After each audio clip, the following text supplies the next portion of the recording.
Brilliance Audio presents Never Look Back by Mary Burton, performed by Mary Robinette Kowal.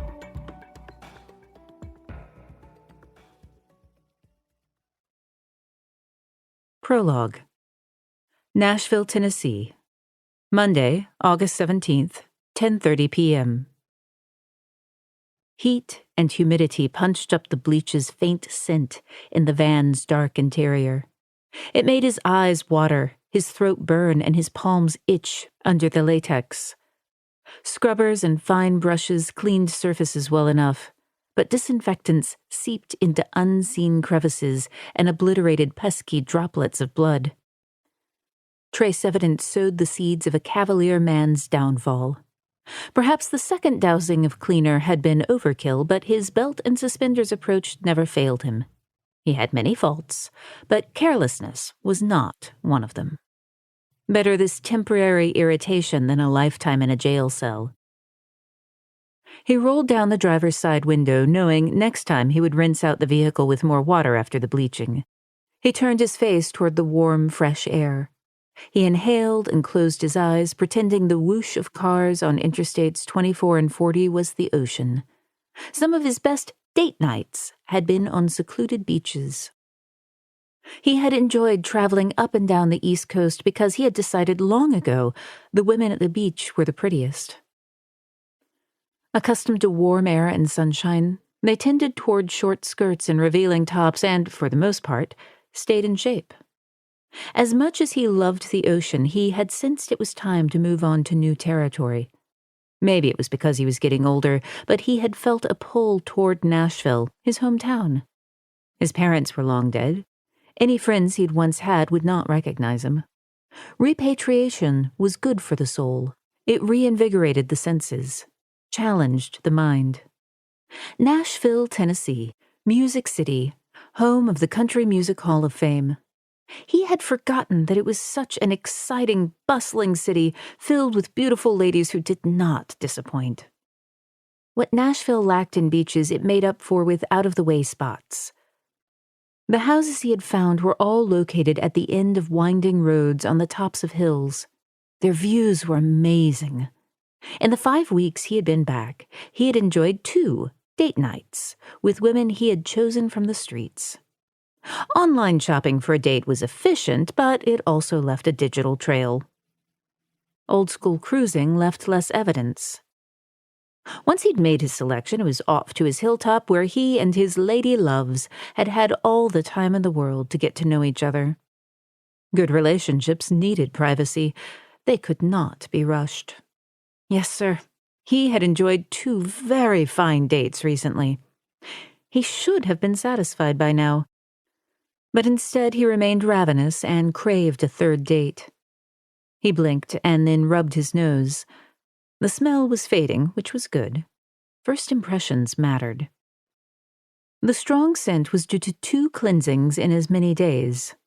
Generally, he allowed more time, but he was not getting any younger, and each day he realized how precious time was becoming. He had parked his van in the shadow of an abandoned South Nashville warehouse in an area called The Bottom. This industrial section was nestled between the Nashville airport and the juncture of Interstates 24 and 40. It was the workman's world by day and the playground of prostitutes and johns by night. A couple of miles north, the skyscrapers shimmered over Music City's business district. Nestled among the tall buildings was Lower Broadway, where red, white, and blue neon lights charmed tourists into cowboy boot shops, honky-tonks, and the Grand Ole Opry. Only a stone's throw separated Nashville's vibrant downtown from the Bottom, but the worlds could not have been more distant. In the Bottom, revving cars, shouts, and gunfire replaced the sound of live music. The air carried the odor of fetid garbage rather than smoky barbecue. Instead of smiling tourists strolling Lower Broadway, junkies needled heroin into exhausted veins while hookers slid into an endless supply of cars. This was his 10th trip to the Bottom in the last month. Down here, the lineup changed from day to day, week to week. Always a fresh face. Familiarity could make a man sloppy. but he approached each trip as if it were his first, careful to avoid aggressive pimps or the very rare cop. Most of the women down here had a hard, worn look that did not appeal. He did not care for the experienced ones. Too jaded, tough like gristle. Not just any gal would do for date night. Tonight he felt lucky, in control. On the corner across the street stood two women. They had arrived about half an hour ago and seemed to know the area well. The women were constantly adjusting their outfits and scanning the area. A third girl arrived. She spoke to the duo, and the other girls did not appear to welcome her. New girl was not tall, but she was slim and very fit. Long black hair draped shoulders clad in a white button-down shirt. She had twisted the shirt tails around her narrow waist and tied them into a knot above a brass belt buckle. The top 4 buttons were unfastened to the edges of a lacy white bra filled with ample, perky cleavage. Some men liked legs, others ass. He was a breast man. Skinny jeans perfectly hugged legs rising out of red cowboy boots studded with silver rhinestones. She had a fresh look that was pleasing. His date night girl needed to have some experience, but he also did not want rode hard and hung up wet. This one looked young, body of a teenager, but her demeanor suggested she was a few years older. Hard to tell. The streets aged girls like her. This was not the first time he had seen this one down here. 3 nights ago, he had glimpsed her laughing with several of the girls, but before he could make his move, the priest who operated the mission had engaged her in a lengthy discussion. He leaned forward, resting his forearms on the steering wheel. The glow of the streetlight shadowed date night girl's angled chin. Her back was straight, tits out, good posture. This girl was self-assured and would do nicely. He imagined the sound of bones crunching, screams, the feel of warm blood on his face. The strong and healthy ones could sustain a great deal of abuse. It was always disappointing to go to the trouble of finding a date, arranging a first outing, and then having them die too soon. He had had 13 girlfriends in all. A couple of girls had made it beyond a week, but the others had barely survived a few days. His longest relationship had lasted 16 days. New girl ran long fingers through her hair, arching her back seductively as if she knew he was watching. His attention focused on the trim waist and then roamed over her full breasts and slim neck. He imagined her stripped down, her tanned skin glistening in the moonlight, and a tight collar around her throat. Dangling from the collar was the key to unlock the cuffs that restrained her. He had high hopes for this one. He imagined her breaking, submitting to him. Growing hard, he palmed his Johnson. Anticipation crept through him. "Ready to play in my van, Miss Perky Breasts?" He was tempted to walk up to her, but with the other girls close, he did not. Moving in the open was a recipe for trouble. Even if the other girls did not remember him, there were unseen cameras or witnesses lurking. Lots of traps in the game he played, and he knew them all. He scratched above his ear where some of his real hair had slipped the confines of the blonde wig. Tugging at his gloves, he was anxious to be done with it, as well as the colored contacts and glasses. But he could not reveal himself until he and his girl were alone. It was the belt and suspenders approach. New girl fished in her purse, pulled out a cell phone, and raised it to her ear. She ducked her head as if in deep conversation. Pimps kept a tight leash on their girls. Most texted every half hour and expected a quick response or there would be hell to pay. Always better to avoid the pimps. The priest was also a problem. She watched out for the girls like they were her flock. Date night girl entered her call as a black, early-model Cadillac pulled up. It had chrome wheels and a white convertible top with Tennessee plates.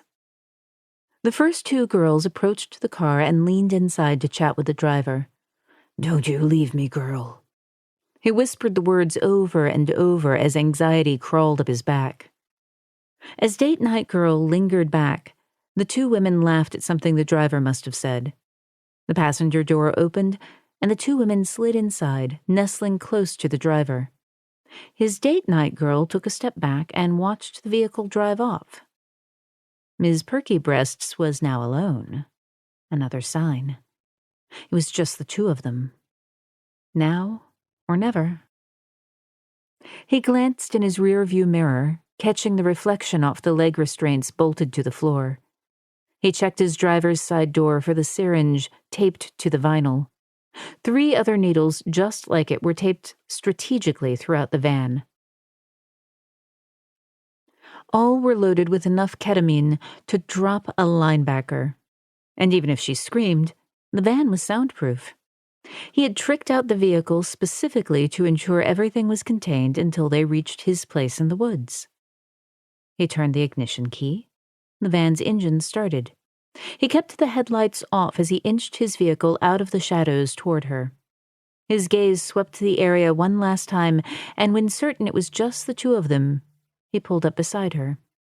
She held back a moment, eyeing him. Brown eyes glinted with street smarts. No one lasted long on the street without survival sense. He got his first close look at her. She was older than he had first thought. Late 20s, maybe. But her skin had a healthy glow that he liked. Her lips were full and her cheekbones high, exotic. She sniffed, rubbed her nose, and swayed slightly as if she were a little drunk. Caution checked him briefly. Something felt off about her. What was it? His gaze slowly roamed over her again, but as soon as he got a good look at her breasts, he swatted away his worries. A small cross dangled on her chest, and when she shifted, he was sure he glimpsed pink nipple. She was exactly his type, better than he had hoped for. She was already one of his top picks, and they had not even started partying yet. The streets may have smartened her up, but he was about to teach her lessons she had never learned. She rolled back those shoulders like she was the one in charge. For a moment he hesitated, reconsidering his choice. He tended toward the docile, but always enjoyed the ones with a little fight and spunk. Risk versus reward. He rolled down the passenger side window, careful to keep his gloved hands in his lap and out of view. The scent of her spicy perfume reminded him of a previous date. He took it as a good omen. No signs of track marks on her arms. And if she did meth, it had not been for long. She glanced from side to side and then stepped forward. That direct, brown-eyed gaze made him anxious for the takedown. Transitions were always tricky. "Looking for a party?" he asked. She studied him with intense eyes. "Not tonight, pal. Calling it early." Despite his desire for a challenge, her rebuff irritated him. She was supposed to say yes and get in the car. That was why he was in the bottom. The hunting was easy. On the passenger side of the van, there was an automatic door that opened with the push of a button. Modifications ensured it snapped open fast. Repeated practice guaranteed he could be between the seats and grabbing her wrist in less than 2 seconds. She would have to be on her game to get away. He mentally raced through the steps, already excited about the risk of grabbing her. Door open, grab the girl. Toss and back, door close, syringe, cuffs, drive. His record was 3 seconds. "I'm looking for a date," he countered, "and I'll make it worth your while." She wobbled again and then stepped a little closer. Anticipation burned inside him, but she halted before she reached the strike zone. "How long you looking to party?" she asked. "All night, and I can afford it." Greed always shifted the odds to his favor.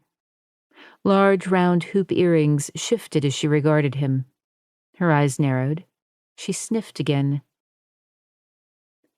"That's a couple grand." "Of course." "I've got to clear it." In a blink, she texted her pimp. Time was slipping away. She should have been in the van by now. He removed a roll of singles with a Benjamin on the outside. He had brandished the same wad before and had even handed it over once or twice. But he always got it back. It was his lucky lure. She studied the roll but did not reach for it. He smiled. Time is wasting. There are other fish in the sea, sugar. She tightened her hand on her purse strap. One gloved hand slid to the syringe. Seconds slowed to a crawl. He was anxious to touch her skin. Let's get this party started. She glanced at her phone and slowly shook her head. Sorry, boss man says no. Fucking pimp. He could feel her slipping away. We can keep this between us. She took a step back, and then my God beats the hell out of me. His smile froze in place. He had tried to be nice, tried to do this the right way, but she was being difficult.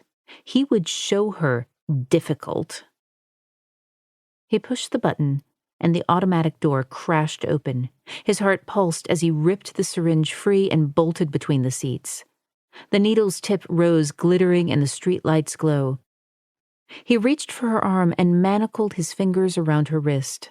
He jerked her forward, brought the needle down, thumb on the plunger. But she pivoted, twisting her arm up and around and breaking his hold. The needle skimmed along her jeans and the tip broke off. She bounded back so fast that her ankle rolled before she righted it. He tossed aside the useless syringe and lunged toward her. With his right hand, he grabbed a handful of her hair and she howled. He yanked her toward the cab. She dug in her heels, but he was stronger. The boots slid over the concrete, leaving black scuff marks as she tried to pry his hand from her hair. As he reached for the waistband of her jeans with his left hand, she released her grip. He mistook it for surrender. A jolt of triumph coaxed a smile. I'm going to have some fun tonight. That short-lived victory incinerated as a rush of pain seared his right thigh. The unexpected pain caught him off guard. What the hell? He recoiled automatically. His grip slackened as he looked down at the knife embedded in his leg. He scrambled to regroup. The second syringe was taped to the back of the passenger seat. If he could just get her to the van.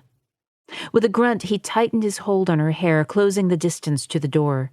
His first date night girl had also given him trouble, but he had been inexperienced in those days and she had gotten away. It had taken him weeks to find her again.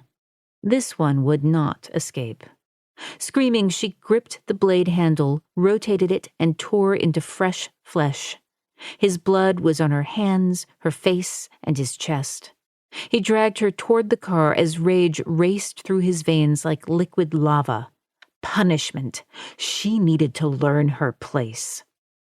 A set of headlights appeared and raced toward him. He was 4 feet from the van. 4 feet separated him from freedom, from fun in the mountains. Date night girl drove a knee into his crotch. Reflex had him turning, but not fast enough to avoid a glancing blow to the jewels. He caught his breath. His fingers slackened. She jerked free, pulling the knife with her and leaving him with only strands of her hair and his own pain and fury.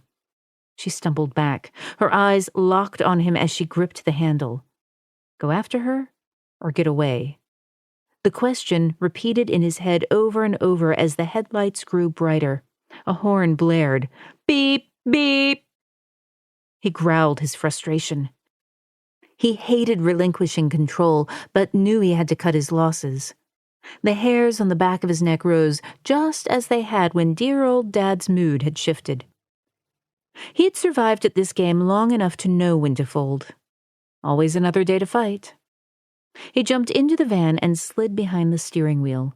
He put the van in drive and looked toward the woman, now illuminated by the headlights.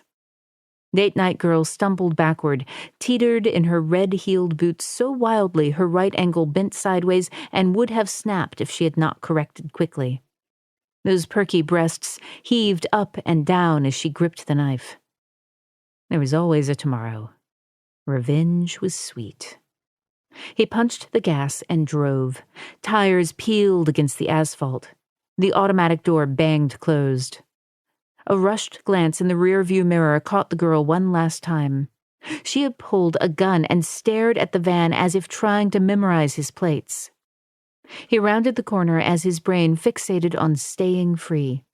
He had altered his appearance enough so if she got a cop to listen, they would have no idea what he looked like. Still, it might not be long before a bolo went out on a windowless white van. He did not drive far before he pulled into a pre-selected warehouse. He jumped out of the van, inhaled the scent of bleach, and hobbled to another vehicle. He would come back for the van soon. He glanced down at his leg and the blood soaking his pants. The wound was throbbing. Belt and suspenders. Sitting in his car, he gripped the wheel with gloved hands. He winced as he started the engine. The van's seat was wet with blood, but it was hidden well enough. He drove out the other end of the warehouse, took another side street, and 10 minutes later pulled into a crowded parking garage near one of the chain hotels. Another car switch, and he was on his way to freedom. He slowly tamed his breathing and racing heart. His thoughts doubled back to Ms. Perky Breasts.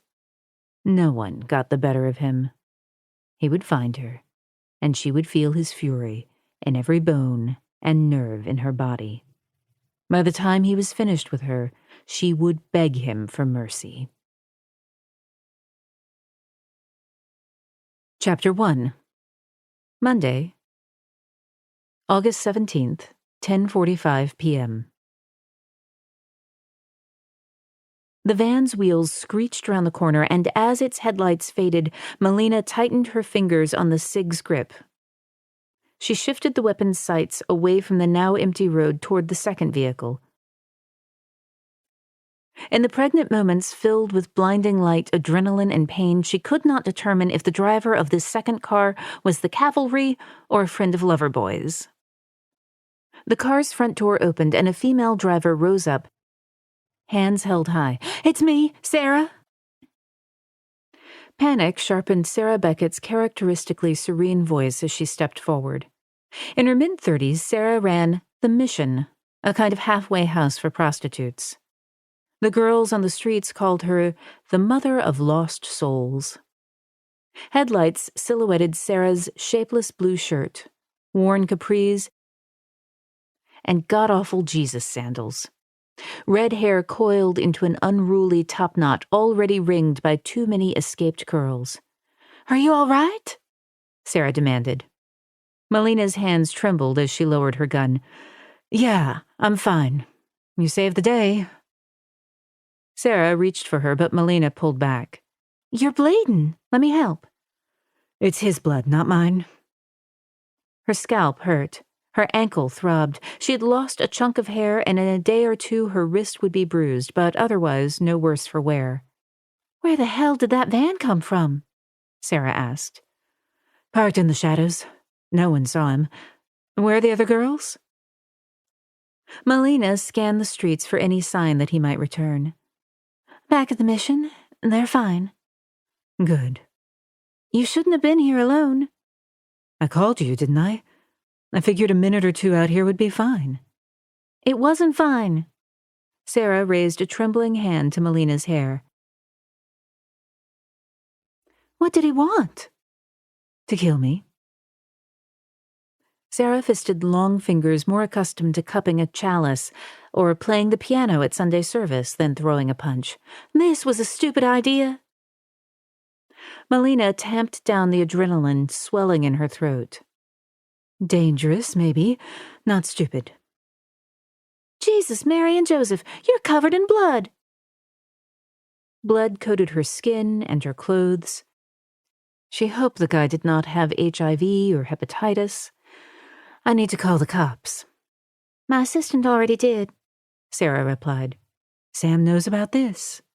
Melina asked. "He was there when the other girls came back without you. He was furious. He was on the phone with the cops before I could get out the door." As if on cue, blue lights bounced off the nearby warehouses. How did he get the cops to the bottom so fast? "Friends in high places, I suppose," she said. It was Sarah and Sam's favorite joke. She not only ran the mission, but she was also an ordained Episcopal priest. 2 police cars rolled up, and immediately 2 officers were braced behind their open driver's side doors, weapons pointed in her direction. The cops were young, fresh-faced, and she would bet neither one of them had been on the streets more than a year. She knew adrenaline made rookies extra jumpy. Everyone wanted to go home at night. "Drop your weapon!" one officer shouted. Melina gently knelt on the concrete sidewalk, laying her cig and knife near weeds jutting up through the sidewalk cracks. She stayed down on both knees, hands locked behind her head, and Sarah followed suit. One cop held back, weapon trained on them, while the other approached. "Identify yourself," he said. Her ankle was really throbbing. Thankfully, it did not feel broken, but a sprain was the last thing she needed. "My name is Melina Shepard. I'm an agent with the Tennessee Bureau of Investigation. My badge is in my purse." The cop approached and kicked the gun and knife away from her. "Be careful with that knife," she said quickly. "It's covered with the suspect's blood and needs to be bagged. Better yet, get a forensic van down here." Silent, the young officer grabbed her purse, stepped back, and dug until he retrieved the leather wallet. He flipped it open. The badge's gold glittered. "Agent Shepard, are you injured?" the officer asked. The adrenaline rush was fading, leaving her with an unsettled feeling. "No." "And who's this?" the officer asked. "Reverend Sarah Beckett." The officer eyed Sarah's long arms still suspended above her head. "You're on the mission?" "That's right," Sarah said. "I've heard about you. You can put your arms down." He extended his hand to help Melina up, but she refused it. "Thanks, but I'm covered in the suspect's blood and I don't want to contaminate the evidence." "I'll radio for an ambulance," the officer said. "It's really not necessary," Melina said. "Yes, it is," Sarah said. "She's been through a lot." The officer returned to his car as the 2 women stood. News traveled fast, and this unsanctioned adventure/fishing expedition by Melina meant an ass-chewing was headed her way. She had come to the bottom at the behest of Sarah, who was worried about 2 girls who had gone missing from the streets in the past couple of weeks. Missing persons reports had been filed, but so far the police had not spent much time on either case. Sarah knew the girls and had begun making headway with both toward getting them off the streets. Melina had suspected she was chasing a pimp who did not want to lose his best moneymakers. They were likely being held in a run-down crack house. A smart pimp would not kill a working girl, but instead would lock her in a room and bring Johns to her. The smell of bleach lingered in her nostrils, as did the memory of the van's padded walls. She mentally catalogued details about this assailant, including the syringe, the perpetrator's blonde wig, and his efficient, practiced assault. This was not his first attempt to kill. The setup was sophisticated and clearly reflected very dark fantasies. She stared at the scuffed tips of her boots and thought about the missing girls. A shiver ran over her scalp. "Who attacked you?" the officer asked. "I don't know. I wasn't expecting that kind of trouble." A sigh shuddered through her. "The driver was a white guy. Clean cut, blonde hair, but it was a wig. Gloves, dark jacket, jeans, boots. Not the type you would expect to meet in a place like this." Sarah snorted. "Rich or poor, married or single, religious or atheist. All kinds troll these waters." "I need that evidence bag," Melina said. "The knife needs to be secured." The second officer pulled on latex gloves and retrieved an evidence bag from his cruiser. "What are you doing out here alone, Agent Shepard?" the officer asked, doing the exact thing training officers told them not to do in the academy. "Reverend Beckett was worried about 2 missing girls. I was trying to find them." "Alone?" the officer asked, his voice sharp. "With me." Sarah spoke clearly, as if confessing her sins. The officer's attention shifted between the two. He shook his head in disbelief. Even as a rookie, he knew it was a crazy stunt. "I was wrapping up my questioning with the girls," Melina said. "I then called Sarah and was preparing to leave. Then the van started moving toward me." She recounted her remaining observations of the attack. There was no masking that she had been reckless. "Where did you get the knife?" the officer asked. "It's part of my belt buckle."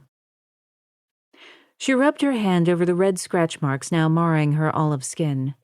The second officer bagged the knife that had been a gift from her dad when she'd graduated the academy. "Be careful with that." Again, she recalled the scent of bleach. This guy was no amateur. "It's got a killer's DNA on it." Chapter 2. Monday, August 24th, 6 a.m. Head pounding, ankle faintly throbbing, alarm clock blaring. Melina grabbed the phone charging on her nightstand and shut off the buzzer that had yanked her from a deep sleep that had only come after too many hours of staring at the ceiling. She had seen 1 a.m., 3 a.m., and finally 4 a.m. before she had drifted off. She had barely slept in the last 7 days. She sat up, pushed back thick strands of hair. Her scalp was still tender to the touch, but thankfully her attacker had not ripped out massive clumps as she had first feared. She closed her eyes, immediately picturing the inside of the van. Handcuffs, the syringe, the sharp scent of bleach. The images had haunted her all week, as had the threats from her boss, Agent Carter Jackson. Jackson's normally controlled southern drawl had sharpened with anger as he had watched the doctor examine Melina's ankle in the hour after the attack. "You're lucky," he yelled, "and the Reverend is no smarter. Protocols are in place for a reason." "It was worth it," she countered. "You do not speak, Agent Shepard. You listen." He began to pace the room. "You're confined to your desk while I decide if I reassign you to Records Division for the remainder of your career." She understood Jackson had been so upset because he was worried. She only hoped in a week or two he would cool off. Yesterday she had stopped at a coffee shop and picked up a triple espresso for him. She had set the peace offering on his desk and dawdled, hoping he would look up from his computer. He had not acknowledged her. She was not only way up shit creek, but Jackson had snapped her paddle in his big bare hands. She swung her legs over the side of the bed while staring at the digital time. 15 more minutes of sleep. She whispered the words like a prayer, mentally calculating how fast she could dress and be out the front door. Handcuffs, syringe, bleach. Her heart thumped faster in her chest. Who was she kidding? Sleep, if that was what she had attempted last night, was not returning any time soon. As she scooted to the edge of the mattress, her oversized t-shirt twisted around her waist. Bare feet skimmed a cold hardwood floor, and she remembered the shag carpet was still waiting in the virtual shopping cart, along with a dozen other items she could not afford until payday. She was slow to put weight on her right ankle. She could walk now without a limp, but there was still some swelling. She stood, padded down the long hallway to the galley kitchen, and turned on her coffee maker. No matter how tired she was or how late she got home the night before, she always set up the coffee. 1/4 cup of grounds to 4 cups of water, the perfect blend that soothed her cranky morning self. Melina grabbed almond milk from the fridge and poured a small amount into an oversized UT mug. The handle was a little too big for her hands, but the 20-ounce capacity saved her return trips. She dug a frozen bagel out of the freezer and put it in the toaster oven.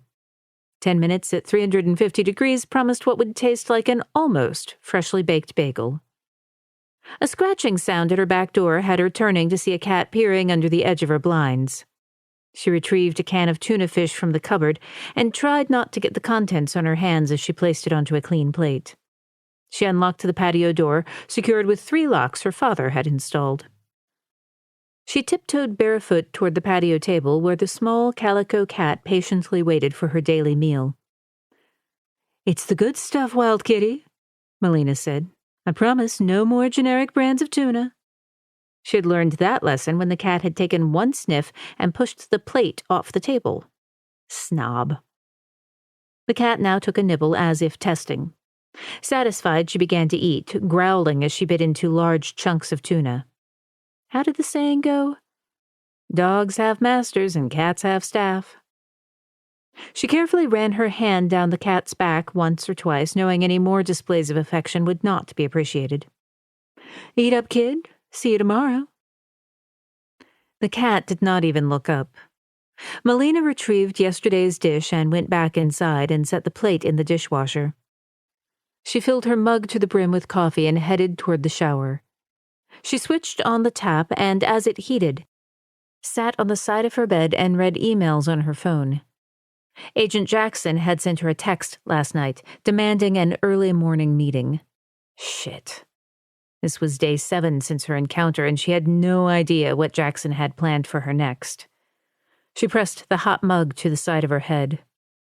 Melina rose, dug a clean white shirt and black pants from her closet. The good thing about desk duty was that she had time to go to the dry cleaner and linger in the grocery store.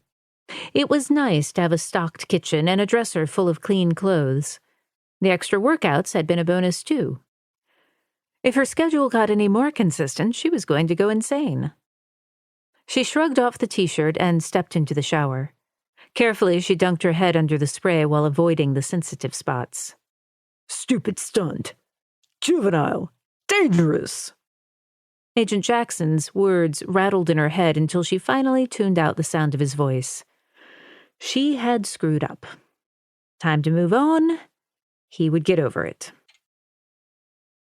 Out of the shower, she gently dried off her thick hair and wrapped herself in a towel and wound a second towel around her head. It smelled of lavender, and she liked it better than the lemon scent. Oh, God. She caught herself before she shifted to a critique of cinnamon bagels versus poppy seed. I'm already turning soft. Time to get dressed and face the music. Agent Jackson was still aloof.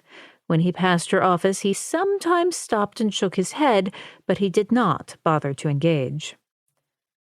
As she buttered her poppy seed bagel, her thoughts shifted to her attacker. Who the hell was this guy? His little horror show on wheels had not been thrown together on a whim. It had been the fulfillment of years of fantasy and countless hours of work. The slight smell of bleach she had detected still made the hair on the back of her neck stand up. She walked to the back window and noted that Wild Kitty had vanished. She had places to go, mice to kill. $1.29 of tuna was gone. As she turned from the window, her thoughts went to the girls who worked the streets around the mission. During Melina's very predictable lunch hours this week, she had visited Sarah. There had been no sign of the 2 missing girls, nor of the white van modified to inflict pain. Where the hell are you? She muttered to herself. She filled a travel mug with the remainder of her coffee, grabbed her backpack, and headed out the front door. As she twisted her key in the deadbolt, a man called out to her. It was her neighbor Travis, or Trey, some name that ended in S or Y. Hello there, he shouted. Melina tightened her hand on her backpack strap and turned to face the man who lived on the other end of her unit. In his late 50s, he had told Melina his life history. A resident in the complex for 10 years, former schoolteacher, was married, but divorced for the last 6 years. Melina! Yes? Melina could hear her mother's voice, dipped in its southern charm, warning her to be nice. What can I do for you? Have you seen my cat, Simba? Simba? She's calico and has a white patch on her chest. Ah, so Wild Kitty was not as orphaned as she pretended. Her fat cheek should have been the dead giveaway. I saw her this morning. And she seemed fine? Yes, sir. She didn't come in last night. When the weather gets warm, it's hard to keep her inside. She looked like she could take care of herself. Travis, or Trey, held up a ringed pink collar with a heart-shaped name tag jingling from the front. She slipped her collar again. Maybe she doesn't like pink. What? Never mind.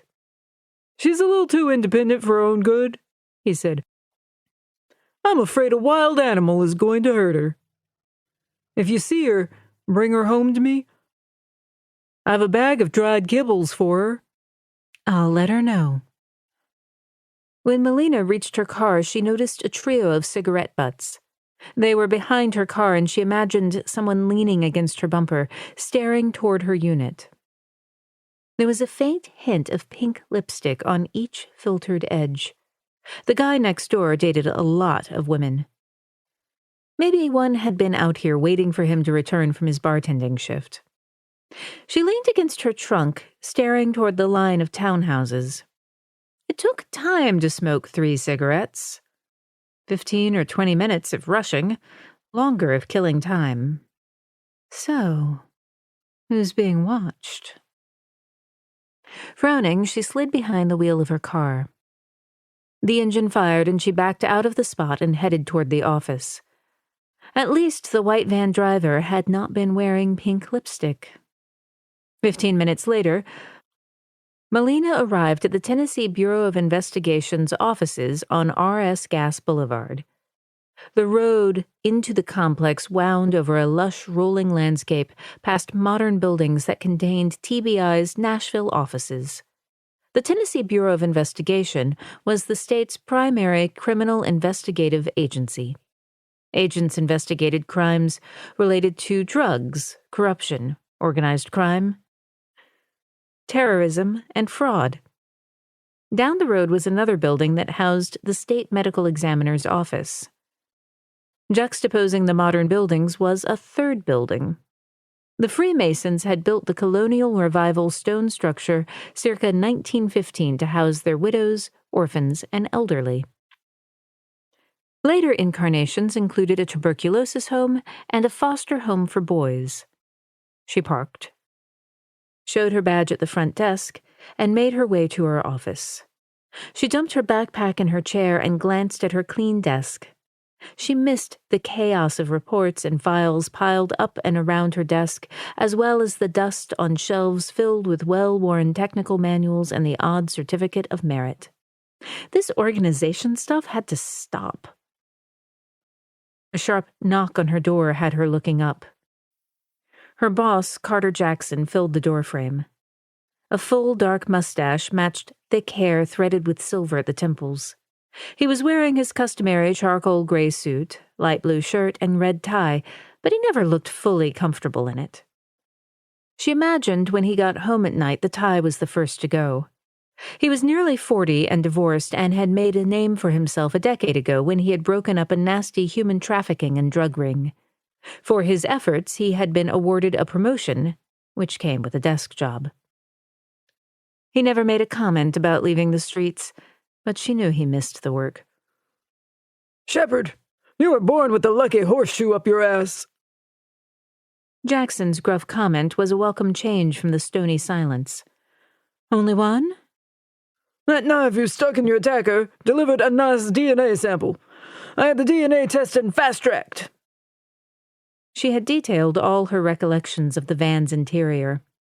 Jackson might have been pissed at her reckless actions, but he had been listening. Really? I was on the phone late last night with the head of an FBI profiling unit. He's coming out here to investigate the case himself. The FBI didn't investigate cases unless there was good cause. FBI interaction sounds great, sir. Agent Ramsey will be here in about an hour. That soon? He just called me from the Nashville airport. Of course. She was not fond of FBI intervention, but on the bright side, she was not going to be confined to the bowels of TBI for the remainder of her career. As if he'd read her thoughts, he said, Like I said, lucky horseshoe. You should buy a lottery ticket. For the last 7 days, all he could think about was Ms. Perky breasts. He pictured her stripped naked and begging him for mercy as her blood flowed freely onto the floor of his van. He slowly unwrapped the bandage from around his thigh and inspected the 10 neat stitches. He had sewn up the wound himself, knowing the cops were looking not only for his van, but also for a man with a leg injury. Fragments of the gauze caught in the wound. Gently he tugged as strand after strand peeled away from his skin until the strip released from the jagged wound. It was not infected, and he could now stand and walk with only a small limp. As much as he had wanted to retrieve the van, the injury would not allow him to leave his home in the woods. Gingerly, he spread more antibiotic ointment on the wound and wrapped it again. He carefully tugged up his pajama pants. He had stayed away from the bottom for 7 days and nights now. There had been no news reports about the incident or of the 2 other missing girls. The prostitutes and their problems did not merit any airtime in the crazy news cycle.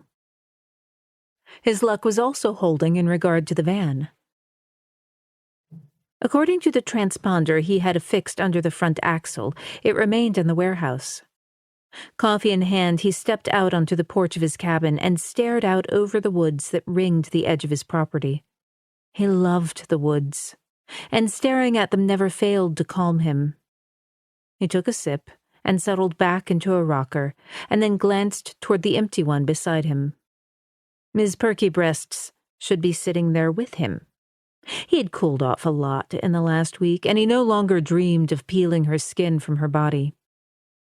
His phone rang, pulling his attention from the woods. He recognized the number and smiled.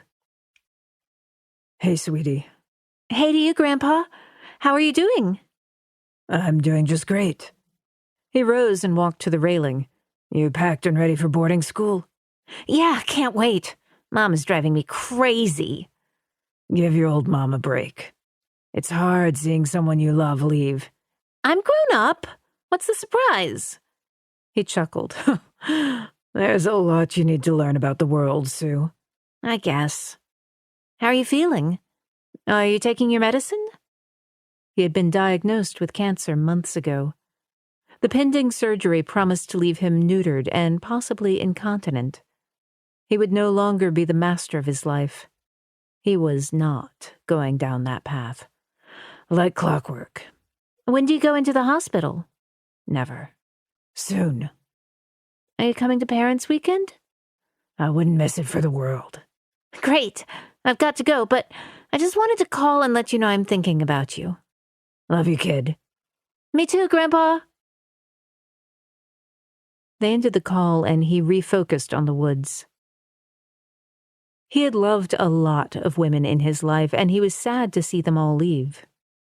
He pictured Ms. Perky Breasts standing on her corner. He was destined to dominate her. She was ordained to submit to him. But sometimes destiny needed a hard shove. He would give it another day or 2 before he retrieved the van from the warehouse. When he did, he would change the plates and slap on one of the half-dozen bogus business signs. Like him, the van was a chameleon. Then he would go looking for his girl. It was just a matter of time before Ms. Perky Breasts returned to her corner. A girl had to make a living, and everyone, including a hooker, was a creature of habit. He smiled, then sipped his coffee. This date night is going to be extra special, baby. Chapter 3. Monday, August 24th, 11 a.m. FBI Special Agent Jerrod Ramsey waited as the airport's rental car clerk checked for his reservation. Her name tag read, Sally. This was her first day on the job, she had said several times, and she was having trouble with the computer. She looked to be in her early 20s and had freckles scattered over the bridge of her nose, and her hair was tied back in a neat ponytail streaked with several strands of blue. Triple ear piercings in the left ear, and she had suntan marks from a halter top. Her right thumb was calloused, and the nail was longer than her others. He guessed musician, a guitarist, making ends meet until the big break. Can you spell your last name again for me? She asked with a halting smile. Ramsey. First name Jerrod, with a J. Thank you. The longer she tapped on the keys, the pinker her cheeks grew. Finally, she called over her manager, a short, doughy man with thinning brown hair who glanced at him cautiously and then quickly dropped his gaze to the screen. We're sorry for the wait. Ramsey fished his phone out of his pocket and scrolled for the confirmation email. He had traveled countless places, and most trips came with a snafu. I have a confirmation number. The manager was Fitz, according to his name badge. He brushed the girl's hands away. I told you how to do this twice this morning. He punched more keys. Here it is, a black SUV. That's it. Do you have this? The manager's voice bit with sarcasm, and he lingered a fraction too close to the female clerk's personal space. Sally shifted a step away.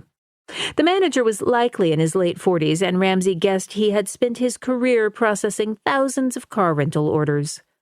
The yellowing of his fingertips suggested he was a heavy smoker, the bags under his eyes hinted at poor sleep, and bloodshot eyes implied a hangover. No hint of a wedding band. This job was his fiefdom, and bossing women like Sally around made him feel better about his miserable existence. Ramsey handed over his credit card to Sally and lifted his gaze to old Fitz. Thanks, Fitz. She's got this now. Fitz held his ground for a beat, mumbled, Have a nice day, and then retreated back to another computer station. Sally rang up the order. You here for business? Her conversational tone had a nervous edge, but her smile was bright. Yes. Music or banking? She said with a smile. Troubleshooting. Curiosity sparked in her gaze as she handed him his credit card and car keys. Have a great trip. Thanks. If he had to bet, Sally would take less than 6 months to discover this job was not worth the paycheck. He grabbed his roller bag filled with case files and headed toward the rental car bus. 10 minutes later, he was walking down a line of cars. He always rented the same make and model whenever he could. It cut down on the confusion that came with unfamiliar surroundings. His phone rang as he tossed his roller bag and briefcase in the back seat. He recognized his niece's phone number. Kylie. Uncle Jerrod, where are you? Nashville. He shrugged off his jacket and draped it over his bag before closing the door. I got your text. What's up? Kylie was his older sister's child. At 22, she had graduated from college and was beginning her first year of Columbia Law School. Checking in on Grandma. How is she doing? Okay. She's always grumpy. When is your mother coming in to help? I don't know. She's in Paris. Don't worry. I've got the grandma shift covered. How long can you stay? A week. Good. That helps. I should be back in Washington by then. I don't do much. Tracy takes care of everything. Tracy had been his mother's caregiver for 5 years. She was one of the very few people his mother listened to these days. It's good to have family around Grandma this time of year. I hear ya. Grandma does keep asking for Grandpa. Tracy and I are going to take her to the beach. He glanced at his watch and checked the date. It's always a bad day for her. The air blowing from the vents slowly cooled. It's the anniversary of Grandpa's death. I remember. I just can't believe she does. She's forgotten so much. Forgetting his father's suicide would have been the one act of kindness Alzheimer's could have done for his mother. But there was nothing kind about the disease. This was not the first time he had been away from home at a critical time. He had missed Kylie's college graduation.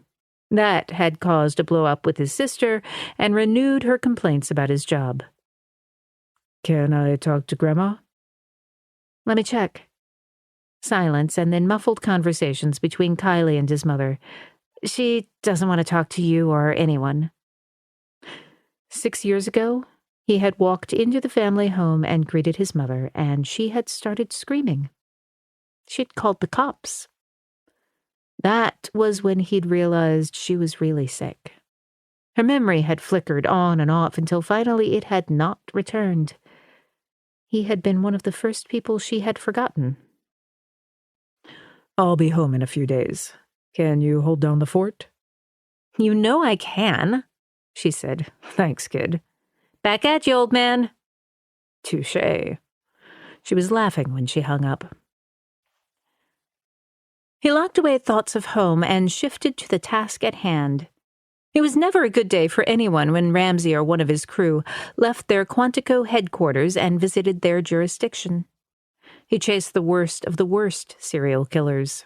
The type of monster he and his team chased was not the garden variety gangbanger.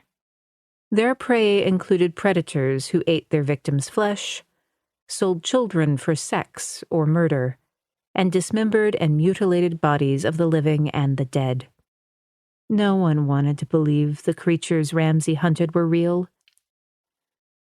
He knew better than anyone that evil lurked in the darkness and was waiting for its chance to claim a new victim. Now he was back in Nashville, Tennessee. It was home to a thriving economy and a growing population, which meant the city attracted the best and worst of humanity. While in law school, he had thrown in an application to the FBI on a lark. It sounded like an interesting job. And he had dreams of carrying a gun and badge and screening for the hostage rescue team. Chase a few bad guys, sharpen his shooting skills, and then eventually head to Wall Street, make bank, meet a smoking hot wife, and raise a couple of kids. When he was old and gray, he could retire to the family estate on the shores of the Chesapeake Bay and maybe write his memoir.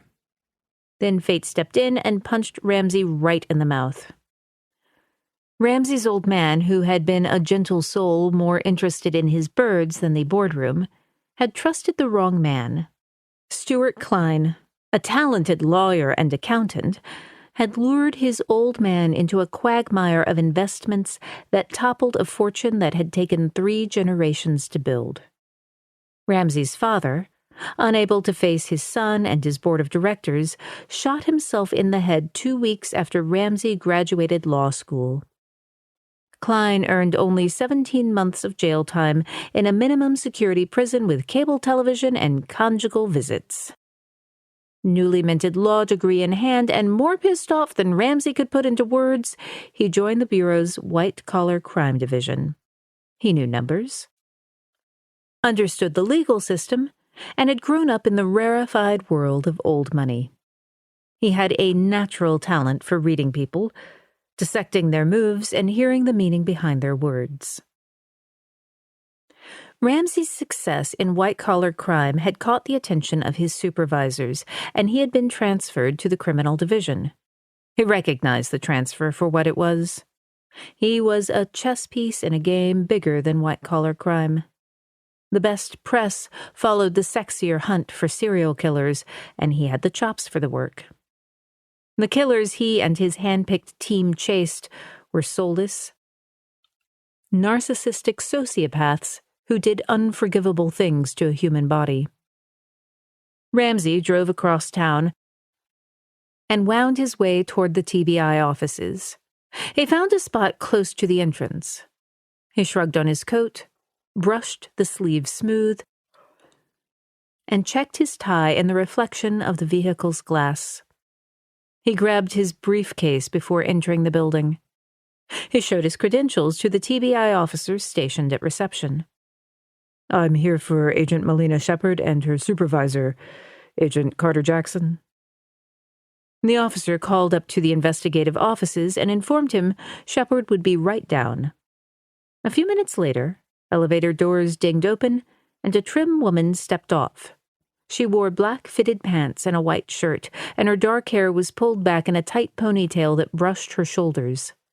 Slim hips, muscular thighs and arms, and full breasts all caught his attention in a less than clinical way. In her early to mid-30s, she was attractive, with deep olive skin and sharp brown eyes alight with curiosity and hints of annoyance. She was someone who appeared wary by nature and who would have let the facts unfold before she fired the first question. He guessed a deliberate pause would have been part of the reason she had survived her attacker last week. She extended her hand, and he stepped forward to accept it. Long fingers wrapped around his hand and squeezed with surprising strength. "Agent Ramsey? Agent Melina Shepard." He held her hand tight, noting the subtle callus likely earned with weight training. "Pleasure." "I hear my DNA sample brought you here." Hers was a husky, rich voice. "It did." "It's been less than a week. That's a fast turnaround for the FBI." "Your boss is a hard man to ignore." Jackson had staked his reputation on Shepard's assessment of the van's driver, who she believed was a practiced killer. Quantico, Jackson had warned, had better pay attention. "Yes, he can be." She was already walking toward the elevators and pressed the button. "Agent Jackson is waiting for us upstairs. He's finishing up a call." "Good." The doors opened and they stepped in. She selected the 3rd floor. "Are you going to tell me who I stumbled across?" "I'll save the show for when we have Jackson. We'll cut down on repetition." She regarded him closely. "I stumbled onto a bad one." Ramsey had a file filled with pictures of dead women killed by this man. "One of the worst." Silent, they rode to the 3rd floor, and when the doors opened, she introduced him to the receptionist and pointed him in the direction of the bathrooms. When he shook his head no, she knocked on a corner door. The nameplate read, "Jackson." She poked her head in the door. "Boss, Agent Ramsey is here." "Come on in." She stepped back, motioned for him to go in first. He stood his ground and waited for her. Annoyance in her gaze appeared again, but she clearly decided there were bigger battles to fight than outdated chivalry. Carter Jackson ended his call, stood, and unrolled shirt sleeves over muscled forearms that suited a former UT quarterback. Mid-40s, Jackson had been with TBI over 20 years. He had a solid reputation in the state and at Quantico. Jackson extended his hand. "Welcome to Nashville." Ramsey was met with a strong grip. "Wish it were under better circumstances." "Likewise," Jackson said. "There's coffee in the conference room." Ramsey's doctor had once mentioned he should cut back on the brew and take more vacations. It was laughable. Ramsey had a better chance of taking up knitting. Agent Shepard led the way toward the conference room. They passed several open doors, and a glance in each found a curious agent finding a reason to hover. The conference room was well lit with a bank of windows that overlooked the surrounding compound. Melina stood back as the 2 men filled cups. Her move didn't appear to be deferential, but strategic. She was assessing him, taking note of the small details that he knew could yield insight into any man. Ramsey sat at the end of the table and set his briefcase and coffee cup down. He clicked open the locks as Jackson sat and Shepard closed the door. She sat to his left, and though she kept her gaze downcast, Ramsey sensed her curiosity. From what Jackson had said on the phone, Shepard was good at what she did. She had worked the entire state doing mostly undercover and human trafficking cases, but she could be reckless. That trait was her best asset, but also her Achilles heel. "Agent Shepard, how do you know—" He glanced at his notes. "Reverend Beckett?" "Our parents are neighbors. She's 2 years older, and we knew each other growing up. She knows the women who work the streets around her mission. When she learned 2 were missing, she asked me if I could ask around." "And you figured you could handle it alone?" Ramsey asked. No hint of apology softened her grim expression. "Yes, I did." "And when did you realize the driver of the van wasn't your ordinary John?" "As I said in my report, when I smelled hints of bleach in the van." "Consider yourself fortunate," Ramsey said. Darkness shadowed her eyes. "I do." This individual's DNA is linked to at least 10 murders across the country, but I believe there are more victims. 10? No missing the anger tightening her words. That we know of. If you hadn't stabbed him, you would have been the next victim. Who gave you a belt buckle with a knife? My father. He's a retired Nashville homicide detective. Points for Dad. He opened his folder and pulled out a series of crime scene photos. The images were all of nude women at various stages of decomposition. Agent Shepard studied the first image with keen interest. Ramsey had seen the pictures so many times that he could describe them without looking. The image she studied now was of Nikki Smith, victim number 6. She had been a runaway who, at 17, had started selling herself on the streets. She had been 21 when she was murdered. Cause of death was strangulation, but as you can see from the cuts and puncture marks on her body, she was tortured before she was killed. Is that a handcuff key on the chain around her neck? Shepard asked. Yes. All the victims were found with similar keys on their bodies. We think he was toying with the women. The key that could have set them free was dangling from their neck, out of reach. Agent Shepard nodded as she studied another picture. Are those drill marks on the body? Her tone was an odd blend of curiosity, anger, and some horror. We believe so, he said. She passed the images to Jackson, whose stoic gaze shifted from sadness to anger. When was she killed? 2005.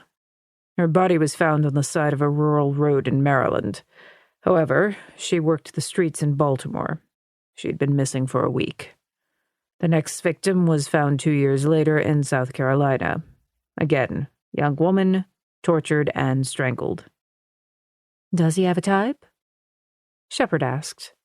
He goes after the prostitutes, he said. The ones he chose weren't on the streets long. Inexperienced, not yet hardened by the streets. Yes. They were easier targets, Shepard said. The experienced ones might have avoided him. Exactly. Does he have a physical preference? She asked.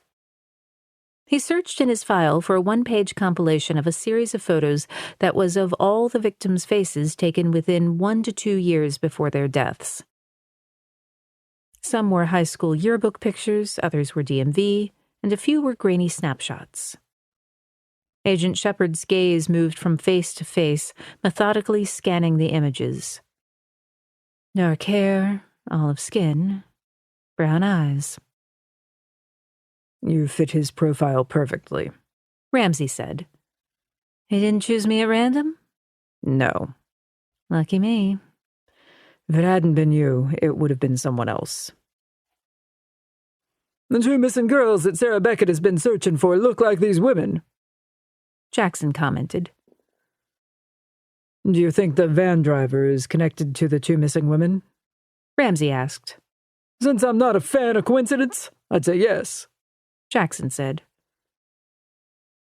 If that's true, we've got a much bigger problem than I originally thought, Shepard said. Reverend Beckett does serve women he targets, Ramsey said. How long did it take to find the bodies of the other victims? Jackson's frown had deepened. Anywhere between 1 week to 9 months, Ramsey said. He's not interested in credit or being noticed. He dumps them in secluded locations and moves on with his life. He wants to keep doing what he's doing, Jackson said. Correct, Ramsey said. Which makes him even more dangerous and harder to catch. And now he's in Nashville, Jackson said. It was 7 days ago, Ramsey said. Agent Shepard, you're the first person we know of who has survived direct contact with him and has seen how he operates. She sifted slowly through all the images one more time. If she were worried about her near-fatal mistake, her cool expression gave no hint of it. What can we do for you? Have there been any sightings of his van? Ramsey asked. We put out a bolo as soon as Agent Shepard called in her attack, Jackson said. We also went through all the street cameras in the area in the days after the attack. There was no sign of the van. No one has seen it. We are assuming he ditched it somewhere close to the mission. I've spoken to Reverend Beckett several times in the last few days, Shepard said. She hasn't heard anything about him appearing again, and all the working girls are on notice. Jackson closed the file of images. We'll assist in any way we can. I'd like to work with Agent Shepard and interview the women who were working that night, along with Reverend Beckett. What do you think the chances are that he's still in the area? Agent Shepard asked. I'm not sure he is, but this is as close as I've gotten. How long have you been chasing this guy? Agent Shepard asked. 7 years. I picked up the case when we crossed paths in Wilmington, North Carolina. He killed 3 prostitutes there. He's not worried about leaving DNA on his victims, Agent Shepard said. But he's obsessed with leaving none in his van, thus the bleach. Control is important to him, especially in the van, which is his workshop and domain, Ramsey said. He spends a lot of time in it. Agent Shepard, you noted that the side door opened with astonishing speed. Correct, she said. He spent time modifying it to reduce the abduction window to an acceptable risk. And he doesn't want his kills to be attached to it, Jackson said. Not to the van, Ramsey said. But he wants his DNA to link the victims, Agent Shepard said. Like an artist signs his work. Ramsey was impressed by her insight. Agreed. He must be certain he's not in any databases, Jackson said. So far, he's not, Ramsey said. He's a clean slate, and he likes his van the same way, Agent Shepard said, more to herself. Exactly, Ramsey said. I've looked at dozens of van pictures this last week, she said. I'd say this one is at least 10 years old. I'd like to drive to the corner where your attack occurred, Agent Shepard, Ramsey said. What if I return to the corner tonight? If he's out there, he could see that I've gotten back to work. No, Jackson said. It might eventually come to that, Ramsey said. For now, I just want to see the area. I can take you now. We can also pay a visit to Reverend Beckett. Good, Ramsey said. Agent Shepard tapped her fingertips on the open file. If this killer ditched the van, he'll be back for it. He has to have stowed it close to the mission. I could go through surveillance footage of the area. It has to be on a private security camera somewhere. I've had officers doing exactly that for the last 3 days, Jackson said. And? She asked. Jackson's phone rang. He glanced at the number, his face tight with annoyance. I have to take this? Sure, Ramsey said. Jackson nodded as he listened to the person on the phone, his scowl softening as he ended the call. We might have gotten lucky. Officers located the white van in a warehouse 20 minutes ago. Where? Ramsey asked. 5 blocks from where Agent Shepard encountered him. I want to see it before it's moved or disturbed, Ramsey said. Be my guest. Agent Shepard will drive you. A glimmer of excitement caught in her brown gaze. Yes, sir. Jackson left them, and Ramsey followed Shepard to her office. The walls were bare, which he thought odd since he knew she had been in this office for 2 years. If it were not for the neat piles of papers along the wall behind her desk and the dust covering the shelves crammed with used investigative books and the odd certificate of merit, he would have assumed she had just moved in. She had not bothered with formalities like diplomas or the standard grip and grin photos taken with dignitaries at award ceremonies.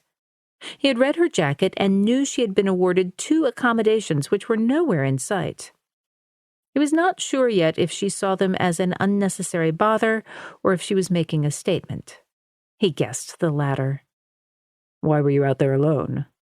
Ramsey asked. I wasn't alone until the last couple of seconds. I don't consider an Episcopal priest proper backup. You haven't met Sarah. Does she have law enforcement experience that I'm not aware of? No, but she runs a halfway house in the bottom. That's not for the faint of heart. He had read her report multiple times and had almost memorized it. Why didn't you leave with the other two women? She raised her chin. Sarah was very concerned about the missing women. I was on the street hoping to get a lead from one of the pimps or the girls. If I couldn't find out where they were, I wanted to identify any individual that might have seemed off to them. I thought I'd give it just a few more minutes. And then your key killer rolled out of the shadows. Key killer? Not the best name as far as violent killers go, but the name seems to fit. She grabbed her backpack and walked past him. He noted the slight limp. The rolled ankle must still hurt. I can drive, she said. I'd rather take my vehicle. It's my mobile office. Like the key killer. He liked his creature comforts and he missed his own vehicle. We'll take my car. Whatever works for you. They crossed the lobby and went out the main door to a black SUV. I bet it's identical to the car you drive in Virginia, she said. If you want to play the profiling game, I have a few assessments of you I can share. She met his gaze. In due time, Agent Ramsey. Chapter 4. Monday, August 24th, noon. The last thing Melina needed was Ramsey rooting around in her brain. She sensed he already had several accurate observations to share. Looking in a mirror was not top of her priority list. Still, curiosity had her stealing a quick glance into the back seat of his rented vehicle. There was a black roller bag, small enough to carry on. He would not have checked it because his files were too important to risk with baggage handlers. She imagined it contained a second set of socks, a few clean shirts still in their dry cleaner bags, and workout gear. He did not want to be here long, but he was prepared to stay as long as he was effective. He was not wearing a wedding band, but a lot of cops did not. The less the bad guys knew about them, the better. His suit was top quality, and the stitching appeared custom. The gold watch on his wrist was a Rolex, expensive but old. Ramsey did not flaunt what he had, and she decided he had grown up with money. One did not measure success by material things if one always had them. She would bet a paycheck he could trace his lineage back generations. She sat in the front seat of the rental car and clicked her seatbelt. He slid behind the wheel, put on dark glasses as the soft scent of his aftershave mingled with rental car air freshener. The thick pine scent, like the bleach, was designed to mask the presence of previous occupants. As Melina read off the address of the warehouse where the van had been found, Agent Jackson texted indicating he would meet them there.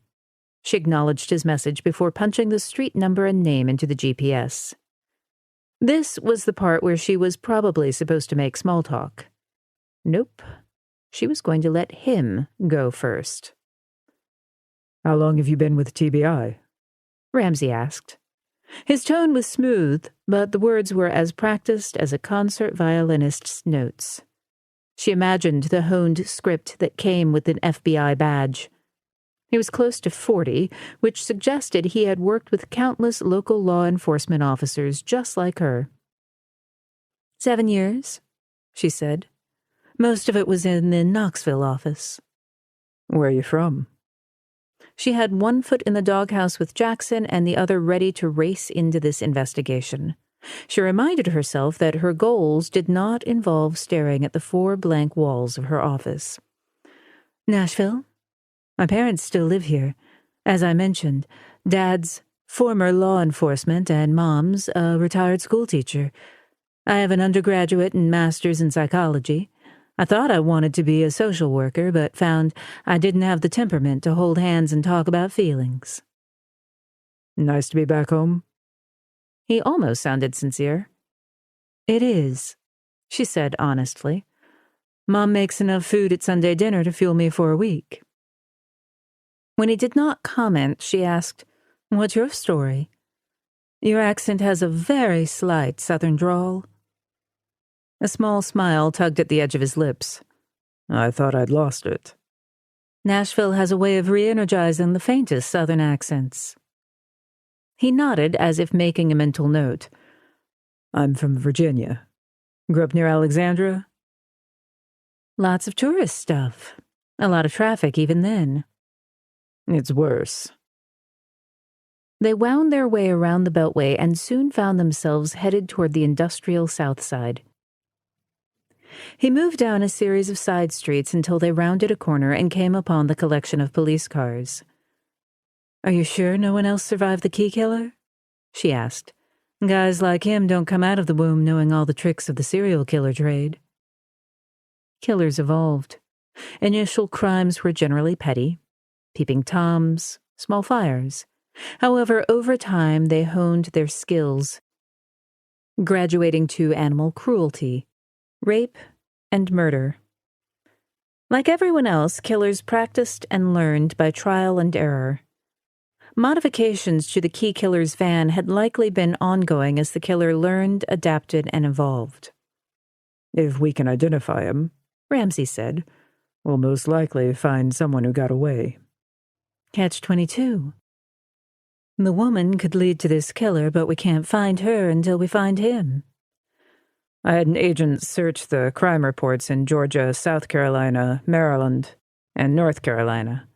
We were looking for prostitutes who had escaped a violent John.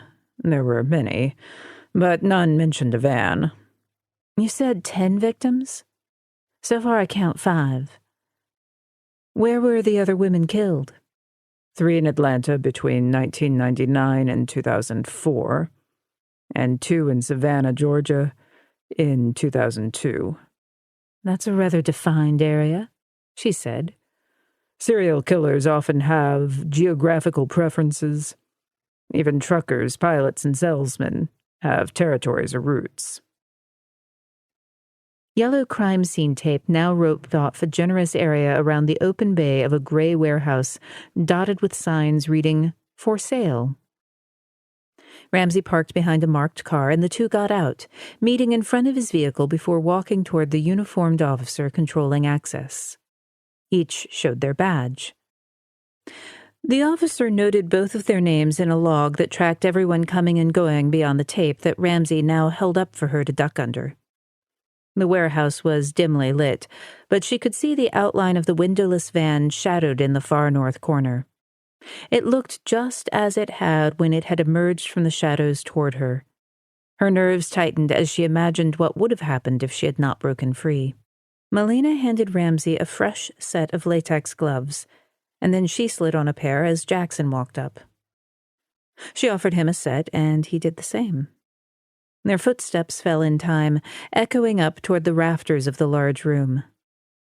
Standing beside the van was Matt Piper, head of TBI's forensic department.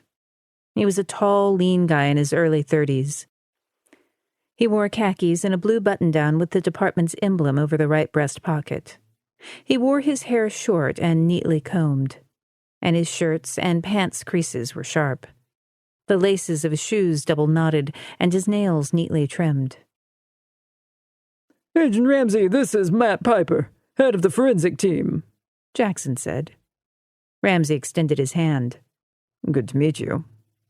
A spotlight in the corner switched on, illuminating the van. The plates were missing, and judging by the screws that lay on the concrete floor, they had been removed hastily. The cleaned tires and the exterior glistened in the new light. The vehicle was older than she had imagined. There was not anything about the vehicle that would have caught a cop's attention. Bland vanilla. But that was the point. He wanted to go unnoticed. A camera flashed as another technician moved around the vehicle, snapping pictures. Melina studied the passenger side, imagining the sliding door catapulting open with alarming speed. Whoever this guy was, he knew his way around a toolbox. "Piper, have you looked inside yet?" Jackson asked. "No," Matt replied. "We just arrived ourselves. Uniform's cordoned off, but didn't inspect it per your orders." "Appreciate that," Ramsey said. Melina moved up to the driver's side window and peered in. It was neat, no signs of anything out of the ordinary. More pictures were taken, and finally a uniformed officer arrived with a Slim Jim, which he wedged between the driver's side window and the rubber casing. The door lock clicked. He lifted the handle and opened the door. The faintest scent of bleach wafted out. Most of the scent had dissipated in the last 7 days, but it had enough punch to direct her mind back to a fear she refused to acknowledge. Her stomach turned, and sweat formed at the base of her spine. Absently, she touched the section of her hair that he had nearly ripped out. Her mind flashed back to the adrenaline-fueled moments when she had fought desperately for her life. In the hours after the attack, she had replayed the attempted abduction over and over.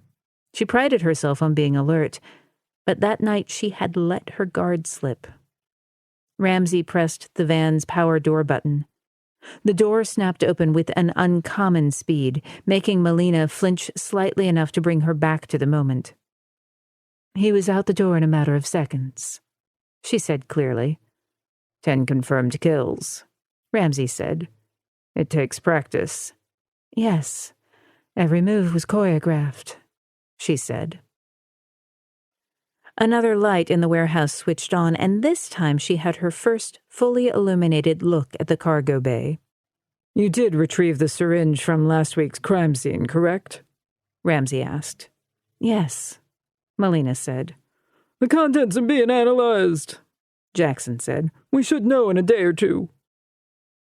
4 O-rings were screwed and welded into the metal floor. Cuffs linked to long chains were attached to each ring. The walls were padded. Hanging on the driver's side wall was what looked like a toolbar complete with hammers, small saws, and a drill. On the driver's side door were remnants of duct tape where she guessed he had kept the syringe.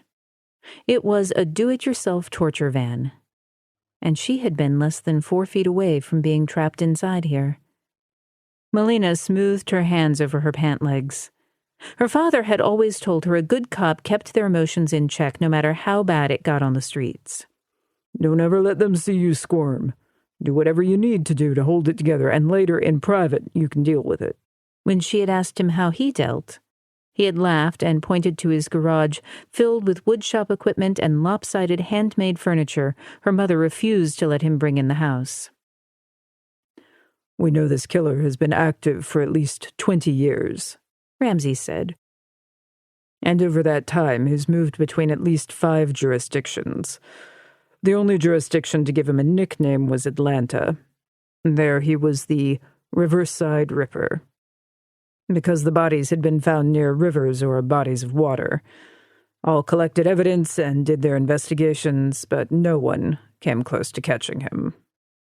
Jackson shook his head as he reached for the back door latch. "I can only imagine what he did to them. This setup is a house of horrors."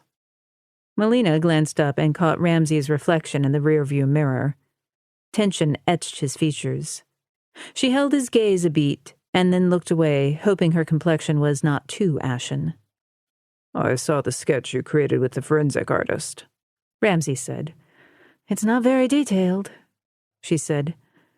"I'm frustrated I didn't remember more. I'd have thought I would be the perfect witness, but not so much." "It was less than a minute of high adrenaline interaction," Ramsey said. "Not conducive to memory." "For the average citizen," she countered. Ramsey's frown deepened as if he understood her frustration. "Mr. Piper, I want you to dismantle this van. I don't want 1 square inch left untouched. No one cleans up all the evidence." "Understood," Matt said. "Agent Jackson, you said you studied the security footage of this area," Ramsey asked. "We did," Jackson said. "We have the van rolling into this warehouse 3 minutes after Reverend Beckett's 911 call." Ramsey crossed the warehouse to a section where tire tracks imprinted the dust. "Do you have footage of a car leaving the warehouse?" "Not on the same camera," Jackson said. "There are 2 entrances to the warehouse," Matt said. "He had a second car stashed here," Ramsey said. "That's a lot of work on his part," Melina offered. "He is one every time," Ramsey said. "It's why he's operated for so long." Check the cameras on the west side of the warehouse. See what vehicles were traveling the area minutes after the initial timestamp. Will do, Jackson said. Melina shifted her attention back to the van. It's not a cheap vehicle. Even used, it would have cost some money. But it's older. I'd say a 2007, Ramsey said. He's comfortable with it. It's part of him. There's a lot of sick history between the two. He clearly didn't use it in the early murders, Melina said. I think he settled on it after some practice. That makes sense, she said. A used van is cheaper and doesn't stand out as much. It also doesn't have GPS. He has to have some serious mechanical skills, Matt said. The modifications are professionally done. Very likely, Ramsey said. Does he strike in any particular season? Melina asked. Spring and summer, Ramsey said. Not fond of the cold, Jackson asked. All evidence suggests victims vanished in the warm weather months, Ramsey said.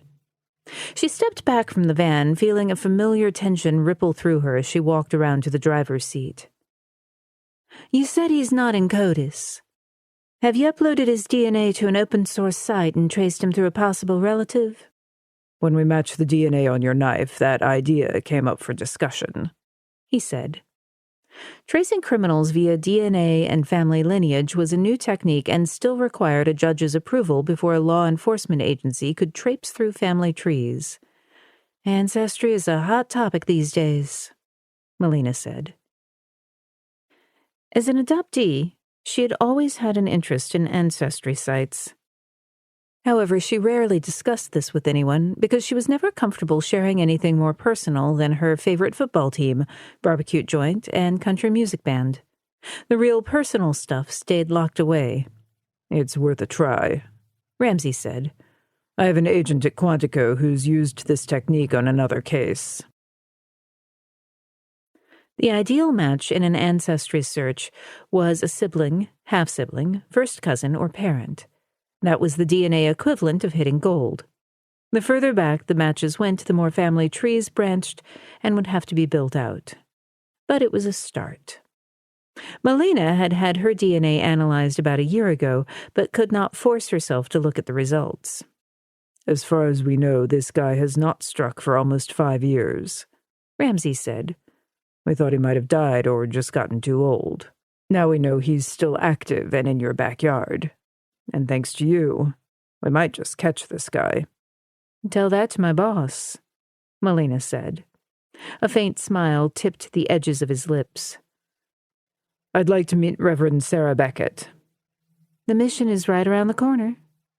Perfect. Chapter 5. Monday, August 24th, 2 p.m. Fatigue born from endless cases stacked up back-to-back was settling into Ramsey's shoulders. He would power through today and get enough shut-eye tonight to fuel him for the cases waiting for him back at Quantico. But right now it was one foot in front of the other. This kind of fatigue was worrisome because it led to mistakes and missed leads. He was too close to catching the key killer to make a mistake now. Ramsey and Shepard left Jackson with the van. The two walked back to the vehicle and climbed in. Shepard removed sunglasses tucked in the side pocket of her backpack, and within minutes, they were headed toward South Nashville. 10 minutes later, they parked in front of the one-story community center. The board and batten siding was a faded blue and looked in need of a fresh coat of paint. But the small patch of grass bordering the front was neatly trimmed with 2 planters filled with yellow marigolds. The mission did not have a lot of financial resources, but it made the most of what it had. Sarah started her ministry about 3 years ago. Like I said, she gets women off the streets. As a group, they make herbal soaps and scrubs and sell them in town. The products are quite popular. What's the percentage of women under her ministry who stay clean and off the streets? Ramsey asked. Over 70%. Impressive. They got out of the car and walked to the double front doors. He deliberately reached it first, pulling it open. You might have to stop doing that, she said as she passed. Opening doors? She paused as she raised her gaze to a large cross hanging on the wall. "If any of the guys see you treat me as a prim and proper lady, I'll never live it down." He cracked a small grin and, for the first time in a long time, felt a lightness of spirit. "I'm not worried about you. My guess is that you can eat the lunch of anyone at TBI. "True, but they can turn into a bunch of middle school kids, and that gets annoying." She walked up to a bell hanging on the wall and rang it. Seconds later, a petite woman appeared. In her mid-30s, she had a thick shock of red hair tied up on her head, ivory skin, and freckles that splashed over the bridge of her nose. Her jeans and sweatshirt were covered in speckles of blue paint. She was wiping the same hue from her hands with an old rag. "Melina," she said, smiling. "Sarah, I'd like you to meet FBI agent Jerrod Ramsey. Agent Ramsey, Reverend Beckett. She runs the mission." Ramsey extended his hand. "Pleasure." "I'd shake your hand, but you don't want to be near me. I know a good suit when I see one." His hand remained extended. "I'm not worried." She wiped her hands on a rag and grasped his. "Can I get you two some coffee? We just put a big pot on. You can ask me anything you want." They followed her into the kitchen where a tall, stocky man dressed in jeans and a white apron was setting up a row of plates on a stainless steel counter. "This is Sam Jenkins," Reverend Beckett said. "He's my right-hand man." Sam was in his late 30s and was carrying an extra 20 pounds on his frame. Dark brown hair brushed the top of his collar. He wiped his hands on his apron and extended one to Ramsey. "I hope you're keeping Melina out of trouble."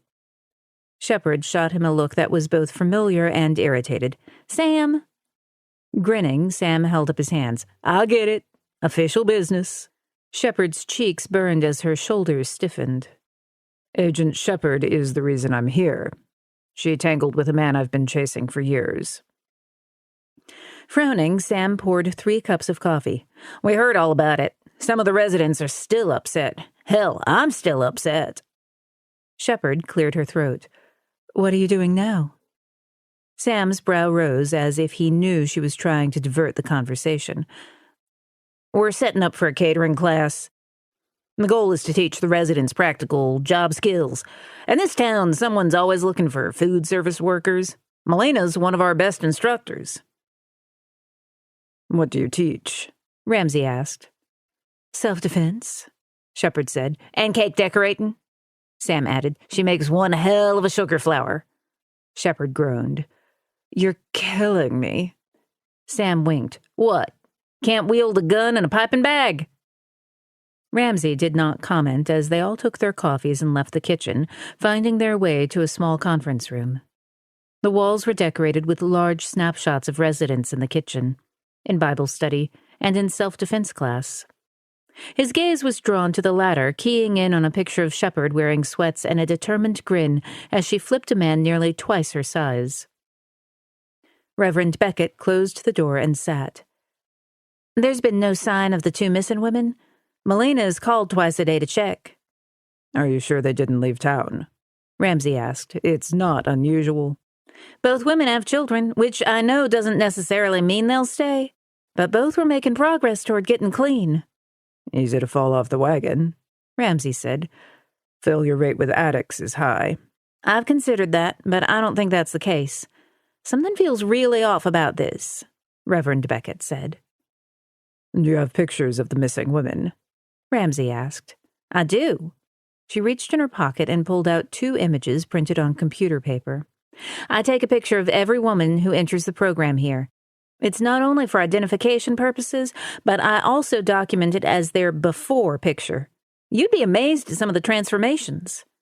"Yes, ma'am," he said.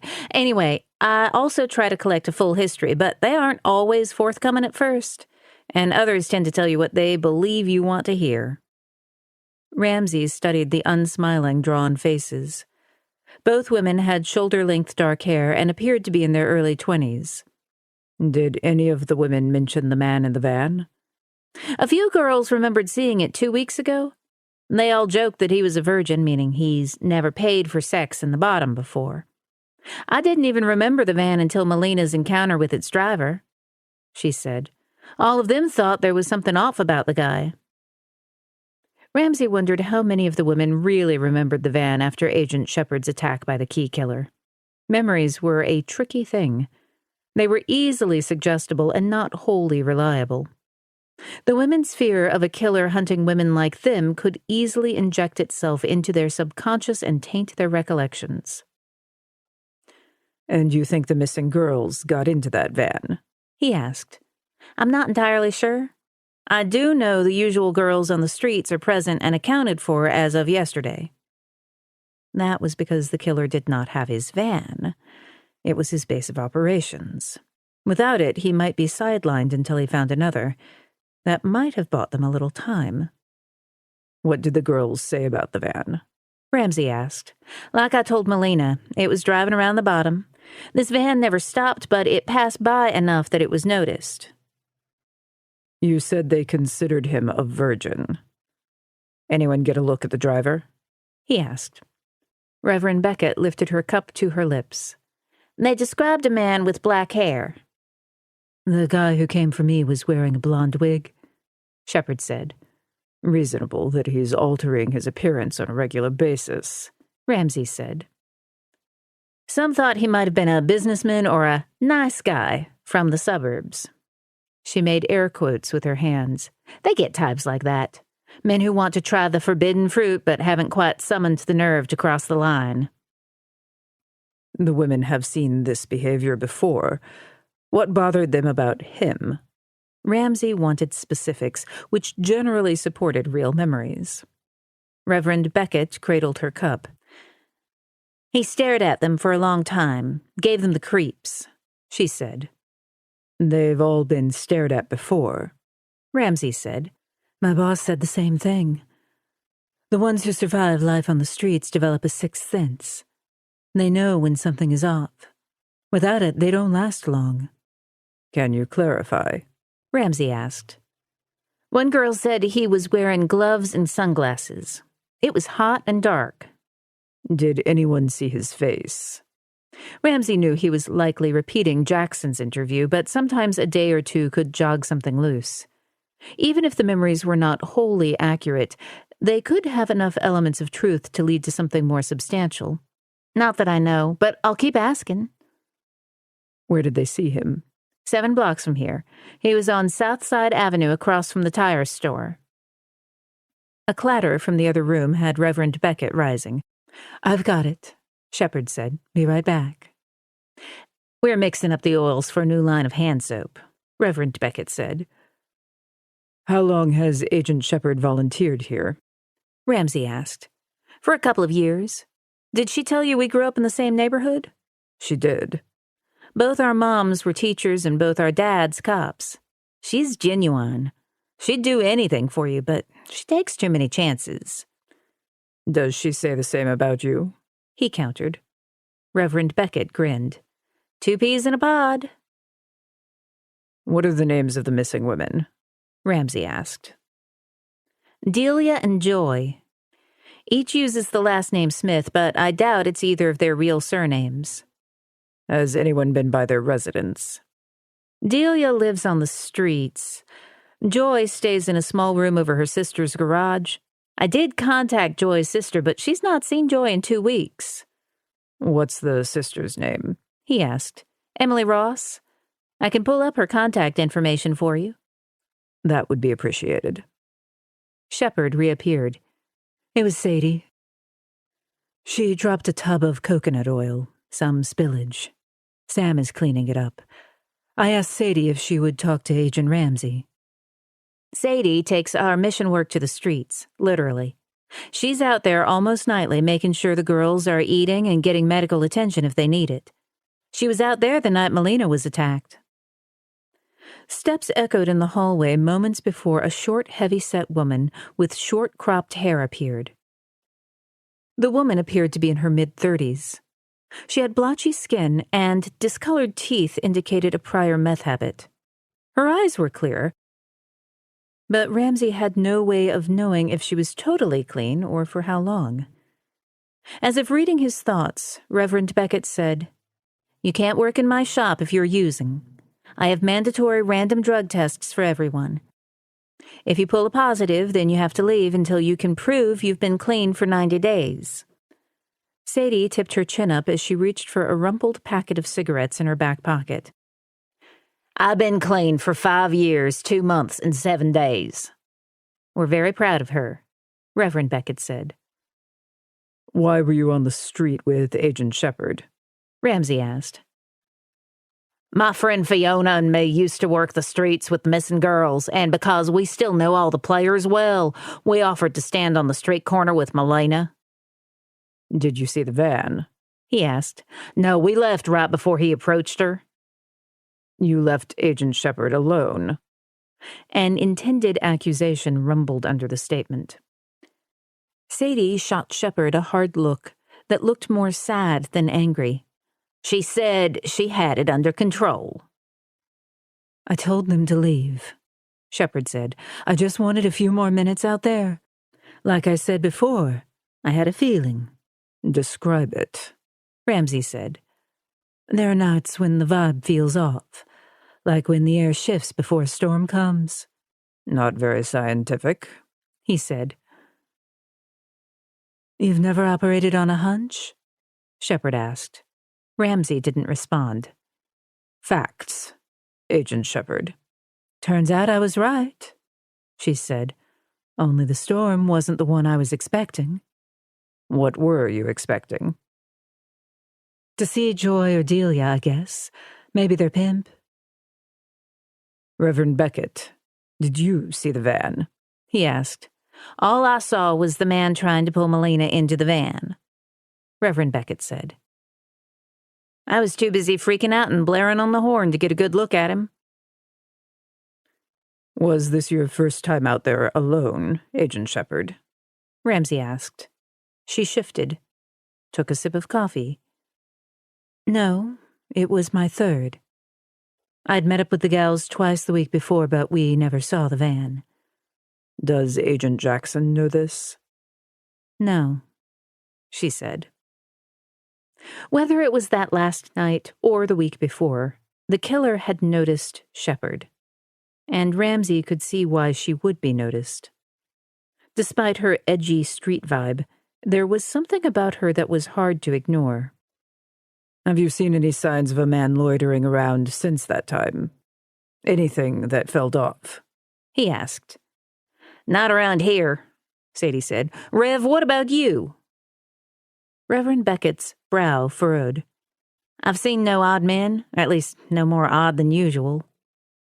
It had been 7 days since the van driver had made his move. He was injured and without his van. He was likely feeling angry and frustrated over the failure. All the prep in the van's interior told Ramsey he had been challenged by women before. But instead of giving up, he had adapted and changed strategies. The handcuffs, the drugs he had ready for Shepard, and the bleach. This killer would not let a setback stop him. He was modifying his tactics. He was always looking for an advantage while also being careful. The chances of finding usable evidence were slim. Until his aborted abduction of Shepard, this killer had played his cards perfectly. Now that he had failed and been injured, he was not likely to forget the woman who had caused both. Chapter 6. Monday, August 24th, 4:30 p.m. Melina was back in her office, free to return phone calls, while Ramsey did the same from the conference room. She was grateful to have some distance from him.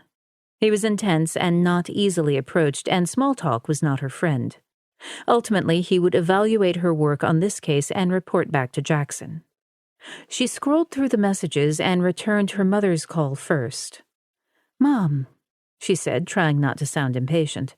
"A little bird told me you've been on desk duty." "Who?"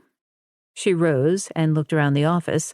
No one was watching, but she did not doubt her mother had connections. "Like you, I don't rat out my confidential informants."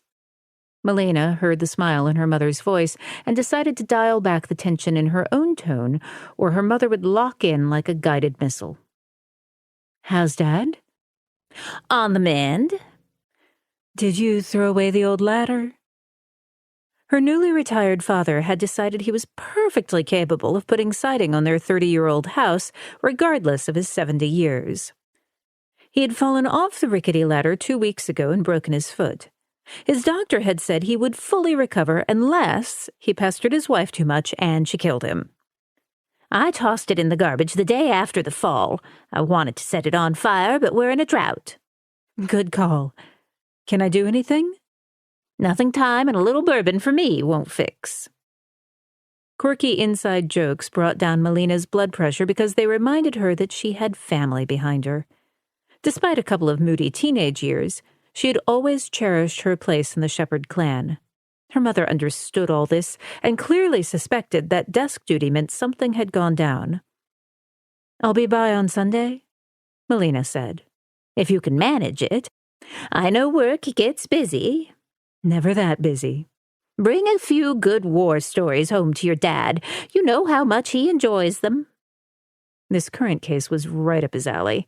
Well, except for the small part that included the near murder of his only child. "Will do, Mom." "Love you, kid." "Love you."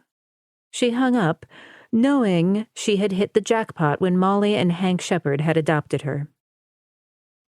28 years ago, when Hank Shepard had been a uniformed officer for the state police, he had received a call that a little girl had been spotted on the side of the northbound lane of Route 25.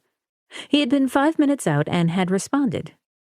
He said he had almost not seen her the first time because she was huddled by the guardrail. In fact, it was her yellow jacket flickering in his rearview mirror that made him turn around. He found her dressed in shorts, a white t-shirt, red boots, and the yellow raincoat. Most of her thick black hair had escaped her ponytail, and her eyes were red from crying. Her hands had been trembling, and when he had gotten out of the car, she had taken several steps back. "It's okay. I'm here to help. My friends call me Shep," her father said. To this day, Melina barely remembered the moment. She recalled his bright headlights shining on his frame, blinding her to only the outline of a giant. But she also recollected a soft, soothing voice that chased away some of the fear. "What's your name?" he asked. Too rattled to lie or give the other name she was told to use, she spoke the truth. "Melina." "That's a pretty name. Melina, are you hungry?" She nodded. "I thought so. I can take you back into town, and we can get something to eat and maybe find your mom and dad." "They're dead," she said. "Your mom and dad are dead?" She nodded. His smile only hardened for a split second. "Who left you out here?" She had never told him the woman's name. She was not sure if she had not recalled it or was too afraid to say. And when she was old enough and no longer afraid, the name had already faded from her consciousness. She wished now she had spoken to the big man as his rough hands had wrapped gently around her own fingers. If she had not been so afraid to talk, she could have told him about the person who had left her, and he could have dug deeper into her past. But she had remained silent, even when he had called his wife, Molly, who had come to the station armed with blankets and peanut butter and jelly sandwiches. The opportunity to find her biological family was gone. The Shepards had pulled strings and gotten social services to release her into their custody. There had been an exhaustive search for her birth family, but no information had materialized. Some surmised that, given her dark hair and olive skin, she'd come from Mexico or Central America. She did not speak Spanish, so if she had been brought over the border, legally or illegally, there was no way of determining her nationality. Her past had simply vanished. A knock on her door had her looking up. Jackson stood in her doorway. "I have a case for you." "I thought I was working one." "This one's more up your alley. Missing persons case." She had been assigned to her first one 5 years ago in Knoxville. The missing boy, Johnny, was 8 years old and autistic, and he had vanished from his backyard. A scent dog was summoned but was 2 hours away. She walked across the property toward the woods behind. With the temperature dropping, she had no time to waste. Knowing autistic children often walked in straight lines, she did the same for almost an hour before she heard the rustle of leaves. She turned around and saw something moving. She called out the boy's name. That's when she saw the red shirt and the crop of blonde hair. She had found him, cold, hungry, and scared. She wished she could say that all her cases had turned out so well, but too many, as far as she was concerned, had ended up unsolved. But somewhere along the way, she had earned a reputation as a solid investigator. "Who's missing?" she asked. "There's been a car accident. There's a child on the scene, but the driver is missing, and I need you to check it out." She rose, reaching for the jacket slung over the back of her chair. "Is the key killer involved in the accident?" "No, this has nothing to do with him. There's not much you can do with that case at the moment, and I need you now." Her heartbeat kicked as her mind instantly filled with dozens of questions about the child, the absence of an adult, and the condition of the car. She pulled in a breath, taming the rush of adrenaline. "What is the child's medical condition?" "She appears to be fine, but is confused and upset." "Is she talking?" "No." "Why is TBI being called in? This should be a case for local police." "There's something the local police want us to see in the trunk of the car," Jackson said. "Since we rarely have a genuine profiler in our office, I thought it would be helpful if Ramsey is on scene as well." They passed the conference room's glass wall where Ramsey had set up temporary shop. He was standing, a cell phone pressed to his ear as he stared out the large tinted window overlooking the former Freemason foster home. Melina knocked on the glass to get Ramsey's attention. Turning, he held up an index finger, signaling her to wait. Annoyed at the delay, she turned to Jackson. "What's the something?" "I'm going to let you both see it for yourselves. If it's really what they say it is, we'll need Ramsey." Ramsey ended his call and rose, pushing down his shirt sleeves as he crossed to the door. "What's going on?" "There's another case," Jackson said. "I'm going, and so is Shepard. I'd like you to come along." Ramsey frowned as if he were mentally shifting priorities with the flip of a switch. "Sure." He shrugged on his coat, carefully collected his files, and arranged them in his briefcase. His suit coat gently flapped as he approached. "What are we heading into?" Ramsey said. "I'm not sure I believe it myself," Jackson said. "Boss wants us to see it for ourselves," Melina said. "Understood," Ramsey said. "I'm in a white SUV," she said to Ramsey. "Separate cars might be more efficient this time." "Roger." The three divided, each moving at a clipped pace. Ramsey had his phone to his ear again as he angled into his car, and Jackson headed toward the exit as she jogged to the far side of the lot, lovingly known as Siberia. As Melina started the engine, Jackson was gone, but Ramsey's vehicle waited at the parking lot exit. When she drove up behind him, she caught his gaze as he glanced in his rearview mirror. The intensity in his eyes was direct and cutting. He shifted his attention quickly back to the road, but as he drove, and she followed, she knew he was as keen a hunter as the key killer. Chapter 7. Monday, August 24th, 5:15 p.m. Ramsey saw Shepard in his rearview mirror, gaining on him and then taking the lead as they merged their cars onto the interstate. She wove in and out of traffic, moving quickly toward the accident site. There was no quit in this woman.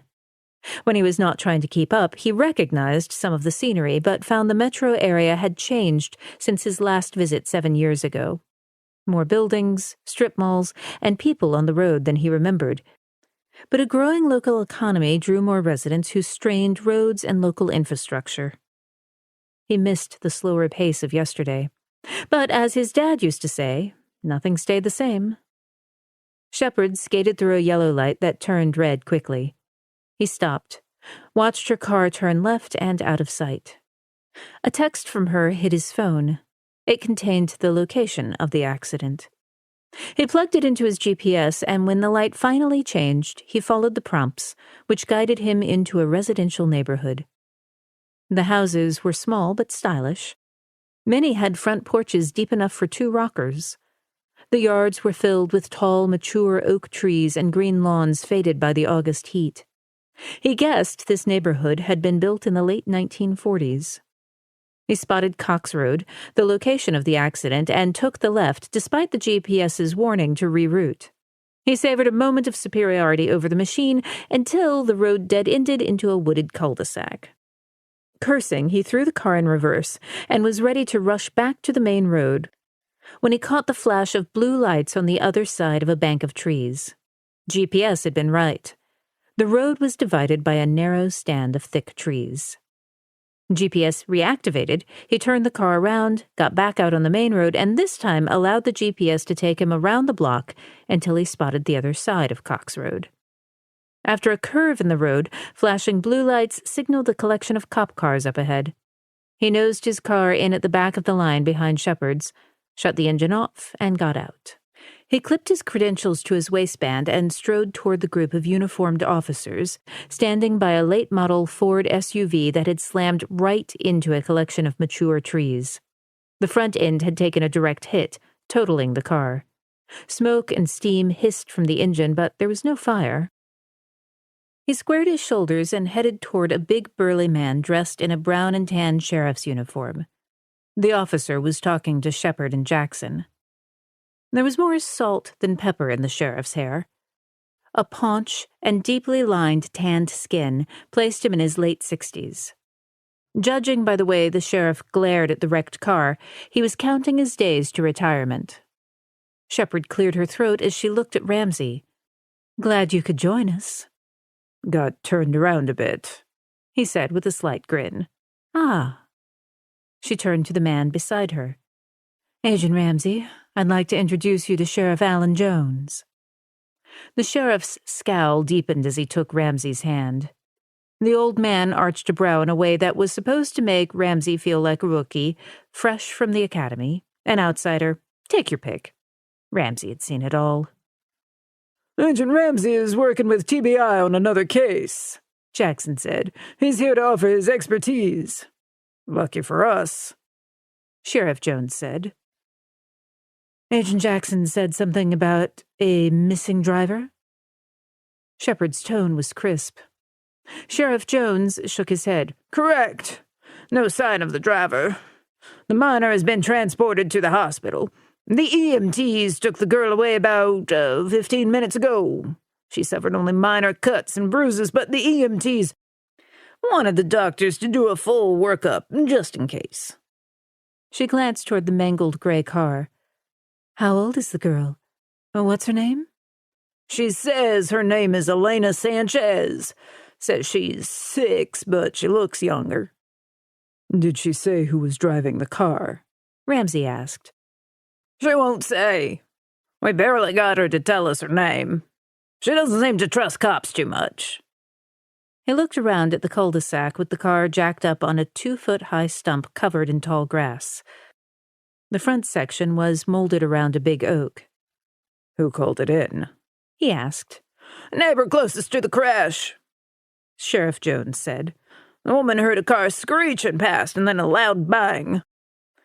She said they get a lot of traffic, even though the neighborhood prevented the road being cut through to the other side. Mother with kids raised holy hell when the Department of Transportation started clearing trees because she didn't want it to become a major shortcut to the interstate, which is blocks away." "This can't be the first time this has happened," Ramsey said. Sheriff Jones nodded. "Neighbor said a half-dozen drivers have tried to make it across in the last year alone. Forensic guys estimate the speed was at least 40 miles per hour based on the damage done to the engine. Way I see it, the driver was distracted, complacent, and speeding. No surprise here." The other side of Cox Road led to the main highway. "Did anyone see the driver?" he asked. "No." Sheriff Jones flipped through a notebook. "The neighbor, Pam Piercy, said that by the time she reached the car, the driver was gone. The kid was crying, so she shifted her attention to the child." Shepard removed a small notebook from her pocket, flipped to a clean page, and wrote down the name. "Which is her house?" "The first on the right as you're leaving. The street address is 2317. "Thanks. Mind if we have a look at the car?" Shepard asked. Be my guest. She crossed to the back of her SUV and fished out latex gloves. As she handed a set to him, he noted she kept the trunk of her car equipped with basic forensic equipment, MREs, flares, extra shoes, and rope. Shepard walked past Ramsey, Jackson, and Sheriff Jones, her focus squarely on the vehicle. Her expression had shifted and sharpened with even more intensity. If the key killer case had been out of her wheelhouse, this one was not. After looking inside the car's driver's side window, she circled around to the opposite side of the car. The airbags had deployed. The front passenger seat was covered in discarded fast food wrappers, bags of half-eaten snacks, a few empty soda cans, and a few rumpled receipts. A fine dusting of black powder on the steering wheel, door handles, and radio buttons told them the forensic team had started working the scene. Sheriff Jones, I see your guy has dusted for prints. Any luck? Shepard asked. The steering wheel, dashboard, and door handles were wiped clean, he said. What about the buttons on the side of the driver's seat? Shepard asked. Checked and also clean, Sheriff Jones said. He glanced back at the car seat. The harness was unhooked, done no doubt by Ms. Piercy, or EMTs when the child was removed. Still, the driver would have handled the seat multiple times. He should dust the sides of the car seat as well as its underside. I'm sure he did both, the sheriff said. I don't see powder on the car seat, Shepard said. Better check, Sheriff. Will do. Why not take the child? Ramsey asked. Driver was injured and couldn't carry the child, Shepard theorized. Maybe the girl was crying and making too much noise. Maybe the driver isn't far from the scene now and is watching us, or the driver is already at the hospital. Hospital security is on notice to monitor incoming calls, Sheriff Jones said. We've also notified hospital staff to keep everyone other than immediate hospital staff away from the child. Good, Shepard said. She's alone, hurt, and frightened. She's vulnerable to any kind of suggestion. Among all the clutter in the back seat were blankets, stuffed animals, and well-worn toys. In the car seat's cup holder was a juice box with a straw. She touched the box, shaking it gently. It was still half full and felt slightly cool to the touch. When was the crash called in? She asked. Less than 1 hour ago, Sheriff Jones said. Shepard picked up a floppy, stuffed dog covered in goldfish crumbs. One of its eyes was missing, and the fur was worn off the ears.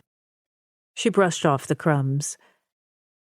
Sheriff, did your people find any signs of drugs in the vehicle?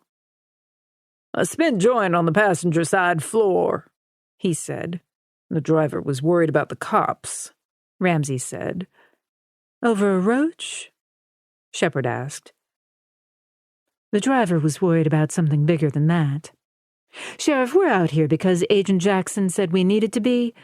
Time to tell us why we're really here. I heard you were real charmer, Sheriff Jones said. What's your nickname again? I forgot. There are a few, but my favorite is Glinda the Good Bitch. Jones sidestepped the comment and rustled on a fresh pair of his own gloves and walked around to the driver's seat. We opened the trunk earlier, fearing someone might be inside. You never know. Once we determined what we had back here, we closed it right up. Tension rippled through Ramsey's body as he braced. Open it. Melina took a step back from the trunk and, out of habit, slid her hand to her weapon. She hated surprises.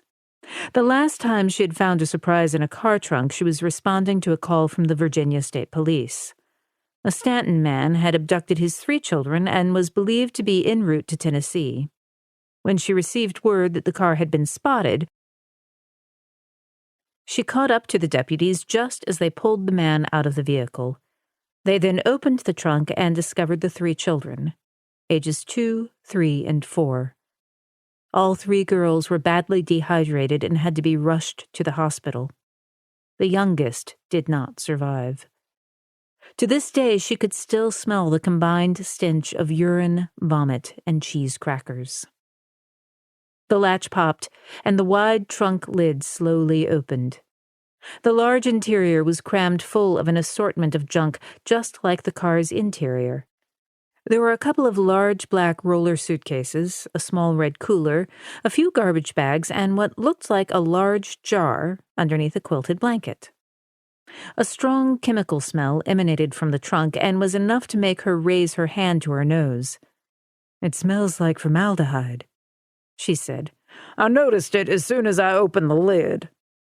Sheriff Jones nodded to his forensic tech and asked him to start snapping pictures. "Once I took a look under the blanket, I called TBI." The sheriff gingerly lifted the quilt, soaked in the chemical solution. The jar lid was not screwed on tightly. Someone had taken the jar lid off and not replaced it properly. The sheriff carried the damp blanket to a tarp. "As soon as the deputy got a peek in the trunk, he hustled the child away from the car and halted the investigation. I got a good long look before I called TBI."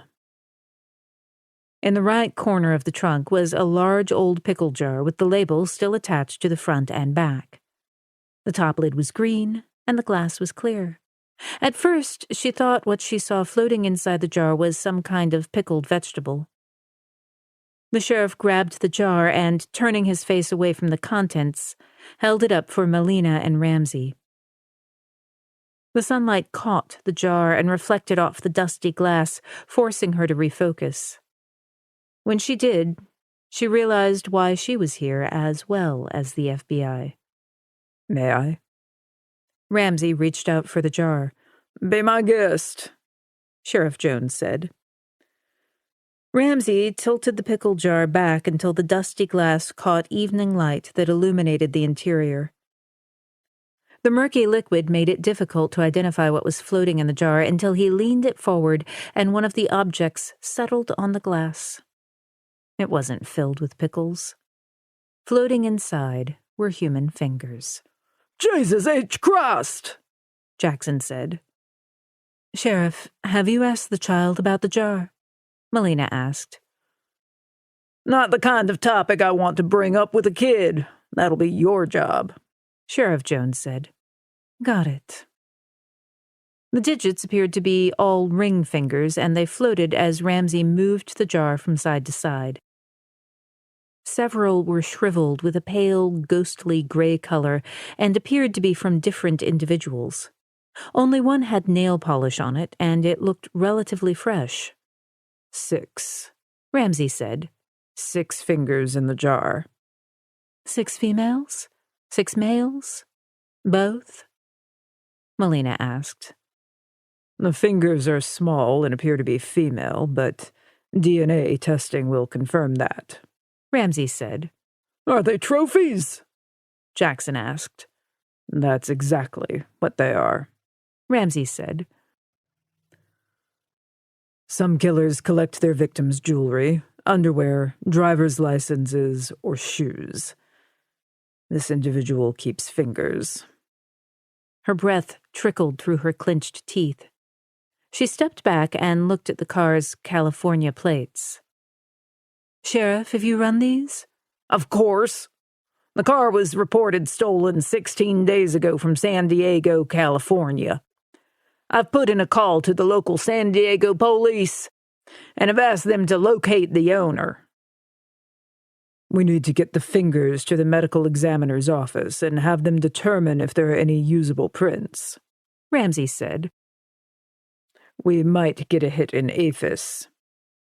Identifying the victims was a vital first step, but her priority was finding the driver and talking to the child. What's your impression, Agent Shepard? Ramsey asked. His deep baritone voice sounded professorial. She straightened, tightening her grip on the stuffed animal at her side. At this stage, I don't know what to think. Come on. You have thoughts and impressions. I can see it in your expression. Any thoughts about the driver? The child? The child didn't lack for snacks. The food isn't nutritious, but standard fare for children. Snacks keep a child quiet. True, but I sense the driver has genuine affection for the child, Ramsey countered. When she'd been about 6, she had been famous for her meltdowns. Her mother had quickly started carrying goldfish crackers and juice boxes. Even to this day, her mother knew a handful of goldfish made her happy. This driver abandoned the child, she said, something her mother had never done. The driver values self-preservation over the welfare of the girl. Assuming the driver knew about the pickle jar's contents, he or she is familiar with violent behavior. Cuts fingers off people but is careful to keep the child fed. Some violent offenders can care about family and friends and draw a line between their two worlds, Ramsey said. Yeah, it was called compartmentalization. Keep a firm line between light and dark. Some killers could manage it for decades. For others, a simple trigger shattered the illusion and was usually their downfall. But even for the most hardened, those worlds often collide eventually. Yes, they do. She hoped for Elena's sake the wall had been firmly in place until the accident. The driver's sense of self-preservation trumps any of the snacks and toys. Cheap food is easy to come by. Freedom is not. Did anyone see the driver run away after they heard the crash? Jackson asked. No, Sheriff Jones said. We'll check with the residents and see who has private security footage. You might get lucky, Ramsey said. I'll put a couple of deputies on it, Sheriff Jones said. She stared at the jar of digits floating in the viscous liquid, but discovered she had no words. Many of the victims murdered by serial killers were faceless, nameless women who worked in the sex trade. They were women who had left home a long time ago, and if they went missing, family rarely noticed, nor did they care. I want to get to the hospital and speak to Elena, Melina said. I'll follow, Ramsey said. If we all go, she's sure to clam up. Melina looked at Ramsey and Jackson. You both can be a little overwhelming. Ramsey and Jackson looked at each other. I can be charming, Ramsey said. I have 2 kids of my own, Jackson said. No, Melina said. I'll talk to the girl. Jackson released his breath, seeming to concede to her on this. I'll escort the fingers to the medical examiner's office. I want to see the child, Ramsey said. She's our only witness right now. All right, but let me do the talking, she said. He attempted a smile as if to prove he could soften his image. Done. Don't do that, she said. What? Don't smile at the kid. It will terrify her. Just be quiet. What's wrong with my smile? He asked with genuine curiosity. You're the detective. You figure it out. Chapter 8. Monday, August 24th, 6 p.m. Melina lost sight of Ramsey as each drove toward the hospital, but she was not concerned. He was a big boy and perfectly capable of finding the right address. His presence unsettled her, which was a rare occurrence. Since her rookie days, she had dealt with her share of tough cops who expected her to prove her worth. Those days were long past. Until Ramsey, who was in a different league of cop. He noticed more than the average bear, and there was a hint of ruthlessness that was keeping her on her toes. For now, she was grateful for the time alone in the car. She needed to process the scene without enduring his scrutiny. She arrived at the hospital and parked. As she crossed the hospital lot and strode toward the front doors, she spotted Ramsey approaching from her left flank. His long, even strides ate up the distance quickly, and by the time she reached the front door, he was at her side. You made it, she said. He grinned and paused, allowing her to walk through the sliding doors first, but he was the first to reach the information desk and show his badge. She held up hers as he said, FBI agent Jerrod Ramsey and TBI agent Melina Shepard. We're here to see Elena Sanchez. The older woman with white curly hair wore a blue smock over her street clothes and sported a badge that read, Gina, volunteer. Brown eyes widened as she checked her computer screen and then, squaring her shoulders, said, "Third floor. She's on the pediatric wing." Thank you, Ramsey said. They stepped into the car and Melina pressed 3. A tall man in a white coat entered the car and leaned past her to press 4. The 3 stood in silence until the doors opened on the 3rd floor. "Remember, I do the talking," she whispered as they stepped out. I'm here to not smile, Agent Ramsey said. Exactly. At the floor station, she got the attention of a young nurse, Nora, and each showed their identification badges and made introductions. "Any calls from family?" Melina asked Nora. "Nothing." "Has anyone called the hospital about a young child brought into the emergency room?" It was not beyond the realm of possibility for the driver to worry about the child or, more likely, what she would say. "No calls? You're her first visitors." "That might change when the media gets this story," she warned. "Just keep everyone off limits to the girl for her own safety." "Of course." Melina reached into her backpack and pulled out the stuffed dog. She straightened the crooked eye and arranged the ears so that they dangled neatly around its furry face. Her mind tumbled back to before the Shepards had adopted her, to the faint outline of a similar stuffed furry companion. She could not say if it had been a dog, cat, or bear, but she knew it had been soft, and that when she'd held it close to her nose, the smell had given her comfort. She rolled her shoulders and head from side to side and practiced a smile before she opened the door to the private room. The overhead light was dim and the shades drawn. A television mounted on the wall broadcast an episode of SpongeBob SquarePants. The girl lay in the middle of the bed, her eyes closed. Dark hair framed her small olive-skinned face. Small lips were pursed, and her brow was wrinkled into a frown. Melina struggled with the same anger that always threatened to get the better of her when she worked a case involving a child. It was one thing for her to have her abandonment issues. The damage had been done, and she had found a way to make it work for her. But that did not mean every kid had a coping mechanism and everything was going to be all right. She looked forward to meeting the driver of the car and locking his or her ass up. She pulled up a chair beside the bed as Ramsey stepped back into the shadows. She took the little girl's hand in hers and for several seconds said nothing as she simply sat. The girl's eyes began to roll back and forth under her closed lids, and her body began to twitch. She was dreaming, and judging by the deepening frown on her face, it was not good. "Elena," Melina said softly. "Elena, shh."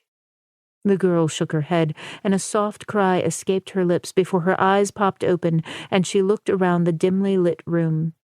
Her gaze was panicked, reminding Melina of a cornered animal. "It's okay, honey." She heard Ramsey shift but hold his ground. "You're safe, Elena. You're in the hospital." The girl turned toward Melina, her eyes still as her grip tightened around Melina's fingers. She was a stranger to the child, and in any other circumstance, the child might have drawn back. But in this moment, she sensed the child was drowning, scrambling to stay afloat. Melina was her life raft. "You're okay," Melina said softly. The tiny girl was silent, panic turning her liquid brown eyes brittle. No tears glistened, suggesting this was not the first time she had been left on her own. "My name is Melina." Given the girl's probable bias against cops, she planned to leave that detail out for now. "I want my mom," the girl whispered. I'm trying to find your mom, but don't know where to look. What's her name? Elena's mouth bunched into a frown. I'm not mad at your mom. I just want to find her, she said. Tears now welled in the girl's eyes, and several spilled down her cheeks. You can't find my mom. I'm pretty good at finding people. She held up the stuffed dog. I found this guy. Petey. Elena released Melina's fingers and grabbed the dog, closing her eyes as she held the toy close. I found Petey, Melina repeated. Help me find your mother. You can't, she whispered. She hugged the dog close, burying her nose in the soft fur. Why not? Silence stretched. Melina could feel the girl's tension as well as Ramsey's behind her. The child sensed the agent had suspicions about her mother's fate. Why can't I find your mother? Melina asked. The girl didn't open her eyes, and when she spoke, her voice was so faint it was hard to understand her. My mom is dead. It was Melina's turn to be silent for a moment, as she digested the words and juxtaposed them against the image of the glass pickle jar and its ghoulish contents. Honey, what is your mother's name? Christina. Where did your mommy live? California. That tracked with the plates on the car. Where in California? 1040 Lytton Lane, Imperial Beach, California, 619-555-1212. That's your home address and phone number? She quickly scribbled down the information. Yes, Mama made me learn it. That's very smart of you to remember. When did your mom pass away? On my birthday. When's your birthday? August 22. That was a couple of days ago, Melina said. What happened to your mom, honey? She never woke up that morning. Why not? Bibi said it was the needle in her arm. It would make her sleep forever. Who's Bibi? My friend. Was Bibi driving the car? Yes. Was Bibi in a hurry to get somewhere? She was mad. About what? Sonny yelled at her. She yelled back. Mama always said don't make Bibi mad. What does Bibi look like? I don't know. Like Bibi. Does she have blonde or brown hair? Melina asked. Blonde, but it's black on top. Melina continued with more questions until she had a fuzzy profile of a middle-aged woman with bleached blonde hair and a taste for fast cars and flashy clothes. Who is Sonny? She asked. I don't know. Is Sonny a boy or a girl? A boy. Did he seem to know Bibi? Sonny is her friend. Was Sonny in the car when it crashed? No. Do you know Sonny's last name? I'd like to call someone that knows you or Bibi. Don't call Sonny. He's scary. Her lips flattened into a small, grim line, and whatever sense of calm the girl had started to enjoy vanished. That's okay. We won't call Sonny, I promise. The girl shook her head. Promises break. Not mine.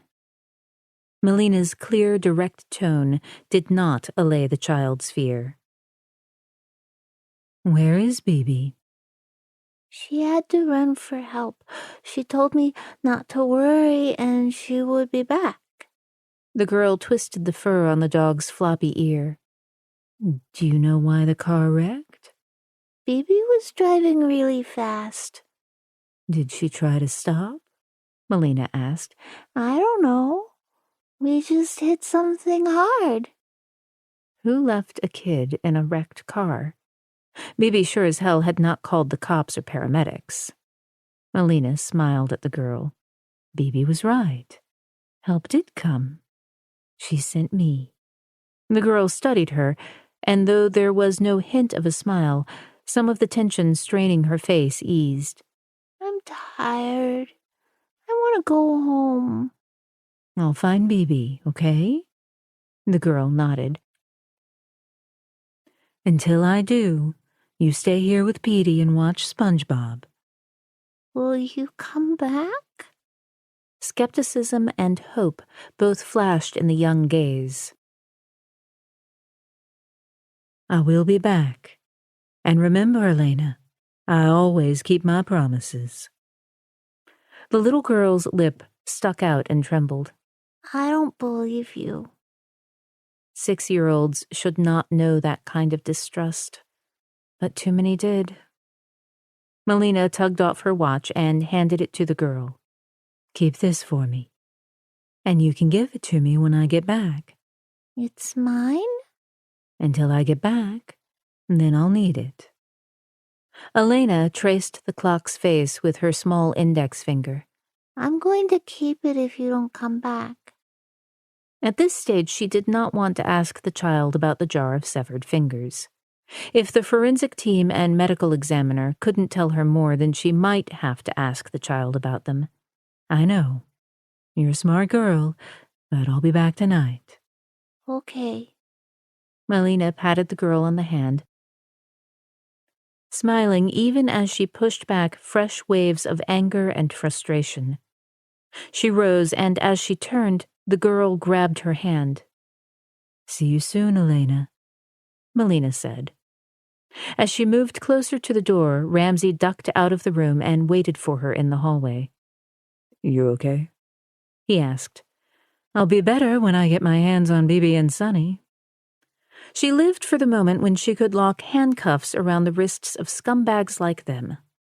Melina strode to the floor's station and asked for Elena's doctor to be paged.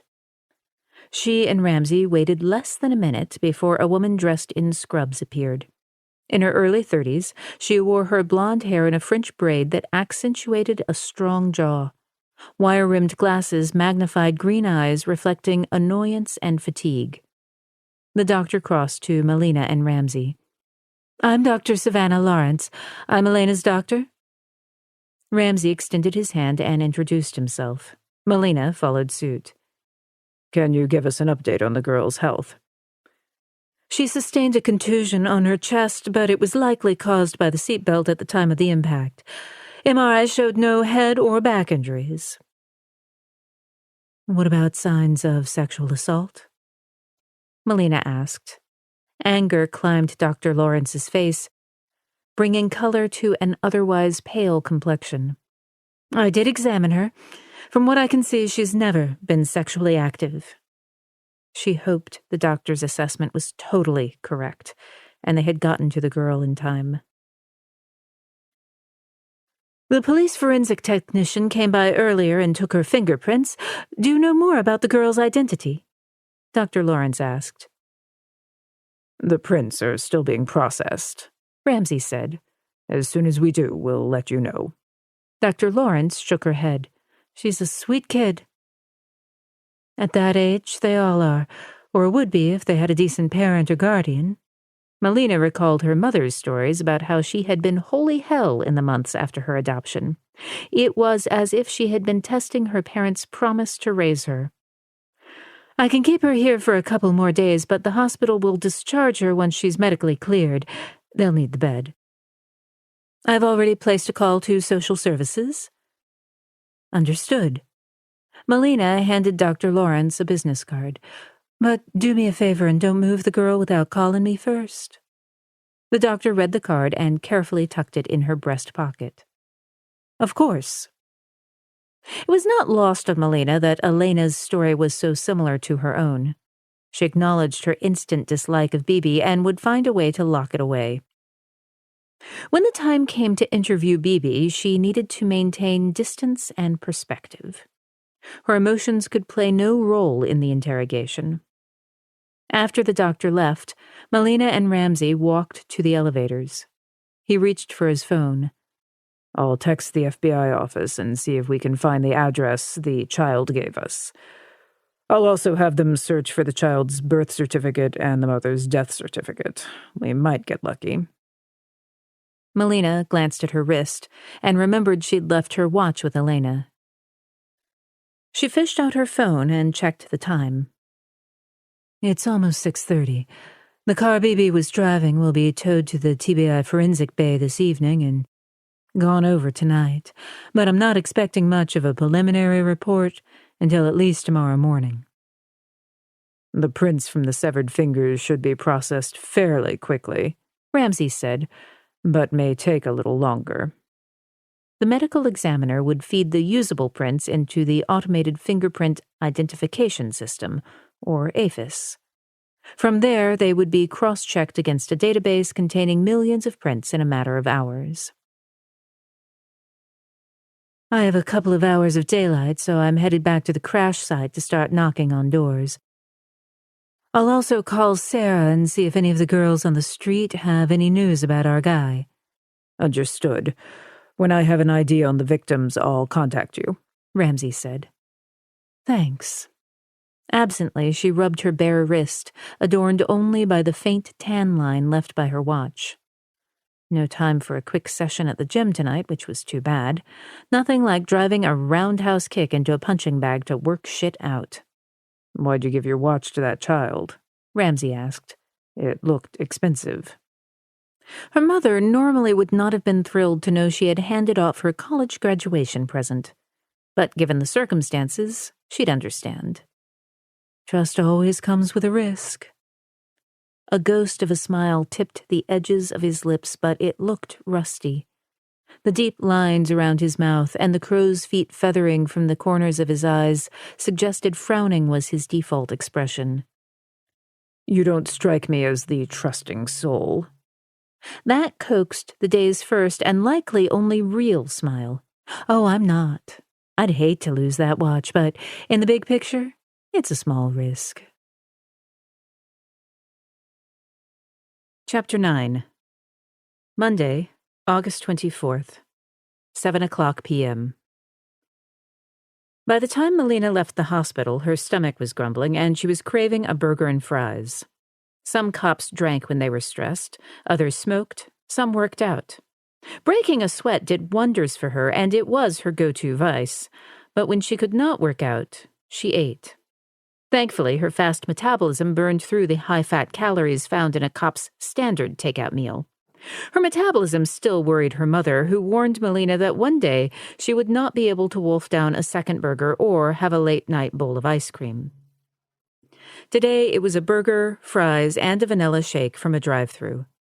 She flattened the burger's wrapper in her lap, balancing the burger between her thighs as she drove to the crash site. She alternated sips of the shake with bites of burger without a second thought. 50% of her intake was consumed on the go. A meal at a table with no interruptions was a thing to be cherished.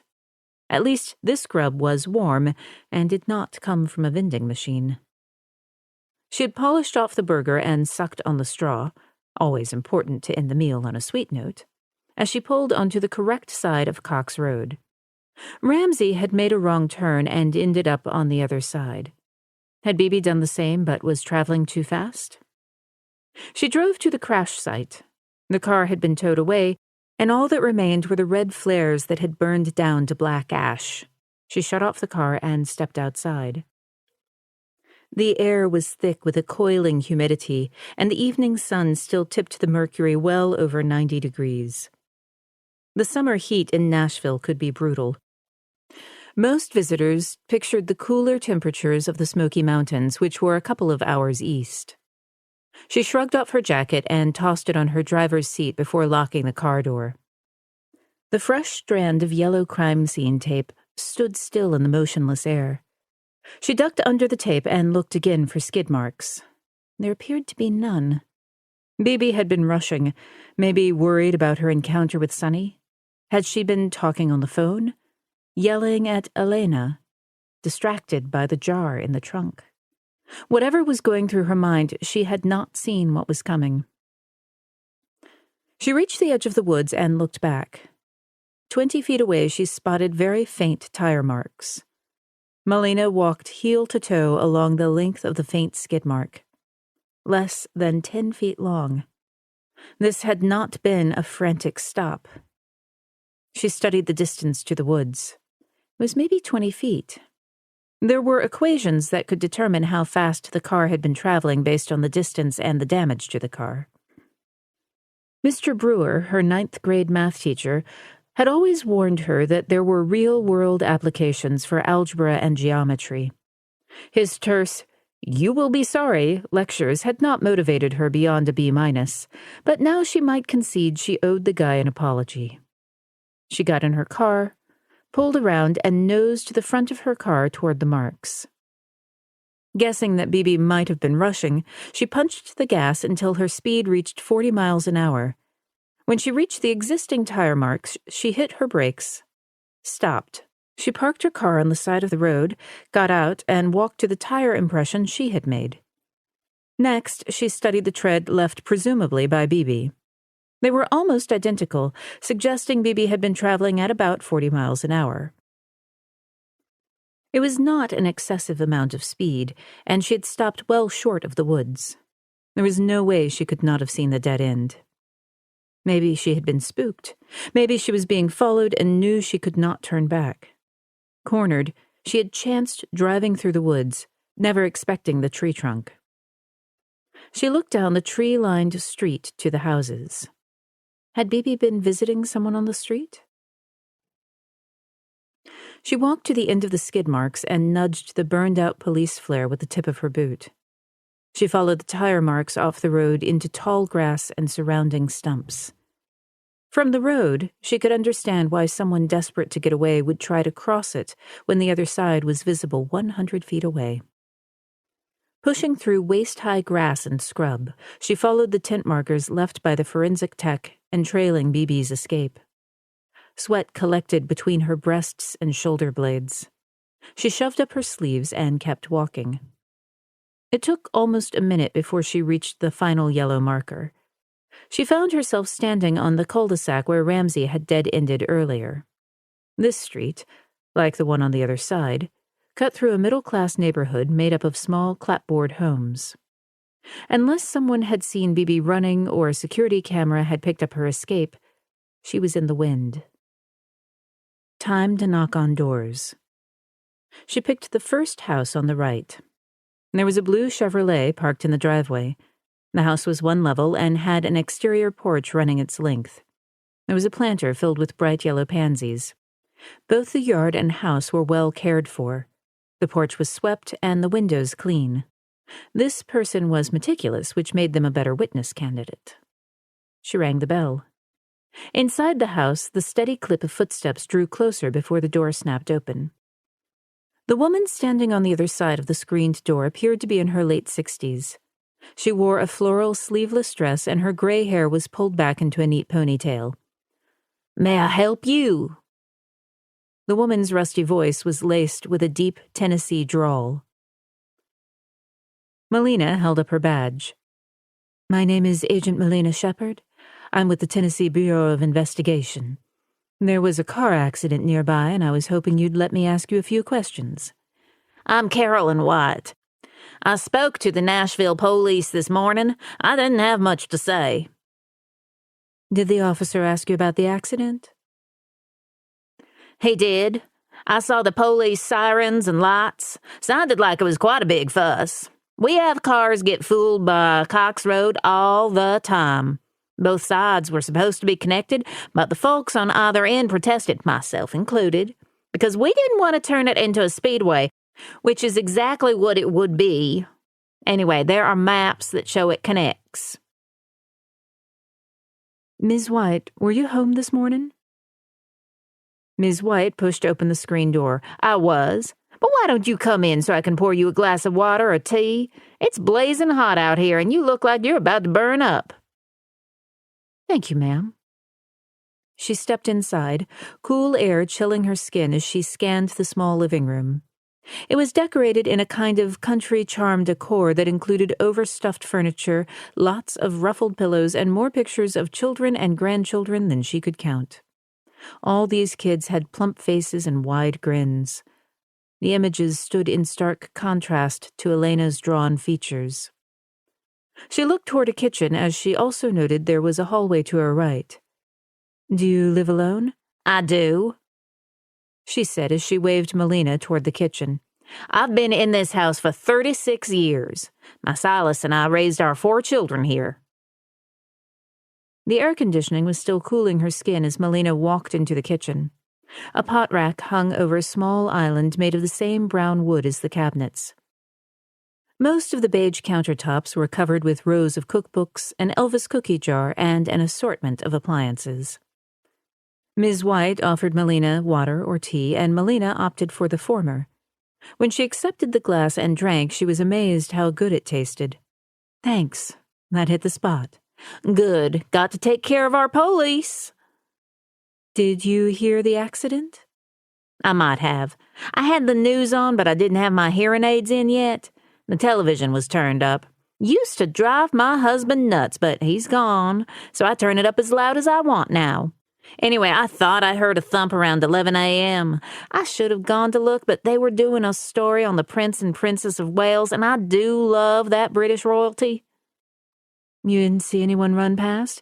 No, I didn't, but I can tell you that Geordie Tanner across the street has one of those security cameras. On his doorbell? No, Geordie has a camera in his trees. He points it right at the cul-de-sac. We've had kids park down there, and they can create quite a fuss. Melina set her empty glass on the island, pulled her notebook from her back pocket, and jotted down the man's name. "Do you know if the officer spoke to Geordie?" I'm sure he knocked on his door, but Geordie is a long-haul trucker, and he won't be back in town for a couple of days. I didn't think about the camera in his tree until just now. I should have told the officer, but it completely slipped my mind. "Do you have Geordie's phone number?" Sure. She walked to a wall-mounted phone. Taped to the wall beside it was a list of numbers. Ready? "Shoot." As Ms. White recited the number, Melina scribbled it down. "Great, I'll give him a call today." She tucked the notebook back in her back pocket. "Thank you for the water. I want to get across the street and have a look at the camera. Anyone else on the street who might have seen the accident?" That I don't know. I'm the only one on the block who's retired. Most of these folks work jobs that get them up and out the door before the sun. Many take overtime or work a second shift. "Thank you again," Melina said. Of course, honey. Stop by any time. When Melina stepped out into the heat, it felt twice as hot and thick as it had moments ago. Amazing what your body could become accustomed to in such a short amount of time. She jogged across the street into Geordie Tanner's yard and looked up into the trees until she spotted the camera. It was painted green and brown and reminded her of the cameras used by hunters to monitor game. She took a few pictures with her phone and then, with her line of sight, followed the angle of the lens. If Bibi had come running through this area, that camera had caught her. As she walked back to her car, she dialed Geordie's number. The call went to voicemail. She left her information and asked him to return her call as soon as possible. She knocked on 4 more doors, but as Ms. White had suggested, no one was at home. An hour after, the sky had fully darkened as she headed back to the other side of Cox Road. Then she knocked on more doors, but noted the local officer had left his card wedged in several of them. By the time she was behind the wheel, her skin was broiling. The car's AC first blew out only hot air as it cranked up, so she kept her car door open until it slowly cooled off the interior and her. She sat and reached for her phone. Curious about Agent Jerrod Ramsey, she typed his name into the search engine. She had been intrigued by the guy since she had seen him waiting for her in the TBI's lobby. Tall, dark, and imposing. Ramsey had left few digital footprints. Not surprising. She was careful about that as well. Piecing together the bits of information, she learned he had been with the FBI for almost 15 years and now headed up a team that worked a variety of violent crime cases across the country. Most recent included a series of cold cases near Austin, Texas, in the Blue Ridge Mountains of Virginia, and in his own backyard of Alexandria, Virginia. She found only 2 images of him, and both were official FBI portraits. He looked like he had 10 years ago, only his face had filled out a little, and there was now some gray hair. There was nothing about the man or his personal life. Made perfect sense. A guy like that did not want, nor did he need, the attention. Habit again had her glancing toward the watch that was not there. She dialed the hospital and spoke to the charge nurse, who reported that Elena had had no visitors. She thanked the nurse, turned the car around, and pressed the accelerator. Maybe you didn't just vanish, girlfriend. Someone saw your ass running from that accident, and it's a matter of time before I catch you. As she approached the stop sign, her phone rang. She saw Ramsey's name on her phone. Yes, sir. Please, no, sir.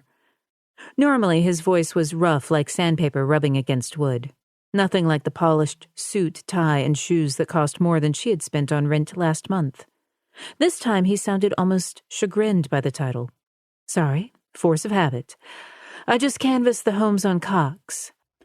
Located a security camera and have put a call in to the owner, but for now, nothing. We'll definitely want that camera footage. I'm on it. I'm at the medical examiner's office. Can you stop by? The state medical examiner and the Tennessee Bureau of Investigation offices were on the same campus and were less than a few blocks apart. I'm about 15 minutes out. Have you pulled prints? We have been able to get readable prints on 2 of the fingers so far, and they have been submitted to APHIS. Hope to have an identification when you arrive. A jolt of excitement zipped through her like it always did when a piece of the puzzle fell into place. Having the name of a victim would likely tell them something about the killer and maybe lead them to Bibi. I'm on my way. Chapter 10. Monday, August 24th. 9:00 p.m. Ramsey did not need to see Agent Melina Shepard to know she was approaching the autopsy suite. Her defined footsteps, like her voice and mannerisms, were clear and direct. Even the slight southern accent that wove through her husky tones was not willowy or soft, but strong and sharp like barbed wire. Her face and body were angled and honed, but with enough curves to turn heads. She might not have noticed the men at the crime scene stealing glances at her, but he had. If she had caught them, her direct stare, which had a way of dissecting layer by layer, would have challenged them until they had the good sense to look away. The one time her expression had softened had been when she had spoken to Elena. Then, genuine concern and empathy had warmed her voice. Most cops, especially those with children, could not escape the emotions of an injured child. Whether she had a kid or she had been hurt as a child, she'd had a real connection to Elena. Shepard rounded the corner. She still wore the dark jacket over a fitted blouse, long black slacks, booted heels, and her badge clipped to her belt. Her olive skin had a faint glow of sun likely picked up while canvassing the neighborhood. "Agent Ramsey," she said. "Secured an identification yet?" No small talk, which, in all honesty, he did appreciate. Talking about the weather, music, or whatever bullshit people filled the airways with at times like this never sat well with him. Shepard did not play politics. She simply did not care whose feelings got hurt. That was noble, but short-sighted if she had any ambitions to rise through the ranks. He understood strategy and looked upon office politics like a necessary evil. He was good at it, and for that, he was able to get whatever his team needed. We now have 2 identified, he said. The doctor has given us the use of his conference room. I can brief you, and then we can meet with him. Perfect. She moved away from him and opened the conference room door in her habitually expedient way. She flipped on the lights and crossed to a small refrigerator and plucked out 2 bottled waters. As he entered the room, she held one up for him, but when he declined with a shake of his head, she replaced it. She twisted off the top and was drinking greedily as she sat.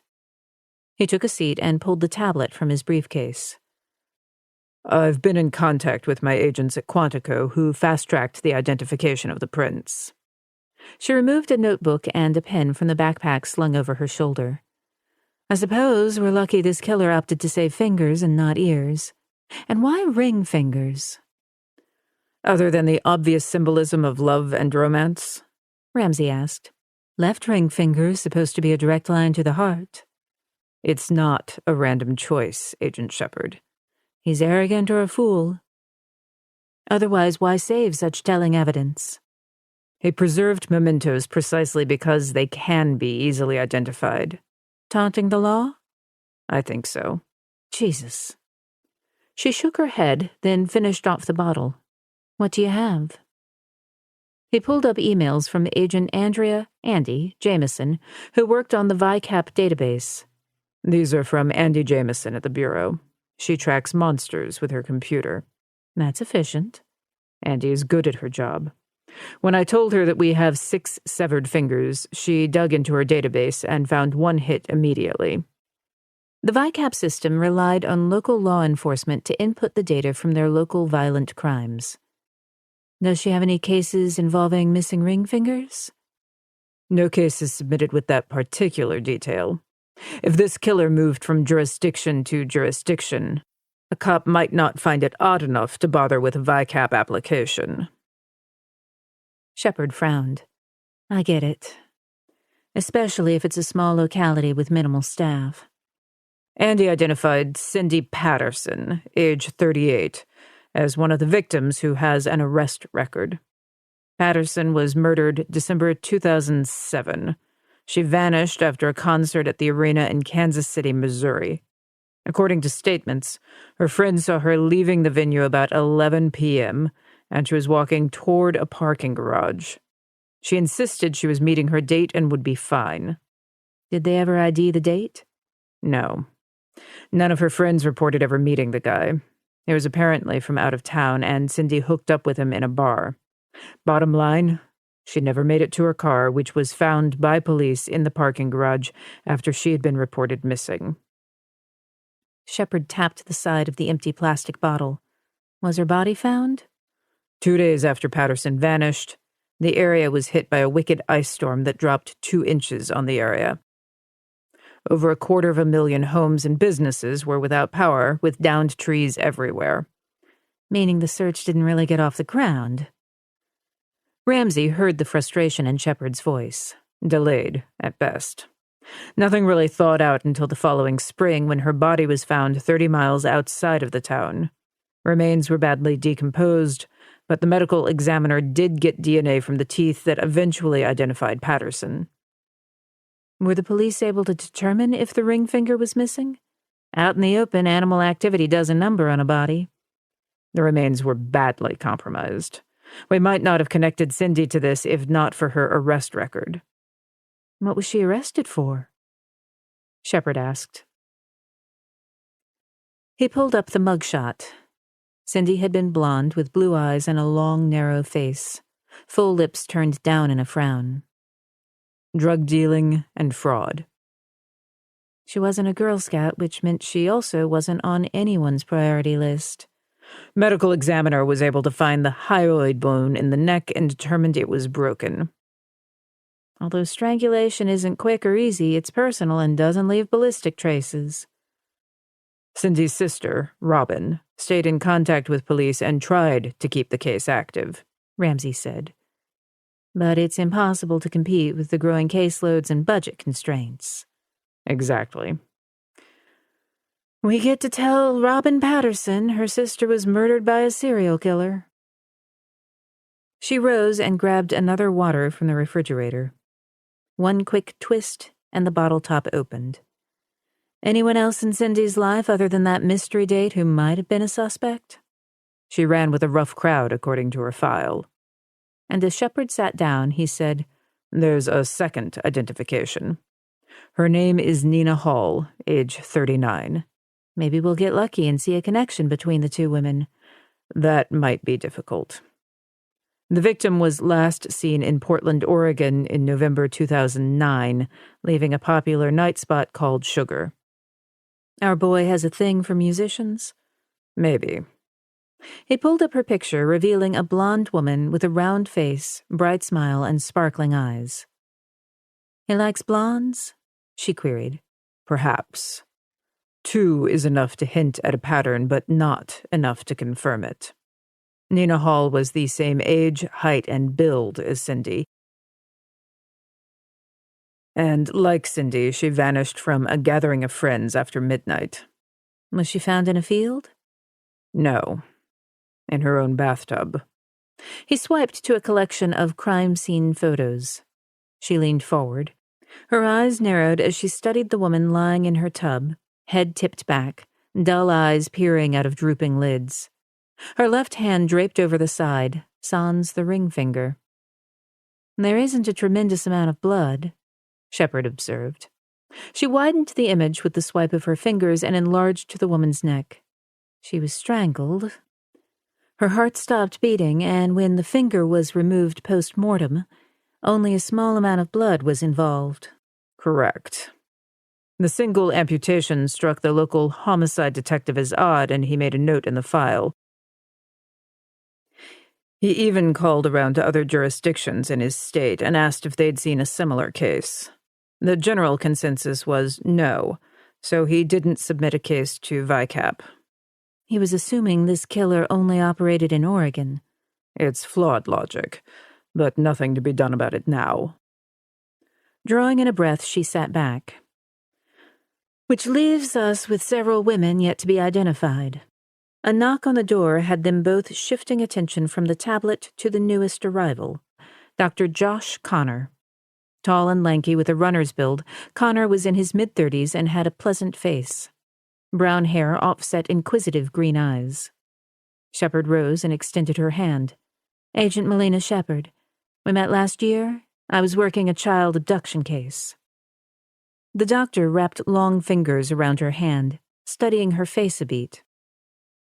I remember. Tough case. Father was involved. He was convicted and sentenced to 50 years. Too bad it couldn't have been longer. That's what hell is for, Dr. Connor said.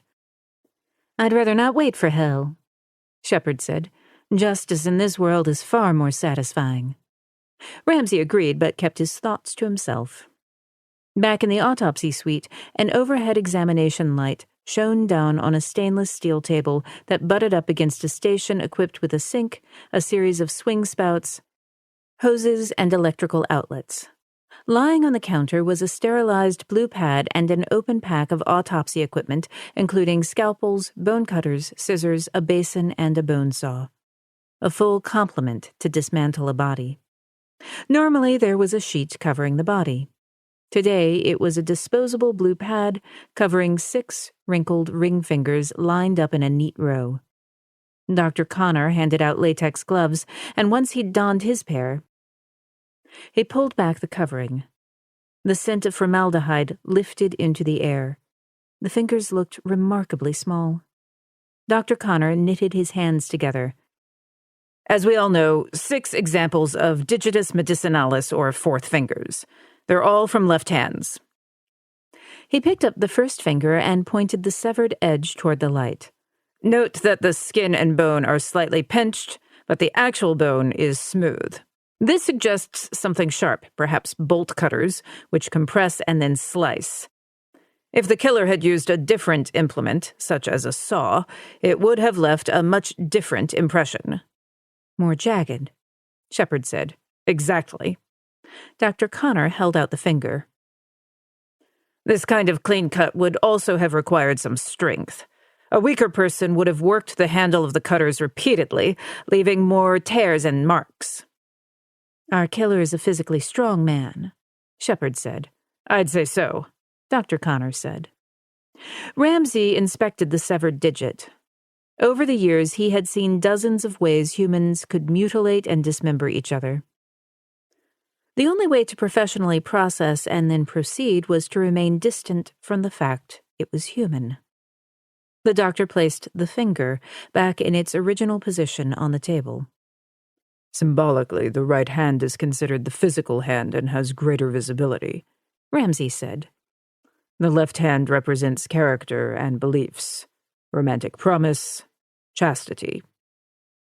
Isn't there usually a sexual element with serial killers? Shepard asked. In most cases, yes, Ramsey replied. And if not sexual, gratification is attained through the victim's suffering or death.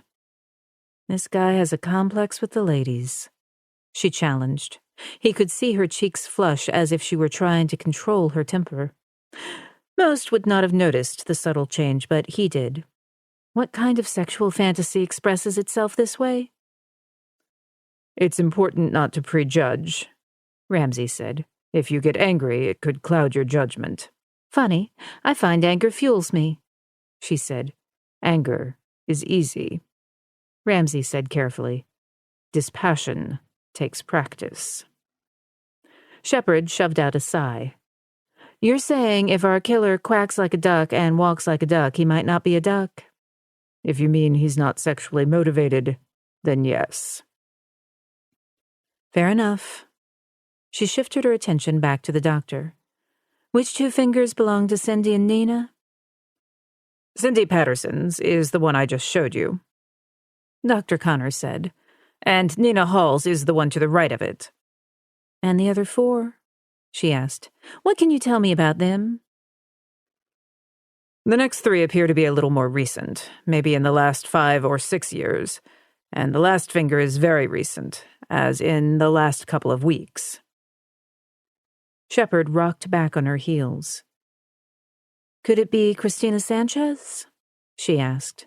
According to Elena, her mother just died. I don't know, Dr. Connor said.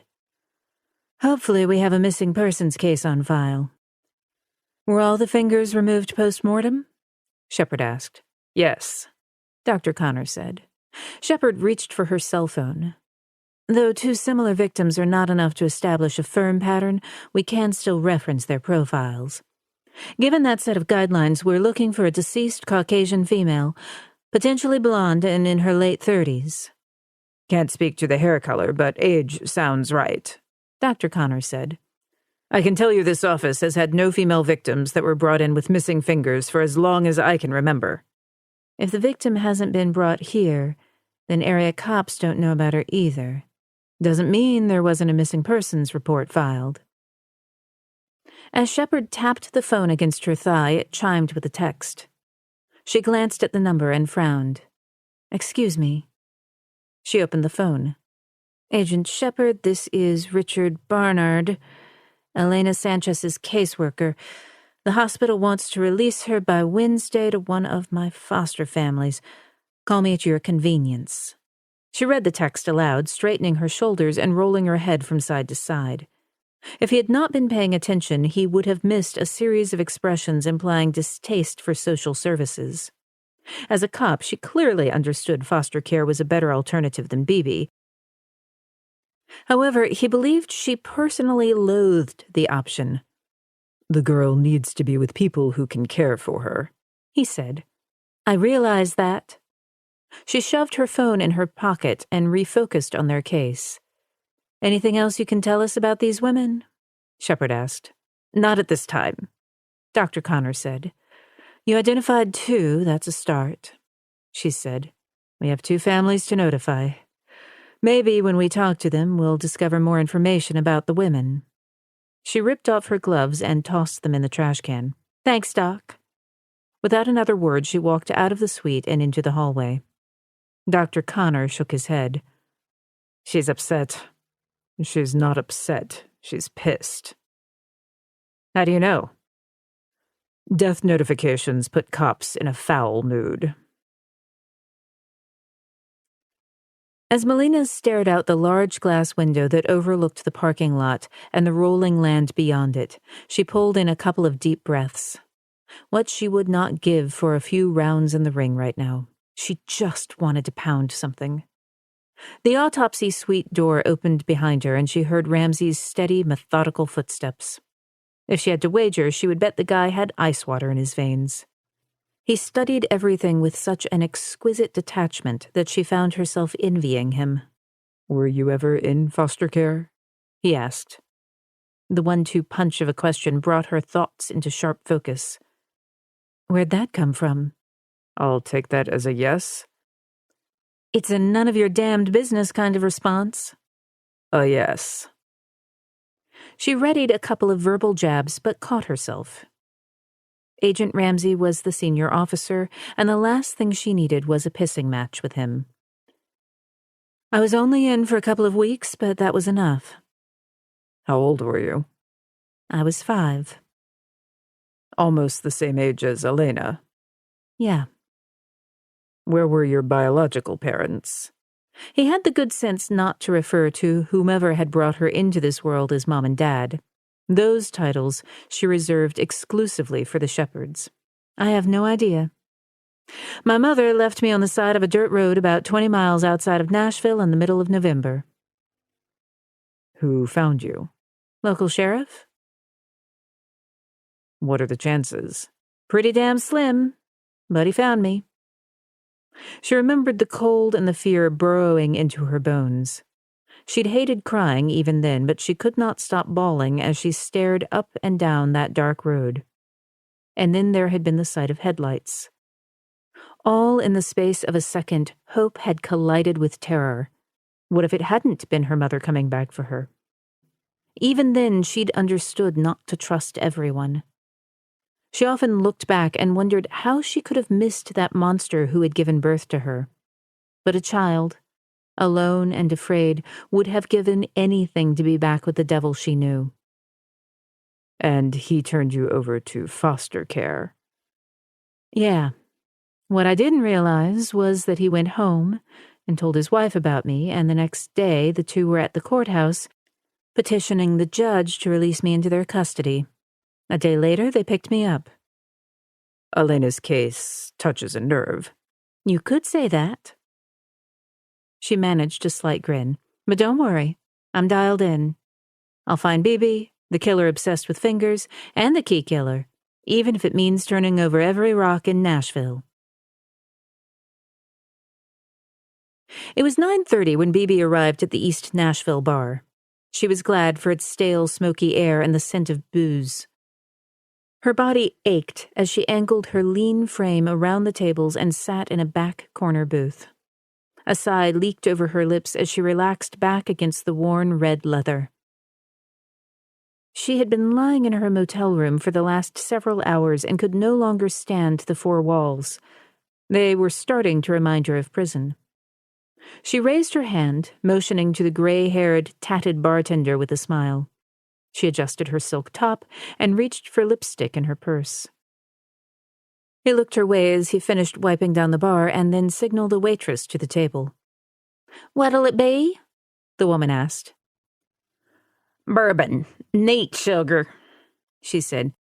"Your bartender is going to be pouring a lot tonight." "You got it." She glanced in a small compact mirror and smoothed on fresh pink lipstick. She had screwed up, but that did not mean she had to look the part. Smoothing her blonde hair back with manicured fingers, she pressed her lips together. Aching ribs told her the damn airbag had left her chest bruised and battered. She fished out a bottle of aspirin from her purse as the bartender set her bourbon in front of her. "Thanks, doll. Might as well get me another round." "That kind of day?" It was a half-hearted attempt at conversation that she had heard one too many times. "You have no idea." She winked, popped the aspirin in her mouth, and chased it with a gulp of bourbon.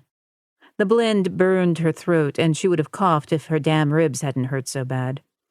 But as the fire subsided, soothing warmth began to spread through her body. "Sonny, what the hell have you been doing?" she muttered. She gulped down what remained in the glass. The second glass arrived right on its heels. This time she sipped. She stared into the amber liquid. Neon lights from the front window sign reflected in the tawny drink as she tipped the glass slowly from side to side. Hitting that stump had been a stupid mistake. She'd had no idea it and a dozen of its friends were hiding in the tall grass, waiting to pounce on the dumbass who thought she could run the gauntlet.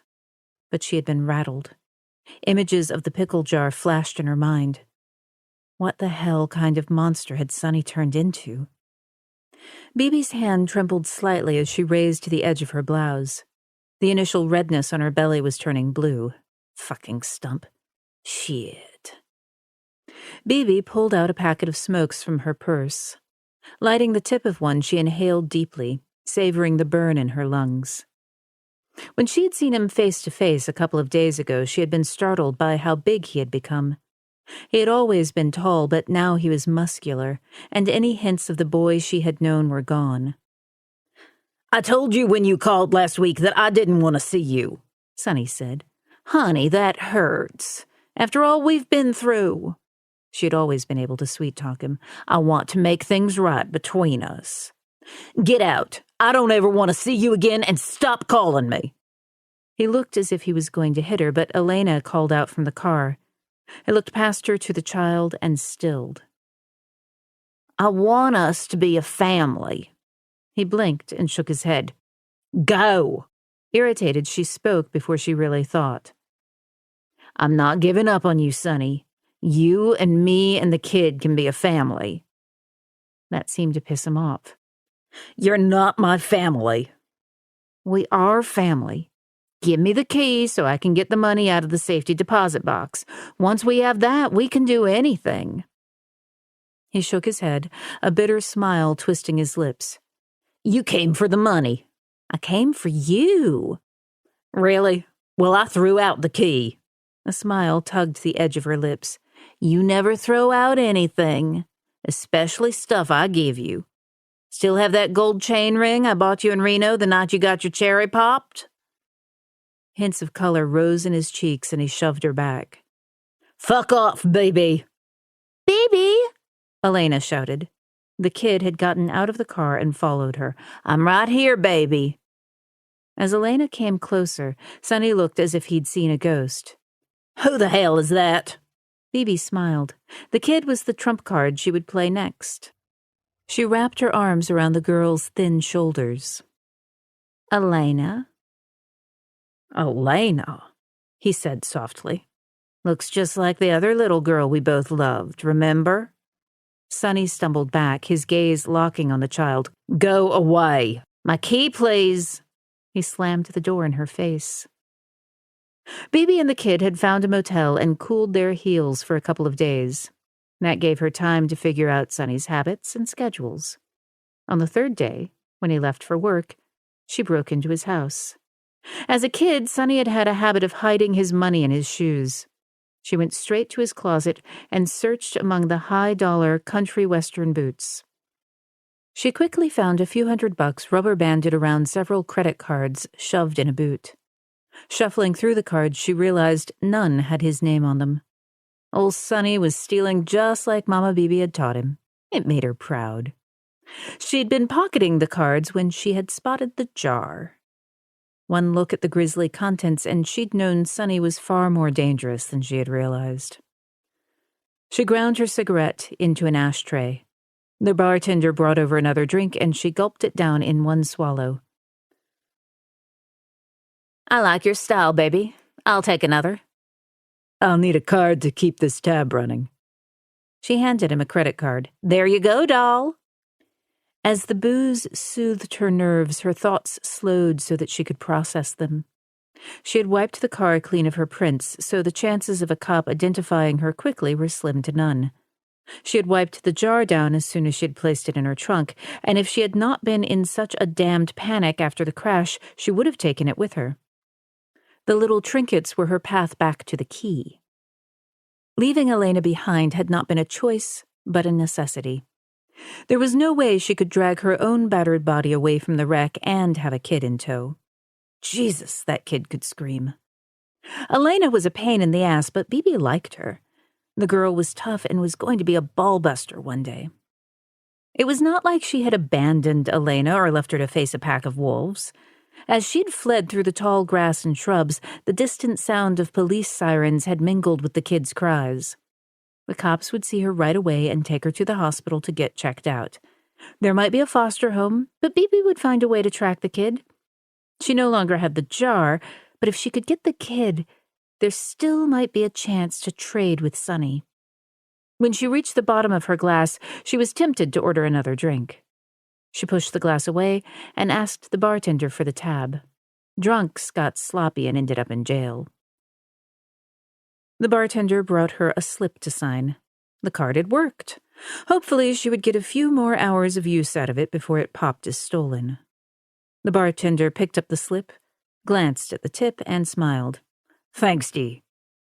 A crooked smile tipped the edges of her lips as she freshened her pink lipstick. "No, thank you, baby." Chapter 11. Monday, August 24th, 11 o'clock p.m. Fear had been a part of Sonny for as long as he could remember. As a small boy, he was always terrified that his world would shatter. Day after day, he would conjure imagined scenarios that cast him alone in an empty, cold house, or running down a dark, lonely road, chasing headlights that vanished into the night.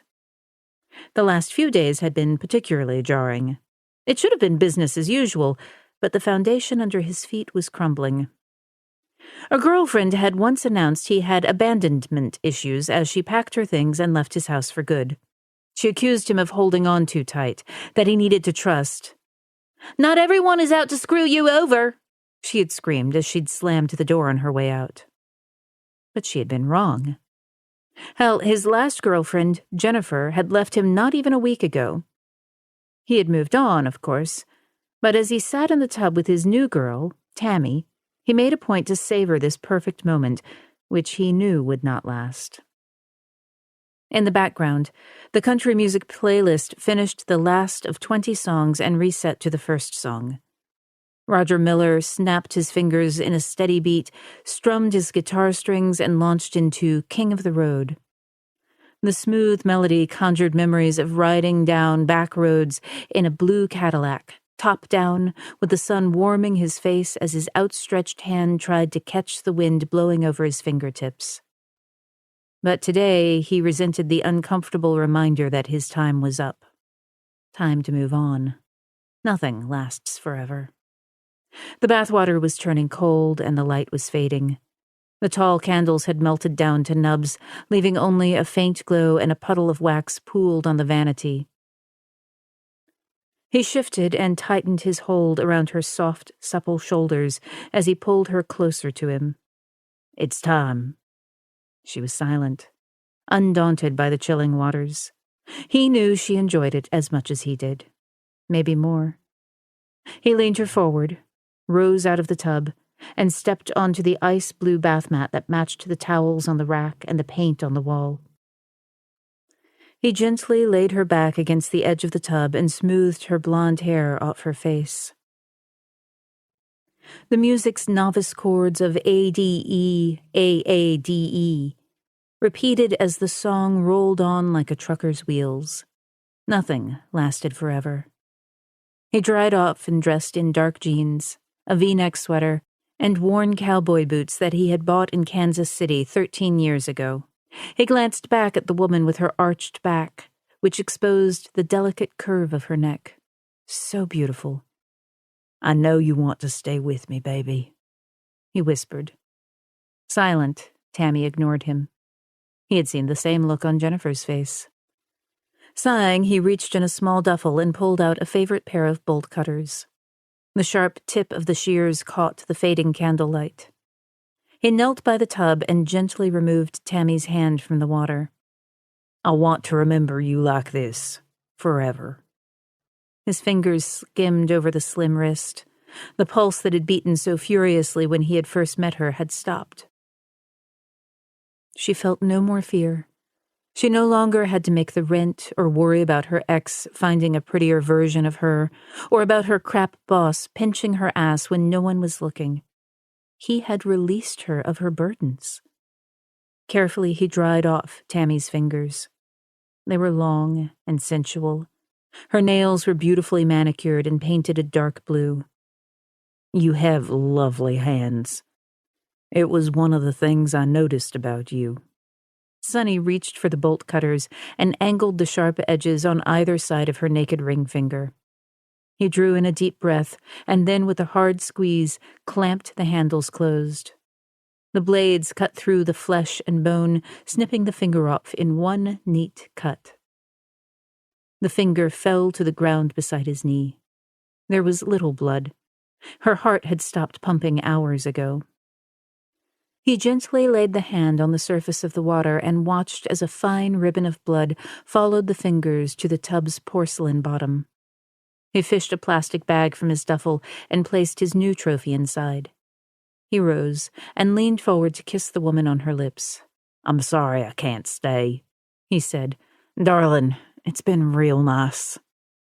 As the dimming candles flickered lazily on the blue walls, he rose and wiped down all the surfaces he might have touched before he grabbed his duffel bag and placed his trophy inside.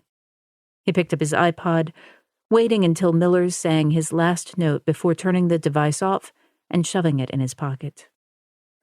Her chin had dipped forward as her torso had begun to slump closer to the water. Sonny left her house and drove home. As he made his way through the streets, he felt relaxed and unhurried. The killing always brought a rare, if fleeting, sense of peace. Though the serenity would not last forever, he took comfort knowing that today would be with both of them forever. He had absorbed her fear and then her last breath. His face had been the last she had looked upon. What they had shared was rarer and more intimate than sex. They were one. He walked through the small house and into the kitchen. He opened the refrigerator and pulled out a beer. He popped the top and took a long drink. He foraged in a cabinet and found a bag of potato chips. Taking both, he walked into a small den, clicked on the television to a game show host declaring he had a winner. Sonny grinned. He felt the same way. Chapter 12. Tuesday, August 25th, 6:00 a.m. Melina had slept like shit. After she had knocked off work, she had gone by the hospital to see Elena. Although the child was sleeping, she had sat with her a while. When her head hit the pillow at 2 a.m., she spent the next 2 hours staring at the ceiling.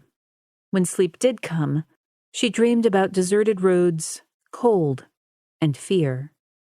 Finally, at 5, she rose, showered, and made a strong cup of coffee.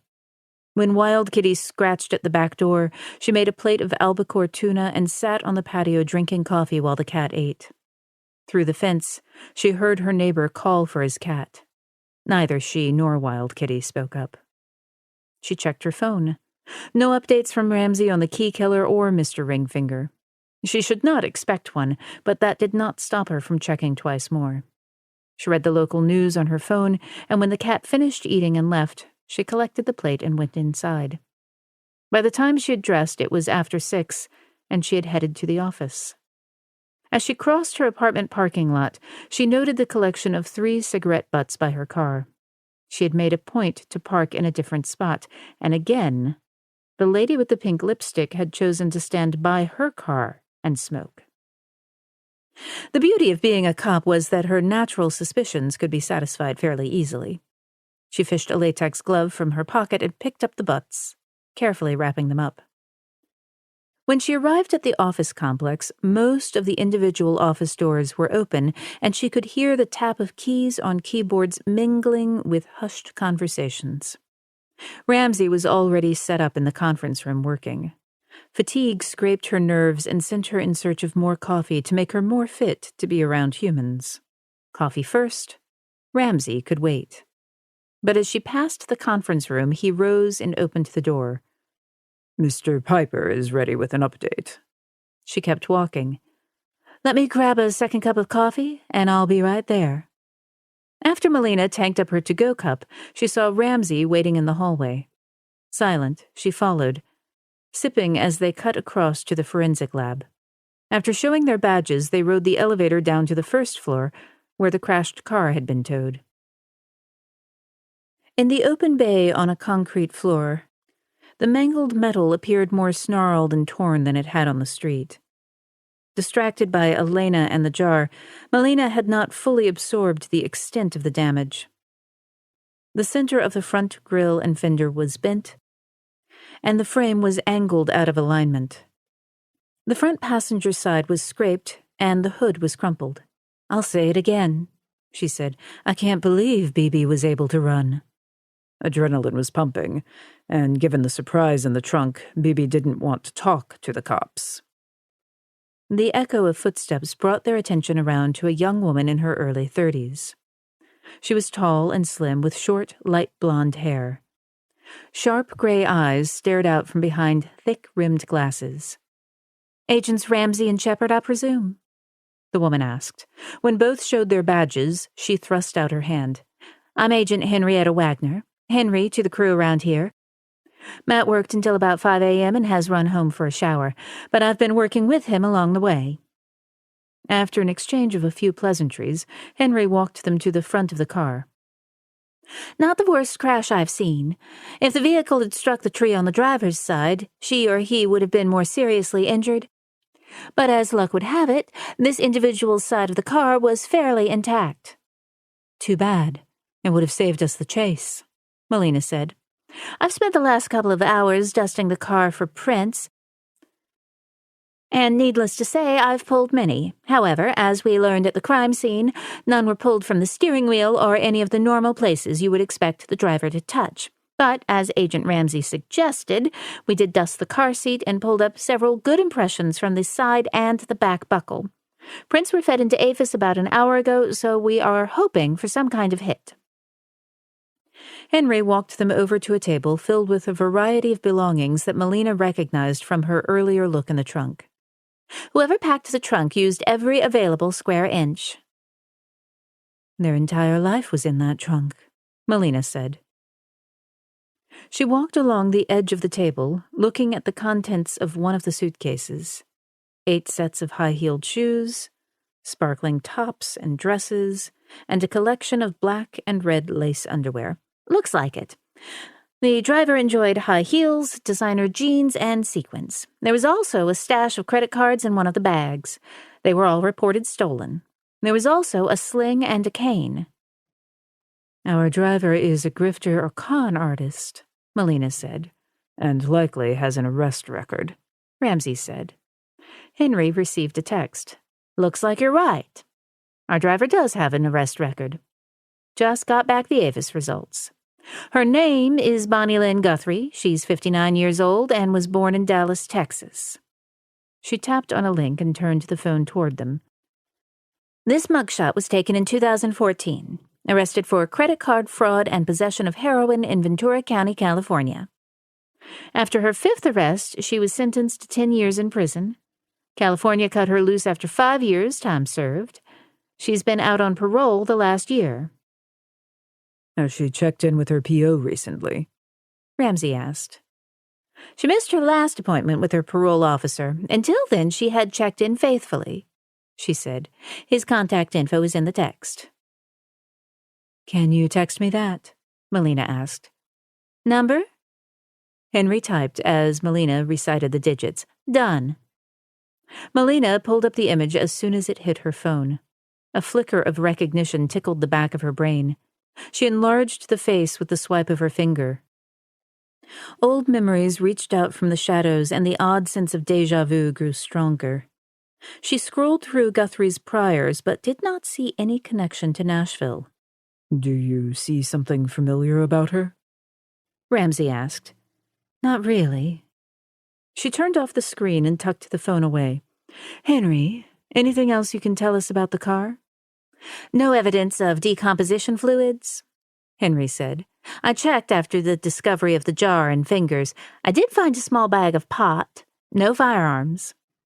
Melina glanced at the time on her phone. "I have time to swing by the hospital and check on Elena and show her the picture of Bonnie to confirm it's Bibi." "Mind if I tag along?" Ramsey asked. "I'd like to hear what she has to say." Sure. Suit yourself.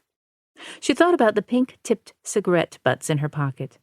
I need to make a quick stop at Matt's office before we go. It took a couple of tries, but Ramsey was able to convince Shepard to let him drive both of them to the hospital. He was certainly interested in what Elena had to say, but his focus was on Shepard. She had stared at Bonnie Guthrie's picture as if she had seen a ghost. Her eyes had widened and the color had faded from her cheeks. However, when he had asked, the agent had quickly cloaked whatever had been going on in her head. Perhaps Guthrie reminded her of her foster days. Maybe she had arrested someone like that linked to a horrific crime. Whatever the reason, Bonnie Guthrie had made an impression on Melina Shepard. He swung into a convenience store and gassed up his vehicle. Can I get you anything? She reached for her wallet. I'd love a soda. Keep your money. He jogged inside to pay for the gas and grab her soda and a few power bars to tide him over between meals. While Ramsey was at the checkout, armed also with wintergreen gum and a bag of nuts, his eye caught the display that read, "A bazillion bubbles, 1 puff away." He questioned the statement's truth, but still chose a pink container decorated with white and blue flowers. Ignoring the clerk's raised brow, he placed the bubble mixture into the pile and paid for the lot. Back in the car, he handed her the soda as he tossed his paper bag in the back seat. Thanks. He started the engine and switched on the radio. A country music song played softly as she twisted off the top of the soda and took a long drink. She dropped her gaze to her phone and retreated into her own thoughts as if entering a private, windowless chamber. He could almost hear the door closing behind her. Normally, silence suited him just fine. In high-stakes cases, he took moments like this to examine and re-examine the fractured pieces of the case's puzzle. I'm trying to get used to the country music. It's not my regular fare, he said. She looked up from her phone, blinked as if shifting mental gears. I'm betting classical?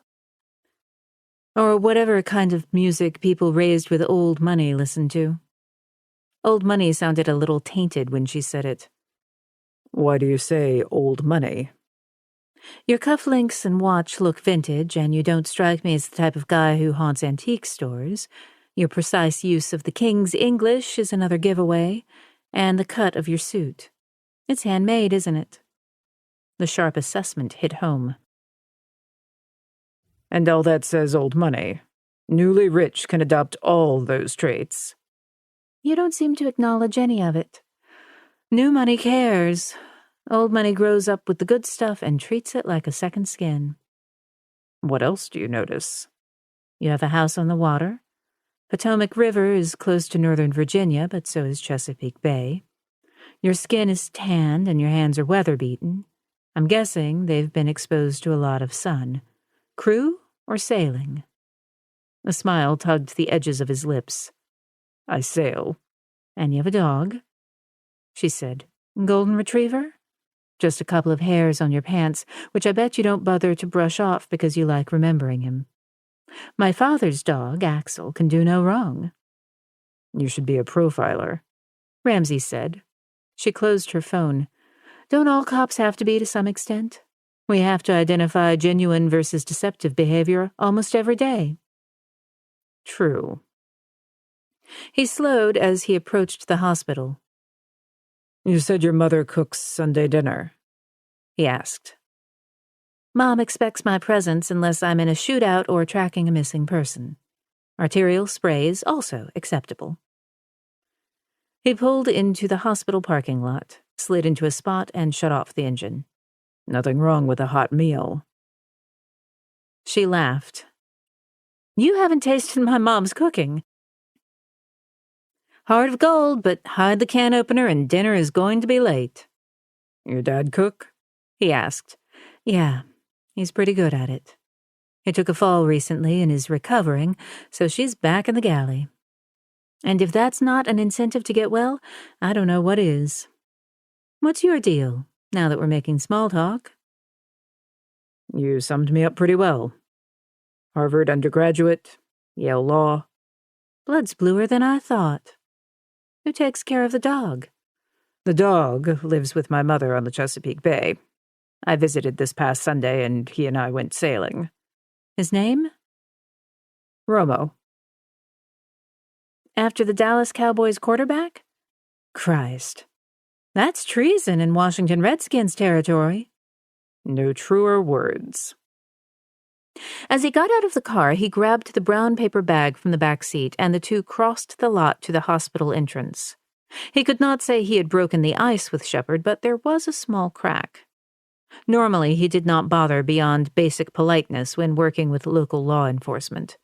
But Shepard stoked his curiosity. The elevator doors opened, and they stepped inside, joining a doctor and a couple of nurses. The nurses were discussing an upcoming wedding, but he quickly filtered out the details. When the doors opened to the pediatric ward, the nurse on duty offered a quick update on Elena. The girl had had a fair night, but there had been some crying. Still, physically, she was fine and would be released soon. They found the little girl sitting up and watching a cartoon. Ramsey did not recognize the characters, but judging by the child's face, she did. She was not really animated, but any child in a stressful situation would be the same. She appeared less lethargic and scared. He sensed she had lived a transient life and accepted change as a matter of course. "Hey, Elena," Shepard said. The lightness had returned to her voice. "How are you doing?"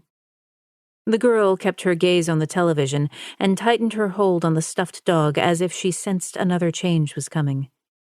Shepard's watch dangled from the girl's tiny wrist. Good. Shepard pulled up a chair. "I came by last night, but you were asleep. Sorry I was so late getting by. Been trying to figure out a lot of things." Okay. The monotone, almost dismissive voice was a coping mechanism. This kid was very wary of emotional connections. He bet she had been burned enough times before. For several minutes, Shepard watched the cartoon, laughing in a few spots. "I love this one. It's when Papa Smurf builds a house." Yeah. This time the girl tossed a side glance at him. Do you want your watch back? "You keep it for now," Shepard said. The girl rubbed her other hand over the watch's face. Okay. Who's he? "He's a sailor and has a dog named Romo. His name is Jerrod, and when he's not sailing or playing fetch with Romo, he works for me." Ramsey shifted, amused at Shepard's assessment. It was designed to soften up the girl's fears, but revealed a few of Shepard's inside thoughts about him. He grinned, but the girl shifted and dropped her gaze. "I did stop by a store today, Elena." Ramsey held up the paper bag. "Want to see?" She did not answer, but he had her attention. He removed the pink plastic vial from the bag. When her expression turned quizzical, he explained, "I used to play with this when I was a kid. It says on the label that if you blow once, it will make 1,000,000 bubbles. I'm not sure you'll get 1,000,000, but you'll get a lot." I don't know how to make bubbles, Elena said. "It's easy enough," he said, moving slowly toward the bed. He twisted off the top and handed it to Shepard, then, removing the wand from the container, held it up and blew into the hollow circle at the end. A large bubble materialized, broke free, and then floated toward the girl. Elena looked amazed. He blew a few more bubbles, and by the third time she was smiling. "Do you want to try?" Yes. Ramsey came around the side of the bed and handed her the plastic container. "Dunk the wand, hold it up, and blow." She blew hard, but the thin coating of liquid popped before it became a bubble. It didn't work. "Dunk it again, and this time blow very gently." Her second try was also a fail, but her third worked, to her great delight. The three sat there for another 5 minutes while the child created bubble after bubble. Finally, she grew tired and handed the bubble mix to Shepard, who carefully screwed on the top. "I'm putting this over here so you can play with it later." I like bubbles, Elena said. Shepard removed her phone from her back pocket and found the picture of Bonnie Guthrie. "Elena, can you look at a picture and tell me if this is BB?" The girl shrugged. Shepard showed her Bonnie's picture, and Elena took the phone, studying the face closely. Is BB coming for me? She said she would come get me if I stopped crying. Elena said. "I'm still trying to find BB," Shepard said. "Does BB have friends or family in Nashville? Did you two stop and visit anyone?" Elena stared at the picture of BB. She said don't talk to cops. They'll put you in jail. "I'm not going to put you in jail," Ramsey said. "Neither is Melina." BB says cops lie. Elena laid down the phone and shifted her gaze back to the Smurf cartoon. "I don't lie," Shepard said. "I said I'd come back, and I did." The girl glanced down at the watch and the stuffed dog. Absently, she twisted a piece of the fur between her fingers. BB has a friend. Slight traces of tension rippled through Shepard's shoulders. He knew the feeling. It was exciting when a piece of the puzzle presented itself. She did not rush to comment, as if seeming to understand that gaining more of the girl's trust needed to be slow and steady so she would not spook the child. "I know we've talked about the man BB talked to before. You think maybe we can talk about him again?" "I'm trying to figure this guy out." The girl was silent a moment before she said, Okay. "Where did you see Sonny?" Shepard asked. At his house. "What did the house look like?" With children, interview questions had to be specific. Brown. "Brown paint? Brown bricks?" Bricks. Elena said. "Did the yard have green grass or pretty plants?" Yeah. There was also a bath for birds. This information suggested to Ramsey that Sonny kept up appearances. That was not surprising, considering his killings went back so long. He was accustomed to masking his behavior. "You said he had a mean face," Shepard said. When the girl appeared to tense, Shepard scrunched up her face. "Did his face look like this?" A ghost of a smile teased the girl's lips. Meaner. Shepard tightened her face another notch. "Like this?" You don't look mean. Elena said, smiling now. She jabbed her thumb toward Ramsey and stage whispered, "I bet he can make the right kind of mean face." The girl cupped her hand close to her mouth. He can. Ramsey scrunched up his face and looked in a mirror across from the bed. "I don't look mean. Melina looks mean." "I do not," Shepard said lightly. The girl's eyes widened in amusement, and then she giggled softly. Shepard was smiling, and he sensed a genuine amusement that he found was very satisfying. "Did something make Sonny mad?" Sonny didn't like it when BB called him Sonny. He said it wasn't his real name. Elena said. "Did he say what his real name was?" she asked. No. "What does Sonny look like when he doesn't have the mean face?" Shepard asked. "What color is his hair?" Black, like yours. And his eyes are brown, like yours. The girl said.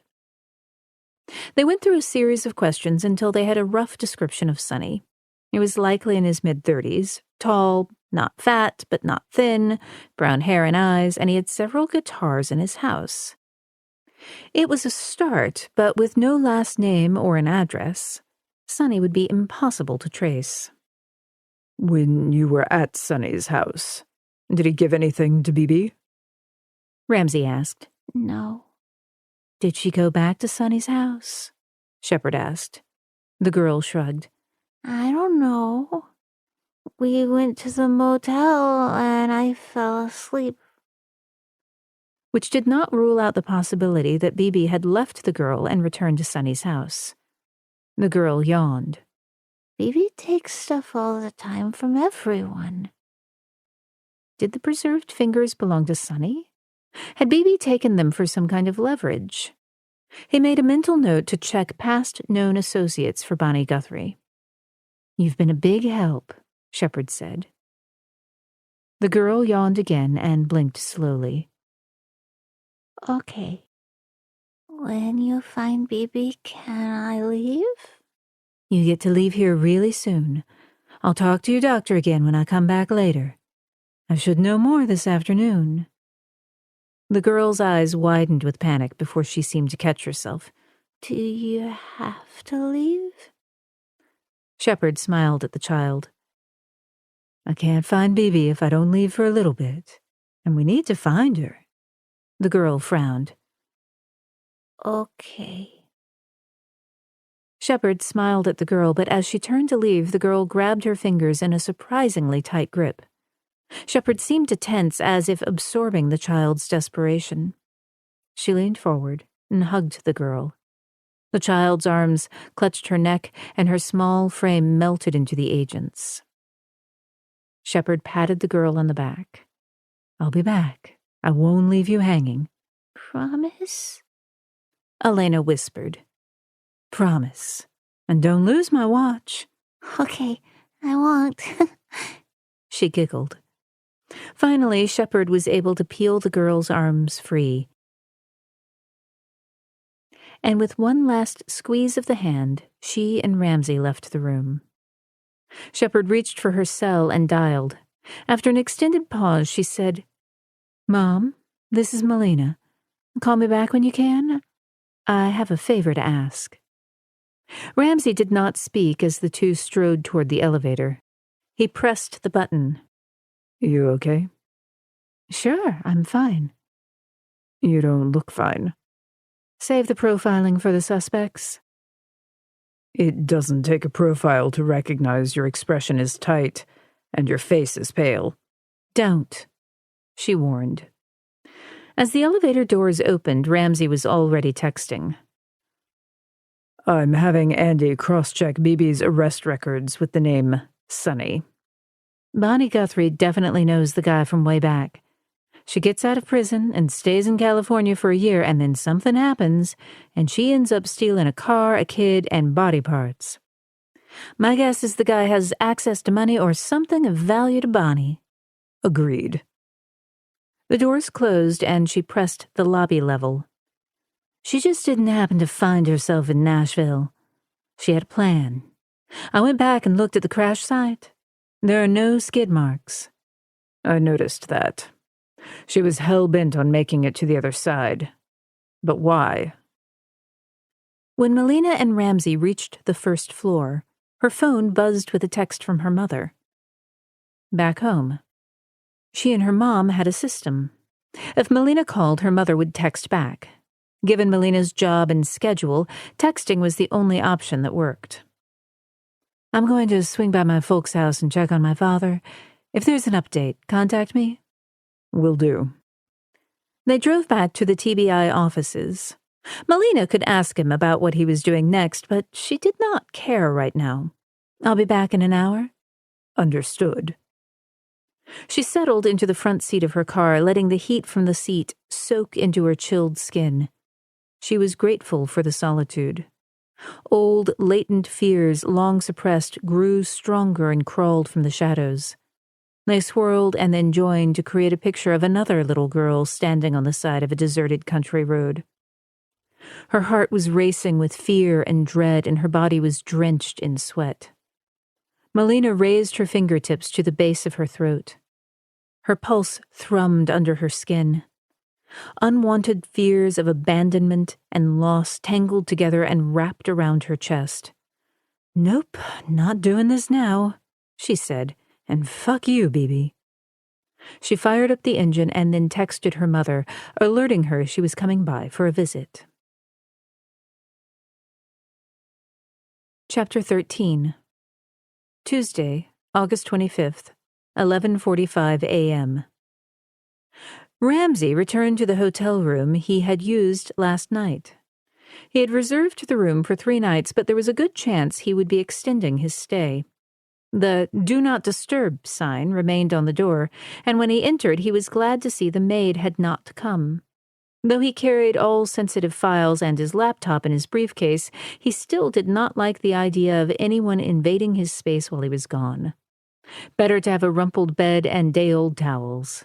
If he needed anything, he'd have the front desk send it up while he was present. He could have returned to the TBI offices, but had opted for the seclusion of his hotel room. Loosening his tie, he dialed the hotel restaurant and ordered the steak and potatoes, just as he always did when he was on the road. He shrugged off his jacket, hung it up in the closet, and removed his tie, which he also draped over a hanger. He removed his gun from the holster on his hip and placed it in the nightstand drawer between the 2 double beds, next to the Bible. Threading his fingers through his hair, he sat on the edge of his bed beside his briefcase, which he knew was loaded with a dozen files of open cases he was monitoring across the country. He did not have to open any of them to recall the horrific details of each. There was a killer in Maine who had stabbed 6 prostitutes and mutilated their bodies. An offender purported to be female in Miami was hunting couples walking along the beach at night. In Denver, there was a man who kidnapped young women and held them for months as he sexually assaulted them. Only when the killer tired of his victim did he stab her to death and dump her body on a mountain roadside. Each, on their own, would give normal people nightmares. In the early days of his career, pictures of mutilated bodies had wormed into his dreams and bothered him, but slowly, over time, he'd hardened to the images. Now he had been chasing monsters for so long he did not flinch over the myriad of ways a human could be murdered. He had once worked with a senior agent who had reminded him that the best way to boil a frog alive was to put him in cold water and then slowly turn up the heat. The frog did not notice the temperature change until it nearly boiled, and by then it was too late for the poor bastard to jump free. In retrospect, he knew that senior agent had been talking about himself and the toll the job took. Ramsey had never imagined he would suffer such a fate. He would know when the time came to get out. Now he was not so sure. Whatever desires he had to call it quits were always silenced by the screams of the next victims demanding justice.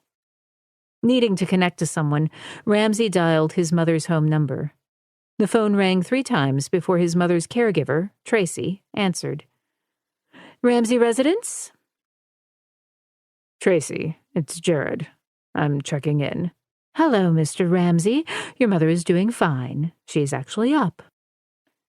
He glanced at his watch and allowed for the 1-hour time difference. "She normally naps this time of day." "You know she doesn't sleep when you're out of town. I don't know how she knows, but she does." "Can I speak to her?" "Sure can." He heard Tracy's muffled voice as she seemed to speak to his mother, and then finally, "Jerrod." His mother sounded clear and happy, which was now a rare combination. "Mom, how are you doing?" "I'm doing just fine." "How's your morning going?" "It's a lovely day here. No humidity, and the breeze off the bay is amazing. I have Roma right here with me. He's sleeping." She chuckled. "He's getting older and likes to sleep more, whereas I'm just the opposite." "As long as you feel good." His father used to say his mother had been one of the smartest minds he had ever encountered. She had earned her PhD in English literature and could speak 5 languages. "I'm wonderful. How are you?" A smile tipped the edge of his lips. "I'm great. Working." "Make sure you take care of yourself. I know how you get when you work too hard. Are you eating?" "Yes." "A good meal will always help with your studies." "My studies?" "Starting your senior year in college. I can hardly believe you're so grown up." He rubbed the back of his neck with his hand and glanced up in the hotel mirror. There was more graying at the temples, and the frown lines around his mouth were deeper. "It happens to us all." Roma barked in the background. "Looks like the old boy is up. Time to take him for his walk." Are you doing all right, son? Just fine, Mom. Can I talk to Tracy? Sure. Seconds passed, and then, Mr. Ramsey, don't worry. She's not taking the dog for a walk. I've got this. Thanks, Tracy. Sure thing, Mr. Ramsey. The call ended, and a second later his phone rang again. He cleared his throat and accepted the call. Andy. Boss man, Andy said. He rubbed the back of his neck as he walked toward the drawn curtains of his window and glanced out at the parking lot. How many parking lots and dumpsters had he had the pleasure of overlooking the past 15 years? I did a search of Bonnie Guthrie, as you requested. She's had quite the career. Andy was always cheerful. It should have been annoying, but it was not. Stands to reason the charges in California weren't her first. Not by a long shot. Her first arrest was in 1976.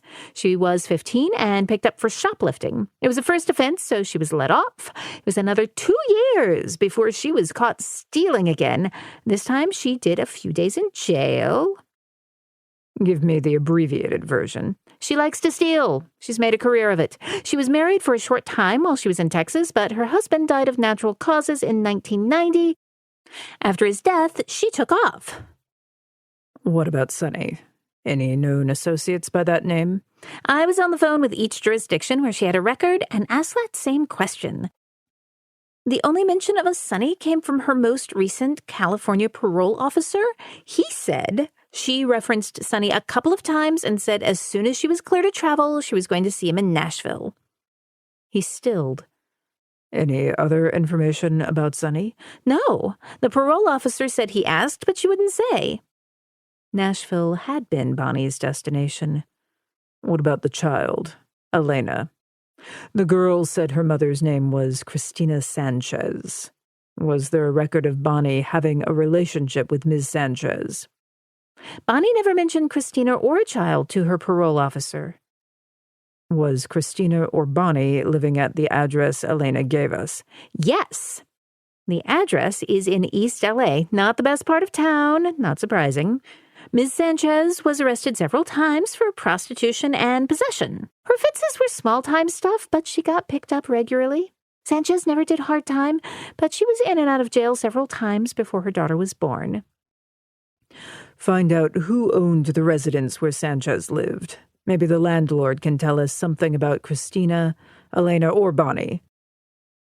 Might take me a day or two, but I'm on it. Thanks, Andy. How much longer will you be in Nashville? A couple of days. I want to see what's going on with this case. Then I'll turn it over to TBI. Anything on the key killer? Who? The killer who murdered 10 prostitutes. The key killer? Who came up with that moniker? Local PD. I was reviewing the victim case files we have on the key killer, a.k.a. the Riverside Ripper in Atlanta. As you know, the first victim was killed in June 1999. What I'd forgotten is that she'd filed a police report a week before she vanished for good. In her report, she claimed a strange man driving a white van approached her.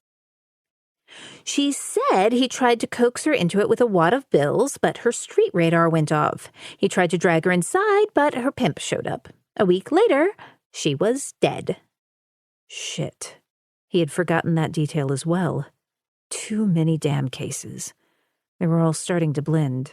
The killer doubled back. Appears so. Tell Agent Shepard to keep her eyes peeled. Will do. He hung up. A knock on his door had him reaching for his gun and tucking it under his belt at the base of his spine. He looked through the peephole and saw the hotel room service guy. His name was Benny, and he had delivered meals the last 2 nights. Ramsey fished a $20 bill from his pocket and opened the door. Hello, Benny. Good day, sir. I have your lunch. Ramsey handed him the folded bill and took the tray. Thanks, Benny.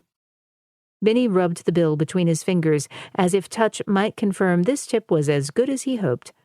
Thanks. Sure. The kid gave him a once-over, his bright eyes narrowing a fraction. Are you FBI? What makes you ask that? I don't know. I heard some of the guys in the lobby talking. Fresh face and bright eyes were typical of those on the other side of the thin blue line.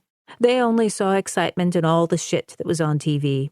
If he showed this kid his files and told him what he really saw, it would ruin the kid's year. He defaulted to a practiced half grin that tipped the edge of his lips. Don't believe everything you hear. Have a good day. Before the boy could ask a second time, Ramsey stepped back and pushed the door closed. He set the tray down on the desk and rolled his head from side to side. He reminded himself that his kind of work needed to be done. The world needed men like him, women like Shepard, just like they needed garbage collectors. Everyone agreed that someone had to clean the mess up. They just did not really want to know the particulars. It made for a lonely life that took a toll not only on personal relationships, but also on physical and mental health. Years ago, he'd had a fiancée. She was beautiful, bright, and truly kind. But the more he had confided in her about his work, the more distant they became. He was never sure if she had pulled away from him or he from her. Whatever the cause, neither could stop, and eventually they only spoke about the weather or social gatherings. There had been no drama or hard words when it had ended. It simply did. He had heard she was now married to an OB-GYN and was expecting her second child. It all went back to the question asked by his mentor. How did you boil a frog alive? Slowly. In Shepard's dark eyes, he saw the isolation, the loneliness. In her, he saw his own anger mirrored back. She was not as subtle about her frustrations as he was, but then he doubted she cared if she offended anyone. If Ramsey shared his files with Shepard, she would not run away from it. They had more in common than either was willing to admit. Chapter 14. Tuesday, August 25th, noon. "Mom!" Melina shouted as she pushed through the front door of her parents' house. She removed the key from the lock, rattling the ring in her hand as she crossed the living room and headed down the back hallway toward the kitchen. The light of a television glowed, and the sound of the midday news mingled with her parents' voices. "Mom? In the den, honey. I heated up a plate for you. It's in the kitchen." Her stomach grumbled. "Be right there." Mom made meatloaf, Buttercup, your favorite. Her father shouted. It was the one dish her mother made well. "She's a goddess." She hurried into the kitchen, pulled a warm plate from the oven. She peeled off the foil and grabbed a fork and a soda before making her way to the den. Her father sat in his recliner, his legs elevated, a slipper on his left foot and a cast on his right. He wore a favorite pair of khaki work pants and a t-shirt smudged with paint colors from last summer's renovation project. She kissed him on the forehead, and he patted her on the arm as he muted the news. Axel, their 9-year-old rescue pit bull mix, lay on his dog bed. He thumped his tail as he looked up at her. Melina kissed her mother, who peered up over half glasses, smiling as she sat in another tufted chair. "How's it going?" "Just watching a game show, kiddo," her mother said. "You haven't killed Dad yet, I see. A few close calls, but he still lives to tell the tale." She sat and cut into her meatloaf. "She's dangerous, Dad." "I know," he said. "Never a dull moment in this house, but Axel keeps me in line." The dog lumbered to his feet and sat in front of her. He had the pitiful look down pat when food was involved. She pinched off a piece of meatloaf, and he eagerly accepted it. Her mother sighed. "The vet says he's fat." "He's husky," her father said. "Big bones." Her parents argued often about the dog's weight. He was their second child, the son they'd never had. "Speaking of bones, have you broken any lately, Dad?" she asked. "Better to break bones than sit on my ass all day and watch the world go by," her father countered. Hank Shepard had been in law enforcement for over 35 years when he'd retired the year before. Since then, he had spent the better part of the last year rebuilding the house from the outside in. She had no doubt, once he had the all-clear from the doctor, he would be back on a ladder like nothing had happened. Meanwhile, he was doing a fantastic job of driving his wife insane. Lately, she had been talking about selling the house or taking a long vacation. All her plans had fallen on her father's and Axel's deaf ears. "You're going to owe her that vacation," Melina said. "Give me enough notice and I'll watch Axel." "Seriously?" her mother asked. "I promise." "I might consider it." Her father patted Axel on the head. Her mother ignored her father's vague promise and shifted narrowing eyes on Melina. "You don't like to babysit Axel? What's going on?" Melina took a bite of the meatloaf and savored the mix of vegetables, spices, and ground beef. "This is why I moved back to Nashville, to be close and help." Her mother's face stilled as if she were waiting for a second shoe to drop. "I thought you said it was the promotion." "And the meatloaf, and Axel." She took several more bites, not realizing how hungry she had been. "This is amazing." "Glad you like it." Her mother put her book down. "What brings you by in the middle of the day?" "Do I need a reason?" Melina asked. "No, but you have one," her mother countered. She stabbed one more bite, swirled it in the butter mashed potatoes. Her mother knew her too well. She ate the last bite and placed the plate on the floor for Axel to finish off. He began lapping up the scant remains immediately. "We have a 6-year-old child in the hospital. She was in a car accident." She saw the worry darken her mother's eyes. "The child is fine, but the driver abandoned the vehicle and the child." Her mother hissed in a breath and sat a little straighter. She said nothing, but both her mother's and father's attention was laser-focused. "Social Services has the case, and she'll be moved to a foster home, likely by tomorrow afternoon." "What do you know about the driver?" her father asked. "This is confidential, guys," Melina said. Her father's gaze warmed with interest. "You know we're a vault." Melina had no doubt. "The driver's name is Bonnie Guthrie.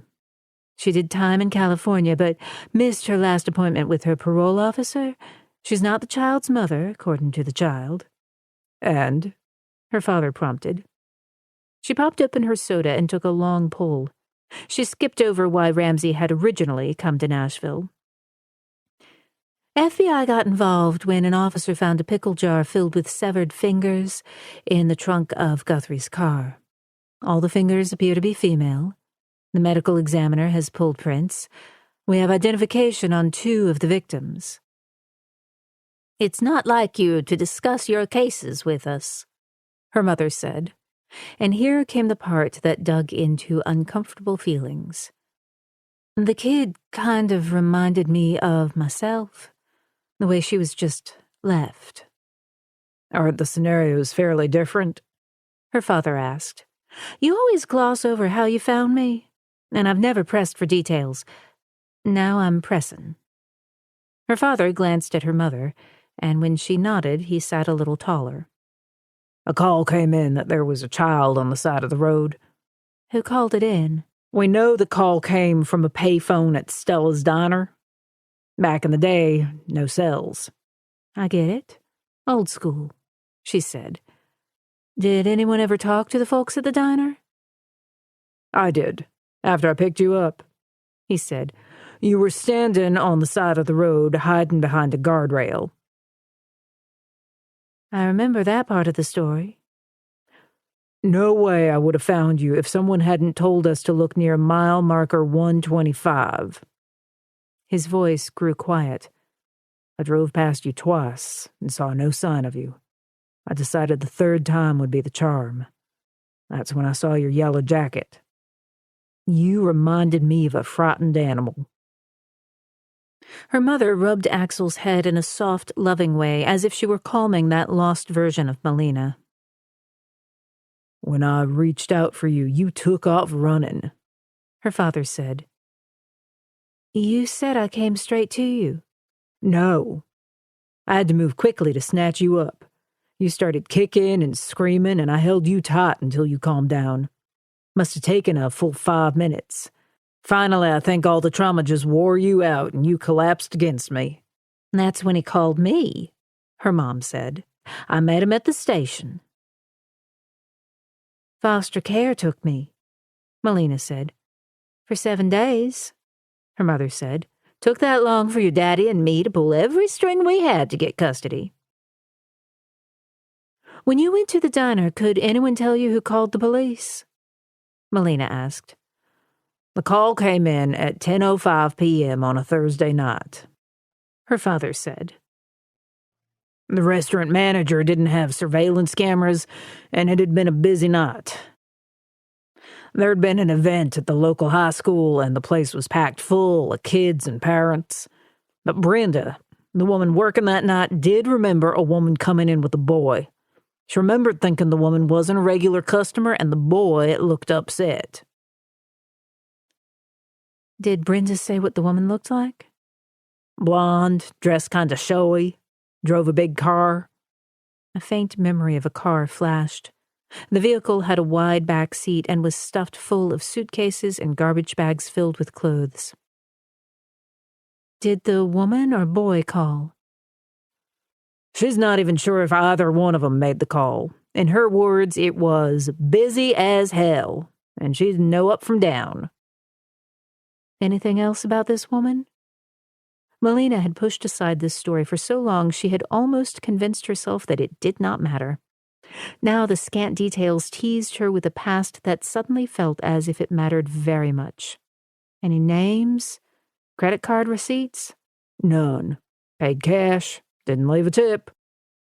They each ate, used the restroom, and left. No one saw them before or since.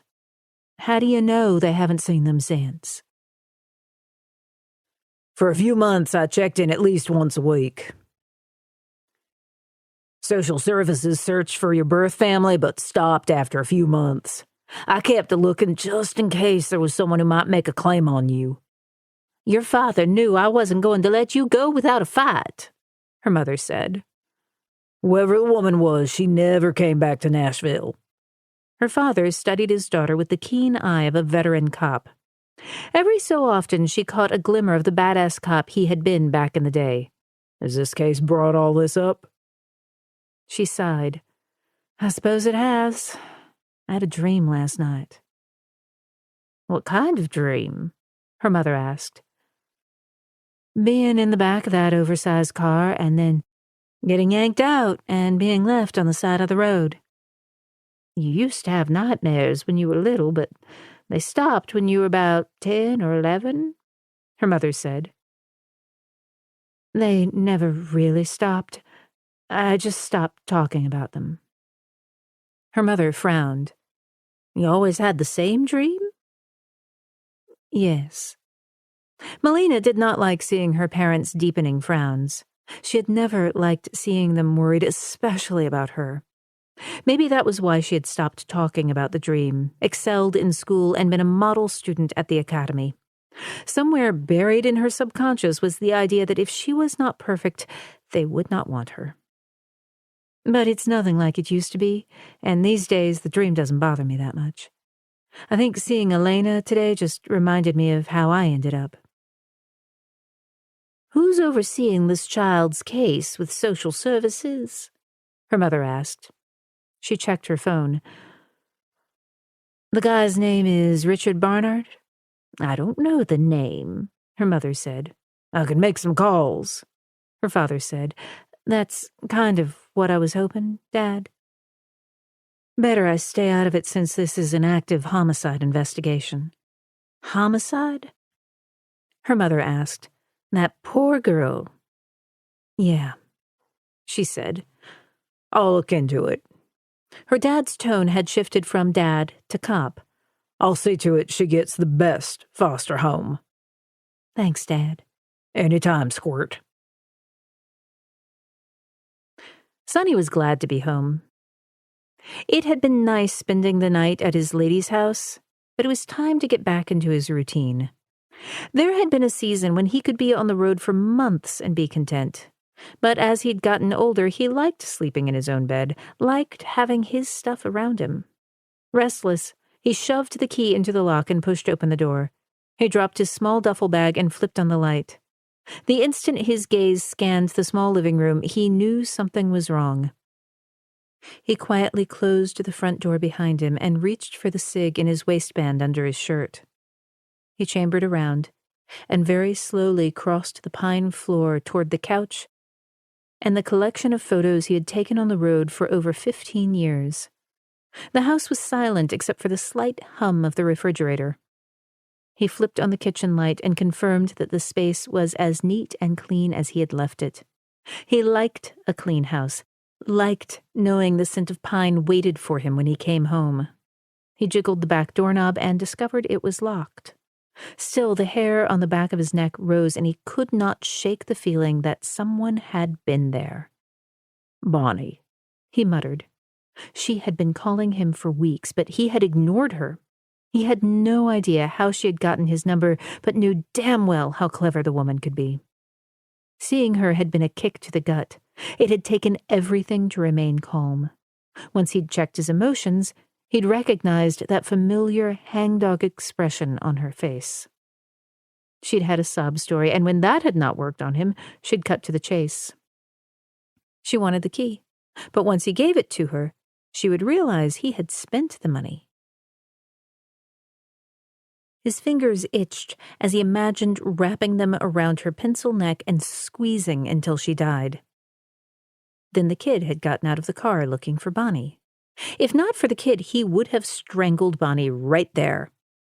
He had sure dreamed of it often enough. But the kid had gotten to him and twisted his heart in ways he had thought were not possible anymore. She was a cute little thing. She needed a real parent and protecting, something he had never really had. But all that was drowned out by the deep sense of betrayal he still felt toward Bonnie. He had been a teenager when the cops had cuffed Bonnie's hands behind her back and led her to the squad car. She was all he had in the world and was the closest thing he had to a mother. When she was taken away, he was scared shitless. He scrounged enough money for a bus and rode it to the city jail. Bonnie had always gotten out of scrapes, and he prayed she'd find a way out of this one. When he arrived at the city jail, his hands were trembling as he sat in the visitor's room and waited for Bonnie. When she'd appeared, he'd been so glad to see her. "Baby, you came to see me," she said through the thick glass. "What do I do, Bonnie?" He scooted closer on his seat, wishing he could hug her. She sniffed and leaned forward a fraction. "Is all our stuff still at the motel?" "Yeah." "Pack it up and find a place to live. There's money in the bottom of the black suitcase. That'll do you for a while. There's also a key. Hang on to it. It'll take care of us when I get out. In the meantime, you know how to get money. Don't worry, Sonny." She had taught him how to pick pockets, shoplift, and extort money, but she had always been there to distract the mark, and because they had moved around so much, he had no friends, and whatever real family he might have had was long gone. Now he would have to survive by himself. He was alone. Bonnie was not out soon. Despite her pleas of innocence, she was sent away for 7 years. He cried the day she left for prison, and for weeks he barely got by, living on the streets. And then a local minister took him in, fed him, and gave him a warm place to sleep. It was about that time that he was going through the black suitcase again, looking for more money. When he found the key hidden in a side pocket, he threaded it through a chain and wore it around his neck for years. There were GED classes at the center, and people who encouraged him to figure out what he wanted. He had no more excuses not to live a clean life. A job as a roadie with a band followed. He took the key, found the duffel full of money, and used it to build up a pretty damn good life. He walked toward his bedroom, passing the rows of pictures taken of him on the road. More places than he could remember, but all damn good times. He carefully pushed open his bedroom door and turned on the light. His gaze swept the room, which at first glance looked intact. He almost thought he had imagined the home invasion stuff when he saw the closet door ajar. Sonny was a creature of habit and always closed the closet door. His heart beat faster as he moved toward the door and opened it wide. Dropping to his knees in front of the pair of boots, he knew in his gut what he would discover. Bonnie had come back, and she had remembered his habit of stashing cash. He shook out the pair of black Tecovas boots, and when nothing came out, he shoved his hand into the boot and fished around with his fingers. It was empty. You stupid, stupid moron. Heat rushed to his face as blood rose in his cheeks. He had been a fool even to answer the door. Once Bonnie set her sights on someone, they could resign themselves to being screwed every way to Sunday. He slammed the boot down. It was not the cash that really bothered him, but the credit cards. None were his, and they could be traced back to his lady friends. He ran his hands along the wall and felt for the pickle jar hidden under a blanket. His fingers skimmed over dusty plywood flooring, finding no blanket or jar. Shit. His heart galloping, he reached for his cell and turned on the flashlight app and searched the darkness. No jar. The space was empty. Bonnie, he hissed. She had taken his jar of memories, knowing she could use it against him. With the jar, she could easily shatter the life he had built. He glanced at his phone and double-checked his incoming calls. There was no number that he did not recognize. He rose and walked to the window and discovered it was unlocked. There were scratch marks along the metal frame. Bonnie had pried it open, climbed in and out with his treasures. It was Tuesday afternoon. The cops had not come knocking on his door, which meant Bonnie had not gone to the police. Yet. She also had not contacted him, which was not like her. Patience was not one of her virtues. Whatever game she was playing, she had underestimated him this time. He was no longer a naive young boy, desperately seeking her approval. Bonnie did not have a clue who she was fucking with. He went to the trash in the kitchen and fished out the number she had scribbled on the piece of paper. He typed in the cell number and was ready to hit send when he paused. There was no tracing the jar back to him. It was her word against his that she had stolen it from his house, and he was always careful to wipe his prints clean from the jar each time he handled it. Bonnie was running low on money. Otherwise, she would not have broken in and taken his cash, and if she used any of the credit cards in the stolen stack, she would bring the cops down on her, not him. He fished a Ziploc bag from his pocket and opened it. He removed the bloodied wad of paper towels and carefully folded back the layers. Nestled inside was the severed finger. Gently he stroked the cool, pale skin. It would not be smart to save this one. If Bonnie talked, the cops would come knocking and they would tear his place apart. But he could not bear to part with his girlfriend's gift. He'd better find a hiding place. And if Bonnie came at him again, he would add her finger to his collection. Chapter 15. Wednesday, August 26th, 11:30 a.m. Melina called Matt for an update on the white van, but the forensic team was still taking it apart.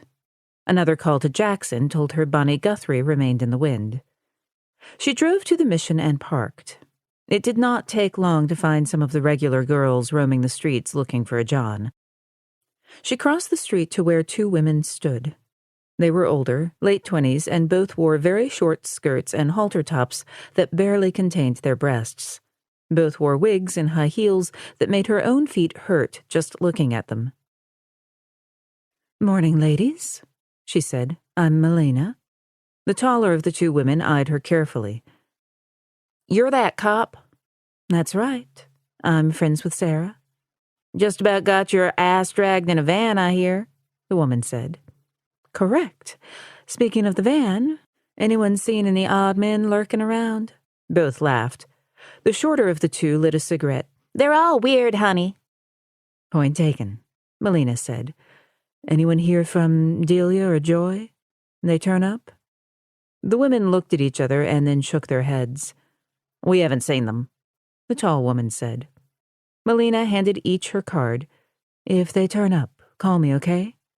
Should we be looking for the van? The short woman asked. "No, the cops have impounded it, but the driver is still on the loose, so be careful, okay?" Melina spoke to several other women, but the story was consistent. No one had seen Delia, Joy, or the key killer. "Where the hell are you?" she muttered. She started her car and drove toward the hospital, grabbing a couple of Happy Meals on the way. Her phone rang as she pulled into the parking lot. "Agent Shepard?" "This is Agent Ramsey. Nashville police arrested Bonnie Guthrie in an East Side motel. The credit card she was using was reported stolen last week." Her heart kicked into high gear.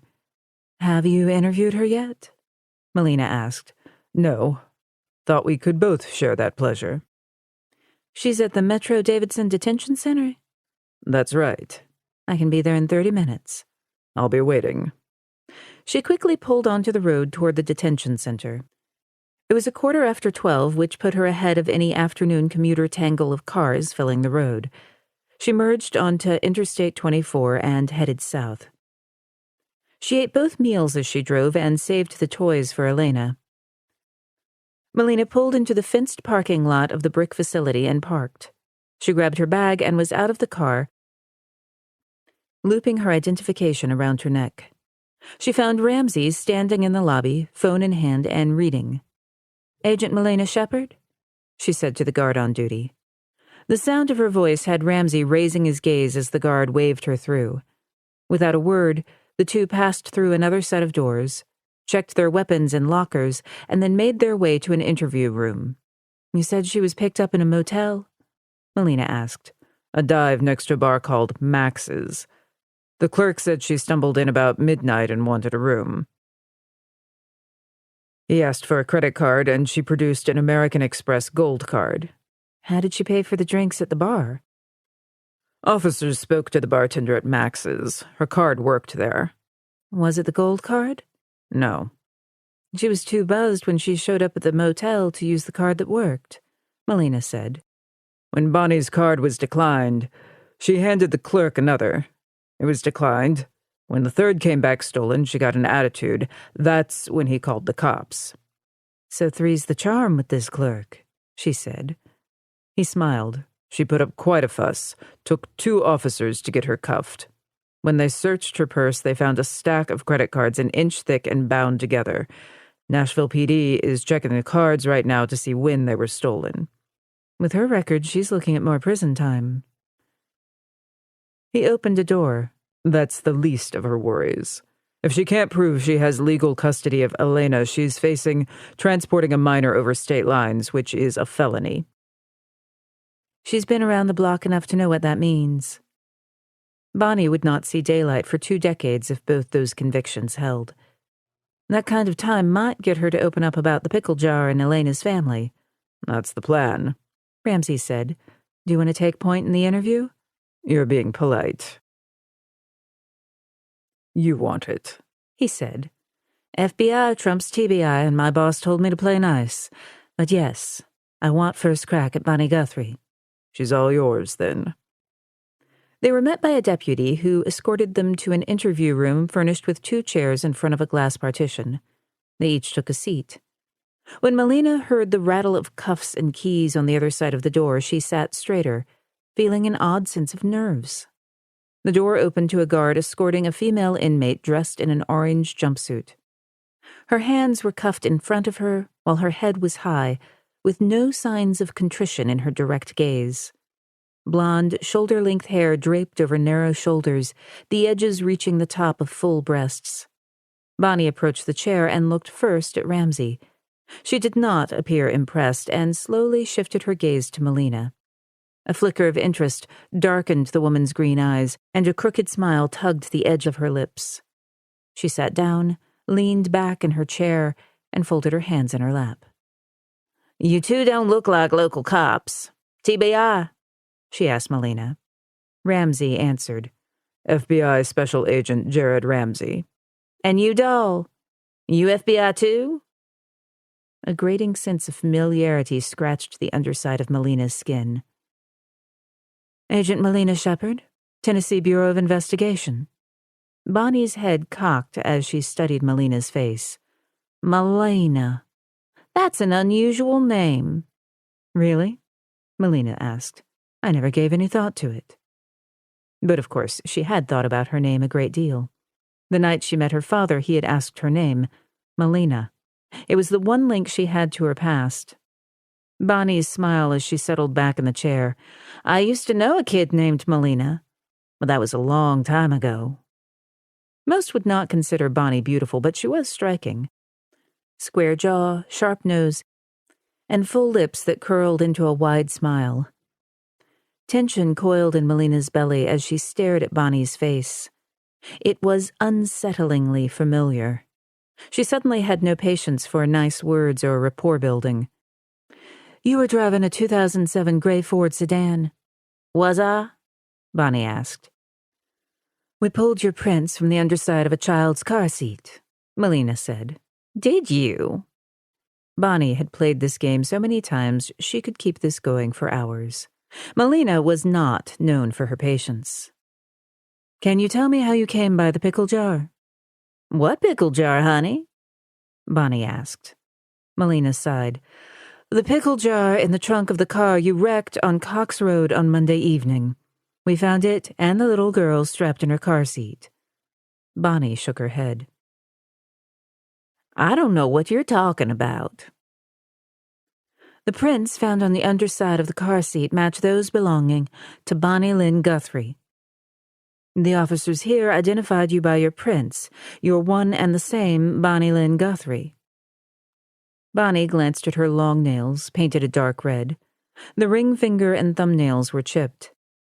I don't know what you're talking about, and I think I'm entitled to a lawyer if I'm not mistaken. The county has contacted a lawyer, Ramsey said.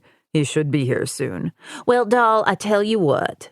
Why don't you come back and see me when I have my lawyer? Not smart to talk to the cops without one. She wagged an index finger at them. You folks can be so sneaky. Take my words and twist them all around. We've already identified the prints on 2 of the fingers of the murderer's victims, Melina said. It's a matter of time before we identify the others, but 2 will convict just fine.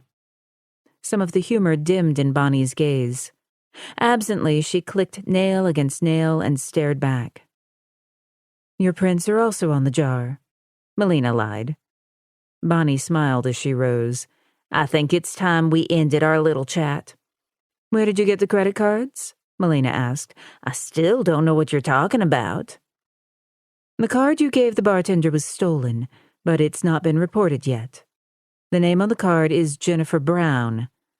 You can keep talking all you want, Bonnie said, but I don't have anything to say. You haven't asked about Elena, Melina said. She's been asking for you, BB. This time her smile looked more pained than amused. I don't know an Elena. Elena is small for her age, and when you see her lying in her hospital bed holding that stuffed dog, it's kind of heartbreaking, Melina said.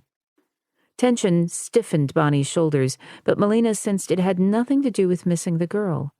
Bonnie was worried about what the girl would say. I don't know any kid named Elena. Bonnie pounded on the door. She's been talking about Sonny. Bonnie shook her head. Sorry, can't help you. DNA will tell us if you and Elena are related, but I'd say not. Bonnie faced the door but did not speak. If you can walk away from Elena this easily, makes me think you have a habit of leaving children. What other children have you abandoned? Melina wanted to worm her way under Bonnie's skin so that she would drop her guard just for a second or two. Bonnie slowly turned and studied Melina with narrowing eyes. Then very slowly, the smile returned. Baby, sounds like you aren't talking about Elena anymore, are you? The room felt as if it had dropped from underneath her feet. An unwanted edge crept into her tone. Who would I be talking about?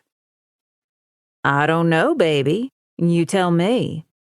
Did you wreck your car intentionally? Melina asked. Who would do such a thing?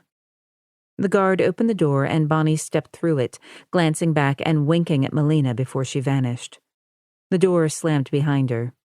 Melina sat back in her chair, her fingers curling into fists. Don't say it. Say what? Ramsey asked. I let my personal feelings get the better of me, she said. Maybe, but you did get under Bonnie's skin. Tension in the eyes and a slight flattening of her lips suggested stress. She looked pretty comfortable to me, she said. Bibi puts on a good show. That's what she does for a living. She can try to look as cool as possible, but she won't be able to talk her way out of forensic evidence. We have her prints on the car seat, but not on the steering wheel or front seat. There's also credit card fraud. That should be enough to hold her, Ramsey said. But I've been surprised by judges before. She's safer in jail right now, he said. One thing to sell at a kid, quite another to betray a serial killer. As Ramsey and Shepard retrieved their weapons from the jailhouse lockers, he glanced down at her. Her lips were compressed and her brow was knotted. As she shoved her gun in its holster, he was close enough to see the fast pulse of her carotid artery. She was still shaken by her encounter with Bonnie. He opened the door for her and followed her across the lobby to the front steps. Bonnie Guthrie has returned to Nashville not just because of Sonny, but because she has been here before. She's familiar with Nashville. Though Shepard's face appeared outwardly stoic, he noted the micro-expressions, the shift of her stance and her breathing, which all pointed toward her unsettledness. I agree, she said. We can assume she has been using Elena as a means to an end. The child is likely a good distraction that enables Bonnie to manipulate and steal. She might also have some kind of appeal for Sonny. She raised her chin a fraction. Agreed. Bonnie tilted her head to the left slightly when you mentioned Elena's name. She knows the child, but she's calculating if the child is still of use to her. Shepard removed her sunglasses from her backpack and slid them on. No argument here. Bonnie has used other children just as she has Elena. Do you think Sonny might have been one of those kids? It's very possible. The mother figure is a powerful force in a child's life, and children naturally want to please, Ramsey said. Shepard remained silent. Ramsey added, Bonnie pointed out that your name is unusual. I picked up on that. She was trying to get into my head. She's not the first.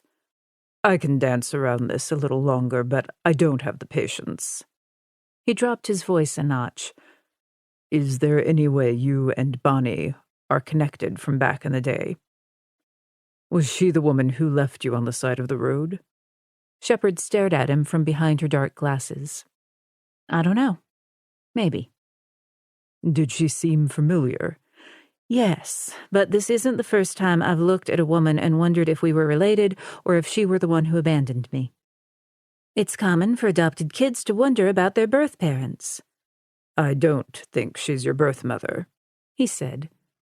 He sensed her interest had sharpened to a fine point. A DNA test would answer that question. I'm game to provide a cheek swab. Have you ever had your DNA tested? Yeah. About a year ago, I sent it off to one of those sites that promise to tell you about your ancestry. Did you ever follow up and look for family matches? No. I can tell you that I'm 67% European, and the remaining 33% is Native Mexican. I would think you would want to know. Investigating people is what you do. Easier to peel back the layers of a suspect's life than my own. I decided to let sleeping dogs lie. Does meeting Bonnie make you curious? A lot of cases are getting solved via DNA these days. Yeah, I hear ya, she said. And? Shepard laughed, but it sounded joyless and hollow. Honestly, meeting Bonnie makes me want to bury my test results. I'm not sure if I want a personal connection to her or her little pal, Sonny. She shoved out a sigh. But you're right. I need to think like a cop. If it helps, Bonnie isn't in town for you. She's here for Sonny because he has something she wants. Safe bet, it's money. I hope it is just about money for her. I don't want to be connected to Bonnie or Sonny. His phone rang. Irritated by the interruption, he glanced at the number and recognized it as his contact with the Nashville Police Department. I better take this. She looked relieved. Certainly. Jeff, what do you have for me? Detective Jeff Granger was with Nashville Homicide and had worked with Ramsey a couple of years ago on a case. Ramsey watched as Shepard pulled her phone from her back pocket and dropped her gaze to it. We did a search on the credit cards that were found with Bonnie Guthrie. We contacted one of the victims and found something you're going to want to see. That was fast, he said. There was one card that was not reported missing. We started with that one. And? Like I said, you better come and have a look for yourself. I'm texting you an address. I'll leave now. When he hung up, he noted the slight shift in Shepard's posture. She'd been listening. She was inquisitive by nature. That made her avoidance of her own past even more curious. Nashville police have located the owner of one of the stolen credit cards. They want us to come and have a look. Interesting, she said. Care to join me? You couldn't keep me away. Shepard stayed close on his bumper as the two made their way north up I-24 toward the west side of Nashville. GPS guided him off the interstate and then down a collection of roads until he found himself in a small neighborhood filled with clapboard houses that looked as if they had been built in the 20s and 30s. When Ramsey rounded the final neighborhood corner, he spotted a half-dozen cop cars parked in front of a small one-level blue house. Yellow crime scene tape marked off the front and side yards. Cops did not trick out a crime scene like this for a stolen credit card. Chapter 16. Wednesday, August 26th, 3:00 p.m. So far, there was no sign of a forensic van, but it was just a matter of time before half the Nashville police force was on the scene.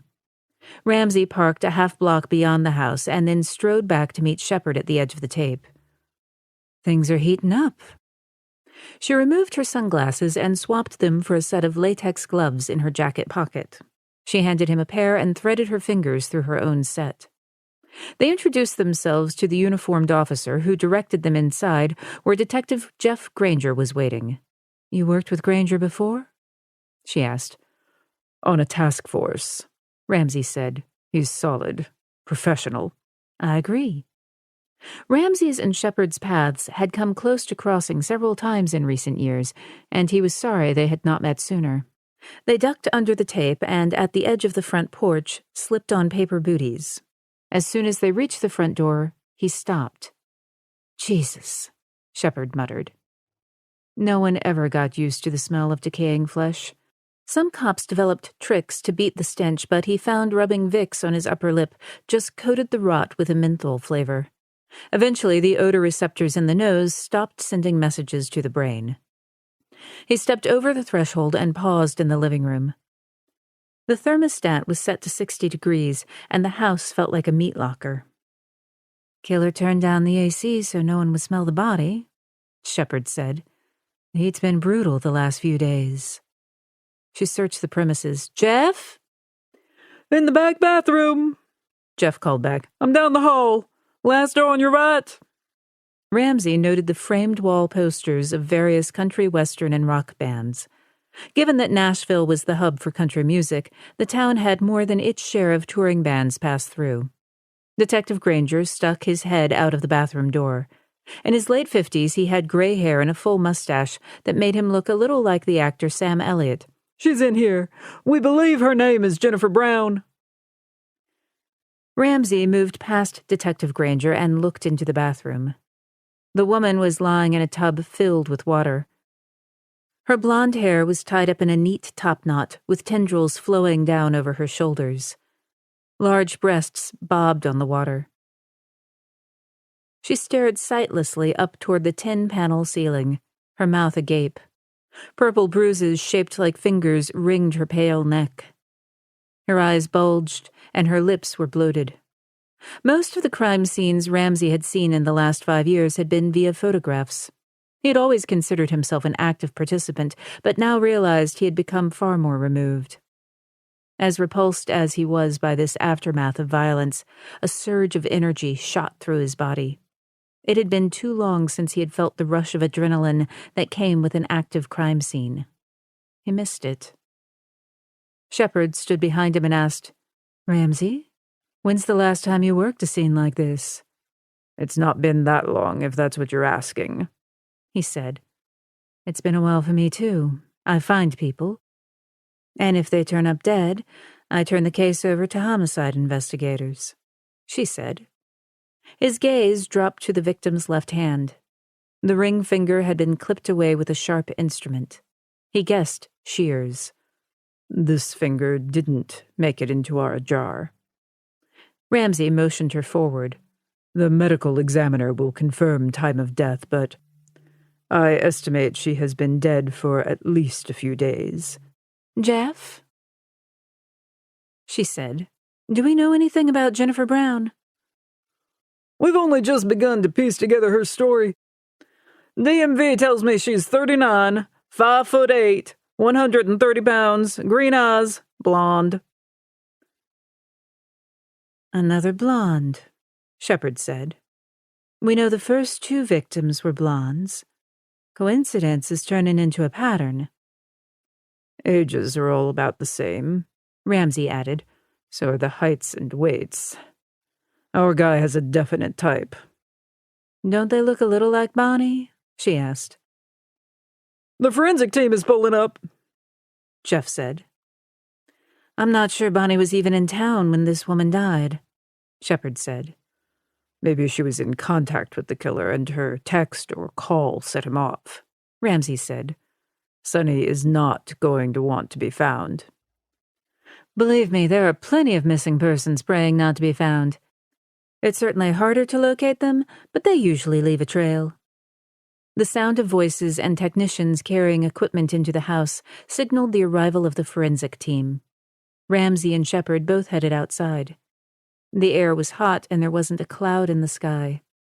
Shepard closed her eyes and tipped her face to the sun, and he noted the long, graceful line of her neck. She was a beautiful woman. She straightened and opened her eyes, scanning the street. "I can start knocking on the doors of the neighbors and see if anyone has seen anything." Her phone buzzed and she glanced at the display. She let the call go to voicemail. "A call from the correctional facility." "Who?" She played back the recording and held it out so he could hear. The message was from the sheriff informing Shepard that Bonnie Guthrie wanted to see her again. "Interesting." "Wonder what game she's playing?" he asked. "I'm not sure." She closed her phone and tucked it in her back pocket. "She's messing with me again. She's a grifter. They manipulate people." "Why you?" "She sees me as the weak link in this investigation. And for the record, she would be wrong," Shepard added. "I can have a uniformed officer knock on doors. Better if you talk to Bonnie and see what she has to say. We need to find Sonny soon." "I owe a visit to Elena first. It won't take me long. The girl might have something more to share. Bonnie can wait." He liked her style. "Call me after your visit." It was close to dinner time when Melina knocked on the hospital room door and poked her head inside. Elena was sitting in her bed, watching the nurse take her blood pressure. Set in front of her was a plate of nearly untouched food. The watch still dangled from her wrist. "Knock, knock," Melina said. The girl's eyes brightened, but there was no smile. "Melina." "How are you doing?" Melina asked.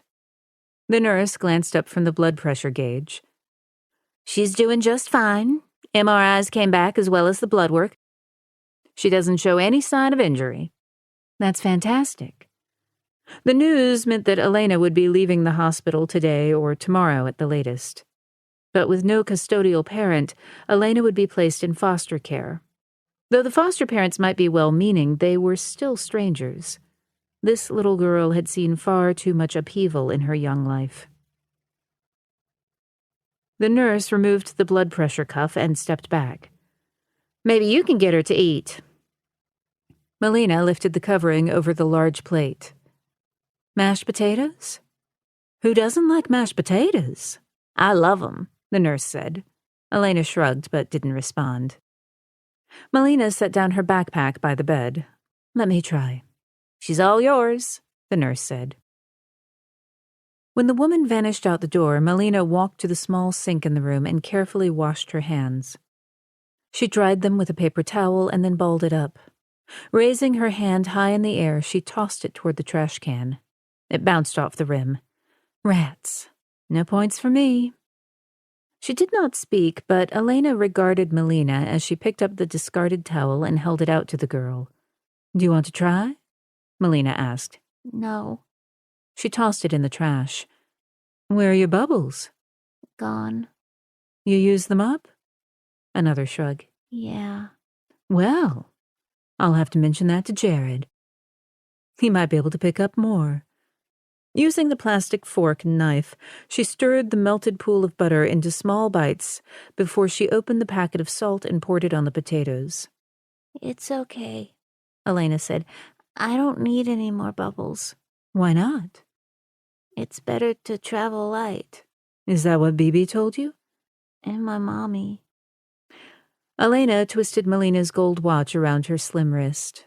She remained quiet, and Melina was willing to let the silence stand while the child processed her choices. Trust could not be forced. Finally, Elena whispered, I miss her. I know you do, honey. She swirled the potatoes in the butter. Did you and Bibi leave while your mother was asleep? Yes. Is your daddy looking for you? Elena glanced at the watch's face. I don't have one. You left your home right after your birthday, right? Yes. And that was August 22nd? On my birthday. Elena's eyes did not fill with tears. The girl was accustomed to coping with absences, including her father's and now her mother's. Bibi told Mommy needles were bad. Mommy said she was sorry and promised to stop. I'm so sorry. Bibi said not to be sorry. Sorry is for losers. That doesn't mean your mother didn't love you, Melina said. Bibi said she was weak. I bet she couldn't help herself, Melina said. She was sick. With what? Some grown-ups can't stop. They want to, but they can't. Melina laid her hand softly on Elena's arm. None of this is your fault. Elena closed her eyes. Okay. It's going to be okay, Melina said. The girl's narrowing gaze suggested otherwise, but she nodded as if she had been taught not to show her true feelings. Honey, I'm going to see Bibi this evening, Melina said. The girl reached for her stuffed dog. Is there anything you want me to tell her? No. What about Sonny? Do you want me to tell him anything?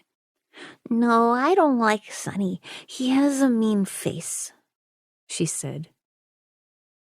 Did Sonny live near where Bibi's car crashed?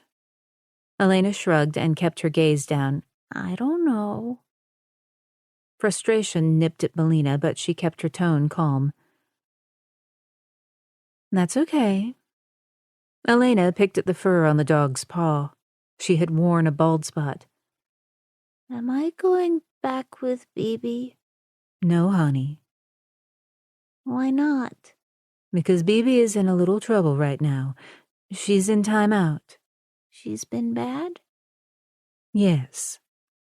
There was a knock on the door, and Melina turned to find her mother standing in the doorway. She was holding a bag from the local box store that she would bet her last dollar was stuffed with toys, clothes, and packets of Melina's favorite flavor of goldfish. Can I come in? Molly asked. Sure. After rising, Melina stepped aside so her mother could get a good look at Elena. You must be Elena. The girl looked at her with more curiosity than fear. She nodded. Elena, this is my mom, Mrs. Shepard. Oh, my word, don't call me Mrs. Shepard. That makes me sound all old. She scrunched her face as she set the bag down by the bed. You can call me Mimi. That's what my little grandnephew calls me. Her mother took the seat by Elena's bed. Have you not eaten your lunch? Elena shook her head. Melina was the worst eater when she was your age. She scooped up a small bite of mashed potatoes and swirled them in the melted butter. Her daddy and I didn't meet Melina until she was 5. She was such a scrawny little thing, and all she would eat was white bread and ketchup. I like ketchup, Elena said. It's as good as mashed potatoes. Try and see. Her mother leaned forward, coaxed the girl's lips open, and put the food in her mouth. Elena ate, staring at Molly in a way that reminded Melina of herself. One of her first memories of her mother was in a room like this. She had been in the hospital just a couple of hours and was chilled to the bone despite the layers of blankets put on her by the nurses. The bottoms of her feet had been raw from walking barefoot. She'd felt all alone and tried to hold back the tears. And the room door had opened and her mother had swept in, bringing with her the scent of a rose perfume. Melina inhaled the same fragrance now. It never failed to ease the world's stressors. Melina folded her arms and watched as her mother coaxed another bite, and then another, into the girl. Soon Elena was drinking milk from a straw. See, Melina? Elena is a very good eater, her mother said. I knew she would be. Molly cleared away the empty plate and set it off to the side. I have coloring books. Would you like to color? Elena frowned. I don't know how. Well, then you're in luck. Molly set a frozen coloring book featuring the Disney princesses on the table. She rummaged in her bag and pulled out a 24-pack of crayons. Other than Melina, I'm the best at coloring books. As her mother began to leaf through the black and white pages, Melina said, Elena, do you mind staying with my mom? I'll come back. Her mother tossed Melina a bright smile. Don't you worry about us. We're going to be fine. I have some books for Miss Elena. I also heard that she likes bubbles, and guess what? I have bubbles. The girl nodded as she selected a blue crayon from the box. Good choice. Her mother rose, kissed Melina on the cheek. Do what you need to. I have this covered. She whispered. Thanks, Mom. Are you kidding? I couldn't sleep last night because I was so excited to meet Elena. Melina hugged her mother. See you soon, Elena. The girl scooped up another crayon. Are you coming back? I will, soon. The girl nodded and began to color. Out in the hallway, Melina shrugged her shoulders, tossing off an invisible weight she hadn't realized she had been carrying. Elena was in good hands. She could not say the same for Bonnie. Sunny had learned her name was Sandra Wallace, and she worked as a bartender and waitress in a local honky-tonk several blocks north of the lower Broadway strip. The bar was off the beaten track and was frequented by locals before 5 p.m., though the occasional tourist stumbled across it. More importantly, Sandra had the look Sunny liked. Tall, buxom with brassy blonde hair, she was known for tossing back her head and laughing loud. It was an infectious laugh that made everyone in the room turn and look in delight and sometimes annoyance. Sandra Wallace never entered a room unnoticed. She liked the attention, craved it, and she had gotten his attention. As he watched her standing behind the walnut bar mixing a Manhattan, he could feel himself growing hard. He wrapped his hands around the cool glass of his beer bottle, imagining that it was her slim neck. "Baby, what are you doing over there alone?" Sandra asked. She had shifted those blue eyes in his direction, and for just a split second he imagined it was just the two of them in the world. Sunny grinned, knowing ladies liked the look of him. A little bit of effort, and he could have them eating out of his hand. "You look mighty pretty tonight, Sandra," he said, "but then you always do." Her grin widened, and a chuckle rumbled in her chest as she arched her back slightly. Her breasts pulsed out, drawing his attention away from her neck for only a moment. "What are you doing after work?" She shrugged. "What do you have in mind?" "When do you get off?" "Midnight." To have a date scheduled so soon after the last two was not really smart. Time and distance between his dates had always been a strategy that kept him off the law enforcement radar. But since Bonnie's first text almost 2 weeks ago, his well-cultivated control had abandoned him. In its place was a bone-deep sense of loneliness that had made the four walls of his bedroom oppressive. "If I'm out back at, say, 1 a.m., you'll be ready?" "Sure will." He leaned forward, smoothing his fingers up and down the bottle's neck. "Sandra, do you have a bathtub?" She moistened her lips. "I do, doll. Why?" He took a swig of beer. "Wait and see." Her eyes darkened with desire, and she would have lingered if not for another patron calling for another beer. She winked at him and slowly turned, sauntering toward the other side as if knowing he was watching her leave. His phone rang, lighting up the number as blocked. He let the call go to voicemail. A tickle of worry tightened his gut and reminded him loneliness was the least of his problems now. He finished his beer and, grabbing his phone, left the bar.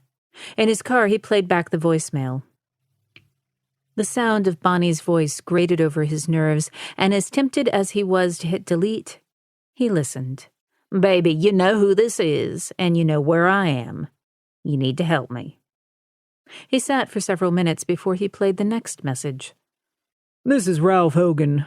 I'm a bondsman who's been contacted by Bonnie Guthrie. She's asked me to contact this number. She says you will co-sign for a bail bond." He could almost hear her smile as she gripped the phone and leaned toward it to whisper. She was savvy enough to know the calls were recorded, so she hadn't called him directly, but for her to give this man his number implied an unspoken threat. "Help me, or I give you to the cops." When Bonnie was cornered, she always came out swinging. His heart kicked into high gear, and he replayed the message. Drawing in a breath, he reminded himself that he had some time. She would not play her cards until she ran out of options. She was a survivor and knew the best long game was to stay under the radar. If she turned on him, she would likely get tagged as an accessory after the fact. She did not want to tell the cops what she knew, but she would. She never made idle threats. He shoved his phone in his pocket and glanced into the bar's front window. Sandra was laughing and pouring beer from a tap. Already she was smiling at another man. Sonny had a couple of buddies that were bail bondsmen like Ralph Hogan. Working with bands and musicians for so many years meant he not only knew where to find the best drugs and food at 3 a.m., but also which bail bondsmen were quick and discreet. He did not know Ralph, but he had a friend who would. Sonny checked his watch. As much as he wanted to go on a date with Sandra tonight, she would have to wait. He would deal with Bonnie first and then make time for his new girlfriend. Chapter 17. Wednesday, August 26th, 6:00 p.m. Melina sat in the prison interview room, reminding herself that Bonnie Guthrie was nothing more than another con and thief. Just because Bonnie had remarked that she had once known a Melina did not mean she was telling the truth or that they were connected. Time to shake off her own emotional baggage and get on with the job of being a cop. The knob twisted and the door opened. Bonnie entered the room and stared at her through the glass partition. She looked comfortable. Her shoulders were squared, her chin angled up like she was queen of this realm. Melina doubted the relaxed demeanor. Bonnie had been around the block enough times to know she was facing serious jail time. She had also learned that no one better ever see you sweat in prison. Bonnie grinned at Melina. "You got my message?" "I'm here," Melina said. "What took you so long? "I called a few hours ago." "Things to do? People to see?" She watched as Bonnie shuffled over to the chair and sat. Grinning up at the guard, she winked. "Thanks, doll. You can leave us now." Scowling, the guard closed the door behind him. She sat back. Melina waited for Bonnie to speak. "I don't suppose you can arrange for me to get some smokes. I've been craving one since they picked me up." "I don't smoke." "No, I don't suppose you do. I bet you're a health nut." "What can you do for me, Bonnie?" Even to Melina's own ears, her tone sounded terse. Bonnie shook her head. Exactly. Are you going to tell me about the pickle jar? I don't know anything about that. It must have been shoved in the trunk long before I got a hold of the car. Your prints were on the jar. Were they? If they were, which I doubt. It's because I was shuffling crap around in the trunk to make room for my own stuff. Who owned the car? Belonged to a woman I knew back in L.A. Does this woman have a name? I have no idea. I gave her $50 and she gave me the car. I know, bad deal on her part, but junkies do all kinds of dumb things when they need a fix. Melina was tempted to call bullshit on Bonnie's story, but she decided to play along. Okay. You don't know anything about the jar? Why were you in that neighborhood? What was the rush? I had to pee really bad. Melina shifted, tamping down a stab of frustration. Tell me about Elena. Bonnie's grin faltered a second. What do you want to know? She's not your kid. Melina looked Bonnie up and down. No offense, but you're a little old to have a 6-year-old. Bonnie's eyes narrowed a fraction. None taken, doll. Melina did not smile, but enjoyed some satisfaction knowing she, too, had found a soft spot. Bonnie was getting old and did not like it one bit. Did Christina Sanchez own the car before you? Bonnie leaned forward, her gaze locking on Melina's. Who? Elena's mother, the junkie who overdosed. I don't want to talk about the kid or her junkie mother. I'd rather talk about you. For now, we'll stick with Elena. Where is Elena from? Where is her mother? Melina would not allow Bonnie to redirect the conversation. Christina was a drug addict. When I got out of prison, I rented a room from her. That was a year ago, and she was barely making it then. I started taking Elena with me more and more while her mother turned a trick or slept it off. And you took the child so she could help you steal. We had outings. Little girls need sunshine, and we live so close to the beach. What beach? Imperial Beach in Southern California. Where is Christina Sanchez from? I don't think you'll find any records of her. She came over the border about 7 years ago. Had Elena in California, though. Does Elena have a birth certificate? I doubt it. Christina was as afraid of the doctors as she was the cops. She was sure if she asked for help, she would be back home across the border. So how did you end up here in Nashville? Melina asked. To find you, of course. Melina's heartbeat jumped into high gear. Likely Bonnie was lying to get under her skin, but it still took all her control to keep her tone steady. Me? There's a few things I could tell you about yourself. I doubt that. Bonnie ran long fingers through her hair. Oh, come on. You don't remember me? After all I did for you? What you did for me? We've never met before. Deep down, she sensed Bonnie was telling the truth, but she could not bring herself to admit it out loud. Don't you remember anything before you were adopted? Melina rarely discussed her adoption, so there was no way Bonnie could have picked up that information in the jail or on the streets. It's hard to ignore the past, Bonnie continued. God knows I've tried, but it has a way of rearing up and biting us on the ass. Melina folded her arms, cultivating a bored, disinterested look. Cops needed to know when to shut up and listen. Allow the silence to coax free the truth. Her heartbeat ramped up as a fine sheen of sweat formed at the base of her spine. Bonnie traced her index finger in small circles on the stainless steel table. When you were little, your eyes were as big as saucers, and you cried all the time. Melina remained still. Bonnie was playing her. She had to be, because if she was not, and she was telling the truth, then the lid on her entire past was about to blow wide open. Bonnie grinned almost as if she were recalling a memory. You were a clingy little thing, too. Fussy eater. Melina calculated their age difference. How did we meet? I was married to your granddaddy, baby. Howard and I had been hitched for about 6 months when we got a call that his daughter, Lizzie, had overdosed. She was your mama, child. Melina swallowed. Something in Bonnie's words resonated with truth. Lizzie. That's right. Lizzie was in her late 20s when you were born. That was all before my time. According to Howard, she was always a troubled kid, and then she hooked up with a guy that was dealing drugs. Fast forward a few years, and she had dropped 2 kids and was shooting heroin. The name Lizzie rang a distant bell in her memory. What was Lizzie's last name? Guthrie, baby. She never married. You were born Melina Guthrie.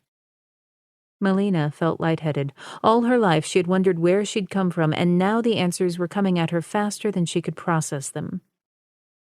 2 children. She had a sibling. There was another someone out there like her. You said she gave birth to 2 kids. You have an older brother. His name is Dean Guthrie, and if I had to guess, he's your half-brother. Lizzie never stayed with any one man long. Does Dean go by the name Sonny now? The pieces of her past nudged closer together, and she struggled to hide her hopes and fears.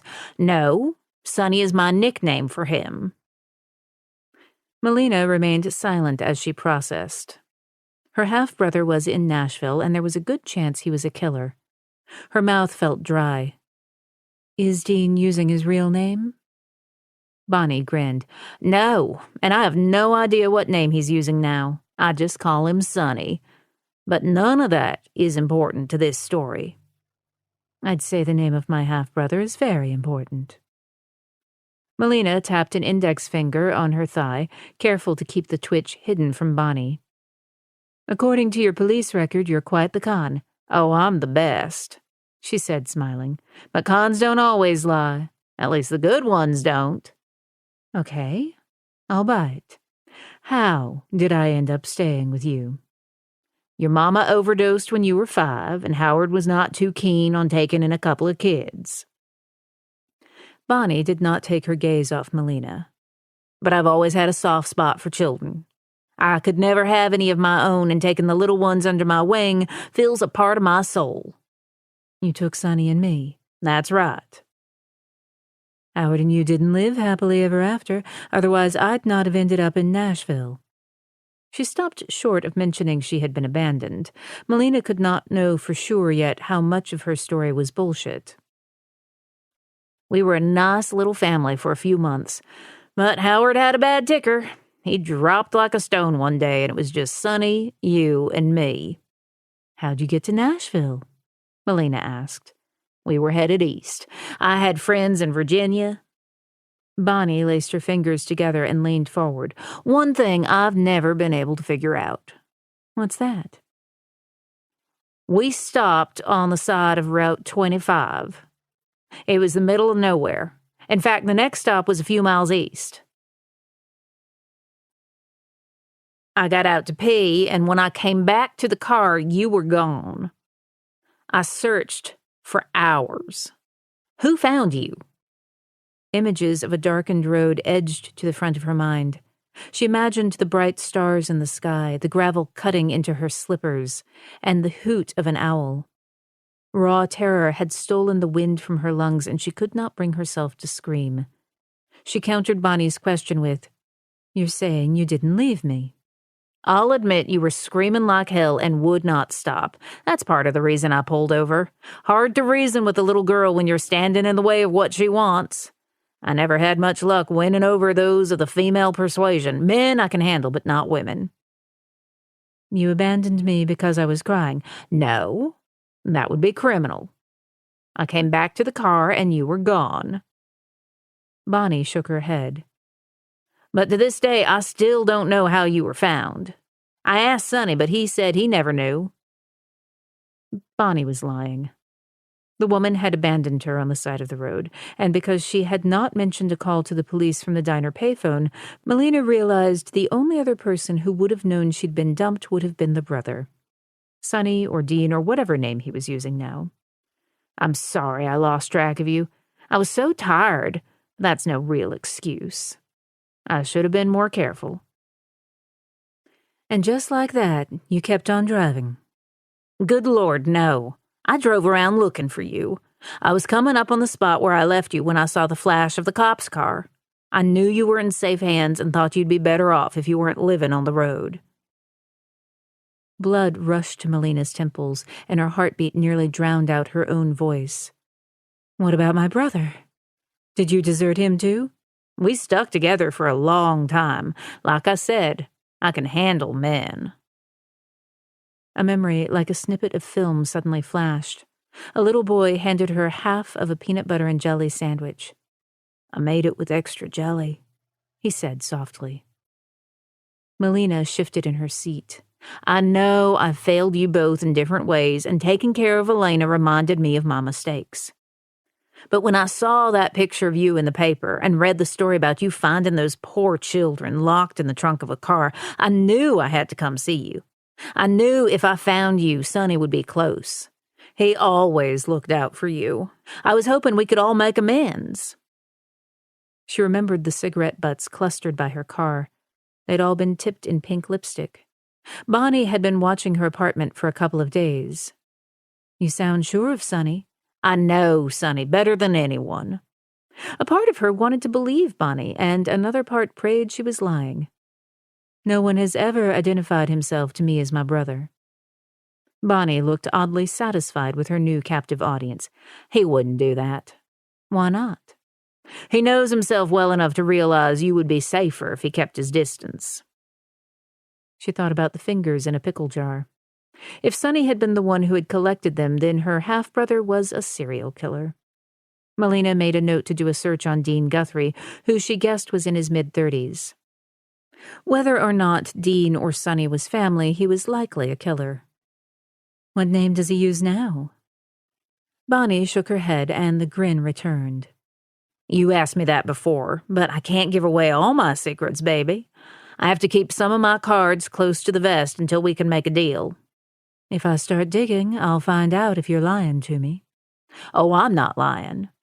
You'll find birth certificates for you and Sonny. Consider this the first of many meetings, baby. Go on and check Elena's history and find out what you can about Howard Guthrie. He would be 76 now if he had lived. And when you realize that I'm telling you the truth, then we'll talk again." Frustration bubbled up in Melina. "Who put the pickle jar in the back of the car?" "I don't even like pickles." Bonnie rose and walked to the door and knocked. "Do your homework first, and then we'll visit again." The door opened, and Bonnie vanished into the back halls of the jail. Melina sat back and closed her eyes, her cheeks flushed with heat. Slowly she rose, grateful she could stand straight and at least appear pulled together. Melina returned to the TBI offices and found Ramsey again camped out in the conference room. On the table next to his laptop was a collection of files in a neat row. He had removed his jacket and rolled up his sleeves and was wearing a pair of tortoiseshell glasses. She knocked on the open door. He looked up at her, and the swirl of emotions chasing her since the jailhouse slowed. "Nice little setup you have here," she said. He removed the glasses and carefully set them down beside his laptop. "I used to pride myself on being able to work anywhere.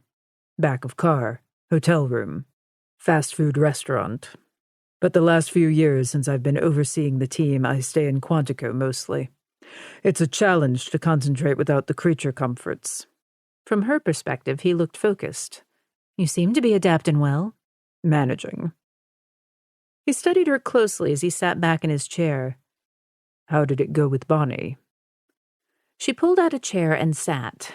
So much for small talk. "She's either one of the best con artists I've ever met, or she just blew my past apart." His eyebrows knitted with curiosity. "How so?" Melina began to unpack Bonnie's statements. Even as she recited the facts about Lizzie Guthrie, she could not believe that she was talking about her own life. Ramsey sat quietly, absorbing each word. If not for this case, Melina would never have shared any of this with a colleague. This man now knew more about her life than the parents who had raised her. "You've never heard any of this before?" he asked. "No, nothing." "Would your parents have kept it from you to protect you?" "No, they have always been straight with me. What they know, I know." Are you sure? I'm not sure about a lot of things right now, but that is one of them. It explains why social services couldn't find anything on me. There was never a missing persons report filed. No birth certificate was found. Even my birthday was fabricated. My parents made it official when my adoption was finalized. This is all assuming that Bonnie is telling the truth. She stabbed her fingers through her hair. Oh, I considered that. But I, too, am good at sniffing out liars. Do you believe her? I do. Do you believe her because you want to? It's very common for adoptees to hunger for knowledge of their past, even if it's not corroborated. A devil's advocate's job was to challenge statements and debunk theories. I considered that, but she knew I was left on the side of the road. He tapped his finger on the edge of the polished table. I'll run Lizzie's and Dean Guthrie's names through the FBI databases. Thanks. As he typed a text message, he asked, What does Bonnie want? I think she's going to angle for a deal. She'll soften me up with the missing pieces of my life and then trade what she knows about the pickle jar for immunity. You believe she knows the killer? I'm convinced she does. She came back to Nashville to see him. She calls him Sonny, but that's not his real name. His birth name is Dean Guthrie, but he doesn't use it. Oh, shit. And before you ask, I have no clue who the guy is. However, Bonnie says he knows who I am. The creep factor on this case had certainly kicked up a few more notches. Bonnie comes to town to look up Sonny and somehow figures you're nearby. Ramsey says. She asks him for help. He refuses. She gets pissed and takes the evidence of his dirty work. Only Bonnie screws it all up when she wrecks the car, and you're the cop that lands the case. Is that the gist of it, Agent Shepard? Did she screw it up? Melina asked. That's a hell of a coincidence. You think she staged the accident? I don't know. I found cigarette butts near my car. There were several, and each was tipped in pink lipstick. I dropped them off at the lab, so I'll know soon enough if they belong to Bonnie. How did she find you? My name was in the paper on a child abduction case. He reached for a folder, pulled out a sheet of paper, and pushed it toward her. We've identified 2 more pickle jar fingerprints. She glanced at the sheet detailing the unsolved homicides. The other 2 women had vanished in 2014 from Denver and 2015 from Dallas. Neither had ties to the Nashville area. So far, we know this killer targeted his victims from all over the country, in 4 different major cities: Kansas City, Portland, Denver, and Dallas. Accessible, large populations, easy for a serial killer to move around unnoticed. I have also located the sister of our most recent victim. Jennifer Brown's sister lives in Nashville, he said. Has she been notified of her sister's death? Melina asked. No. What's her name? Kelly Brown. She's 41 and works as a bartender. Melina had made death notifications before, but they never got easy, nor forgotten. Give me her contact information and I'll visit her. I'd like to come along if you don't mind. Sure. Ready? He rose and grabbed his jacket draped across the back of his chair. I can drive. Sure. In the car, she dialed Kelly's number as he pulled out onto the main road. The call went to voicemail. She considered identifying herself, but thought better of it. Better to see her reactions and hear the tones in her voice when she received the news. Until she could prove otherwise, everyone attached to any of her cases was suspect.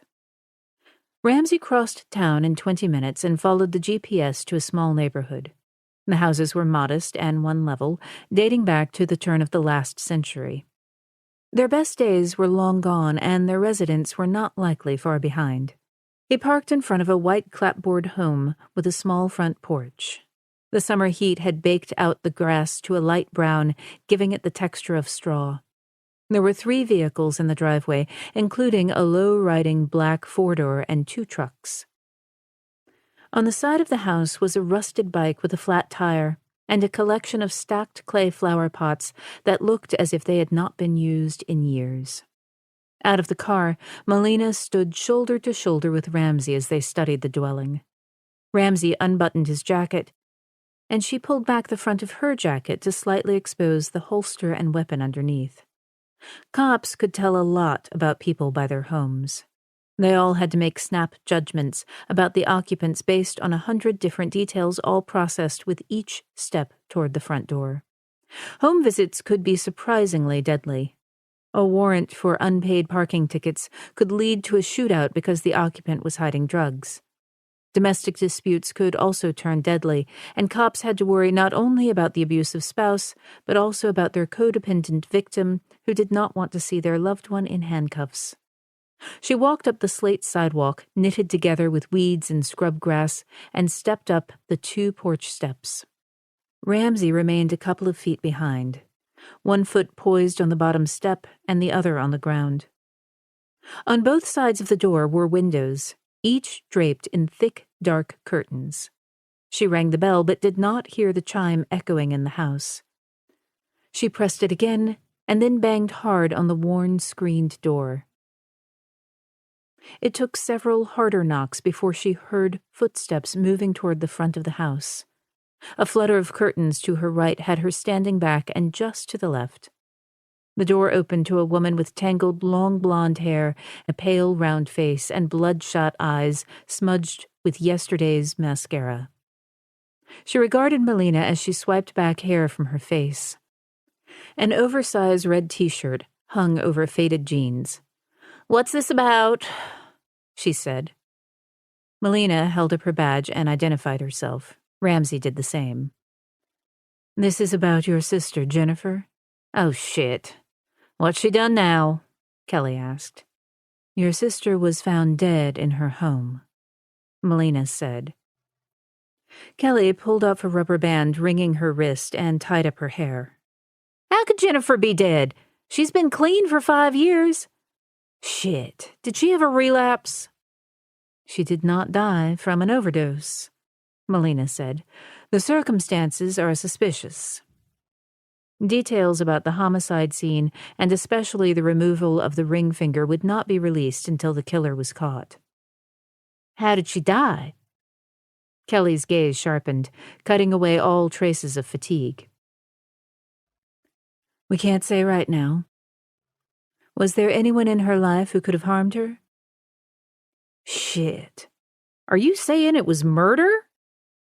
Kelly demanded. "Yes, ma'am." Kelly opened the door wider. "Want to come inside? The house is a wreck, but it seems I should invite you in." "Are you here alone?" "No, my boyfriend Gus is here. He's a bartender like me, and we both worked double shifts yesterday. We only got home a few hours ago." Melina crossed the threshold, pausing as her eyes adjusted to the dim light and her gaze swept the small living area. The thick scent of cigarettes and Mexican takeout lingered in the air as she examined the lone worn leather couch, widescreen television, and coffee table stacked with used paper plates. In the corner was a makeshift bar covered in 2 or 3 dozen liquor bottles. "Can you ask Gus to come out here?" Ramsey asked. "Sure." Kelly walked to the bedroom. "Gus, cops." She opened the door. "Shit." "What is it?" Ramsey asked. "He's gone. Out the bathroom window." Ramsey's jaw tightened as he moved past Kelly into the room.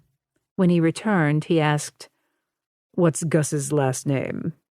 "Gaines." Ramsey scribbled down the name.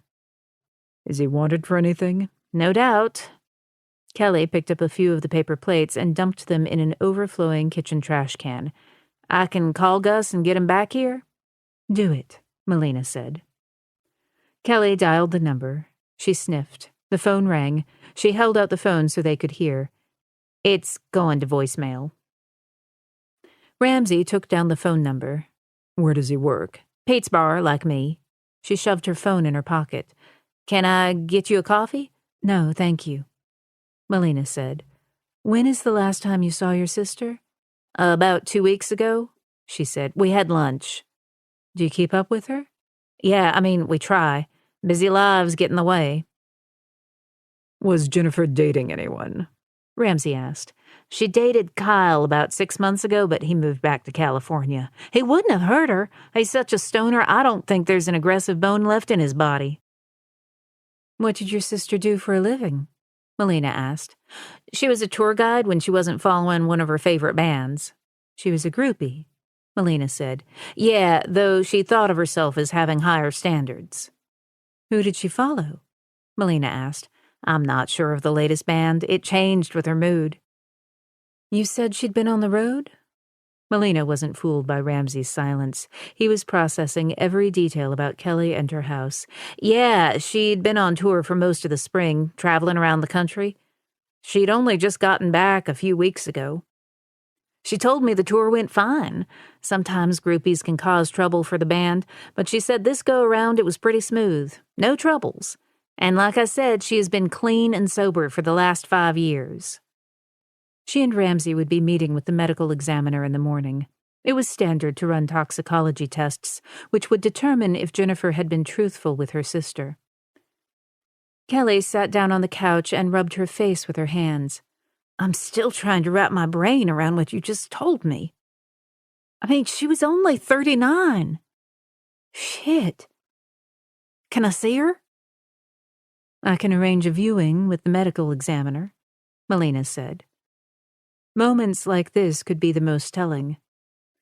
Shock caught people off guard, and sometimes the masks dropped for just a few seconds, revealing the true person underneath. Kelly reached for a crumpled packet of cigarettes on the coffee table, fished out a lighter tucked inside, and lit one. She took a long pull.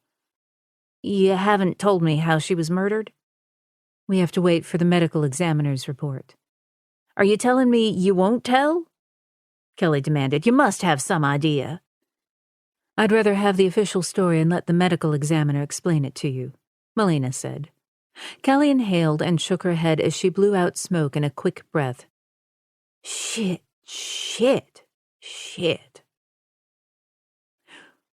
What was the name of the tour company where Jennifer worked? Nashville Tours.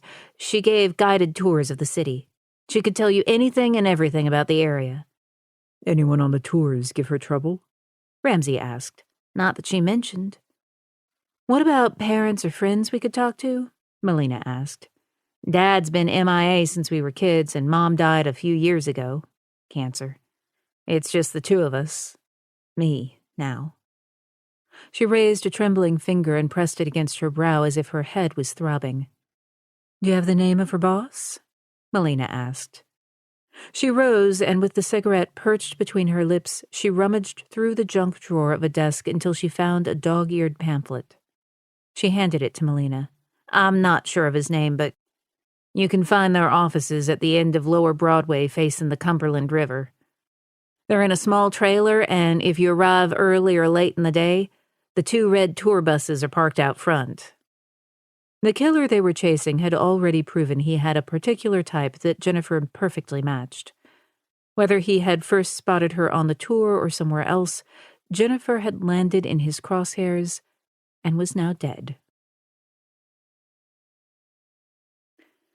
Chapter 18. Wednesday, August 26th, 9:00 p.m. Melina stared at her phone, trying to read emails as Ramsey drove from Kelly Brown's house to the active crime scene at Jennifer's residence. She was having a hard time concentrating. Her mind kept returning to Bonnie and Sonny. You said earlier you had your DNA tested? Ramsey asked. His deep voice pulled her out of spiraling thoughts. What? DNA. Tell me again why you haven't analyzed your results. You mean, why does the missing persons agent find everybody but herself? A half-smile tugged the edge of his lips. Basically, yes. I could say that I've been really busy the last year, which would be true, but I'd be lying to you and myself. I didn't want to know. My life is really good as it is. You aren't curious about your past? Sometimes. But I made it a habit a long time ago after a very frustrating ancestry assignment in elementary school not to look back. She shook her head. All the teacher wanted us to do was build out a family tree, and I couldn't do it. When you see a mother and child and note the physical similarities, do you wonder who you look like? Sure I do. I don't look like my parents, who are fair-skinned. I also don't share their temperament. They are fairly laid back while I'm high-strung. I wonder why I like to chew ice or can't sleep more than 6 hours. Yeah, all that. We can't choose our family, Ramsey. A very slight shrug lifted his shoulder. Knowing your genetic history isn't always a blessing. How far can you trace your family back? No more than most. But a paycheck, you can go back at least 300 years. Give or take. She laughed. I'm picturing a portrait gallery in some dusty home in the Hamptons. It's not dusty. We have a staff that cares for it. Jesus. Do you have portraits of ancestors hanging on the walls? Yeah, a few. My mother is the keeper of the family tree. I've not had much interest in it. Because it's right there and you can see it any time. It's not a gnawing unknown that will always be out of reach. That's the way it is for you? She shrugged. Don't ever tell my mother, but yeah, sometimes. Look at the DNA test. You might get a hit. If I get any more hits like Bonnie or Sonny, I'm not sure I could stand the excitement. What about genetic questions? General medical health history? All important questions, but you're searching for logic in my emotional quagmire, Agent Ramsey. Logic isn't the root of the problem. She pressed her fingertips to her temple. And what is? Fear. Fear of the unknown. You don't mind the unknown in general or in other people's lives, but you don't like it for yourself. She nodded. Makes me feel a little out of control, or as if I'm standing on a shaky foundation. For what it's worth, you're handling all this well. She liked the deep, rich timbre and the way the creases at the corners of his eyes deepened. I know you're not married. What else can you tell me about you? You tell me, Agent. What do you see? You want me to profile you, FBI man? I can dish it out, so I better be able to take it. She regarded him for only a couple of seconds before saying, You're worried about losing your edge. It's why you're here. You could have sent another agent, but you came instead. Are you approaching a big birthday? What, 50 or 60? She teased. Ouch. 39, and one hell of a promotion. Means moving to the Washington office. But you aren't going to take it, are you? He was silent for a long moment. No, though that information is not public yet. I'm a vault, she said. What is Plan B after the Bureau? No idea. Which scares me almost as much as the idea of years filled with politics, congressional hearings, and budgets. I have the unknown past, and you have the unknown career future. Aren't we the pair? If you decide to look into those results and need help with the genealogy charts, Andy from my team is good at that kind of thing. He had flipped the conversation back to her, steering it away from feelings he would rather not think about. Thanks. I'll keep that in mind. Tackle the genealogy from a different angle, he offered. It's not about you right now. Find out more about your history. Prove or disprove Bonnie's claims, and hopefully figure out who the guy is with the pickle jar. I see the logic, she said. And? I'll have a look at it tonight. If I have questions, I'll reach out to Andy. Glad to be of assistance. They pulled up to Jennifer Brown's home and angled the car behind the state forensic van and a couple of cruisers. During her first trip to the house, Melina had not had the time to study it closely as she had processed the controlled mayhem of the forensic team and uniformed officers doing their jobs. Yard work and general home maintenance had ranked low on the priority list for Jennifer. The recycling bin full of wine and beer bottles suggested she'd liked to have parties. Her 5-year abstinence had likely never actually made it past 1 year. Melina and Ramsey both pulled on rubber gloves and stepped into the foyer. All the blinds were drawn, and the faint scent of death still lingered. The ashtray on the coffee table was full of cigarette butts. Some were cupped in lipstick and others not. The brands varied between Virginia Slims and Marlboro. There was one wine glass, lipstick matching the color on the cigarettes, and a pile of cheese crackers. No signs of pets, and only a few photos encased in dollar store frames. Furniture appeared second-hand and worn, and the couch was covered in unnaturally orange cracker crumbs. Ramsey walked into the kitchen and opened the refrigerator, and then slowly looked around the small galley space. He picked up a collection of travel brochures that looked like newer versions of the one Kelly had shown them. Hanging on a hook was a red vest, and pinned over the left pocket was a gold brass nameplate that read, Jennifer. Matt Piper, dressed in a hazmat suit, looked out of the bedroom and raised his hand. As she moved toward him, she noticed the death scent grew stronger. Any luck? We're still working our way through the bathroom and bedroom. I have dozens of prints. I can tell you there is no forced entry and no signs of a violent struggle. Anything else you can tell us about her killer? Ramsey asked. Matt motioned for them to follow him into the bedroom and the adjoining bath. I think our guy got into the tub with her. Why do you say that? Ramsey asked. 2 things. First, the hair found in the tub includes hers and someone else's. Second, there are signs that the tub's water spilled over and what didn't dry up pulled under the tub. However, when she was found, the water line ringing the inside of the tub only reached the halfway mark. Any signs of his DNA? Melina noted scented lotion and more lipstick beside the sink. I've collected multiple hair and skin fibers, Matt said. At this point, we don't know if it's the killer's or someone else's. He knows her, Ramsey said. She invites him into her house, and he strangles her and then places her in the tub. Why does he get in the tub with her? He isn't ready to leave her, Melina said. He's lonely and wants to spend time with her. Bathing together is very intimate. He doesn't have to worry about expectations or unnecessary conversation from her. She's totally his and exists only for him. It's not the violence that attracts him, but the need for connection, Melina said. I've seen a similar character profile with pedophiles. The sick bastards want the emotional connection.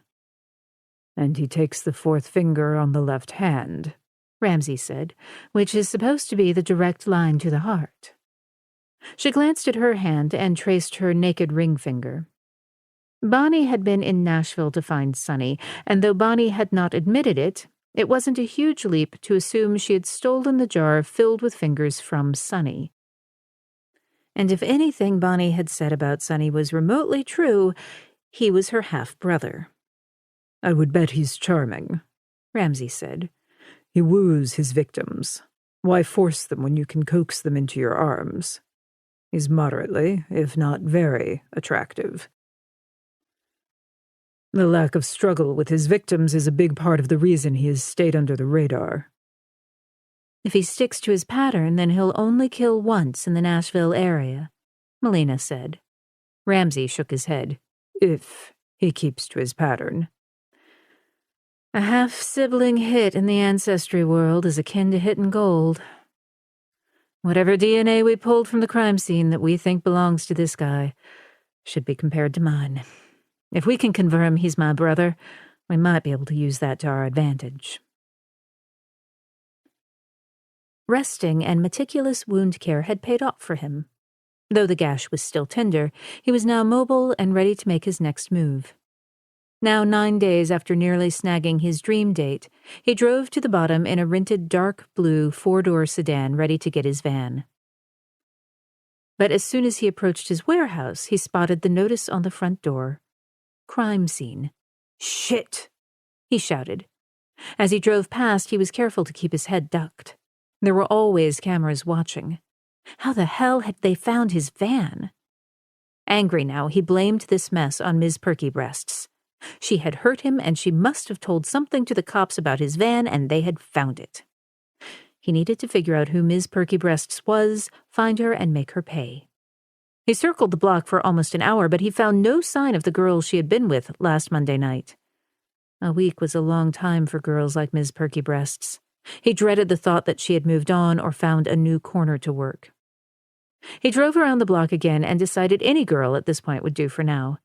The sex was boring when there was no pain, but he might get lucky and find out something. 3 girls stood on the corner just ahead. They huddled close. All were wearing high heels and short skirts. One had a cigarette dangling from her hand. All the women were blondes, or at least wore blonde wigs. Not the look he wanted. None of this felt right. He slowed his vehicle to a stop in front of the women. He lowered the passenger window as the tiniest blonde approached his car. "I need a date." She tossed her cigarette aside. "How long?" "Half hour. Get in and we can go around the corner."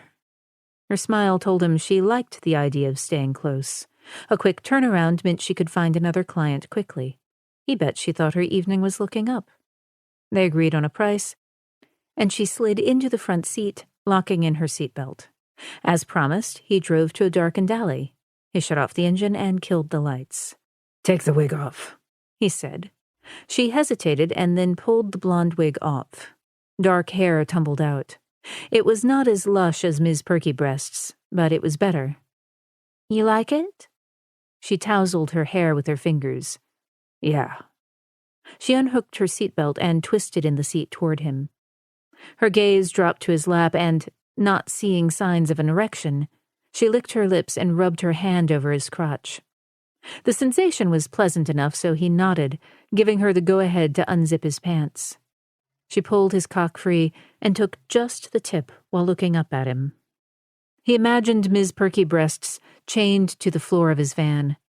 An electric prod to her breast would make her scream, or maybe a solder gun to her belly. He could burn his initials into her pale, tight skin. "There you go, baby," she said, "nice and hard. Want me to climb on top?" "No." As if understanding, she wrapped her lips around his cock and began to suckle. He fisted a handful of her hair and drove her face down hard. She gagged and shifted her hand to his thigh to steady herself. Her fingers brushed his wound and he hissed in a breath as pain cut through him. "Careful," he shouted. He released the pressure on her head. She instantly sat up and stared at him with wary eyes. No doubt her instincts were telling her to run. "Did I hurt you?" He ran his hand lightly over his thigh. "No. Finish it."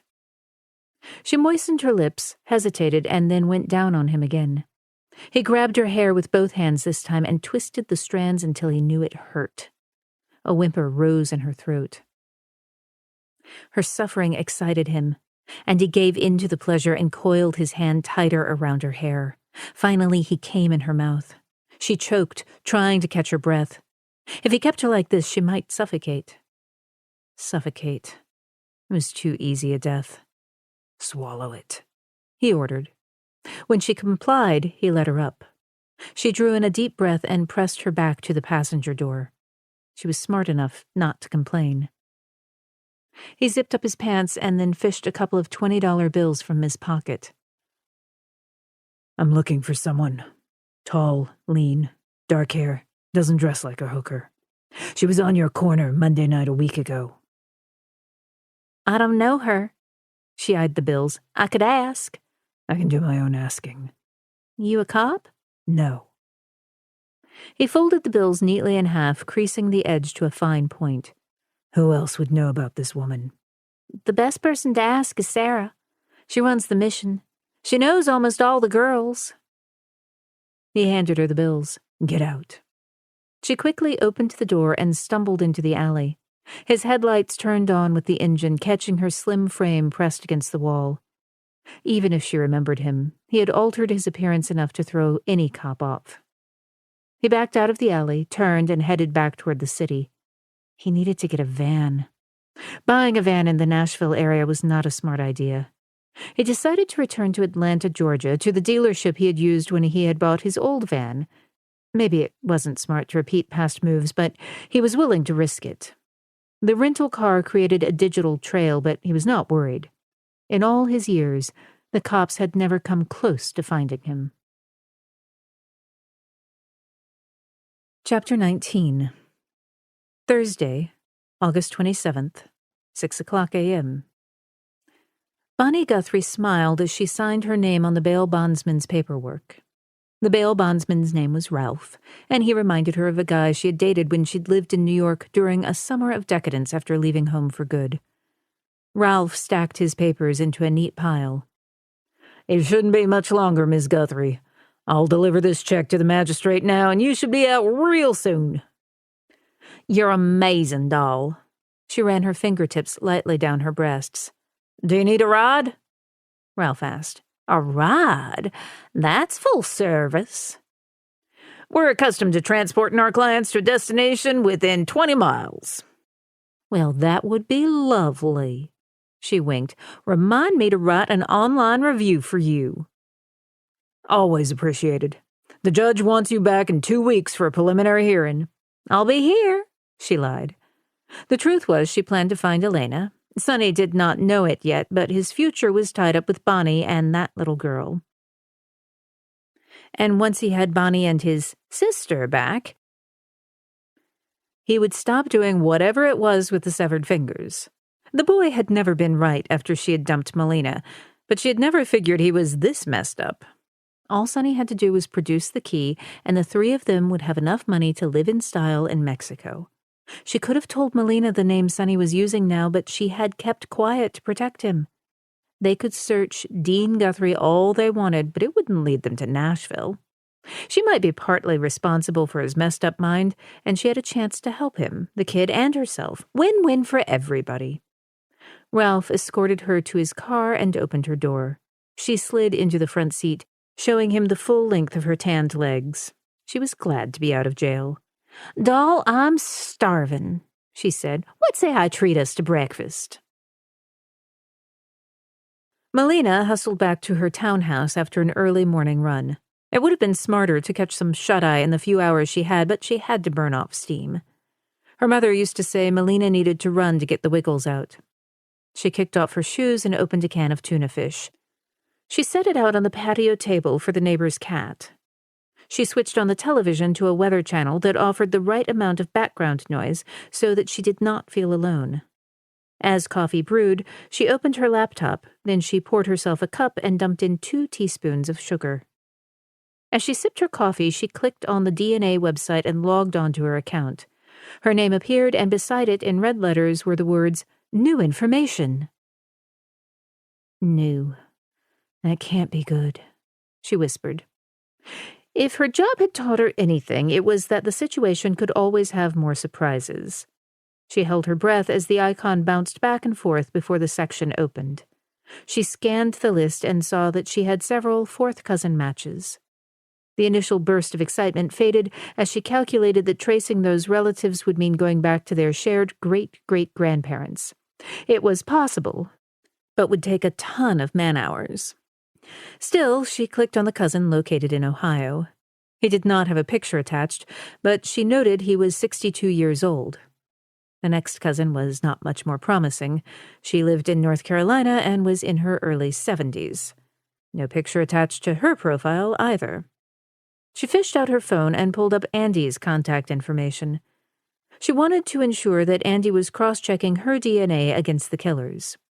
She took another sip from the coffee cup, copied the link to her test results, and attached it in an email to Andy. She paused for a moment and then hit send. An email response from Andy came back almost immediately. "I'm on it." "Ready or not," Melina said. One way or another, she was going to learn something about her past. Her phone rang, and she half expected to see Andy's name. Realizing it was her mother, she wondered if this woman had an inkling of what she had done. She felt like a traitor and closed her computer screen. "Mom." "Don't go by the hospital to see Elena today. She's not there anymore." Melina sat forward. "Where is she?" "She's with Dad and me. Dad pulled a few strings, and social services agreed to let her come home with us. We picked her up late last night." Relief washed over her. "Isn't that going to be a lot on you with Dad laid up?" "Nothing I can't handle." Her mother's voice sounded buoyant, as if she welcomed the challenge. "What can I do to help?" "Nothing you can do, honey. I've got this under control. She's sleeping in your old bed now. Did you turn on the purple nightlight? Her mother had bought it for her when she was about 6, and it still remained in her old room. Of course. Put a fresh bulb in yesterday. Thanks, Mom. Just wanted to let you know so you can focus on the job. Her mother dropped her voice a notch. The poor thing was exhausted when we got her home. We watched a movie and ate dinner. She fell asleep as soon as her head hit the pillow, but a dream woke her up within the hour. Melina remembered how the fatigue had always mingled with the fear of dreams. Has Elena said anything that might help me? Not yet, but if she does, I'll pass it on. Good. She sipped her coffee.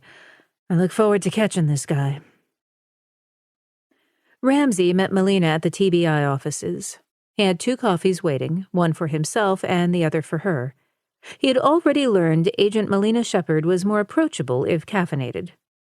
Thanks, she said, prying off the lid. I can really use this. Didn't sleep well? I dabbled on the genealogy website, trying to trace my family tree. I had very little luck. I emailed off what I had to Andy. She's already on it. Good. Your time is better spent with me. I came to that conclusion very quickly. Ramsey drove Melina to the medical examiner's office. They showed their badges, though the guard recognized Melina. Agent Shepard, we meet again, he said. Melina tucked her badge in her pocket. No offense, but I can't say I'm glad to be back, she said with a smile. The guard nodded with a slight grin. No offense taken. As Melina and Ramsey walked toward the elevators, she said, I was here a few times over the winter. A van filled with undocumented workers was found. All the occupants were dead. It took several visits here to sort out identities and causes of death. When he arched a brow, she added, asphyxiation. The truck had a faulty exhaust system, and the occupants kept it running to stay warm. They all expired from carbon monoxide poisoning. How did missing persons get involved? Ramsey asked. I tried to match up the dead to their families. I was able to locate families for 3 of the victims. She had worked days, fearing some of the women and men had left behind children and loved ones. In the end, she had been forced to stop and move on to a new case. They rode the elevator down to the lower level where the medical examiner performed his autopsies. They gowned up and met the doctor in his autopsy suite. He stood by the badly decomposing body of Jennifer Brown. Her skin had loosened and drooped from her arms and her abdomen.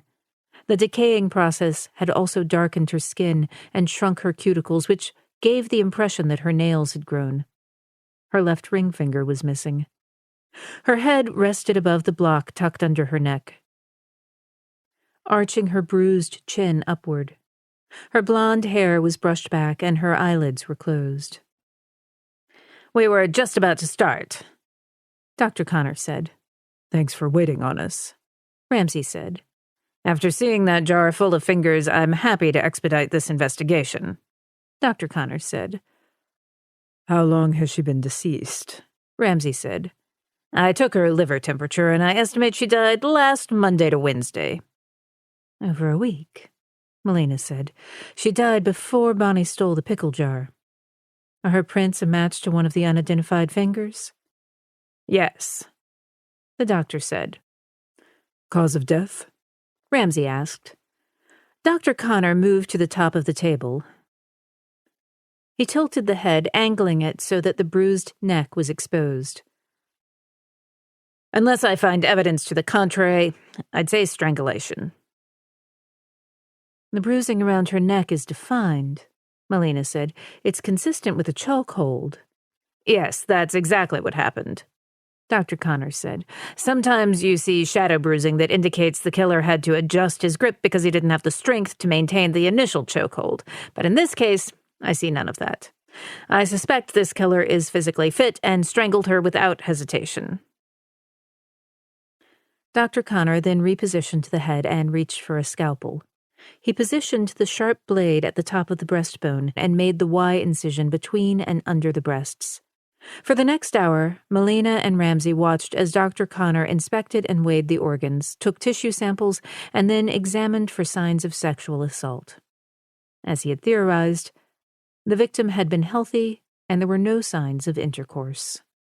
When Melina and Ramsey walked out of the medical examiner's office, she craved the warm sunshine on her face. "I need to call the tour company," she said. "I want to talk to her boss." She wondered how Elena was doing with her mother. Ramsey checked his watch. "It's 8:30. They should be open by now." "I'll head straight over and try to catch the crew before too many tourists swamp the place." Next to learning about any potential stalkers, she wanted to establish a timeline for Jennifer Brown's last days. "I'm going to meet with the forensic department and see what evidence they were able to pull from Jennifer Brown's house," Ramsey said. "We'll reconvene later today." "Perfect." Ramsey dropped Melina off at the TBI offices down the road. As he drove off, she shifted to her car and sat still for a moment, letting the day's heat warm her chilled bones. She dialed her mother's number. "Mom, how's it going?" "Elena's still sleeping." "She's doing all right?" "The poor kid is exhausted. I wonder when she last had the chance to sleep this well. You were much the same when you came to live with us." "About that, the woman who had custody of Elena, Bonnie Guthrie, said she knows me." Melina pinched the bridge of her nose, focusing her energy on a calm, even tone. "She said she was the one that left me on the side of the road outside of Nashville when I was a kid." The line was silent. "I don't understand." "That's my point. I think she's telling the truth." "What kind of monster does that to a 5-year-old girl?" "Believe me, the world has plenty of them." "I'd like to meet this woman face to face." A sharpness honed the edges of her mother's words. "You'll have to stay clear for now." "Just let me know when I can." "Unsettled business, Mom?" "Damn right." Using the same car dealer was not really smart, but it had been almost 10 years since he had bought from the dealer. If a cop should come across this place, no one here would remember him from all those years ago. He walked into the dealership as soon as it opened. A car salesman was at his side in minutes. An hour later, a deal was sealed and he was driving off the lot in his new van. It would take a smart and determined cop to connect all the dots, and so far he had not crossed paths with any cop who had the staying power to track a guy like him. Cops were somewhat lazy by nature. Most were looking to get home alive and make it to retirement. They had no skin in the game. Feeling confident, he pulled into a Hardee's drive-thru and ordered 3 burgers, a bucket of large fries, and a jumbo soda. He had not eaten much in the last few days. Worry always stole the appetite right out of him, and now that he had his van, he was feeling more like himself. When he pulled up to the window, a pretty young girl with dark hair and a bright smile took his order and handed him back his change. Too bad his van was not ready for her yet. "Thanks, darling," he said. "Have a nice day." "Always do." He drove to the center of a large retail parking lot and sat, eating his burgers first. Second, he ate the fries one by one, and then he drank the soda. It was a quirk of his and never varied. One food at a time, one woman at a time. Undivided attention was the best. He dumped his trash in a grocery store trash can and then used their restroom. He washed his hands carefully and bought several protein bars and waters before sliding behind the wheel. He started the engine, savoring its hum. He had had his last van for over 10 years. A lot of good memories, and if he thought too hard about it, he got emotional. No looking back. He switched on the radio and pulled out onto the highway, following it toward the interstate. He could have gone anywhere in the country. He had never hunted in the Southwest, and he imagined they grew more wholesome girls out there. He would not mind finding himself a big busted beauty with full, round hips. A man needed something to hold on to. As he was considering driving north versus south, he felt a pull west back to Nashville. His thoughts turned back to the brown-eyed girl who had taken one of his punches and come out swinging. Ms. Perky Breasts. She was unfinished business. He would start his search with the mission. Feeling excited, he cranked up the radio and turned northwest on I-75. Hang on, darling.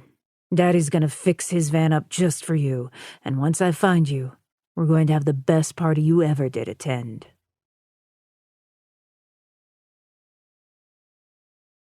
Chapter 20. Thursday, August 27th, 10 o'clock a.m. Melina made her way back across the Cumberland River into Nashville and down to Lower Broadway. Warm summer days brought tourists out in droves, and today was no exception. The streets would be filled within the hour with people dressed in shorts and newly purchased Nashville t-shirts, eating ice cream and carrying bags filled with their latest souvenirs.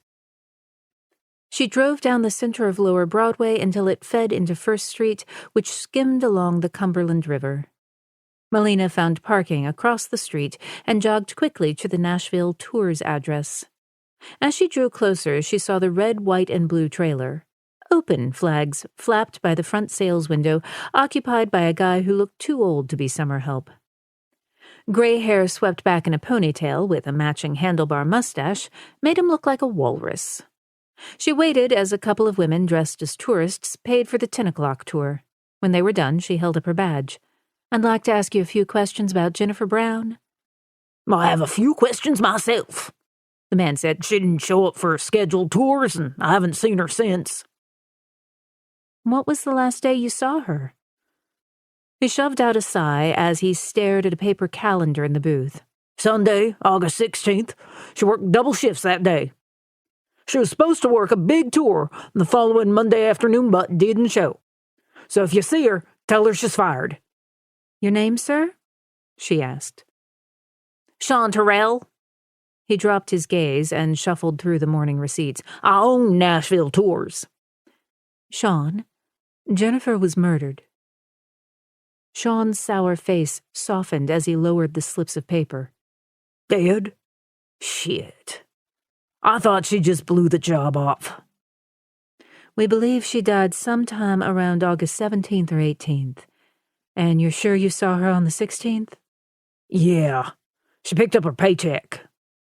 He rubbed his hand over his mustache in what she guessed was a common expression of frustration.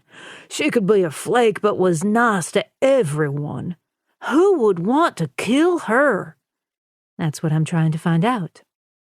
How many tours did Jennifer take the week leading up to the 16th? "Close to 20. She was my busiest tour guide. She's real popular with the guests. They liked it when she sang. She had dreams of making it big like half the other folks in this town." "I understand she liked to travel with bands?" "She used to do it a lot, but in the last year, not as much. Money and tips are too good giving tours, and she's getting a little old." "She was 39? He held up his hand. "I'm not saying she's old, but on the concert circuit, a lot of those girls are barely 18. Hard to compete. And don't get your back up with me. Just relaying what she told me." "I get it. Did anyone on the tours take a particular interest in her?" "I don't follow our buses." "If a woman is going to tell you she's washed up at 39, she's going to say something about a customer hitting on her." "We have a strict no-touching policy. All our guides are instructed to call the cops if a guest gets handsy." "I get it. But I'm thinking this guy's attention would have been welcomed. If I had to guess, I'd say he was in his late 30s and a big guy, strong, maybe even charming." One of the tour buses pulled up. "Let me get this group unloaded and the next tour going." "Sure, go ahead." Sean jogged over to the bus and exchanged glances with the tour guide as she readied to board the bus. The woman was tall, lean, and appeared to be in her mid-40s. She was dressed in country western garb and reminded Melina of vintage Opryland. Melina held up her badge. "Got a second, Ms. Jefferson. Dolly Jefferson. This must be about Jennifer." She reached in her back pocket and pulled out a packet of cigarettes and a lighter. She lit the tip and inhaled. "Why do you say that?" "I know Jennifer. What's she done now?" "She's dead. Murdered." The woman drew in a breath but didn't seem too torn up about the news. "I'm sorry to hear that." "You good friends with Jennifer?" "We work together. "Got along well enough. Look, I don't want to be a witch, but I have exactly 10 minutes to have a smoke before I go out again. Melina felt no sense of urgency. Her questions would take as long as she wanted. Do you know who she was dating? There was a guy, Billy, who worked as a bartender, but they broke up about 3 months ago. Where did he work? She hesitated, as if searching for the name. Red's, I think. I remember because he treated me to a round of drinks. Jennifer hung out there a lot. Her sister said she was sober 5 years. She didn't do drugs, but she still drank. In her mind, that was sober. Melina scribbled more notes. Anyone recently? She met a guy at Red's a couple of weeks ago. Jennifer liked him and said he had asked her out. He knew music and some of the bands. They had a lot in common. Did they hook up? Yeah. She was like a schoolgirl after their first date. He said he was in the music business and could introduce her to people. Did she believe him? Another puff of smoke crossed her lips as she shrugged. If I had a nickel for all the faux music producers I've met, I'd be rich. I don't think she really believed him, but they were having a good time. Your boss said she worked her last shift on Sunday, August 16th. Did she have a date with her guy that night? Yeah, I think she did. And do you recall his name? Melina asked. I'm not sure. It was a young-sounding name, the kind a little boy uses. Sonny? Her gaze brightened. Yeah, that's exactly right. Thanks. Sean trotted toward them, and the woman dropped her cigarette and ground it onto the pavement. I've got to go. Melina stood still as the woman grabbed a water bottle and then jogged back toward the open-air bus. Well, good morning, Nashville, she shouted. The bus engine roared as it pulled away onto First Street. I'm going to need to see your receipt, Sean, Melina said. Sure, whatever I can do. How far back? She would bet money this Sonny guy had not just appeared. He either frequented Red's or had taken several tours and gotten to know the guides until he'd found the one he wanted. Take it back a month. That's a long time. That's going to mean at least 1,000 tickets. Thanks. She handed him her card. The sooner the better. Sonny knew from his surveillance operations that in the late afternoons the residents of Melina's Nashville townhouse complex had not arrived home just yet. They were packing up at their downtown offices and getting ready to call it a day. For the next hour or so, the parking lot would be fairly free of traffic. He was dressed in a maintenance uniform that mimicked the crew who serviced the building. His shirt and pants were not an exact match, but close enough to convince anyone he belonged there. He touched his ball cap and crossed the lot. As he approached her door, a cat meowed from the bushes. He did not like cats. They creeped him out, the way they were always lurking around. He knocked on the door, and when he heard no answer, reached for the pick set and worked the instruments into the lock for several seconds before the lock and deadbolt clicked open.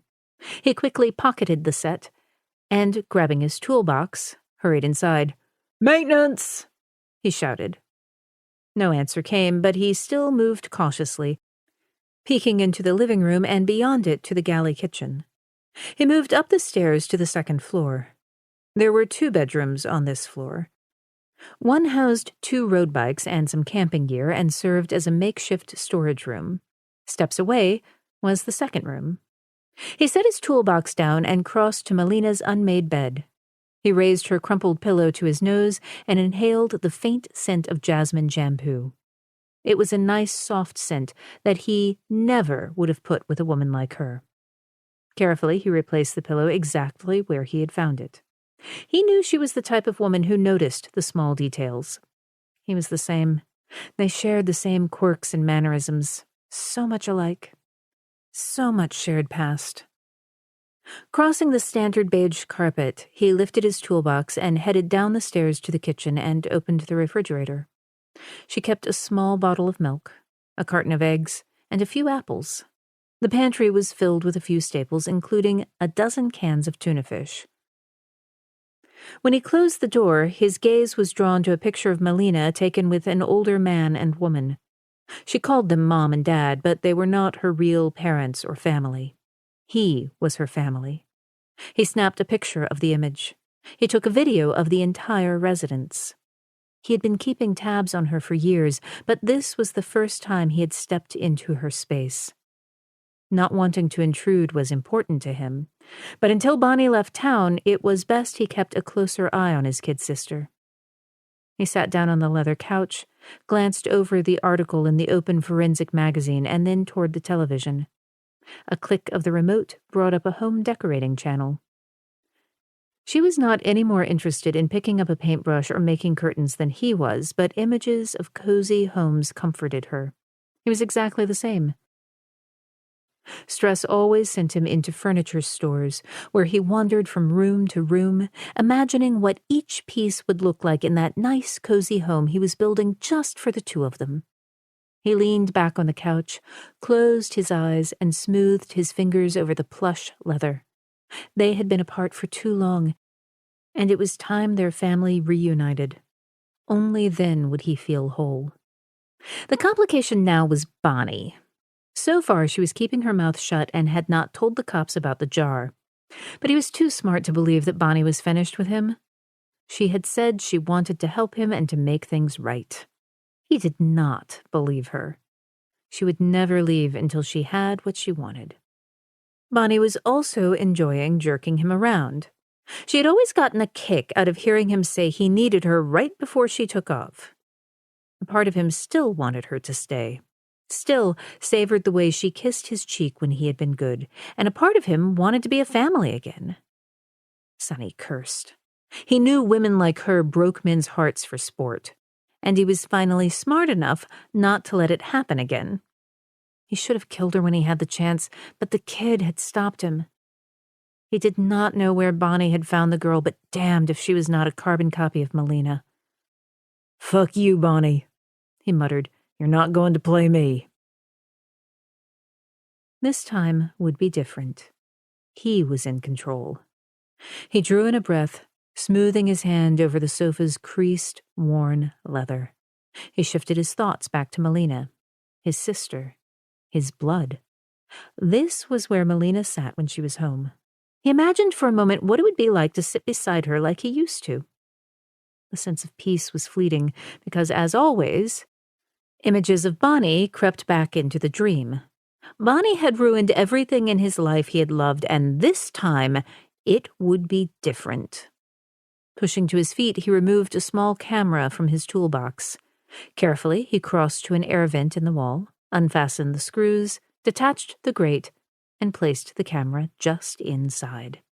He checked his phone to make sure the camera was transmitting and, when he confirmed it, replaced the covering. Taking an extra moment, he wiped up the few specks of dust that had fallen out and scooped the particles up and dropped them into his box. Standing at the threshold and looking back, he inhaled, drinking in her scent one last time, and then closed the door behind him. The cat was gone. The curtains in the unit next door were still, and there was no activity in the parking lot. With a renewed sense of purpose, he strode toward his car. For the first time in years, he did not feel lonely. Bonnie tugged her sheer blouse over her black bra and glanced over her shoulder at Ralph. He lay on the motel bed as naked as the day he was born and passed out cold. When she had coaxed him back here, she had stripped and slid her hands down his pants and taken that man to places he had only dreamed about. If Bonnie could do anything well, it was screw a man silly. When he had fallen asleep, she had dug a few tranquilizers from her purse and ground them into a fine powder. She then made coffee in the motel coffee maker and waited for him to stir at the aroma. He took 2 sugars and 2 creamers. She had smiled when he'd said he had to get back to work. To buy time for the sedatives, she had taken his nearly empty cup and given him a blowjob. 5 minutes later, he was out.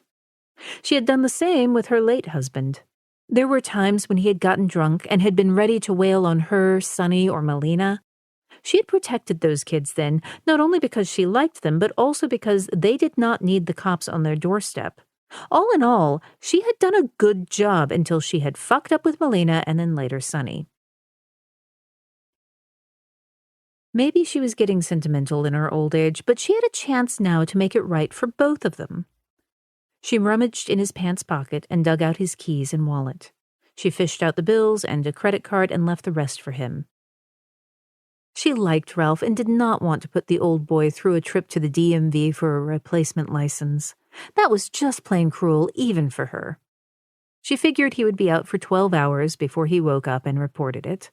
Smiling, she tucked the card in her back pocket. Bonnie could do a lot of damage in 12 hours. Chapter 21. Thursday, August 27th, 3:00 p.m. Melina sat in her car checking emails outside of Red's, waiting for it to open. She had barely scrolled through a couple when her phone rang. It was Ramsey. "Yes?" she said quickly. The driver of the white van removed the VIN numbers from the dashboard and the door and the engine block, he said without fanfare. She relaxed back against the headrest. "You sound a little too happy. Something tells me this story doesn't end here." The former owner also took the initiative to etch the VIN number on the underside of the engine block. "That's my kind of paranoid." A trace of the vehicle shows it was purchased in Atlanta, Georgia, 10 years ago from a used car dealership. She waited for the punchline. Long story short, the van was traced to a man by the name of Edward Meekum. "And who is Mr. Meekum, assuming that's his real name?" That's what we're trying to determine, but according to an FBI database search, he has no criminal record. "I don't hear dejection in your voice." She ran her fingers over the steering wheel, watching as a group of middle-aged tourists entered one of the landmark cowboy boot shops on the street. I contacted the car dealership in Atlanta. "And?" No record of sale for the older van, but the manager did say that he sold a similar white van this morning to a man who paid cash. The buyer's name was Edward Meekum, and he had a limp. She had jabbed that knife hard into his thigh and twisted it for good measure. She took some satisfaction knowing she had hurt him good. "I don't suppose Edward Meekum gave the dealer an address." It was required to. She leaned forward. "And?" I have an address of a property that's located 30 miles outside of Nashville. "You know how to make a girl's day." A man flipped the closed sign to open in the Red's window. How soon can you meet me? He asked. "Give me a half hour? I'm on Lower Broadway. Just spoke to Jennifer Brown's boss and want to follow up on a lead. I'll update you when I see you." I'll pick you up at the office. "Bring burgers. I'm starving." He chuckled. "Will do." She grabbed her bag, slid out of the car, and strode toward the bar's entrance. She was greeted by the faint scent of beer and cigarettes. There was a long bar covered in a thick coat of polyurethane. Behind it, rows of liquor bottles peered down from terraced shelves. Above the bottles was a collection of red cowboy hats. "Hello?" she said. A man pushed through the swinging doors, wiping gnarled hands on a bar towel as he approached her. A sweep of his gaze seemed to be enough to tell him she was not here for a drink. "What can I do for you?" She held up her badge and identified herself as TBI. "Came to ask you about a customer? Her name is Jennifer Brown. She dated a bartender by the name of Billy?" He nodded. "Blonde, big boobs." "She's in her late 30s? Yeah, I remember her. What do you want to know?" "Was there anyone here who hassled her or maybe paid her too much attention?" She was a flirt. Knew how to use those tits to get men to pay attention. But she was dating Billy and stayed close to the bar. "And after they broke up, did she keep coming around?"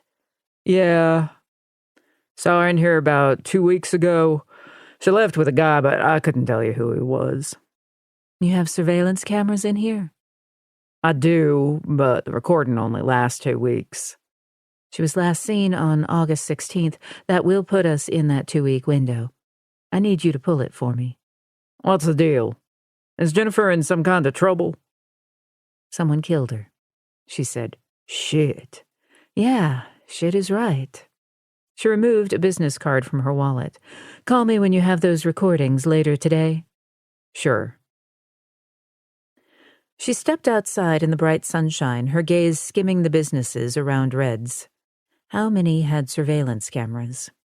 In her car, she started the engine and called Agent Jackson and updated him on both cases as she drove through town. He pledged to send officers to the businesses around Red's. If there was footage, it would be recovered. 10 minutes later, Melina pulled into the TBI parking lot where Ramsey waited in his black SUV. She locked her car, got into the passenger seat, and placed her backpack between her feet. He handed her a cup of coffee, which she gratefully accepted. It tasted sweet, like 2 packets of sugar sweet. She checked the burger. No cheese. And how did you know I don't like cheese? Because I'm not a fan, he said. Lucky guess, then? Yes. Good. Your powers of observation are a little too keen for me. As she sipped her coffee, she updated him on Red's and the hunt for camera footage. We might get lucky with the video surveillance at Red's. Most killers, like the 2 we are dealing with, are creatures of habit, he said. Wouldn't that be nice? She bit into the hamburger. Not bad. If she had had her way, she would have adjusted the relish to ketchup to mustard ratio, but she was too hungry to complain. Andy did a quick search on Edward Meekum. I can tell you he comes from money. He was married twice and has 2 children and several grandchildren with the second wife. He lives off his investments. He has several properties north of Nashville. As tempting as it is to reach out to his family, I don't want to spook him now. Better to learn all we can about him before we approach the family. Agreed. According to county utility records, the house account billing is current. She plucked a fresh napkin from the stack. There are areas north of Nashville that are very isolated. If a woman were held there, no one would ever know it. Images of the van's interior appeared in her mind and then quickly switched to the pictures of the dead prostitute's wrists. All were ringed with red marks left by 2 tight handcuffs. What happened to the first wife? Melina asked. She divorced him in 1999. Divorced in 1999? The killing started in 99, correct? Melina asked. Life stressors for an individual with homicidal fantasies could send them over the edge. In Meekum's case, the stress was not money, but perhaps a divorce. Do you know anything about the ex-wife? She asked. I haven't been able to locate her yet, Ramsey said. We're working on it. It's been 21 years since the divorce, and there's no record of her? No. In Melina's experience, women living normal lives did not generally fall off the radar. Any children in the relationship? Not according to public records. Confirming for her that blessings came in all forms. And a childless marriage for a guy who liked to cut up prostitutes was one. Meekum does have a law degree, but he never practiced, Ramsey offered. Family money meant he didn't have to work. What about his parents or siblings? She asked. No siblings. Mother died of cancer 50 years ago, and father died in a car crash when the boy was 14. She shifted and drank her coffee. The caffeine was kicking in and sharpening her senses. They drove in silence up I-24 North until the city gave way to strip malls and then finally rolling hillsides. Ramsey followed the winding roads until his GPS alerted him that the address was fast approaching. Melina had to look twice to spot the mailbox covered in thick, twisting vines. He slowed and turned into the dirt driveway that wound up a hill. This is some property, she said. Ramsey drove up the steep driveway, maneuvering around the switchbacks with practiced ease. He rounded the last corner and the SUV suddenly nosed into a circular driveway with a brick house with a wide front porch. The lights were off in the house, and the 2 rockers on the porch looked as if they had spent the better part of the winter and summer exposed to the elements. The shades on all the windows were drawn. The yard looked as if no one had been there in months. Ramsey shut off the engine and they both got out. They shifted so that their weapons were easily accessible as they walked up the gravel pathway to the front steps. As she stood to the side, Ramsey tried the front door. After discovering it was locked, he banged his fist on the door. The sound echoed in the house, rattling around like a marble in an empty jar. She peered between the window frames and the shades covering them. Each sliver of opening revealed views into what appeared to be empty rooms. "How long has he owned this property?" she asked. 30 years. "That's a long time." Serial killers generally begin with violent fantasies and then graduate to arson and then rape. Out here, he could have had total control over his victims. "As far as we know, he's killed prostitutes exclusively," she said. "They are the perfect victims." She studied the thick front door and then tested the handle herself with a twist. It was definitely locked. "I could break the glass." "I wish." "We don't even know we have the right guy. And whatever you find in there won't be admissible in court." She peered again through the small gap between the curtain and the edge of the window. The back of her neck tightened just as it had when the key killer had approached her. "Maybe there's a back door that's unlocked," she said. "We still don't have a warrant." She turned from the window and went down the front steps. He followed, and the two walked through the tall grass around to the back side of the house. All the windows were covered in thick curtains, and it was impossible to get a good look inside. Melina faced away from the house, staring at the small open field behind the structure. "Those 2 women I was looking for have still not been found." This killer discarded the bodies of his other victims. It doesn't make sense he would bury a victim on the property. She stared at the dense line of woods. "He's getting older," she said. "There are more surveillance cameras in the world. It's harder to get away with murder, and I stuck him good." She walked toward the woods, not really sure what she was searching for. "He dumped his former victims in the woods. If I were older and wiser, I'd definitely stick close to home. He has perfectly good woods near this house." Ramsey nodded. "What better way to relive the fantasy of killing a woman than to step out on your porch and stare into the woods where she's buried? He's far from any nosy neighbors here." Several more steps, and she caught the first whiff of death's rancid scent. It had been hot the last 2 weeks, so any creature or human left out here would decompose quickly. "Do you smell it?" she asked. "I certainly do," he said. Both drew their weapons and moved closer to the tree line. Melina was 10 feet away when the stench hit her full in the face. She coughed, raised her hand to her mouth. "There it is," he said. "Do you see it?" She narrowed her gaze and searched the underbrush until she caught sight of an outline of decomposed remains. Chapter 22. Thursday, August 27th, 4:30 p.m. Search warrant in hand, Ramsey and Melina watched as a locksmith opened the front door to Meekham's house. A faint sense of excitement churned in Ramsey. This was the closest he had come to this killer, and the idea of catching him now was painfully tantalizing. The medical examiner had arrived along with a half-dozen marked police vehicles. Yellow crime scene tape had been strung and a tent and multiple tables erected to create a mobile workstation. Agent Jackson was on scene, overseeing the search of the woods for more bodies and any trace of Meekham. The lock turned, and the first uniformed cop pushed open the door. That officer and 2 others entered the house and searched it. They came out 10 minutes later. "All yours," the officer said. Latex tightened against Ramsey's skin as he flexed his fingers. He did not reach for the light switch, but waited as the technician dusted for prints. As much as he wanted to search the house, he did not want to destroy vital forensic evidence that would help them nail this guy.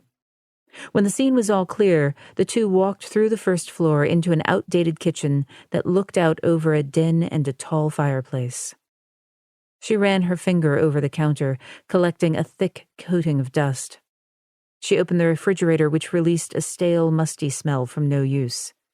The freezer was the same. The two made a methodical search of the first and second floors, but each room was like the last, dusty and empty. "I bet he's busy outfitting his new van," she said, "and wants it just right before he hunts again." "A guy like him might have multiple locations," he cautioned. "There's no sign that he brought anyone inside, so perhaps this was strictly a dump site." "He's definitely not been inside for a while," she said. Ramsey considered setting up a perimeter on the property and waiting for Meekham's return. It would only be a matter of time before he came back. But as much as Ramsey wanted to stay in Nashville and see this case to the end, he had a finite amount of time remaining before he had to return to Washington. As if sensing his thoughts, Melina asked, "How much longer are you going to be in Nashville?" "A few more days at most. I've got to get back." "Hopefully you'll be around for the takedown. And be ashamed to miss the party," she said. "It's been a while since I was involved in an arrest." Again he flexed his fingers as adrenaline rushed through his body. God, he missed this part of the job. "I should go back out on the street near the Mission," Melina said. "You said this killer circled back on one of his victims." "No way." "If he doesn't know the cops have found this place, he soon will. If we don't catch him now, he'll take his money and fly away." His phone chimed with a text. "It's from Andy. She has the DMV picture of Meekham." She inspected the picture, studying it closely. Meekham was attractive. He had dark hair salted with enough gray to make him look distinguished. His face was long, lean, and tanned. He had a patrician nose and stark brown eyes that were so dark they reminded her of a great white shark's lifeless gaze. It's impossible to tell. My guy was wearing a wig and it was dark. "How did he move?" "Did he move like a 62-year-old man?" "He was strong as hell. No couch potato could have pulled it off." "We need a solid identification on this guy." "Is that a yes or a no to putting me on the street?" "I'd do it myself, but I'm on thin ice with the boss." "And rightly so." They stepped outside onto the back porch, and he surveyed the property. The forensic team had set up several tents and work tables. They got into the car, and he nosed it down the driveway. Gravel crunched under the tires, and she found herself drawn back to the night she had been left on the side of the road, not too far from here. "I can show this picture around the bottom," she said. "One of the girls might have seen him out of disguise. I'll also ask Sarah." "It's a start, and our only play." "A John with a limp is also memorable." It was possible, but likely a long shot. Only a fool would return to old hunting grounds knowing the cops were canvassing the area. "Okay." Melina rolled her shoulders as her gaze skimmed the wooded countryside. "While we're out here, there's a diner I'd like you to see." A grin tugged at his lips. "But you just ate." She shrugged, unapologetic. "It's true that I'm always hungry, but that's not the reason I want to see this diner.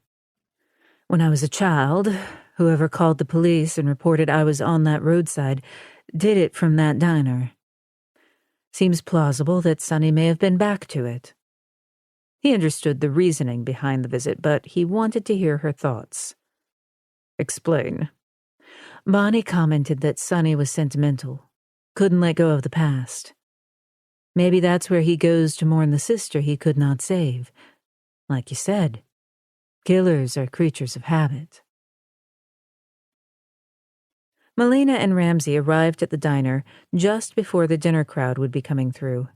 She led the way, reaching for the diner's door seconds before Ramsey. Growing up as the only child of Detective Hank Shepard, she was basically the son he never had. Her mother had tried to expose their daughter to more ladylike pursuits, but Melina had always gravitated toward hikes in the woods and the garage where her dad would tinker on his 1974 Cutlass Supreme, which was now why she was uncomfortable having a man holding a door or allowing her to walk ahead first. With Ramsey, she sensed the moves were automatic. He had been so steeped in old Virginia culture that it was now a part of his DNA. Ramsey did not seem to mind when she took the lead and followed her and the hostess to a booth in the corner. She slid into the booth as he did, and each reached for a menu. She glanced around and searched for the public payphone that an unknown caller had used 28 years ago to save her life. There was no sign of it. She had seen pictures of it on the wall by the counter when she had pulled the police report detailing her rescue. "Have you ever been here before?" Ramsey asked. "I come about once a year. I always speak to the owner, Pop. He said he was here the night the police received the call about me." "Does he remember who made the call?" "No." The waitress arrived at their table. Each accepted a cup of coffee. He ordered the omelet. She asked for a big boy burger with fries. Then she asked for extra fries. The waitress took one look at her slim figure and joked, "There is no God," and turned to place the order. Melina looked out the window toward the 4-lane highway, watching as the traffic rushed past. Who leaves a kid on the side of the road? "You've already met one of them. Sadly, there are many more." Her mind returned to the body found in the woods behind Meekham's house. I shouldn't gripe. I wouldn't be here now if not for Bonnie. "Good way to look at it." She regarded him, watching as he raised his cup to his lips. He moved with precision, as if he never wasted energy on anything unnecessary. "I know," she said. "Speaking of evil, is there anyone in the Nashville area who knows Meekham? It's clear that house is not his hideout." "Jackson's team and Andy are searching for other residences, properties, and possible associates." Their meals arrived, and she immediately picked up a hot, slightly oily fry and grinned. Nervous energy aside, it had been a couple of days since she'd had a real hot meal, and she did not know when she would see the next one. As they ate, their conversations centered on old cases they each had worked, and she realized their paths had almost crossed several times before. At the end of the meal, he insisted on paying. When they stepped outside and got into the car, she felt a wave of relief wash over her. She was always glad to leave that place. Her phone rang as he pulled onto the highway. "Andy," she said. "That was quick." "When it comes to computers, I can do magic," Andy said. "I'm here with Agent Ramsey. Do you mind if I put you on speaker?" "As long as you don't mind Agent Ramsey hearing a few details about your past." "I'm an open book." Melina actually trusted Ramsey with the details of her past more than anyone she had met in a long time. She hit the button. "Hello, Andy," Ramsey said. "Hey, boss. Glad I caught you as well. This might be of interest to you both." Ramsey started the car, but instead of driving, sat as he focused his full attention on Andy's words. "Ready when you are." "As you likely know, Agent Shepard provided me access to her DNA account. First thing I did was cross-check her DNA against the sample collected from Jennifer Brown's sink. It was not a match." She was disappointed and relieved. "Are you sure?" "Very." Andy said, "I was able to upload it to GED Match, an open-source site. Because your DNA is available for access, GED Match is able to cross-match it with its entire database. Any blood relative who has done the same will create a match. From there, a family tree can begin to be constructed. Best hit we had for Melina was a great-grandmother." "How did my great-grandmother get in the system?" Melina asked. "One of the many hundreds of relatives you have is likely an amateur genealogist and uploaded it." "What is the bottom line?" Melina was more anxious than she realized to have something concrete about her past. "The great-grandmother, Anne Talbot, had a son named Howard by her first marriage. Anne remarried when Howard was only 5, and her second husband adopted the boy. His name changed from Talbot to Guthrie." "Our connection to Bonnie Guthrie," Melina said. "Correct. Howard and his first wife, Felicia, had 2 children. the boy born in 1959 and his sister in 1960. After 30 years of marriage, Felicia died. Howard married Bonnie Franklin, now known as Bonnie Guthrie, in 1989. Is what Bonnie told me about her late husband's family true? Melina asked. Yes, Andy said. Lizzie Guthrie, Howard's daughter, was born in 1960 and earned herself a long rap sheet. I know this because Agent Ramsey sent me her name and I did a complete search. Her offenses were mostly related to drugs and prostitution. She's in CODIS and I was able to cross-check her DNA against Agent Shepard's. They're a match, mother and daughter. Melina set her head back against the rest, and for a moment she drew inward, hearing only the beat of her heart and her rapid breathing. She kept her gaze on the ceiling. Are you sure? It's a 98% chance that she was your biological mother. Lizzie was 30 when she died. You would have been about 3 at the time, Agent Shepard. Loss, sadness, and anger collided and then tangled into a tight ball. In a matter of seconds, she had found her birth mother and had just as quickly lost her. Her throat tightened, and she did not trust herself to speak in a calm voice. Ramsey said, Did Lizzie Guthrie have any other children? She did. She had a son who was born 3 years before Agent Shepard, Andy said. According to birth records in California, Bonnie Guthrie's account of Agent Shepard's half-brother was correct. The boy's name was Dean Guthrie. He does not have a police record. Frustration ate at Melina as she thought about this dead end. What about my DNA? Can you find Dean using my profile? I have loaded your DNA into CODIS, Agent Shepard. Your DNA might help us find Dean Guthrie. He can change his name, but not his DNA. Excellent work, Ramsey said.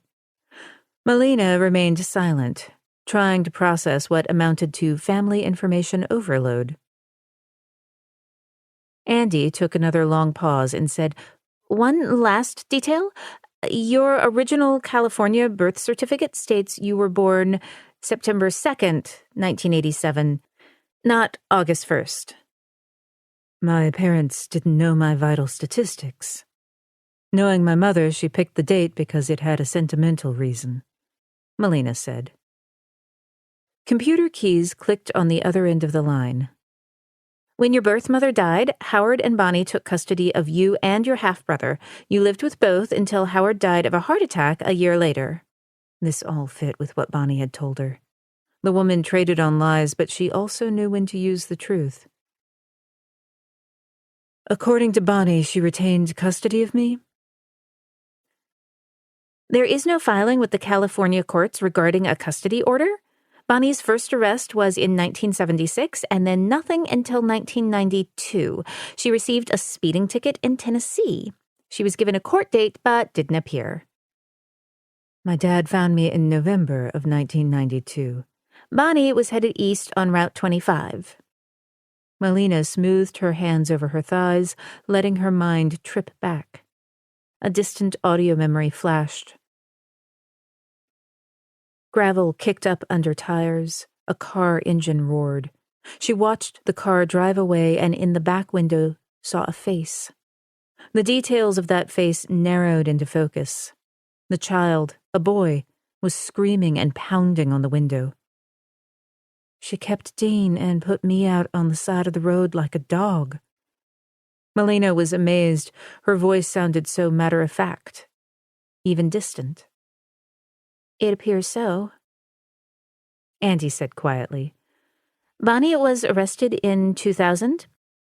Her arrest record notes there was an underage boy with her. He gave his name as Dean Guthrie. The pair of them were stealing from an electronics store. As Bonnie was being cuffed, the boy asked to go to the bathroom. He vanished and cops couldn't find him. In 2000, Dean would have been 16, Ramsey said. She cleared her throat again. Do we know anything about him? No, I haven't had a lot of time to look for him, but he seems to have fallen off the radar after Bonnie's 2000 arrest. Keep us posted, Ramsey said. I would bet money he's here in Nashville, Melina said, her intuition gnawing at her. Why do you say that? Andy asked. Because Bonnie came back to Nashville, Melina said. She didn't come looking for me. She came looking for Sonny. Kind of odd that he happened to be in the same town as you, Andy said. Not really, Ramsey said. As he got older, he would have known if Melina had been found, it would have been by Nashville police, and she'd have landed in Davidson County's social services. She shifted her gaze, meeting his gaze head on. She felt lightheaded. He knew as well as she did why Sonny, a.k.a. Dean Guthrie, was here.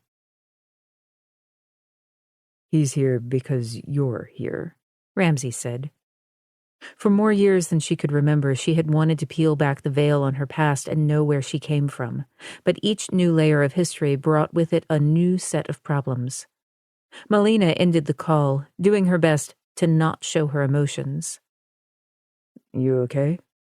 Ramsey asked. Sure, just fine. Your non-reaction is more worrisome than any rant. This is a lot to take in. Have you spoken to your parents about Bonnie? He asked. I've touched on the high spots, but not gone into much detail. I don't want to upend their world. Something tells me they can handle it, Ramsey said. Probably. I just need to process this as much as I can before I get bombarded with questions from them. They mean well, but I can't even answer my own questions, let alone theirs. Adoptees have a tendency to hide their true emotions from both their birth and adoptive parents.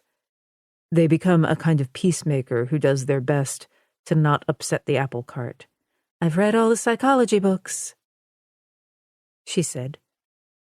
Adoptees have lost their birth parents through no fault of their own, and consequently fear losing their adoptive parents. They test, prod, probe, all the while expecting and also fearing rejection. And if we do reunite with the birth family, we spend the rest of our lives walking on eggshells so that we don't chase them away.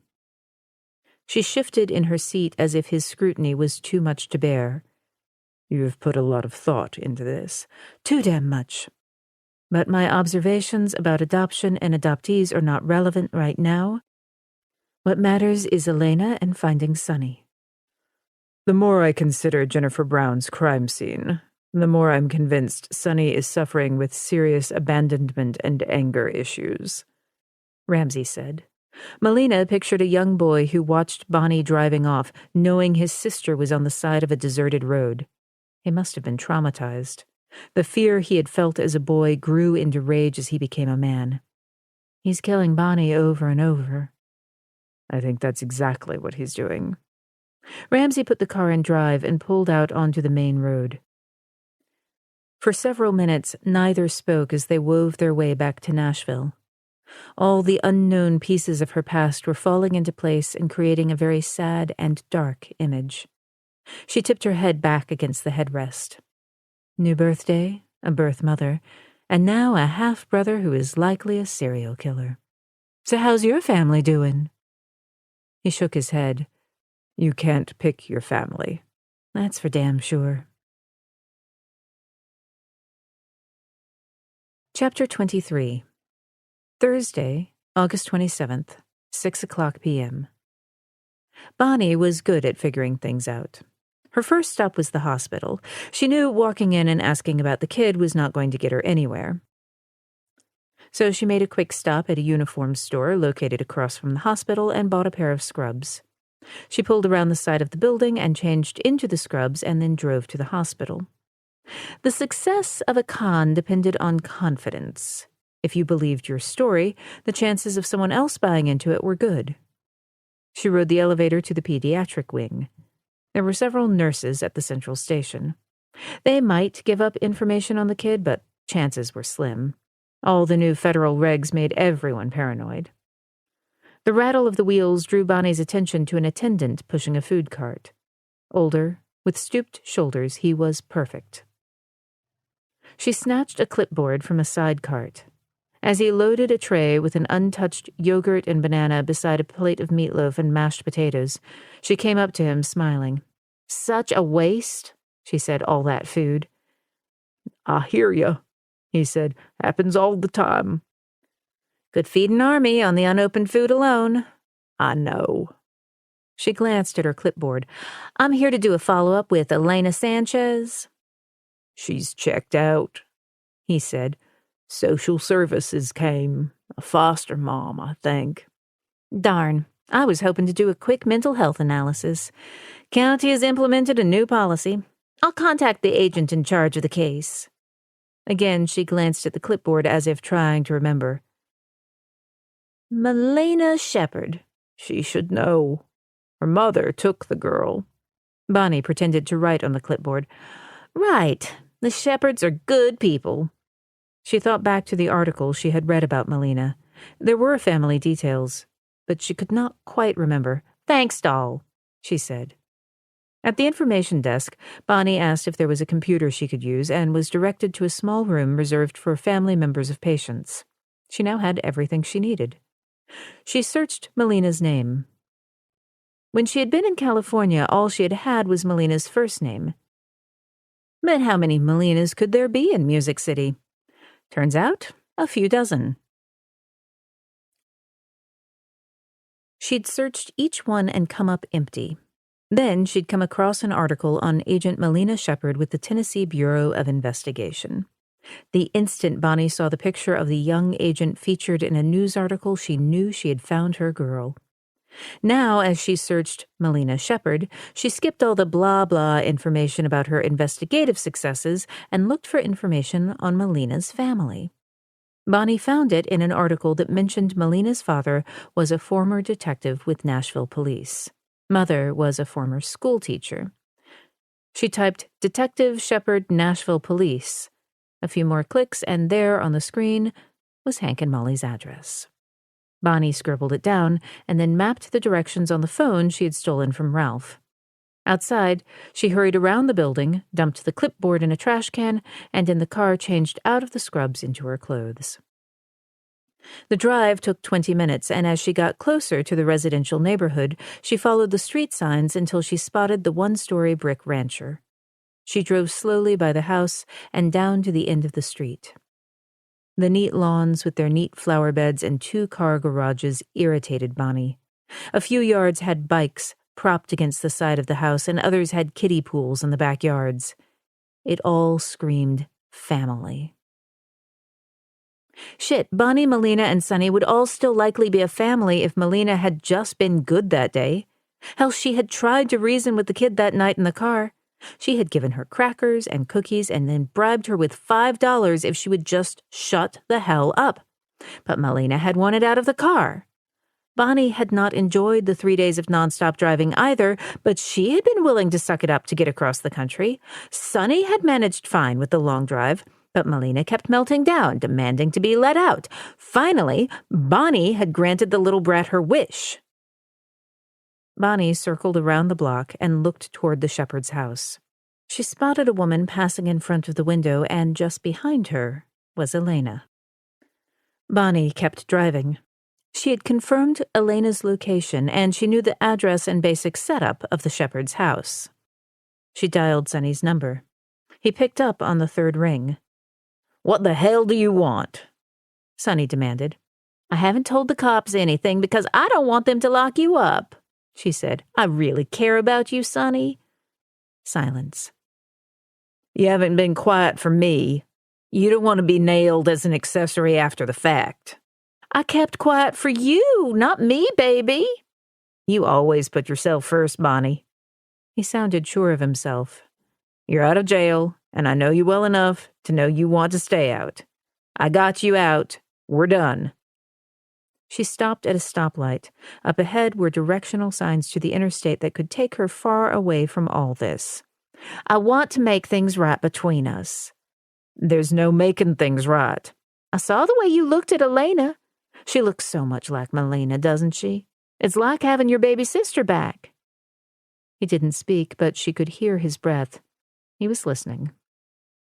"What if you, Elena, and me left town together? What if we kept going east like we'd planned all those years ago? Or what if we went to Mexico?"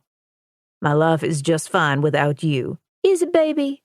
You've developed a nasty little habit, and I bet in your off time you watch Melina too, always looking out for your sister." He didn't respond. She grinned. "You're in Melina's life, aren't you? Do you watch her through the window of her townhouse? Watch her feed that little cat?" How do you know about the cat? Bonnie chuckled. "I've seen where she lives. It was important to me to know she turned out okay, and she has." No thanks to you. "Baby, she wouldn't have the life she did if not for me. Putting her on the side of that road was the best thing I could have done for her. You know how she hated the traveling. Elena's the same. She hates the travel. She wants a real family, too." That kid is nothing like Melina. "Not true. Elena's mother died just like your mama, stuck a needle in her arm. I begged her to kick the habit. You remember how hard it was for Lizzie to stay away from it? She wanted to, but loved the dope more than her little kids. Shut up. I don't want to hurt you, baby. I want to give you a chance to get back what we had before. This time it will be you, me, and Elena." "You can't do that." "Of course I can." How? "Don't worry about how, baby. I'll get Elena, you can get the key, and then we'll get the money that will set us all up for life." Silence, and then, Call me when you have her. Then we'll talk. the light turned green and she drove past the interstate exit. "Will do, doll." A smirk tugged at Bonnie's lips. She turned the car around and headed back to the Shepards.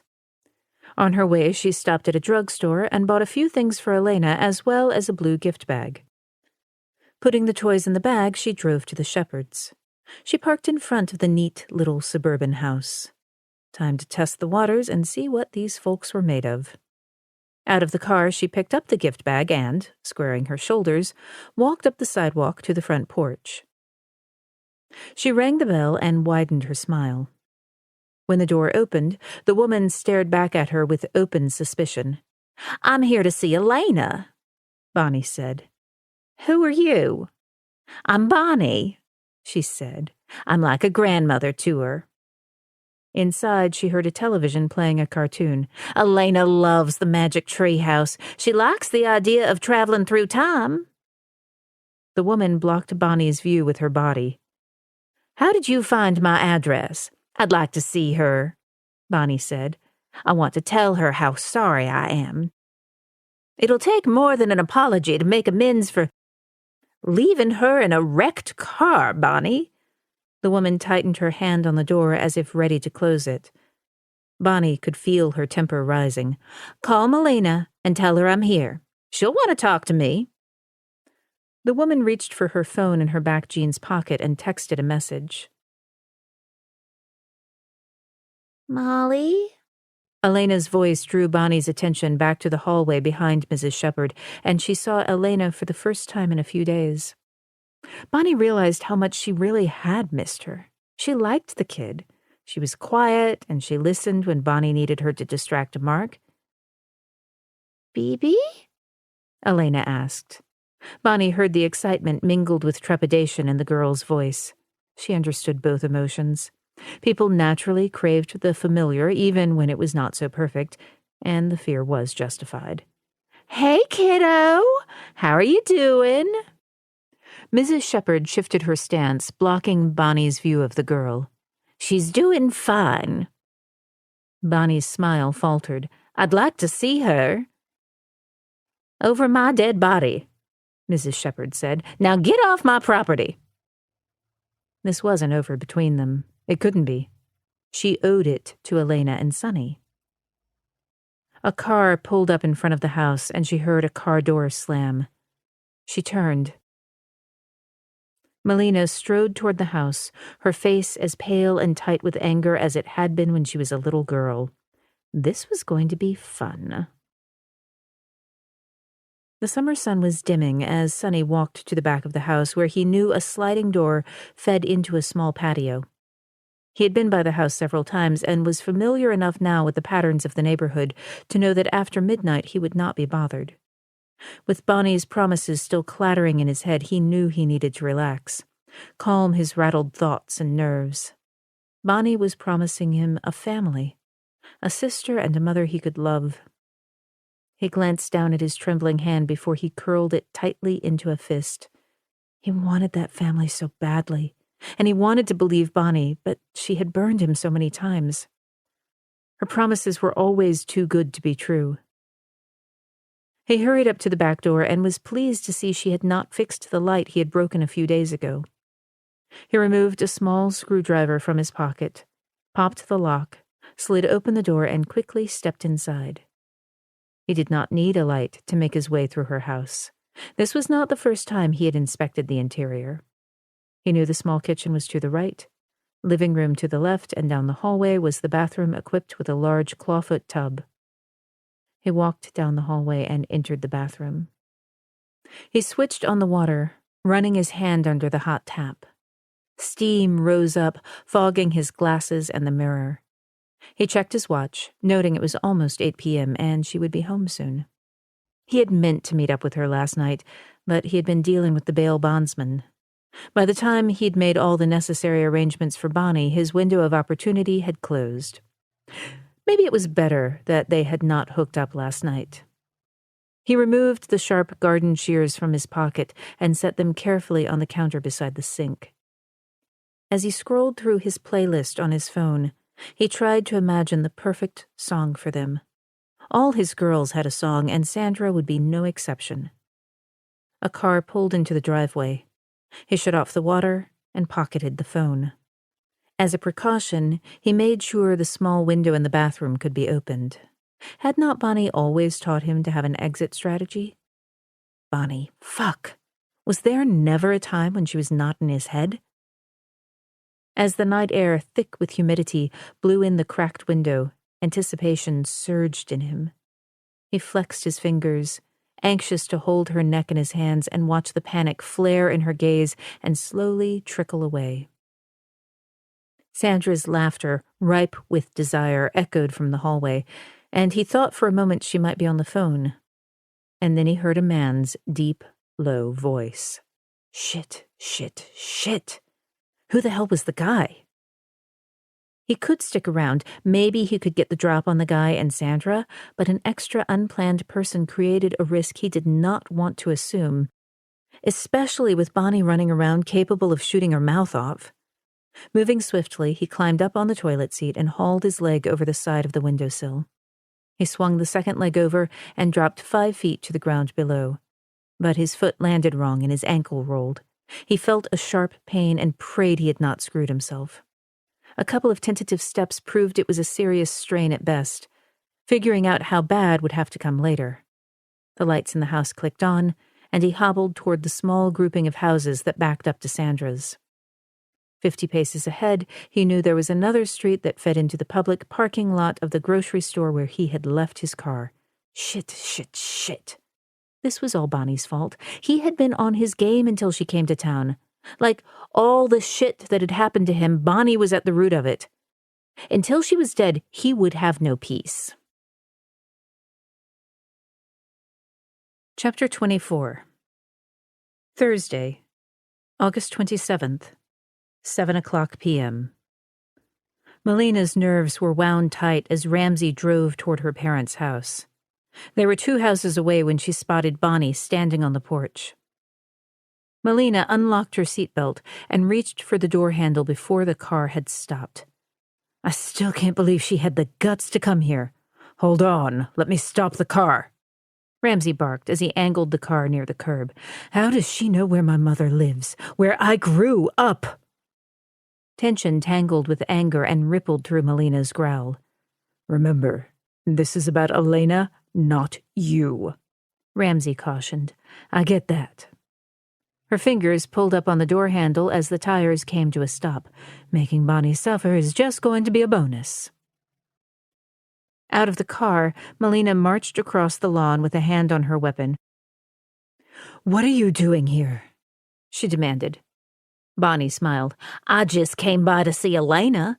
The girl is like a granddaughter to me. Now that my head is better and I'm processing better, I wanted her to know I love her.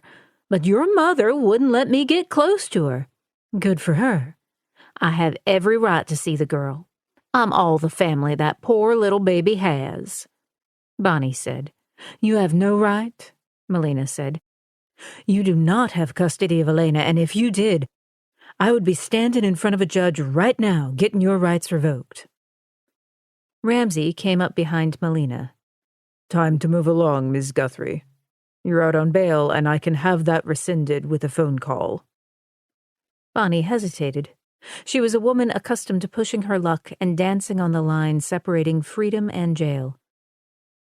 I'm not breaking any laws.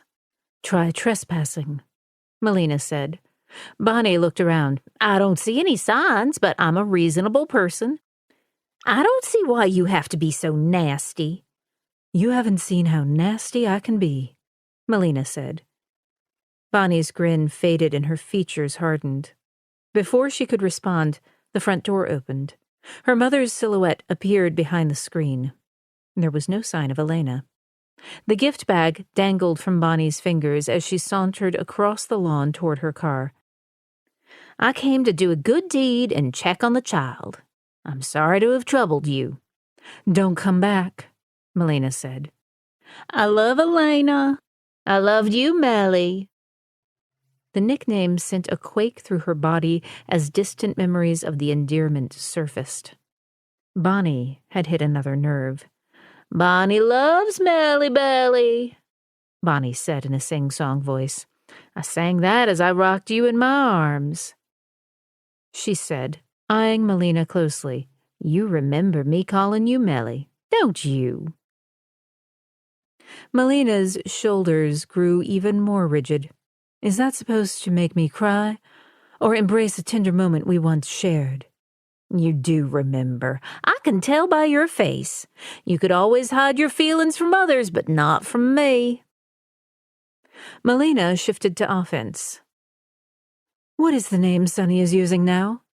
I don't know what name he's using now, baby. It's been so long since I've seen him. Elena says you met with Sonny before your accident. She's a little kid. What does she know? We've searched Dean Guthrie and haven't gotten a hit. He's changed his name. Bonnie reached for the car's door handle. I don't know where Sonny is, Melly. Who arranged for your bail? Melina pressed. Did Sonny arrange it? Bonnie opened her car door. I can get my own bail. Who called the cops from the diner after you dumped me on the side of the road? For a second, Bonnie looked confused. The shift was just enough to tell Melina that she had scored a point in this round. I don't know anything about a diner, Bonnie said. The lies rolled off her tongue so easily. Why didn't you go back for me? Bonnie didn't speak. Melina had a near-perfect bullshit meter, and right now it was pinging loudly. Dean called the cops, didn't he? It had to have been traumatic as hell for a young kid to see his sibling dumped on the side of the road. If you did it to me, it was a matter of time before you ditched him. He must have felt he had to do anything and everything to keep you happy so you wouldn't dump him. I never left him, Bonnie said. Sure you did. You got arrested when he was 16. That wasn't my fault. I told him that over and over.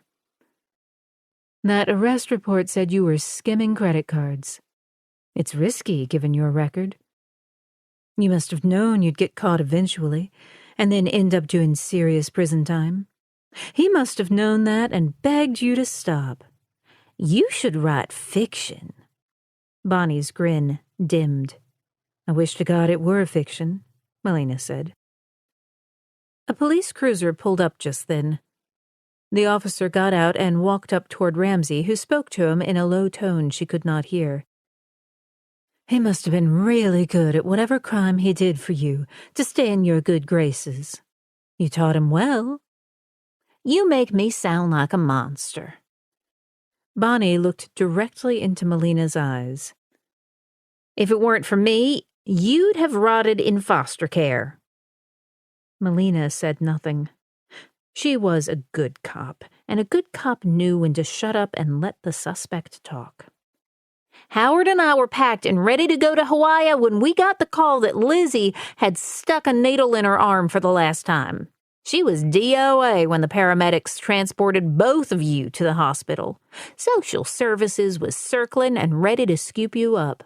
Howard didn't want you at first, thought you were more trouble than you were worth. She patted her chest, but I cared. I talked him into taking you, and when Howard died, I still kept you. What happened next? Melina asked. You, Dean, and me hit the road, just the three of us. I was headed to Virginia. I had friends there. I had to stop on the side of the road to pee and have a smoke. When I got back to the car, you were missing. You'd taken off. I looked for you, but I couldn't find you. I went for help. She supposed if a lie was repeated often enough, it became truth over the years. Maybe Bonnie actually felt guilty about what she had done. "Where's Sonny?" she challenged. She would repeat the question until she got an answer. Bonnie shook her head. You always were a difficult kid. You never accepted anything I told you. It was always a fight. Melina shook her head. "Are you protecting him? Because if you are, it's a mistake. He's not the vulnerable kid he once was. He's been killing women who look like you for years. Sonny loves me." Melina turned to Ramsey, looking for backup. She was swimming in lies that were so emotionally charged that she needed confirmation she was on the right track. "Sounds like this is more about you, Bonnie, and the guilt you're carrying," Ramsey said. Bonnie chuckled, her easy disposition returning. Are you going to fight her battles for her, Mr. FBI man? I bet she's a real firecracker in bed. Ramsey's steady expression did not change. Melina imagined the jail cell door closing in Bonnie's face. But if she locked up Bonnie now, she could not lead them to Sonny. "You going to tell me where Dean lives?" Ramsey said. Like I told Melina, I don't know. Bonnie said. Cops think you can keep asking the same question over and over until you get the answer you want. I don't know where Sonny is. I'm warning you, Bonnie. Watch your step around Sonny, Melina said. He's a very dangerous man. Bonnie got into the car and reached for the door handle. You worried about me, Melly? You saw the pickle jar, Melina said. Don't worry about me, Bonnie said. Melina did not bother with any more warnings about Sonny. Don't come back to this house, Bonnie, or you will be back in jail. Yeah, I get it. Bonnie closed the door and started the car. Stone-faced, Melina watched the car drive away. Only when the Ford rounded the corner did she curl her fingers into fists. The encounter had unsettled her, but she had said her piece. Ramsey had the good sense not to ask how she was doing. Let me check on my mother, she said. Sure, he said. The two walked up the front steps, and Melina used her key to open the door. All's clear, Mom and Dad. Mrs. Shepard came around the corner with Elena on her hip. The little girl had coiled her legs and arms around her mother like a drowning person did a life raft. Mr. Shepard hobbled into the kitchen. His hand was behind his back, and she knew he had a weapon. Mom and Dad, this is Special Agent Ramsey. He's with the FBI. We've been working a case together. What case? Her mother asked. A missing persons case. Ramsey extended his hand to both of them. Hank Shepard's grip was strong, and his gaze reminded Melina of a cop trying to read a homicide scene. How's my daughter involved? Ramsey didn't appear surprised that she had not disclosed the details about the key killer. Your daughter has been our local contact on the case. Where are you based? Her father asked. FBI offices in Quantico, sir, he said. Division? I head up a team of agents who work cases all over the country. Are you always vague with your answers? Her father asked. A small smile tugged at Ramsey's lips, acknowledging that Shepard had called bullshit on his answer. You know the drill. I can't talk about an open case. I'm not asking for specifics, Hank said, just generalities. It doesn't matter now, Dad, Melina said. It does matter very much, her mother said. Agent Ramsey is here to investigate a crime with our daughter. Melina winked at Elena. I can't discuss the details, Mom. We'll see about that later, her dad said. Her father's eyes burned with unasked questions. Elena was the only thing standing between her and a Class 5 parental grilling. That would come later when the kid was out of earshot. She owed the kid another bottle of bubbles. Where is Bibi? Elena whispered. She just drove away, Melina said. Bibi doesn't like cops, Elena said. They're not all bad, kid, Hank said. Melina is a cop. I was a cop. Some are pretty talkative, too, Molly said. Did Bibi drive back to jail? Elena asked. 6-year-old children should not have to ask questions like this. No, she went to a motel room, but she's not out of trouble yet, Melina said. Bibi's always in trouble, Elena said. Elena leaned her body into Mrs. Shepard as she stared at Melina with large, brown, intelligent eyes that all but swallowed up her face. The kid was smart, but life had taught her how to be practical. She might have been relying on Bonnie, but now she had clearly figured out the Shepards had her best interests at heart. Don't worry, Mom and Dad. You and I will have a nice visit, and I'll fill you in on all the details. For now, I've got to get back to work. You shouldn't have any more interruptions, but if you do, call me. I will, her father said. She kissed her mother and then her father on their cheeks and held out her flat hand for Elena. Give me 5?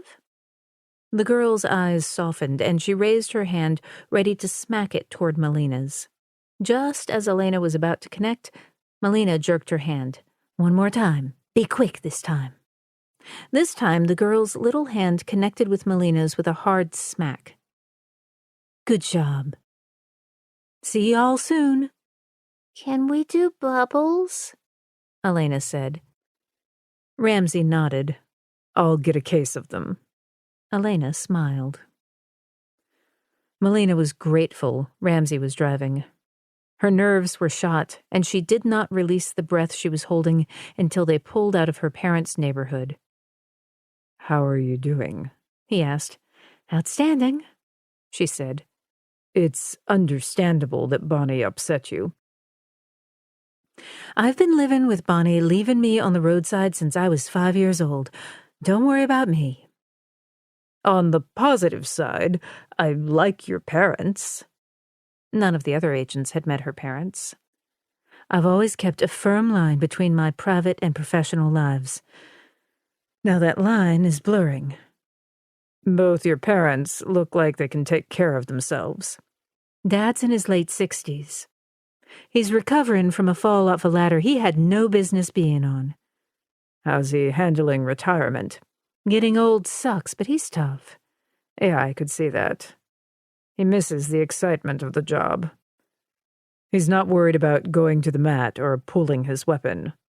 But he's worried about you, your mother, and Elena. I can take care of myself. He sees that. But he wants to be needed by you and your mother. How would you know? You're the lone wolf type. He was silent for a moment. Not by choice, but the job gets in the way. She was one to talk. She shared her morning coffee with the neighbor's cat. Does that bother you? It never did until recently. The car grew silent. Your parents look like they're bonding with Elena, he said. If Mom has it her way, Elena is going to be a part of their home for good. Melina had been replaced, but in a good way. Her parents needed that little girl as much as Elena needed them. You really okay? He asked. The stress and adrenaline spike had pricked the underside of her skin. Hearing Bonnie talk about Elena and love in the same breath churns up memories. When I was a kid, I must have thought she did love me. Maybe she did, But self-preservation runs deep in Bonnie Guthrie. Maybe she did love me enough to keep me out of foster care. But she's not the kind of mother who deals with a difficult child well for long. This was a conversation she should have had with her adopted mother, but oddly it was easier to share with a near stranger. Bonnie was lying when she said I got out of the car on the side of the road and ran off. She doesn't want a child abandonment case on top of everything else. She's a survivor, first and foremost. She was surprised when you mentioned the call from the diner, he said. She recovered pretty quickly, but it was there. I saw that too. She watched as the houses moved past her and the residential road fed into a bigger one.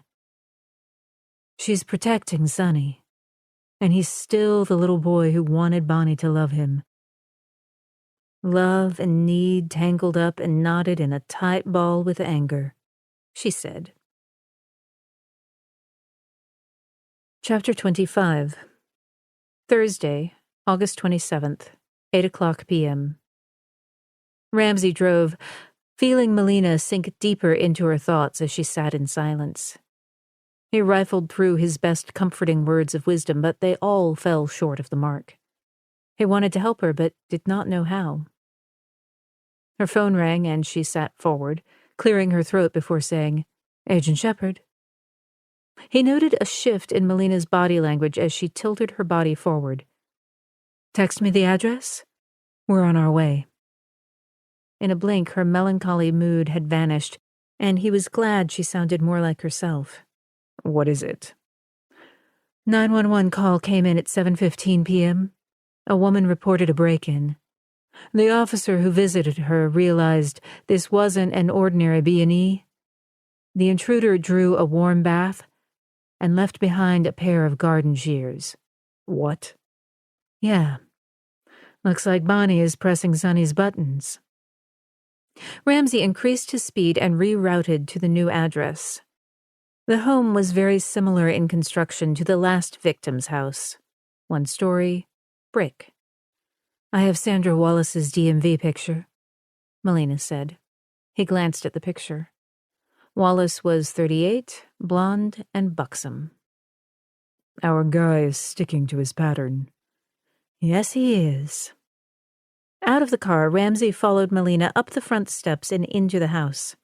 They were met by an officer at the front door who introduced them to Sandra Wallace. She could have been Bonnie Guthrie's younger sister. "We came as soon as we heard," Ramsey said. "Can you walk us through the evening? When did you arrive home?" "It's like I told the other cop. I came in the door with my guy and saw a light on in the bathroom. My friend went to look and found the tub full and the window open." "Who is your guy?" Melina asked. "His name is Perry Nelson. I met him at the club last night." "What club?" Melina asked. Sandra tucked a curl behind her ear. "Red Saloon?" "Red's?" Ramsey asked. "On Union Street." "Yeah," Sandra said. "I'm a bartender there." It was not coincidental that their other victim had spent time at Red's. "Have you known Perry long?" he asked. Sandra shook her head. "No, and after tonight, I don't care if I ever see him again." "Why is that?" Melina said. "He got real freaked out when he saw the shears, thought I had something kinky planned for him. I tried to tell him I had nothing to do with it, but he wouldn't listen. He split." "Do you have his contact information?" Ramsey asked. "I know where to find him. He's a bartender down the street at the Boot and Scoot." "He leaves, and then what?" Melina asked. "I called the cops. Then I sat in my room, cradled a baseball bat, and tried not to lose my shit." "When did the police arrive?" Ramsey asked. "Pretty quickly. They seemed interested when I told them about the shears, and I didn't touch anything while I was waiting. Your boys in the forensic van just showed up about a half hour ago. And now I got FBI and TBI in my living room. What the hell is going on?" "Evidence suggests that a person we're looking for may have broken into your house," Melina said. "What gave it away, the tub or the shears?" Sandra asked. Instead of answering, Ramsey fired back with, "Was there anyone else in the bar last night who might have chatted you up or suggested a date?" "Sure. There are always a few guys each night. Flirting helps with tips, and every so often I do like to spend a little one-on-one time with the cute ones." "Other than Perry, was there anyone else?" Melina pressed. "Someone who made an impression?" "There was a guy, real cute. I thought we might hook up, but he didn't come back today." "Did he have a name?" Melina asked. Sandra chewed her fingernail as she tried to recall. "I don't remember. It was real busy that night." "What did he look like?" Ramsey asked. "Good-looking, kind of tall, like you, strong build." "Caucasian, African American, Hispanic?" Melina asked. "He was a white guy, I'd say in his mid-30s. "And this was the night before?" Ramsey asked. "That's right. The bar has security cameras, if that helps." "It could a great deal," Ramsey said. "If we don't get a clear picture of him, would you meet with a sketch artist?" Melina asked. "Yeah, I guess. Who the hell is this guy? I mean, should I be worried?" "We haven't quite figured that out yet," Melina said, "but we think he's very dangerous." Sandra looked toward the bathroom where a technician was dusting the doorknob for prints. "What's the deal with the shears?"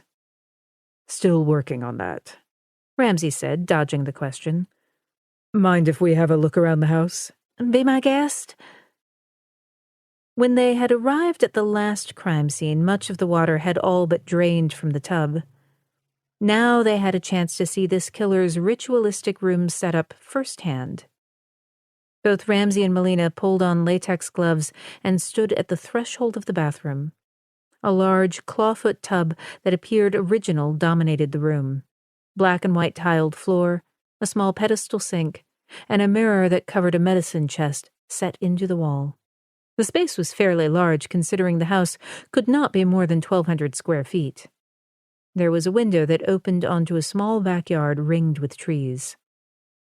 There was no way Sonny would have known about the tub and the room's setup unless he had done some kind of reconnaissance. "He went out the window," the tech said. "I looked outside and there's a print below. Looks like a men's size 10 sports shoe, but other than the shoe impression, there doesn't appear to be much evidence. The shears are old and may give us something. After I've made impressions of the blades, I will pull them apart and see if there's traces of blood." "Thank you," Ramsey said. He left the techs to their data collection and walked through the house. It was not a cozy setup. The furniture was threadbare and covered in stains. There were discarded wrappers and used plates on the coffee table and in the kitchen sink. And by the back and front doors, piles of shoes lay haphazardly about. However, the bathroom was relatively clean and organized. Melina came up behind, and the two walked silently out the front door and around the back of the house. Both moved toward the yellow-tinted markers, indicating a trail of footprints that led toward the woods. "He was here. He pre-planned his escape route," he said. "A one-level house was a smart play for him. Multiple exit opportunities, especially if in a rush." "He wasn't expecting Sandra to have company," he said, looking back toward the window. "But his pre-planning saved him." "If Sandra is remembering the right guy, then Sonny made contact with her," Melina said. "But is it unusual for serial killers to have such a short downtime between murders?" she asked. "Sometimes. Some killers cluster their murders. A trigger sets them off and they kill until whatever is driving them is exorcised or they are caught. This killer's confirmed murders were spaced years apart. Now he may have one confirmed murder with another attempted murder within 2 weeks. "If we're dealing with Sonny and he does have a relationship with Bonnie, her arrival would be a serious stressor," she said. "She's doing her best to turn me inside out." "Has she managed it?" Ramsey asked. She tilted her chin up. "Not quite." "Good." He drew in a breath, glad to hear the brittleness softening in her tone. He needed Melina focused. if you're a little off your game. I'm not. If you were, how would you react to Bonnie's arrival?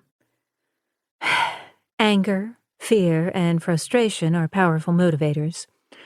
If I were a little less controlled, I might have shot Bonnie an hour ago while she stood on my parents' lawn with that shit-eating grin on her face. Bonnie had the same effect on Sonny, only he followed through on his impulses. Stress could have pushed him to kill again, and maybe this time he was rushed and wasn't as deliberate as he is normally. There was no sign of sexual intercourse with Jennifer Brown, she said. Yet the scene we saw at Jennifer Brown's had a sexual component to it. We have a killer who's under more stress, and the cooling-off period between kills is shortening, she said. This failed attempt cannot be sitting well with him. He'll strike again? He may already have, he said. Why not just kill Bonnie? Why all the surrogates? She asked. You know the answer. She holds power over him. He kills her, and he really is alone. Mommy dearest, I'd say so, he said. What are the chances that he'll leave Nashville? She asked. Why not pull up stakes and leave? It's like the key killer. The area is familiar. Creature of habit. Like us, they, too, want to keep the stress in check. We need to locate the bail bondsman who put up bail for Bonnie. He should have some record of who reached out to him. Sonny stood across the street from the small house, standing behind a privacy fence in a neighbor's yard. He watched as the cops escorted Sandra to her car. An officer placed a suitcase in her trunk. He should not have delayed taking Sandra. That extra night he had been distracted by Bonnie had nearly gotten him caught. Stupid, stupid, stupid. Bonnie had taught him planning was the difference between the pros and amateurs. Prison was full of lazy cons doing it on the fly. He closed his eyes, pushing down a primal urge to kill. Bonnie had hammered the rules over and over. And then she had done the unforgivable. She had gotten sloppy and decided just like that to take a credit card from a regular customer at a bar where she worked. The guy had been too drunk to notice the missing card until he had sobered up. She had not even used the card for stuff they needed. Instead, she had gone on a shopping spree that included designer shoes, handbags, and dresses. She had left such an obvious trail that even the dumbest cop could have found her. She had been taken away in handcuffs 5 days after she'd purchased $8,000 worth of useless shit. Only 16, he had been so damn scared. Sonny knew she was going to do serious jail time when he arrived at the San Diego Central Jail. As he waded through the people, he tried to crush down the waves of panic crashing over him. When he saw her in the booth waiting to talk to him, he nearly cried. How did this happen? His voice was a ragged whisper. Sorry, baby, she said. Sorry, he said. She frowned, doing her best imitation of contrition. I didn't think about you, I know that. Did you talk to the bail bondsman? The judge found out about your priors. There are also outstanding arrest warrants out for you. I'll beat this. You didn't get bail, he said. The cops mean business this time. No slap on the wrist. That's okay. I'll get out. All you have to do is keep that key safe. And when I'm free, we'll get the cash I put aside and go on a real vacation. You can even pick where we go. Did you do this on purpose? He demanded. Why would I want to be here? You said yourself you were tired of bartending and going legit. I was doing that for you, so you could go to school. He sat back, staring at her, wishing he could hug her even as he wanted to curse her out. This is your way to check out of my life, isn't it? That's not true.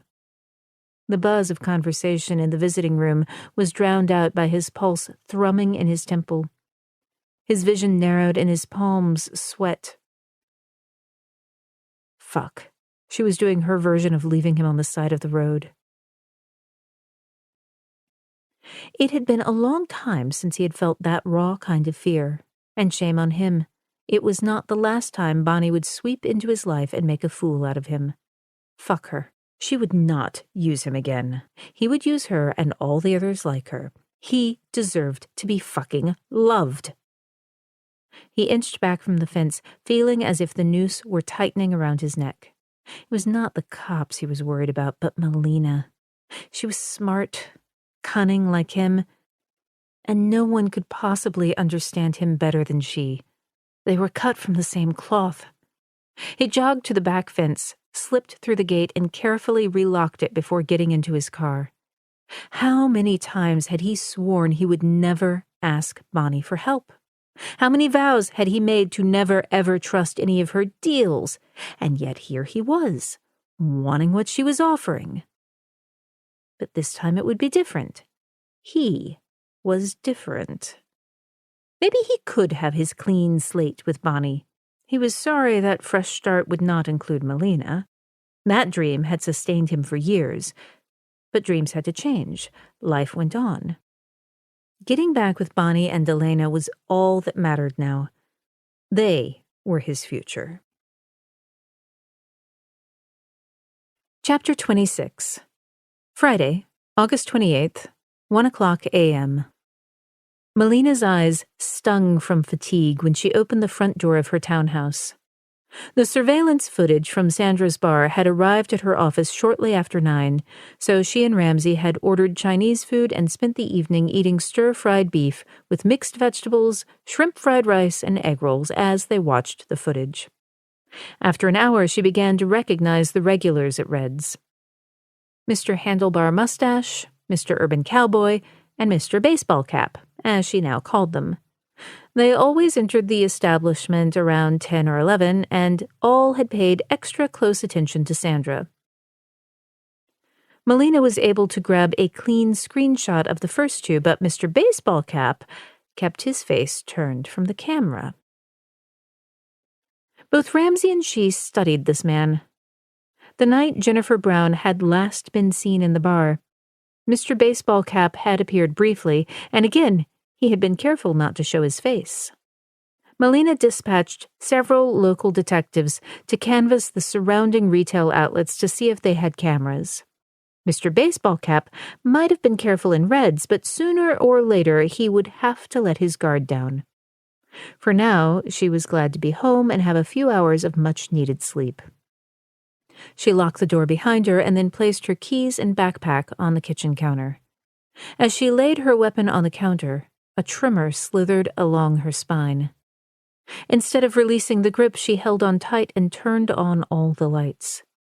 The townhouse was silent except for the hum of the refrigerator and the whoosh of the air conditioning. She walked into the living room and noted the 3 magazines were as she'd left them on the coffee table. Same for the red pillows and the channel selectors. So why, then, did she feel as if something were off? She flipped on the entryway light and, moving slowly, glanced toward the sliding glass door that fed onto a small patio. Listening, she paused and then followed the hallway toward the bedrooms. The spare bedroom housed her 2 bikes and camping equipment. She opened the closet and searched it. Everything appeared in order. She continued her methodical search into her bedroom and bathroom. Nothing was out of place, all as she had left it.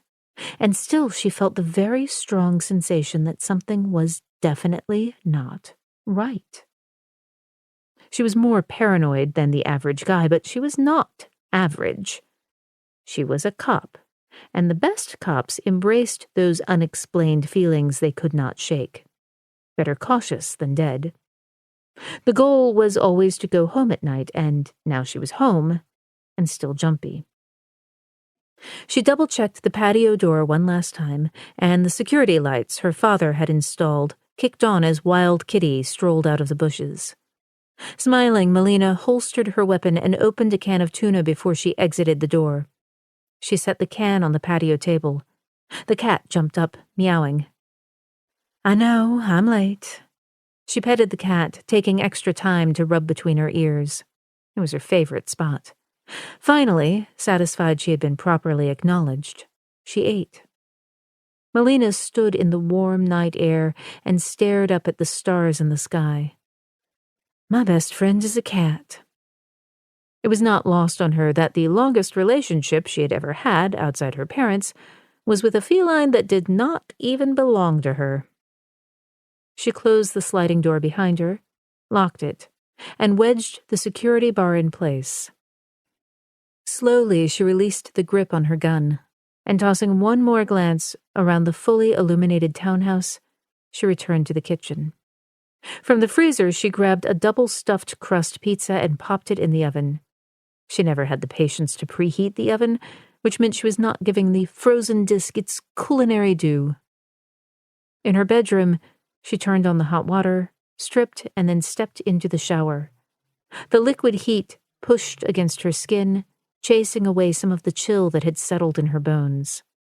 As she dipped her head under the hot spray, her thoughts trailed to Ramsey. Had he collapsed into his bed exhausted?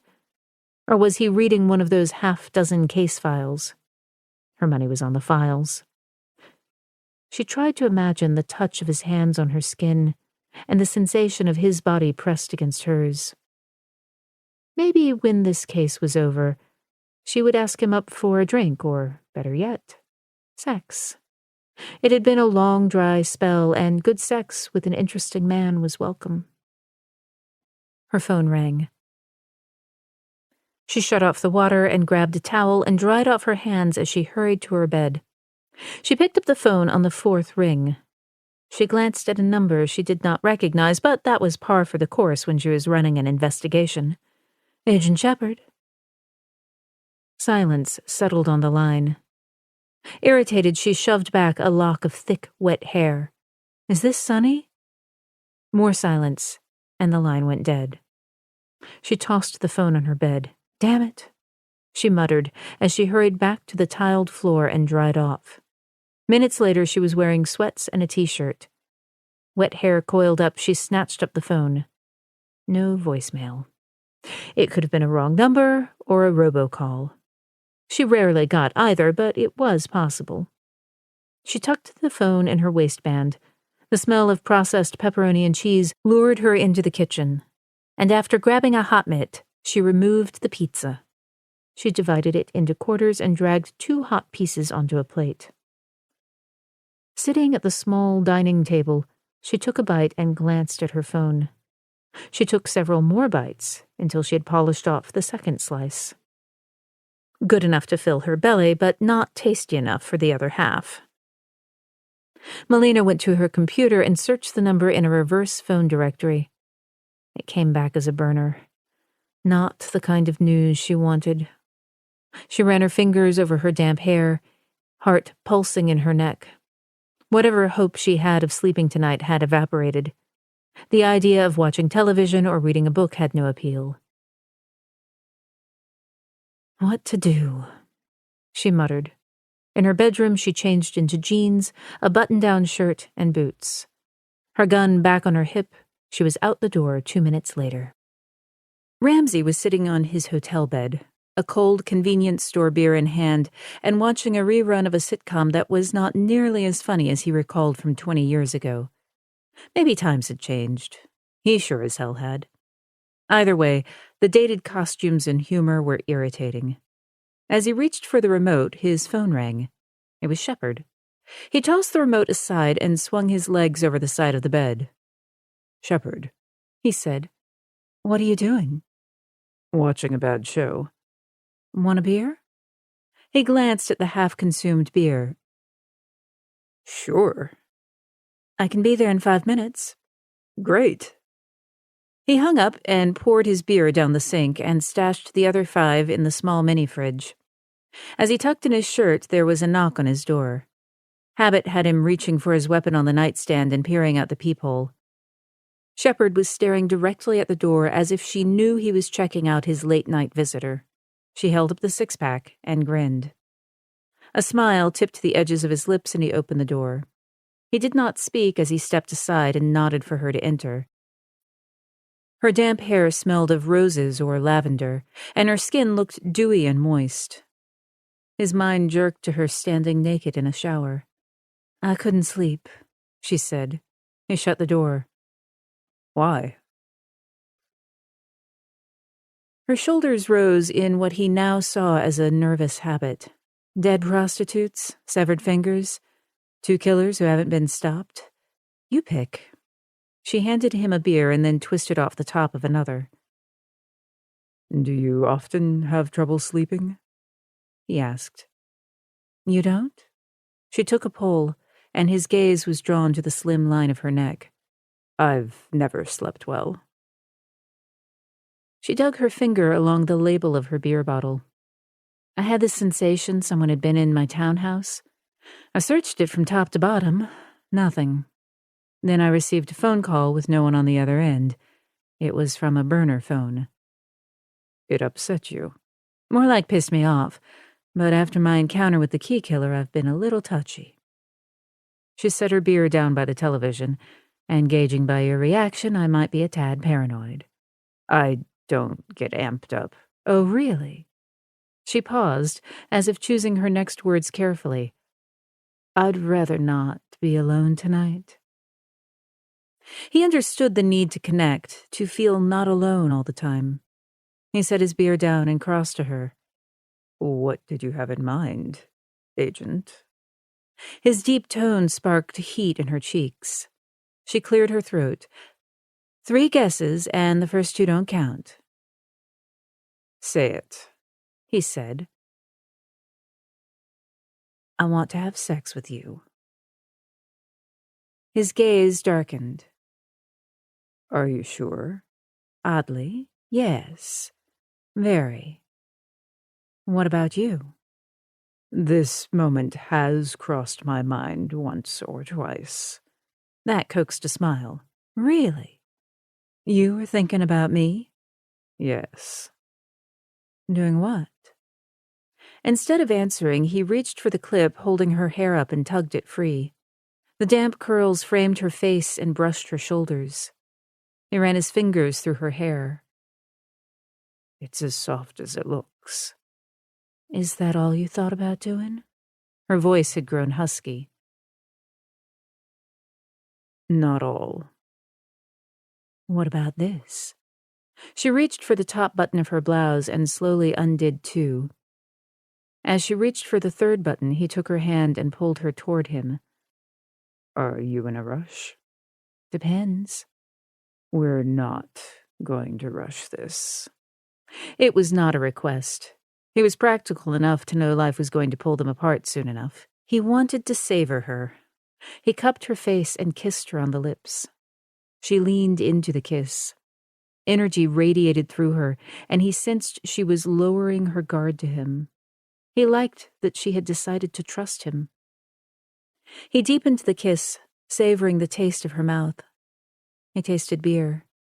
His hand slid to her shoulder and then along her waist. He then realized he was not so different from Shepard. Self-imposed exile for the sake of work and a constant need for justice had also left him isolated. He reached for the next button on her shirt and carefully unfastened it. "So much for going slow," he said. "I don't do patient." His gaze was drawn to her delicate bronze skin, which reminded him of honey. He kissed her naked shoulder and then the hollow of her neck before dropping his lips to the crest of her full breasts. Melina drew in a breath, threading her fingers through his hair and arching toward him. Neither spoke as they continued to kiss, touch, and strip clothing that dropped to the growing pile on the floor. Naked, she was not shy and made no attempt to hide from him. She took him by the hand and led him toward the bed.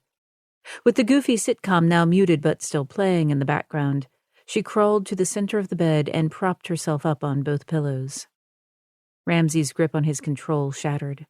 All he could think about now was being inside her. He followed her and slowly straddled her.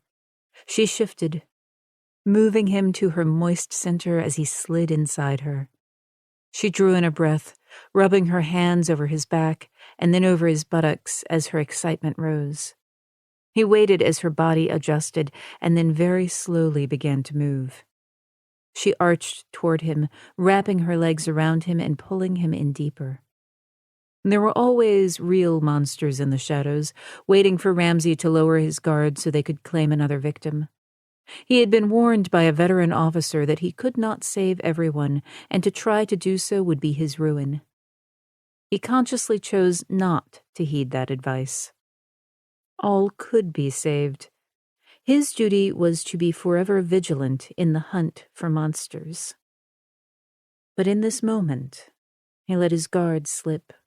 He allowed the sensations of pleasure to satisfy the longings and fill the loneliness that had hollowed out his insides. Shepard closed her eyes, and he knew she was headed to a similar place filled with hungry desire that pushed away all her worries and fears. He gratefully followed. He moved faster, and her moans turned more urgent. She was here for herself, not for him, but he did not care. She was here, and she would take him out of the darkness and toward the light for just a little while. When she climaxed, arching her back, he tumbled right after her. For a blissful split second, they were one. He collapsed on top of her, their hearts pounding in a rapid drummer's beat. She caressed her hand along his back, and he allowed his face to rest in the hollow of her neck. "Stay for a couple of hours," he said. She was silent for a moment, as if she did not quite know how to take it. "Are you sure? It's okay if you want me to go." He rose on his elbow and touched her chin. He stared into the warm brown eyes that searched his with the same intensity she gave a crime scene. That thought made him smile. "What's so funny?" she asked. "You're back to analyzing." He moved a strand of hair off her forehead and tucked it behind her ear. A lazy smile coiled the edges of her lips. "And you aren't?" "Maybe a little." He liked having her close and feeling her warmth. "It's nice," she said. "Nice?" "I mean, being here. The other part was pretty great. It's been a while. Glad to know all the parts still work." He chuckled. "Like riding a bike." "Something like that." She squirmed, and when he rose up to give her space, she slid out from under him. He lay on his back, tucking the pillow behind his head. He was curious about what her next move would be. She rolled on her side, facing him. She smoothed her hand over his flat belly, drawing small circles. Her fingers moved lower and lower until they skimmed the top of his now returning erection. Her smile turned mischievous as she straddled him. After guiding him inside her, she moved up and down. He watched as she cupped her breasts and then rubbed them against his chest. Once again, he could feel the desire and emotion rise up in her like flames from a pyre. It seemed to consume her, burning into him in a way he had never experienced before. With hands on both sides of her narrow hips, he held her as she rode him hard until finally the heat rushed over him. She rested her head on his chest, damp with sweat, and leaned forward and kissed him. "Very nice." "So, you're staying?" "Round 3?" she teased. He chuckled. "How about you lay beside me?" She regarded him and finally nodded. "Just for a little while." She nestled her body beside his, and he curled his arm around her waist, taking in her restful breathing. For the first time in years, he did not spend the next hour over-analyzing events. He simply drifted off to sleep. It didn't take Sonny long to find Bonnie. Over their years together, he had learned her patterns cold. They began visiting likely motels, stopping at the front desk, showing her picture and his fake police badge. 3 hours into his search, he found her South Nashville motel. He paid the manager $20 and then knocked on Bonnie's door. Inside, he heard a television blaring some kind of game show. Bonnie loved those damn things. When they had been in California, she had put in applications for at least a dozen of them, but had never gotten picked. Just as well, she had grumbled. Gotta pay taxes on those winnings. And never a good idea to hook up with the tax man. The curtains fluttered, and he knew Bonnie was looking out the window. Fuck. She could be so smug when he had made a mistake. And he had made a few too many since her return. The latch scraped free, and the door opened. She greeted him with a wide smile. "You've been a bad, bad boy," she said. He looked from side to side, fearing someone might be watching. "Can I come in?" "I don't know, baby doll. You weren't so kind to me." "We have a mutual problem thanks to that little car accident of yours." "Shit happens." Of course she would be gloating. She never could resist. "If you want to stay out of prison, let me in." Her smile widened as she stepped back. "You don't have to get all pissy with me, Sonny. You know I would never leave you out in the cold." He stepped over the threshold, brushing past her as well as her comment. He searched the room and saw a pair of men's underwear. "Are you alone?" he asked. "I am now. You picked a good bail bondsman, full service." "What did you do to him?" "Nothing that didn't leave a smile on his face," she grinned. "Don't worry. I took a few pictures. He's not going to say anything. He would end up in trouble with his boss and his missus if the pictures got out." Ignoring her comment, he locked the door and slid the chain into place. From inside his coat pocket, he removed the pair of new gardening shears. Bonnie inhaled her cigarette, and as she blew out the smoke, that trademark grin faded. She took a step back, but to her credit, showed no fear. She carefully stabbed out the glowing tip. "There's no reason for that, baby doll." "It's long overdue," he said, more to himself. "You think killing me is going to make you right in the head? It won't. In fact, it will drive you over the edge. There won't be enough women in the world to kill if I die." He advanced on her. Instead of shrinking back, she took a step forward and put her face within inches of his own. "You've been pissed at me since I left your sister on the side of the road." The image knifed through him. "Shut up. I still remember how she used to scream when she didn't get her way. That kid could shake the bloody rafters with those lungs of hers." "It wasn't her fault. She just wanted attention." "Who doesn't want attention?" Bonnie asked. "We all want it. Those first months on the road with the three of us were pretty sweet. We had some good times. Remember that yellow Cadillac we picked up in Salt Lake City?" Picked up. Bonnie had hot-wired it. But it had been one sweet car. With the top down and the warm air on his face, it was the first time in his life that he had felt free and really alive. She grinned, staring at him intently. "You remember, don't you?" "Yes." "You could have it again," she said. "That freedom and that fun." The pain that he had so carefully locked away crawled out of the shadows and howled, its doleful sound scratching the underside of his skin. God help him. He had dreamed of those days. She pointed at him. "You want it all back, don't you?"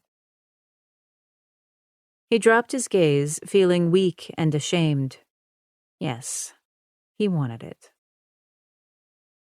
"All we have to do is get Elena, you give me the key, and I get the money." "There is no money," he said. "What?" He shook his head. "I spent it a long time ago." She stared at him with narrowing eyes for a long moment, and he knew this would be the moment she sent him away. She held out her arms to him. "That's okay, honey. We'll get more money. We're good at that." He stepped into the embrace, and she wrapped her arms around him. For a moment he remained stiff with all the anger that had left him rigid. She tightened her hold, and he relaxed into her. Tears welled in his eyes, and he wrapped his arms around her. "That's my boy," she said close to his ear. "Let Bonnie worry about everything, and the three of us will be a family again." Chapter 27. Friday, August 28th, 7 o'clock a.m. Sarah had been up since 4 a.m., though she really had not slept well in weeks. 2 of her charges were missing, and though most of the world did not give a second thought to a missing prostitute, she cared deeply. She thought she'd grasped the evil these women faced each day, but after hearing Melina's description of the key killer's van, she wondered if the devil himself now walked among them. She knew the Lord had sent her a series of tests over her 34 years, and she felt like she had risen to the challenge each time. She hoped she could again. After refilling her coffee cup, she returned to her desk, determined to accomplish something productive today. With some effort, she shifted her mind to the reconciling of the mission's accounts. The house was scheduled to wake up in the next half hour, and if she hustled, she could get the task completed. The doorbell of the mission rang, pulling Sarah gratefully from the obstinate numbers that were refusing to reconcile. She glanced at the security screens and saw a tall, lean man who appeared to be in his early 60s. He was nicely dressed in a gray tailored suit, a white shirt, and polished wingtips. Dark hair was streaked with gray and combed back off his face. Curious, she rose from her desk, walked down the hallway to the front door to the intercom. "Can I help you?" Sarah said. I'm here on behalf of my client. She would like to make a donation to the mission. Although grateful for new donations, Sarah was puzzled. "You're here kinda early, aren't you?" You're a mission, so I assumed you're always open. Besides, I have an early morning meeting downtown. Thought I'd drop this off. Sarah had a trusting heart but a suspicious mind, and this man made her feel uncomfortable. "You could have mailed it." The man's grin held little warmth. My client wanted it hand-delivered. "Hold up some form of identification, please." He removed a long, slim wallet, pulled out a driver's license, and held it up to the camera. Edward Meekum, age 62, and he lived in Franklin. As Sarah started to throw the locks, Mr. Meekum carefully replaced his driver's license into his wallet that he tucked into his jacket's breast pocket. The door opened, and the spicy scent of expensive aftershave wafted over the threshold. "Sorry for the questions. I have to be careful down here. My name is Reverend Sarah Beckett." He removed a gold card holder from his pocket, clicked it open, and selected a single card. As you know, I'm Edward Meekum. Sarah stared at the card, moving her thumb over the fine linen paper stock. "You said you had a donation?" I do. From the same breast pocket, he removed an unsealed envelope. Sarah accepted it, and in a move that would have made her sainted mother roll over in her grave, looked at the amount on the check. $100,000. She blinked once, twice. "Wow." My client is impressed with your work. Mr. Meekum had a unique accent, but Sarah couldn't place it. It was not a southern drawl, but the way he emphasized the W in work hinted at New England. Boston, maybe? "This is very generous." A pan rattled in the kitchen, reminding Sarah that Sam was around if necessary. "Can I give you a tour of the place? The ladies aren't all up yet, but I could show you the library and the kitchen." Interest sparked in his gaze. I would like that.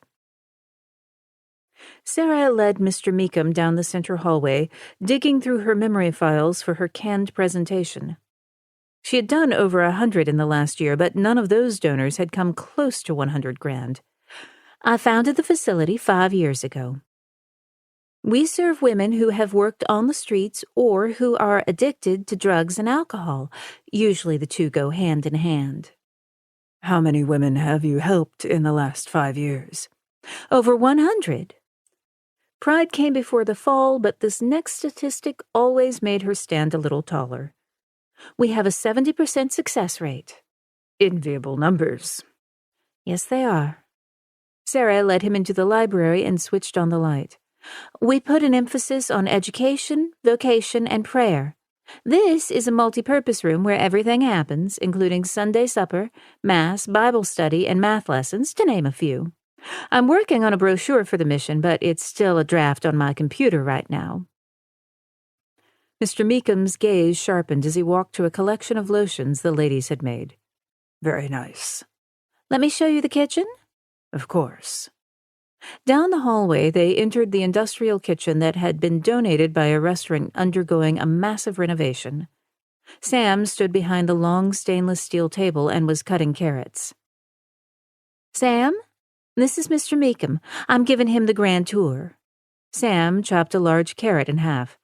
Good to meet you. Likewise. An alarm clock rang from one of the dorm rooms. The house was waking up, and soon the quiet would turn into controlled chaos. As Sarah led Mr. Meekum back down the hallway, Sam's chops echoed behind them. Sam was rough around the edges, naturally was suspicious of anyone new, but he had a heart of gold. I'd like to acknowledge the donation with a proper thank you letter. My client wants to remain anonymous. Email a receipt to my address. I'll forward it on to my client. She'll need it for tax purposes. If she responds back, you can simply thank her in a return email. Of course. I'll do it this morning. She would be at the bank when it opened. This kind of money would solve a lot of problems. Bless you and our donor, and thank her for me. I will. Mr. Meekum paused at the door. You have a very impressive operation. Thank you. Mr. Meekum watched as Sarah opened the locks on the front door. I suppose down here security is a concern. It's a rough part of town. But with people like your donor, we're making an impact. What made you bring your ministry down here? Your bearing suggests money and education. She opened the door. I picked the place with the greatest need. Mr. Meekum surveyed the asphalt parking lot and the run-down buildings beyond it. Looks like you've come to the right place. Thank you again, Mr. Meekum.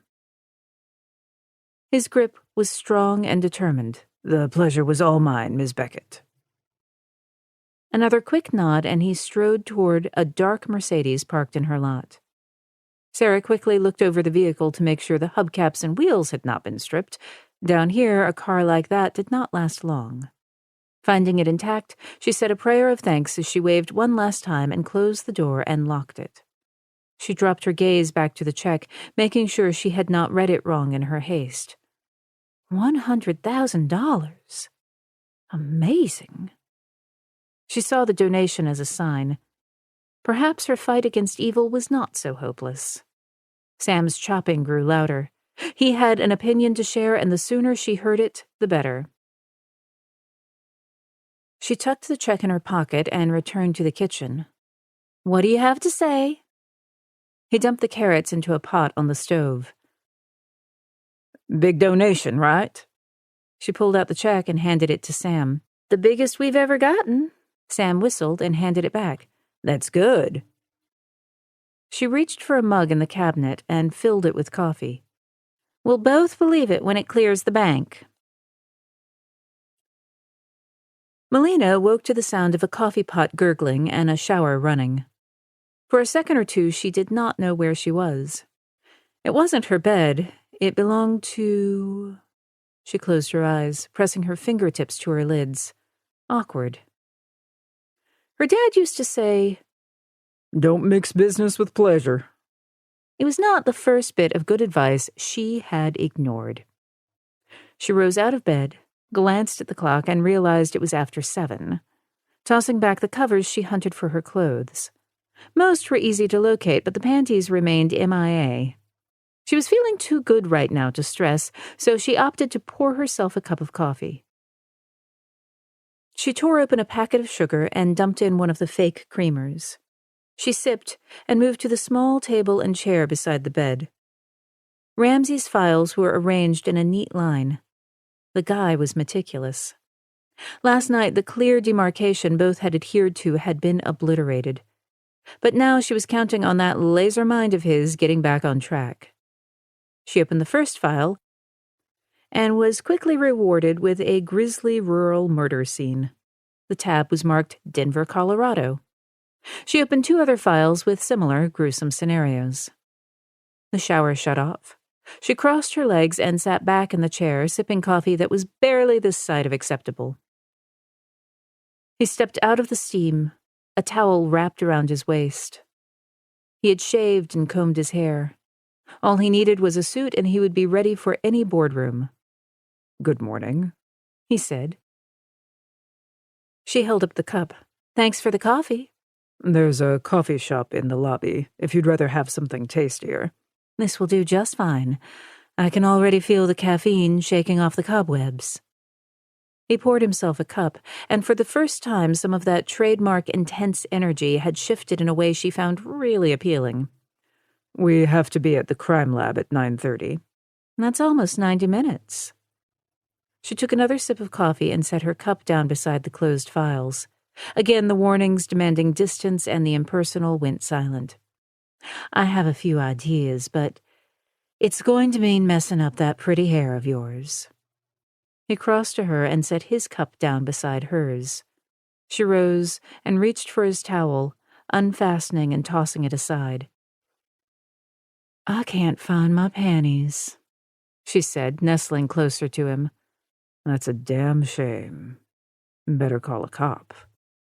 He cupped her naked buttocks and pushed her against his erection. "I just did." The morning school bus was making its rounds in the neighborhood as Bonnie sat in Ralph's car, which she had promised to have back to him by the end of the day. Poor Ralph, still worried she would out his extracurricular activities. The little neighborhood children were gathered on the corner, and a couple of the mothers stood post with them. Everyone looked tired, as if they were still adjusting to the school schedule. The excitement of the first days had worn off, and they were all settling into the long grind of another school year. Bonnie had never bothered with formal schools for her kids. Schools required registration forms, identification, and immunization records that she ignored.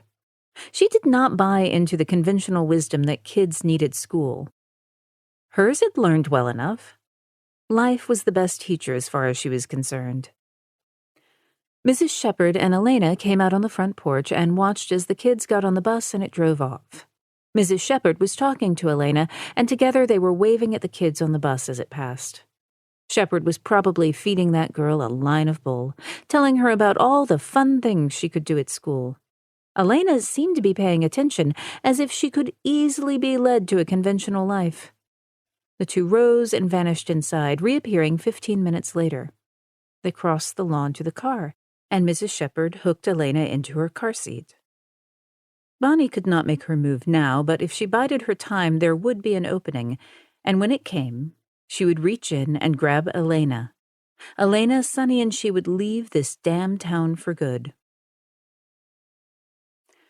A smart fisherman knew the right bait was critical for success. And his little donation was just the kind of lure he needed to access the mission records, which he hoped had information about Ms. Perky Breasts. Meekum reached for a cold beer, watching a movie on his computer while he waited for his little fish to take the bait. The movie was Pretty Woman. All the hookers wanted to be Julia Roberts' character, Vivian, the whore with the heart of gold. The young ones might have stepped over the line into prostitution, but they could still look back and see who they had been. The older ones had accepted their fate and no longer looked back. He watched the computer screen, knowing that he needed to find his Vivian and get her into his van before this damn disease rendered him useless.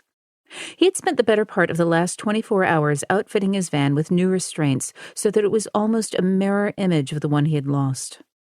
A small bell chimed on his computer. He turned off the movie just as Vivian was about to see what was in the blue velvet-lined jewelry box. This was a favorite place for him to stop. He loved denying her the surprise and pleasure. The good Reverend had sent an email to the fake address he had given her, offering her humble thanks. Her response immediately created a virtual tunnel that burrowed under firewalls and brought him up in the mission's computer. He was like a vampire. He could not enter a home unless he was invited. But once the link was clicked, he was over the threshold in a nanosecond, and there was no getting rid of him. His fish took the bait and issued him his invitation at 9:15 a.m. Gotcha. Chapter 28. Friday, August 28th, 9:30 a.m. Melina followed Ramsey as he drove from his hotel to the forensic lab. As they approached the facility, she took an extra turn around the block so they would not arrive at the exact same time. Neither had suggested a shared ride to the office. As intimate as they had been, showing up in the same vehicle made a personal statement she was not ready to make. First sex, then a car. What would be next? Holding hands? The image made her chuckle as she showed her identification. "What's so funny?" the guard asked. "Can you picture me living the white picket dream?" It was his turn to chuckle. "With whom? You're married to your job." "Exactly." "What brought that up?" His eyes glinted as if he had caught her doing the walk of shame. She laughed, catching Ramsey's approach in the corner of her eye. "Nothing. Nothing at all." Ramsey's stoic features always struck a good balance between disinterested and mildly impatient. He studied human expression and used it to peer into minds.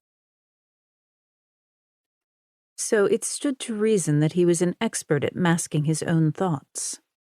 Her shoes clicked against the tiled floor as she walked toward the elevators. Raising her gaze to the polished door, she caught a hint of brittleness in her eyes.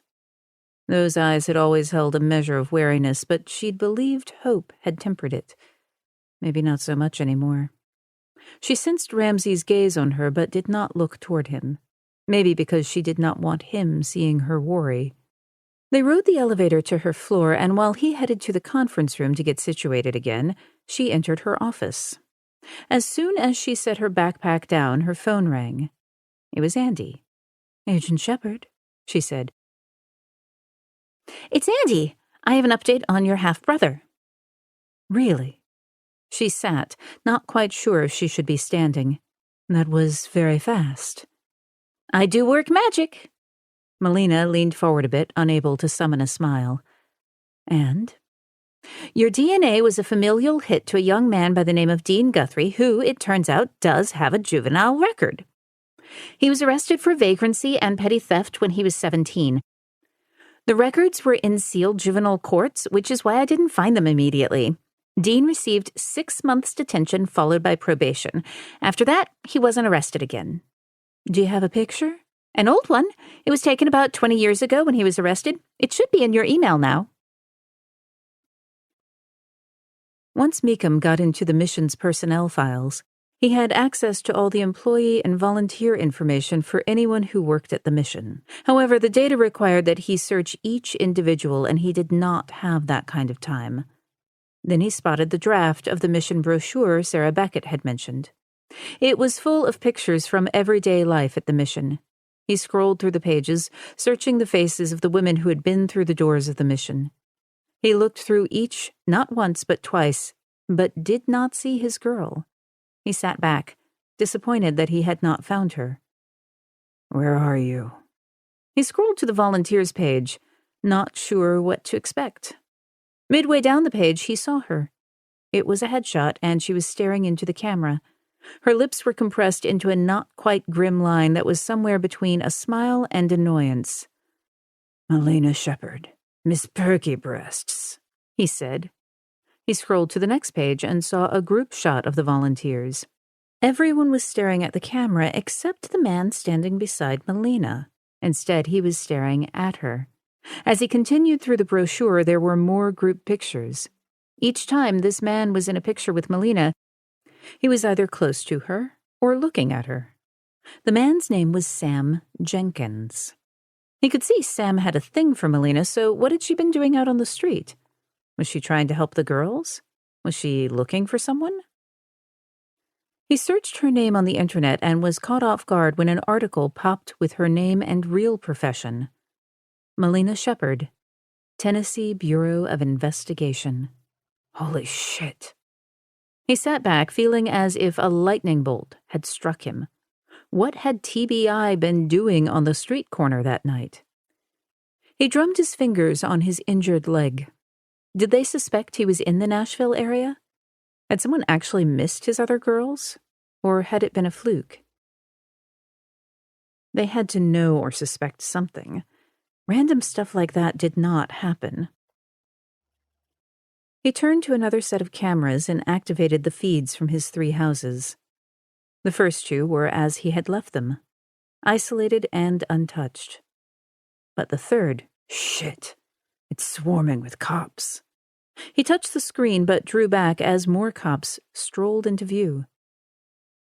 He had been on the property 2 days ago, and it had been perfectly undisturbed. He rubbed his thigh. He knew the TBI agent had gotten a good look in his van, and he had enjoyed the first blush of fear and panic in her eyes. But then she had stabbed him, and his temper had exploded. He had assumed she was a streetwise whore, not a cop hunting him.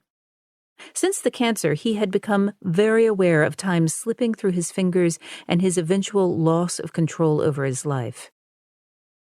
Perhaps because of the cancer, he was less panicked than he would have been a decade ago. His time might be running out faster now, but he still had enough to make his Vivian submit. He returned to the mission's personnel files, but Melina, who was not a paid employee, was not listed. However, Sam was paid staff, and his contact information was on file. Melina. He liked the sound of the name, rolled off the tongue. He studied the man's face. I bet Sam can tell me where you live. If this man did not know where Melina lived, then the lovely Sarah Beckett certainly did.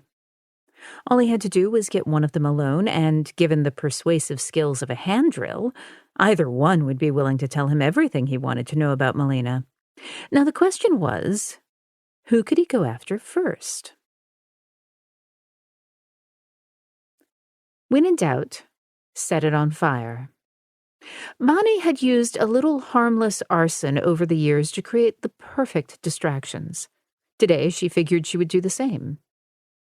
As she slipped into the yard adjacent to the Shepard house, she tried not to think about the money Sonny had spent. Shit. But she should not be surprised. She had raised the boy, and if the shoe had been on the other foot, she would have spent the money. She kept telling herself that as she opened their trash can. She dumped lighter fluid into the can, stepped back, and tossed in a match. The flames shot upward like a blowtorch onto the adjacent privacy fence. She walked out the other gate and toward her car parked across the street. She knew running would draw unwanted attention. Sinking low in her seat, she watched as Mr. Shepard hobbled out of his house with his wife on his trail. Good people were so damn easy to predict. Mrs. Shepard sprinted as best she could as her husband leaned on crutches with his cell phone pressed to his ear. The water splashed out of the hose, but it was barely enough to contain the growing flames. When Mrs. Shepard was fully distracted, Bonnie got out of her car and hurried toward the house. Inside the front door, she followed the sound of cartoons and found Elena sitting on the couch eating goldfish. "Come on, baby, we got to go," she said softly. "Where are we going, Bibi?" Elena asked. "Ice cream. I promised you an ice cream. Don't worry, Mrs. Shepard said it was okay. She said I just need to have you back in about an hour." She did not give the girl a chance to answer as she gathered her up off the couch and dashed outside. The difference between Elena and Melina was marked. Melina would have been screaming her head off, whereas Elena was quiet and compliant. "I don't want to go," the child said meekly. "It's okay. We'll be back before you know it." "Why is there a fire?" Bonnie hustled the kid into the car, which was outfitted with a baby seat. She had stolen the car from a shitty apartment complex late last night, even if the owner had called in the theft. She figured she had a couple of hours before the cops were really looking. That would be plenty for what she had in mind. The car seat strap clicked in place. Bonnie patted the kid on the head and slammed the car door. In the distance, shouts and alarms blared as Bonnie punched the accelerator and the two took off. Mrs. Shepard had turned her back on Elena for less than 5 minutes. But for people like Bonnie, 5 minutes was a lifetime. Hell, in seconds, she could swipe a wallet, pinch a purse, or drive off in a stolen car. She had done all those things to near perfection. Bonnie glanced in the rearview mirror at Elena's small face, tight with worry. As she drove, she rummaged in a grocery bag where she had stashed a teddy bear. She tossed it toward Elena.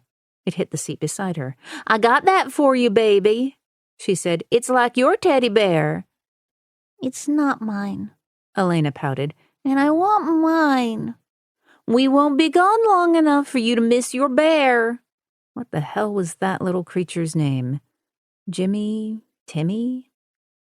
Are we really getting ice cream? Elena asked. "We are going to see Sonny first," she said. She angled the car around a sharp corner and then took another quick turn. By now, the Shepards would have realized the fire had been a distraction and Elena was gone.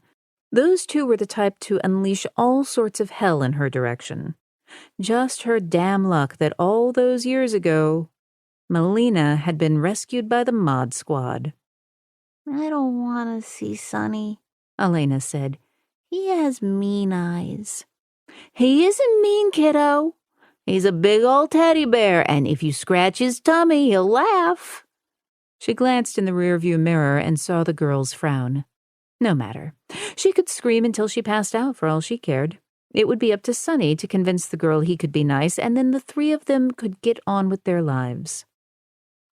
Elena sank down in her seat, staring into the smiling face of the toy bear. I want Mrs. Shepard. "How can you want her, baby? I've been taking care of you for almost a year." I don't want to be in cars anymore, Elena said. I don't like it. The kid's face scrunched up and tears welled in her eyes. Jesus, not the tears and the screaming. Some of Melina had already rubbed off on this kid. "I'll buy you 2 ice creams, and I'll have them put a cherry on top just like you like." The pouting lip did not tremble as much. With sprinkles? "With sprinkles, baby," Elena sniffed. Like everyone else, the kid had her price. Elena wanted sprinkles. Sonny wanted Elena. Bonnie was sure Sonny could scrape together enough money to keep them all happy for a while. Melina anxiously awaited Dean Guthrie's mugshot as her computer came alive. She tapped her fingers on the keys, willing the machine to move faster just as Ramsey stepped into her office. The home screen was nearly finished populating the icons when her cell phone rang. It was her mother. Her mother was not the type to call in the middle of the day and chat. If her mother called during work hours, she picked up. "Mom? What's wrong?" Melina asked as her gaze rose to Ramsey's. "Elena is missing.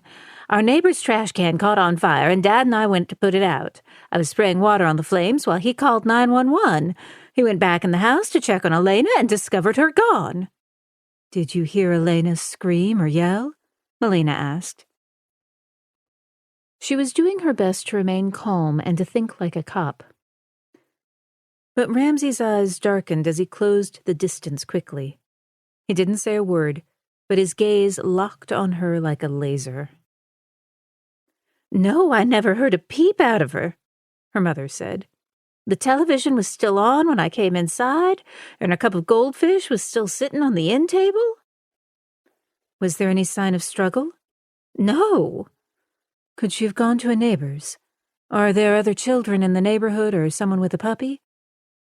"Not that Elena would have known about." The girl had left the house without a sound, and she was nowhere to be found nearby. "How long has she been gone, Mom?" 10 minutes. "Have you seen Bonnie again?" "No." There was a pause. "But I was distracted by the fire. There was so much confusion." "Mom, I think Bonnie must have her," Melina said.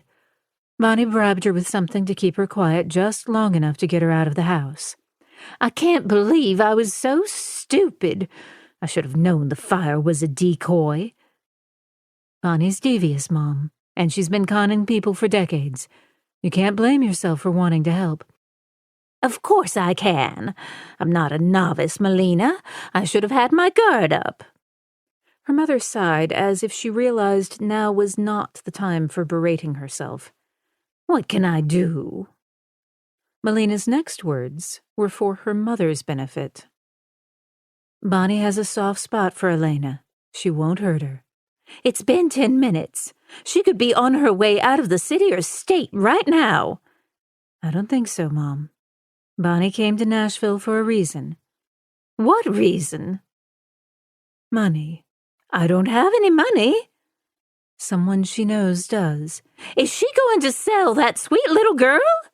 Her mother asked. I'm not inclined to think so. What do I do?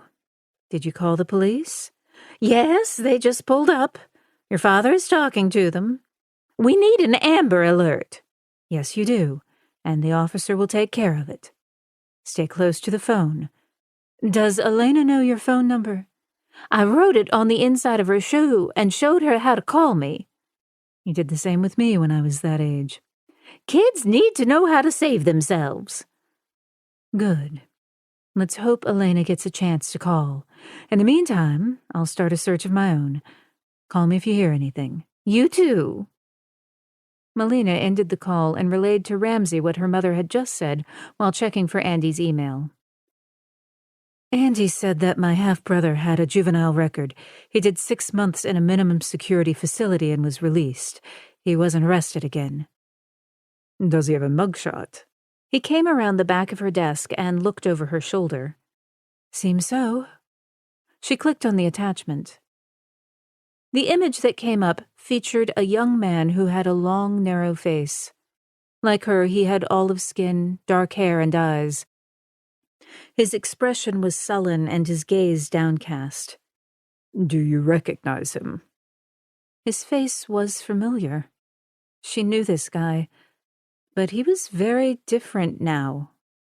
She leaned into the picture, drawn by a deepening sense of familiarity. And then the puzzle pieces slid together in one of those rare, exhilarating moments.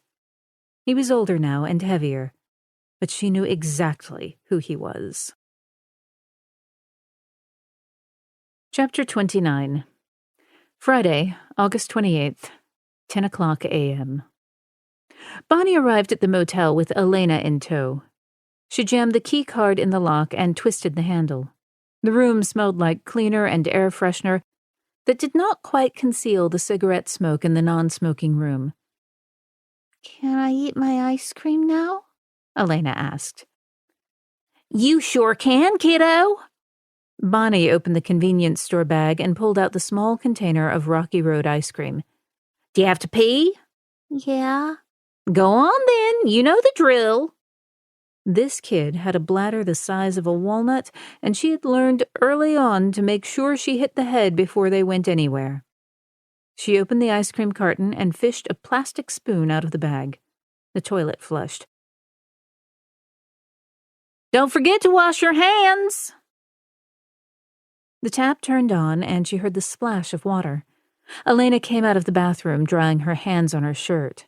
That's my girl, Bonnie said. Hop up on the bed while I turn on a cartoon. Elena scrambled up on the bed. Bonnie handed her the ice cream and spoon. The girl took a bite. I got your favorite, Bonnie said. It's good.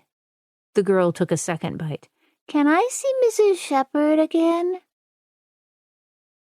Bonnie pointed the remote at the television, clicked it on, and scanned the channels until she found SpongeBob SquarePants.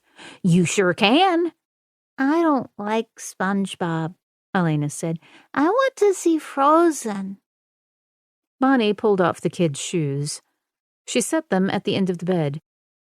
Next, she reached for the drugstore bag and dug out the bottle of liquid sedatives. She loaded up a spoon and smiled as she approached the girl. One big bite of medicine. Mrs. Shepard told me you needed it. But I'm not sick. This is to make sure you don't get sick. Open wide. The girl accepted the medicine and winced at the bitter taste. Quick, take a bite of ice cream, she nodded. There's a good girl. The kid would be sound asleep within 10 minutes and would be out for hours. She'd given her adult strength. Eat your ice cream and I'll look for frozen. Elena scooted under the covers and settled the carton on her lap. I like the chocolate best. I know, that's why I bought this brand. Now go on and eat. Aren't you hungry? I might have some in a bit. You first. Elena dug into the soft ice cream and took a big bite. It tastes funny. That's just the last of the medicine. Eat another bite and it'll go away. She flipped to the channel that had movies for rent. Frozen was not an option, but Hotel Transylvania 3 was available. Close enough as far as she was concerned. Elena yawned as the movie's opening scene appeared to string music and a late 19th century train rumbling through Romania. Look, the monsters are in disguise like we do sometimes, Bonnie said. I want frozen. She dragged out the word as if it were too heavy to pronounce. Bonnie sat on the edge of the bed. Take a couple more bites of the ice cream, sweetie. She listened and counted the bites. 1, 2. When she did not hear movement, she turned to see the girl had fallen asleep. The ice cream was still in her lap and the empty spoon clutched in her tiny fist. Bonnie carefully removed the spoon and then replaced the top on the ice cream. She dumped both back in the plastic shopping bag before settling the girl in the center of the bed. Gently, she tucked the blanket up to her chin. No need to worry, honey. I'm going to get Sonny and then we'll start our new life together.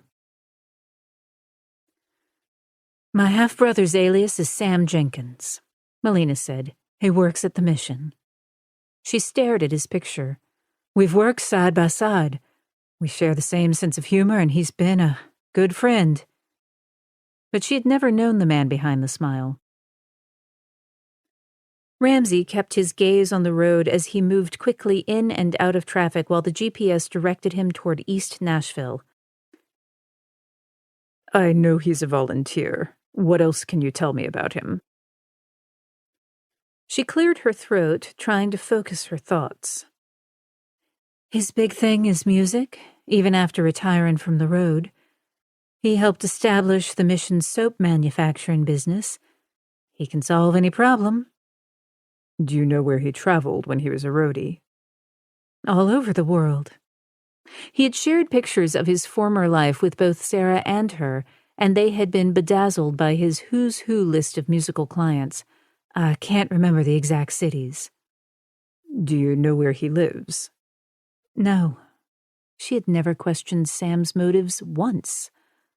Sarah will know.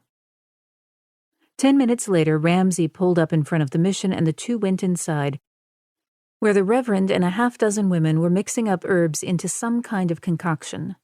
The room smelled of lemon and sage. The chance of finding Bonnie anywhere near the Shepard's house was slim to none. What they had to do now was figure out where Bonnie had gone with Elena, and the only other person Bonnie knew in Nashville was Sonny. Sarah, Melina said. The Reverend, who was wearing a white apron and had pulled back her red hair in a tight ponytail, excused herself and then approached them. She removed latex gloves and guided them back to her office. Have you found the man who attacked the girls? Not yet. Melina heard the impatience sharpening her tone. We are working on it. I'm here about Sam. Have you seen him lately? Yeah, he was in early but had to leave suddenly. Said there was something going on at home. Is something wrong? Can you tell me where he lives? Melina asked. Why Sam? There's no way he's the guy you're looking for, Sarah insisted. He was at the mission the night of your attack. We want to question him about something else, Melina said. He might be connected to another case we're working. Once we've sorted out his involvement, I'll explain it all to you, but for now, I need his address. I need to talk to him. Sure. Sarah clicked several keys on her computer. He doesn't live far from here. She rattled off the address and phone number. Melina typed both into her phone. That's not far from where Bonnie crashed her car, Melina said to Ramsey. Who's Bonnie? Sarah asked. It's part of that long story I'm going to owe you, Melina said as she was already turning to follow Ramsey. Ramsey received the call from Andy as he and Melina were en route to Sunny's house. Melina's body was rigid with tension, and he suspected she was struggling to hold her focus. Andy, what do you have? I've been in contact with the forensic team working at the Meekham property, she said. They've excavated 3 bodies. He switched the call to speaker so Melina could hear, hoping a shift to Meekham might distract her a moment from Sam and Elena. 3 bodies? Melina looked at him, her gaze sharpening. 2 are fairly recent. The 3rd is much older, maybe even dating back to the 1990s. All appear to be female with significant cranial damage. No identifications yet. Keep searching for other properties. This guy likely has money, so he can afford to have other venues like this one. It'll take time, but I'm on it, Andy said. Ramsey ended the call, again wishing he had a better arsenal of comforting words. You heard most of that? A murder that goes back over 2 decades? Wasn't that about the time he bought his property and also had his first confirmed kill? He had the land for almost 9 years before the first kill in 1999. But men like him often live in a very elaborate fantasy world before they graduate to murder, he said. We're getting closer and I want to give the Meekham case my full attention. But I can't until I find Elena. The silence that followed was chock full of emotions. She stared out the car window for close to a minute as she seemed to gather herself. Bonnie will not get far.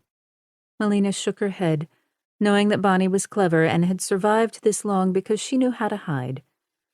She did last time. Bonnie parked in front of Sunny's house. There was no car in the driveway. He would be here soon, and they could collect Elena and get on the road. She walked around to the back side of the house to the sliding glass door. She pulled out a stainless steel knife that she had procured from a restaurant and shoved it between the lock and the jamb. A couple of wiggles, and the lock popped.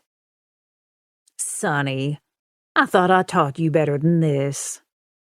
Inside the house, she walked directly into the kitchen, grabbed a beer from the refrigerator, and pulled out her cell phone and dialed his number.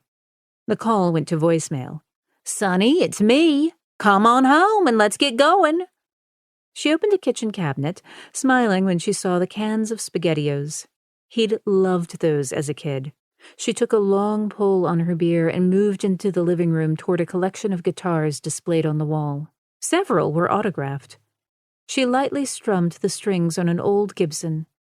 Bonnie had to admit the kid had done all right for himself in spite of her. He had made the home he had always wanted. She never could stand being in one place for long. It was not likely to change, but Sonny and she would make it work for Elena's sake. Behind her, floorboards creaked in the back hallway. After finishing her beer, she set the bottle on a wooden table and walked toward the living room. Sonny, baby? Someone came up behind her, and she expected to hear Sonny's voice. Instead, a cord wrapped around her throat and cut off her air.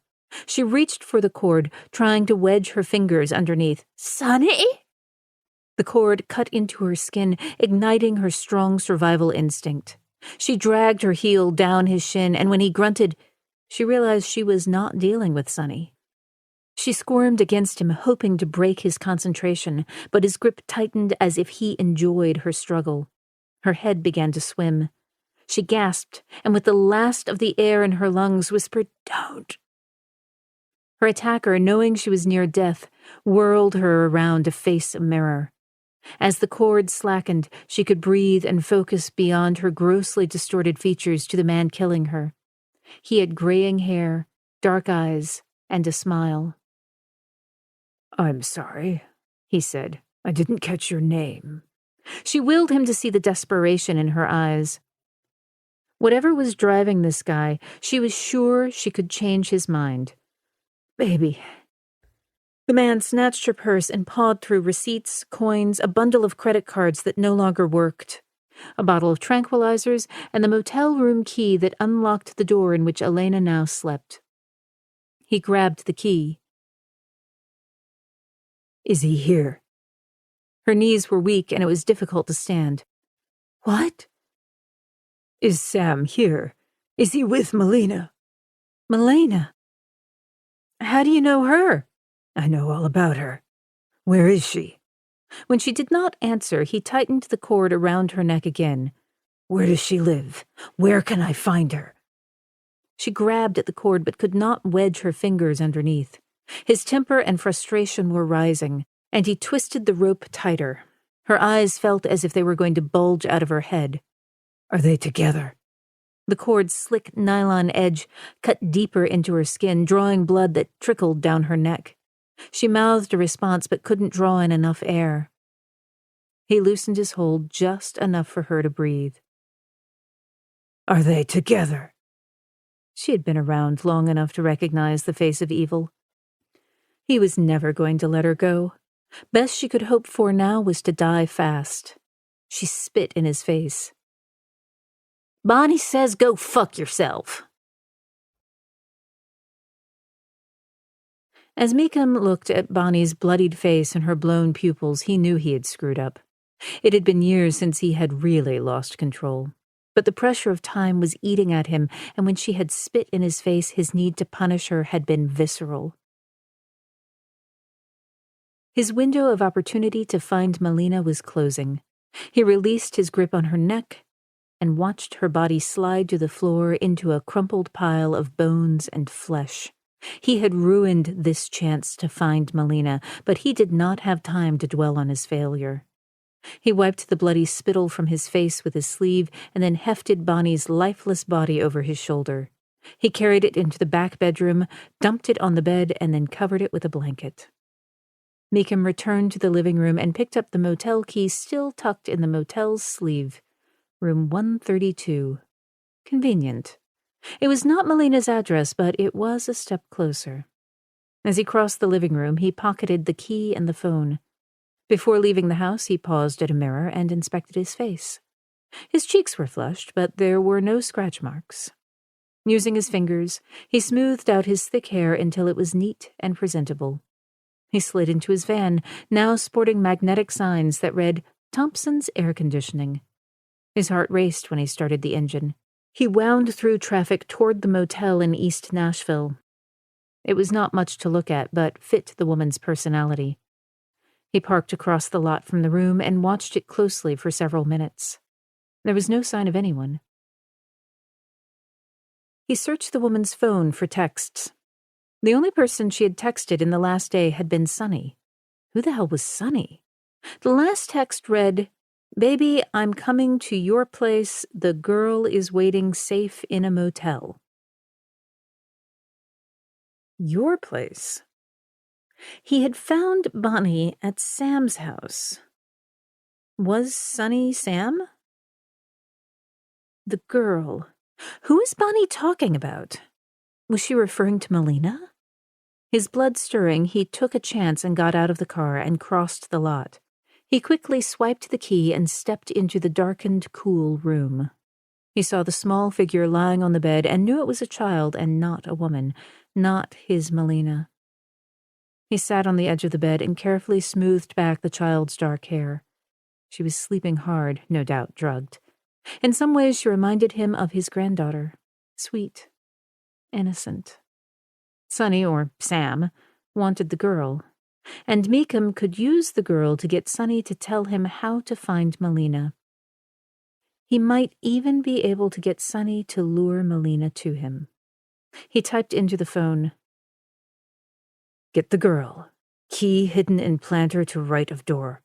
I will find you in a couple of hours. Cops on my tail. He added the motel address and then hit send. Ramsey and Melina drove to the small East Nashville neighborhood located less than a mile from where Bonnie had crashed her car into the cul-de-sac. He parked out front and the two stood on the curb for a moment, studying the house. She was still trying to wrap her brain around the idea that Sam was her half-brother. Jesus! How long had he known? She thought about all the times she had seen him at the mission. He was always kind to her and respectful to the residents and went out of his way to make the mission a success. A part of her wanted to rush up to the house, believing he would not hurt her. But she was a cop first, and cops developed a skill for sizing up homes. Was the lawn cut or the house in order? Were there bushes or trees obscuring the house, trash in the yard? Shades open or closed? Privacy fences, locks, smells, everything came into play when a cop approached a residence for the first time. All had the potential to be a death trap. Both Melina and Ramsey checked their weapons as they reached the front steps. Ramsey moved past her. I'll take point. He's my crazy half-brother, she said. He might listen to me. Don't count on it. When she opened her mouth to argue, he said, You take the lead with the next nutty sibling. This one is mine. Without glancing back, he rapped on the front door. They stood to the side, listening. I know this guy, she whispered. Apparently not well enough. The front windows were covered in shades and the curtains were drawn. There were no cars in the driveway. Ramsey tried the knob. It was locked. Let's check the back, she said. Around the back of the house, he discovered the patio door partially opened. Curtains fluttered out the opening, blowing from the air conditioning. You left the air conditioning on, he said. Kind of a thing you do when you expect to be back. Or you left in a hurry, she said. Call in backup, he said. She called local police and reported a possible link to a serial killer. Cars were dispatched immediately. Standing to the side, he waited until she was out of the window's line of sight before he further slid open the door. A rush of cool air escaped into the humid heat. Ramsey pushed back the curtains. The interior of the small house was dark, with no signs of life. He stepped inside, pausing to look left, right, and then up. He motioned her forward and she followed, employing the same search pattern. Ramsey switched on a light, revealing a neat, organized living and dining room furnished in modern furniture. There was a long credenza in the living room filled with an extensive collection of LPs and a group of guitars on the wall. She had seen them all when he had played at the center. She and Sam had fallen into an easy relationship that had never been anything but friendly. Ramsey kept moving down a center hallway. On the left was what looked like a spare bedroom and an office. The bed was made and the desk clean and organized. He got the neat Nick Jean, she said. Ramsey regarded her, sensing there was more behind the quip than humor. Silent, he moved to the second door, which led into a small bathroom tiled in blue and white. Again, it was very neat. Mirror and fixtures polished, floor smelling of bleach. The last door was closed. Each held their weapons up as he turned the knob and pushed it open. Melina tensed when she saw the figure lying on the bed. The person was covered with a thick quilt from head to toe. She checked the closet and then under the bed to make sure both were secure before Ramsey reached for the top of the quilt and pulled it back. She drew in a breath as she stared at the lifeless, bloodied face of Bonnie Guthrie. Ramsey pressed his fingertips to her throat. There's no pulse, but her skin is still warm, no rigor. She's not been dead long, less than a couple of hours. He pulled the cover back further. Deep purple bruises ringed her neck. She was strangled. Bonnie was playing some kind of game, both ends against the middle. And burned the wrong person. She was trying to manipulate me when we spoke at the prison, always scheming to figure out who to play next. Melina dug deep, wondering if she could scrounge any morsel of sadness for this woman who claimed to have saved her from social services. She felt nothing for Bonnie. Had she been telling the truth? Oddly, Melina believed Bonnie's story, but she was not foolish enough to accept that Bonnie's motives had been good and pure. For a short time, the woman's interests had aligned with Melina's, and it had served her to save Melina until she had dumped her on the side of the road. At least Sonny had cared enough to call the cops. She would always be grateful to that boy. patty cake, baker's man. Memories of her laughter mingled with the boys, and she knew at some point in her life she had loved him. "Is there any sign of Elena in the house?" she asked. They searched room by room, closet by closet, but they did not locate any evidence of the girl. In the kitchen, Ramsey searched in the cabinets. He stilled and reached for a penlight.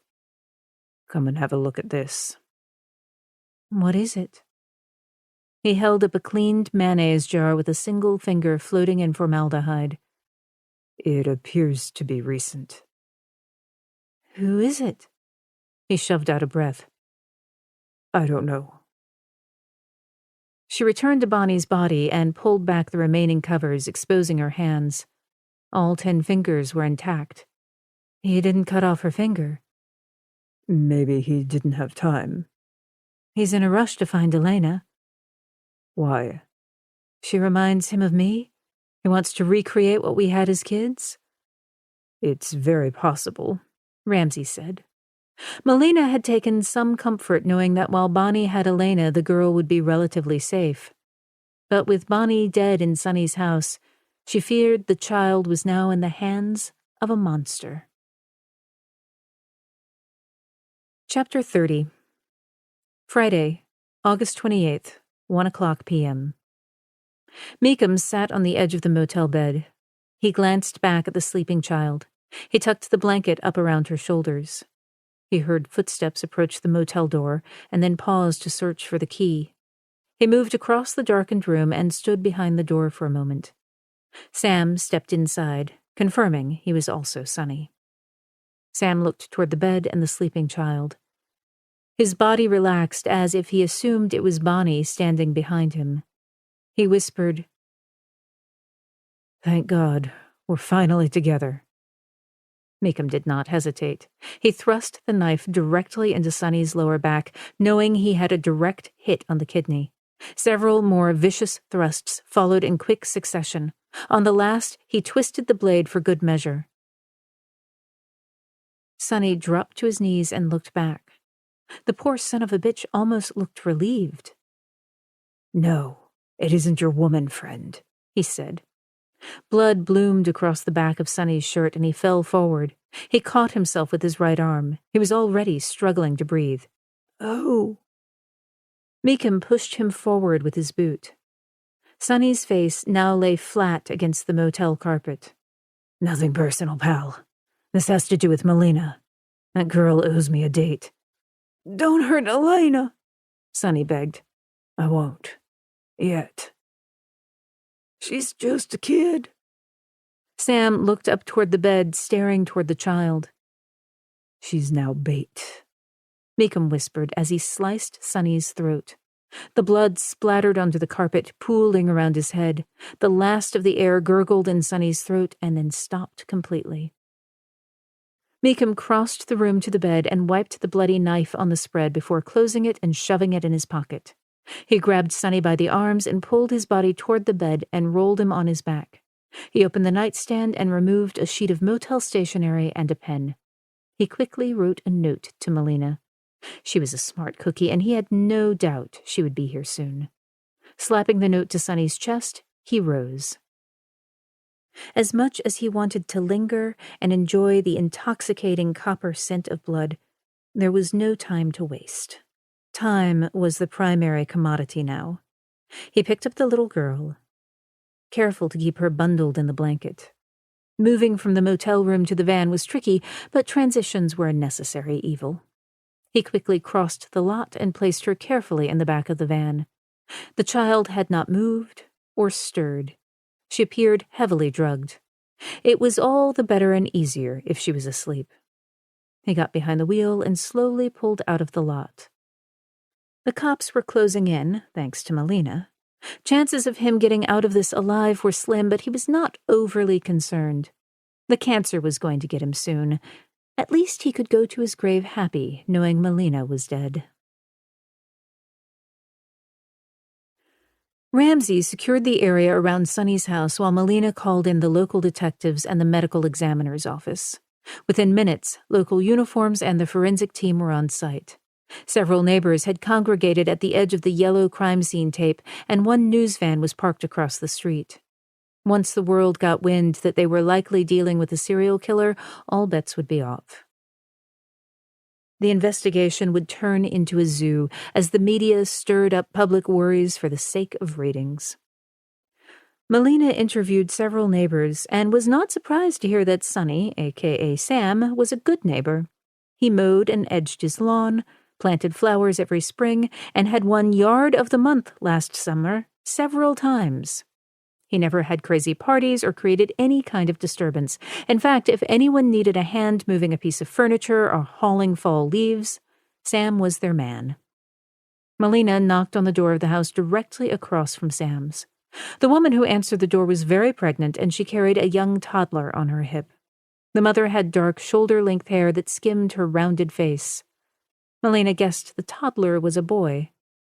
Melina held up her badge, introduced herself, and explained why she was here. Sure, I know Sam. He's great. When my husband was sick last summer, he cut our grass. Nice guy. There was a woman found in his house. She did not mention that Bonnie had been strangled. Has he had many visitors lately? He keeps to himself, but a few days ago there was a woman and a little girl on his doorstep.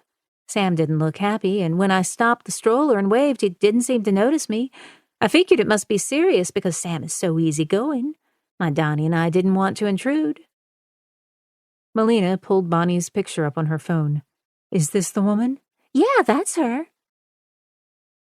Did you hear what Sam and this woman were saying?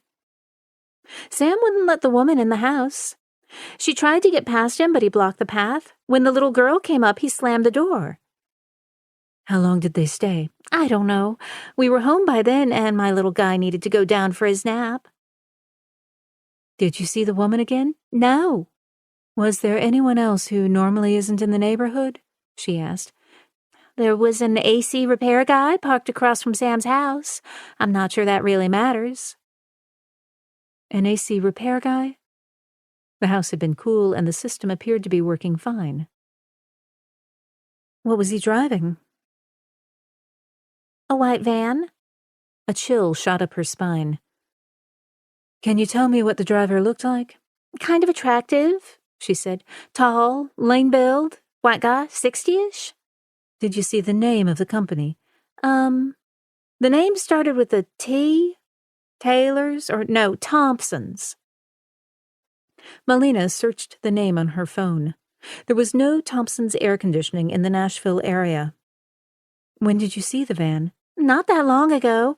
Maybe an hour or two. Memories of the key killer elbowed their way to the front of her mind. From what they had determined about Meekum, he did not hunt in the daylight nor in suburban neighborhoods. He kidnapped hookers from dark street corners and tortured them to death in his van on one of his remote properties. Bonnie's killer had strangled her quickly and had not tortured her. Meekum's victims took days to die, not minutes. Meekum, she guessed, had not expected Bonnie. She had been there for Sonny, but why would Meekum be there for Sonny? Melina had only just learned of her personal connection to Sonny, so how did Meekum know about them? The easiest answer was money. Meekum had money and resources to find anyone he wanted to find. It was not outside the realm of possibility that he had connected her to Sonny, but why go after Sonny? Melina handed the young mother her card. Call me if you think of anything else. She took the card. The baby reached for it, but the mother held it out of his reach. He began to fuss, so she let him hold it. Is Sam okay? We're trying to determine that right now. When the baby stuck the card in his mouth, Melina handed another one to the mother. Thank you. Thoughts of the white van and its promised horrors followed her across the street as she walked toward Ramsey. He was talking to a uniformed officer as they stood beside a blue four-door with Tennessee plates. She pulled him away from the car. I think Meekum was here, she said. Why here? This kind of area does not fit his profile. She relayed what she had learned about the van and the man driving it. He's been here. The lines around Ramsey's mouth deepened as he nodded to the car. It's registered to Ralph Hogan. He was Bonnie's bail bondsman. Has anyone spoken to Hogan? He called in sick today. I've sent a uniform to find him. As thoughts of Meekum stalked her, she peered inside the driver's side window and saw a bag of discarded caramel cream candies and a stuffed animal. Bonnie drove here expecting to find Sonny. Could she have encountered Meekum? Maybe. Or maybe Sonny killed her. We know he's very capable, Ramsey said. She rescanned the interior. There was nothing that told her where she might be able to find Elena. Where is Matt Piper? Matt appeared with a long, thin rod. I'm here. Hang on. He wedged the rod between the window and the seal and worked it down until he was able to secure the button that unlocked the door. Inside the vehicle, she immediately popped the trunk.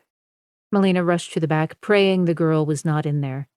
The interior was filled with bags, and she quickly rummaged through them until she was satisfied the contents were just clothes purchased in Lower Broadway. Melina's relief was fleeting. If the child was not here, then where? Ramsey's frown deepened. If Sonny is as obsessed with recreating his family as we assume, he wouldn't have killed Bonnie until he had the girl.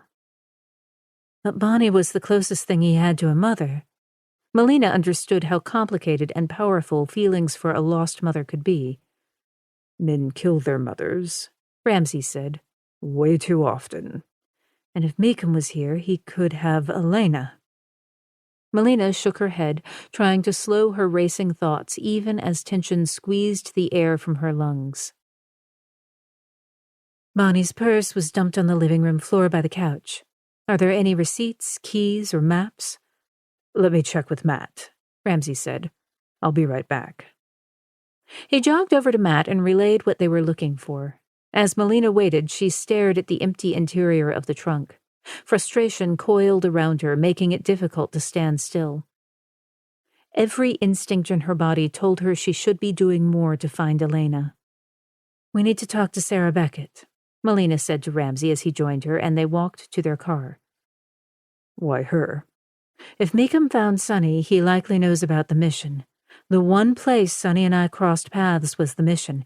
He is looking for me. Sarah would have noticed a guy like Meekum asking questions, don't you think? Approaching her would have been a bold move. Maybe. But we know he is driven and arrogant. She reached for the door handle. Either way, Sarah might have the missing pieces for us. Matt appeared at the front door and, spotting them, jogged across the lawn. Ramsey rolled down his window. There was a motel receipt jammed in the bottom of her purse. It's dated 2 days ago. I dispatched a uniform. We should have an answer about the child in a few minutes, Matt said. Good, Ramsey said. Elena could still be there, Melina said. Thanks, Matt. Ramsey put his car in drive and pulled away. They had been rolling for 5 minutes when Melina's phone rang. Agent Shepard? This is Officer Aaron. We've found Sonny at the motel. You better get over here. Chapter 31. Friday, August 28th, 2:30 p.m. Melina shook her head, wondering how she could have missed so many red flags. She unmasked monsters like Sonny for a living, and he had been under her nose for almost 2 years. What if Elena cries like I used to? Sonny or Meekum will not have the capacity to be kind to her. When Ramsey pulled into the motel parking lot, the uniformed officer was standing by a short, stocky man wearing a blue jacket sporting the motel's logo on the back. Melina and Ramsey got out of the car and raced toward the room. Flashing their badges to the uniformed officer, they hurried inside. Her gaze scanned the room for any signs of the child. "Where's Elena?" she asked. "Officer, did you see a child?" This is the first we've opened the door, the officer said. She walked around the bed, past the dark blood trail to the body by the bed. It was Sam. Sonny. Her brother. His throat had been slashed. His head leaned against the side of the bed. His jaw was slack, open in what looked like an anguished cry. Jesus H. Christ! She stood frozen, unable to move a step in any direction. Attached to his chest was a large note that read, Melina, I'm not leaving this world a loser. You're my girlfriend now. Join me in the afterlife, or I'll take Elena. 2 dots and a half circle created a macabre, smiley face that glared back at her like a wood goblin. Meekum has her? Memories of the van's interior flashed in her head. What is he going to do to her? Chapter 32. Friday, August 28th, 3:15 p.m. Melina's hands trembled, and it took all her resolve not to scream out in primal frustration.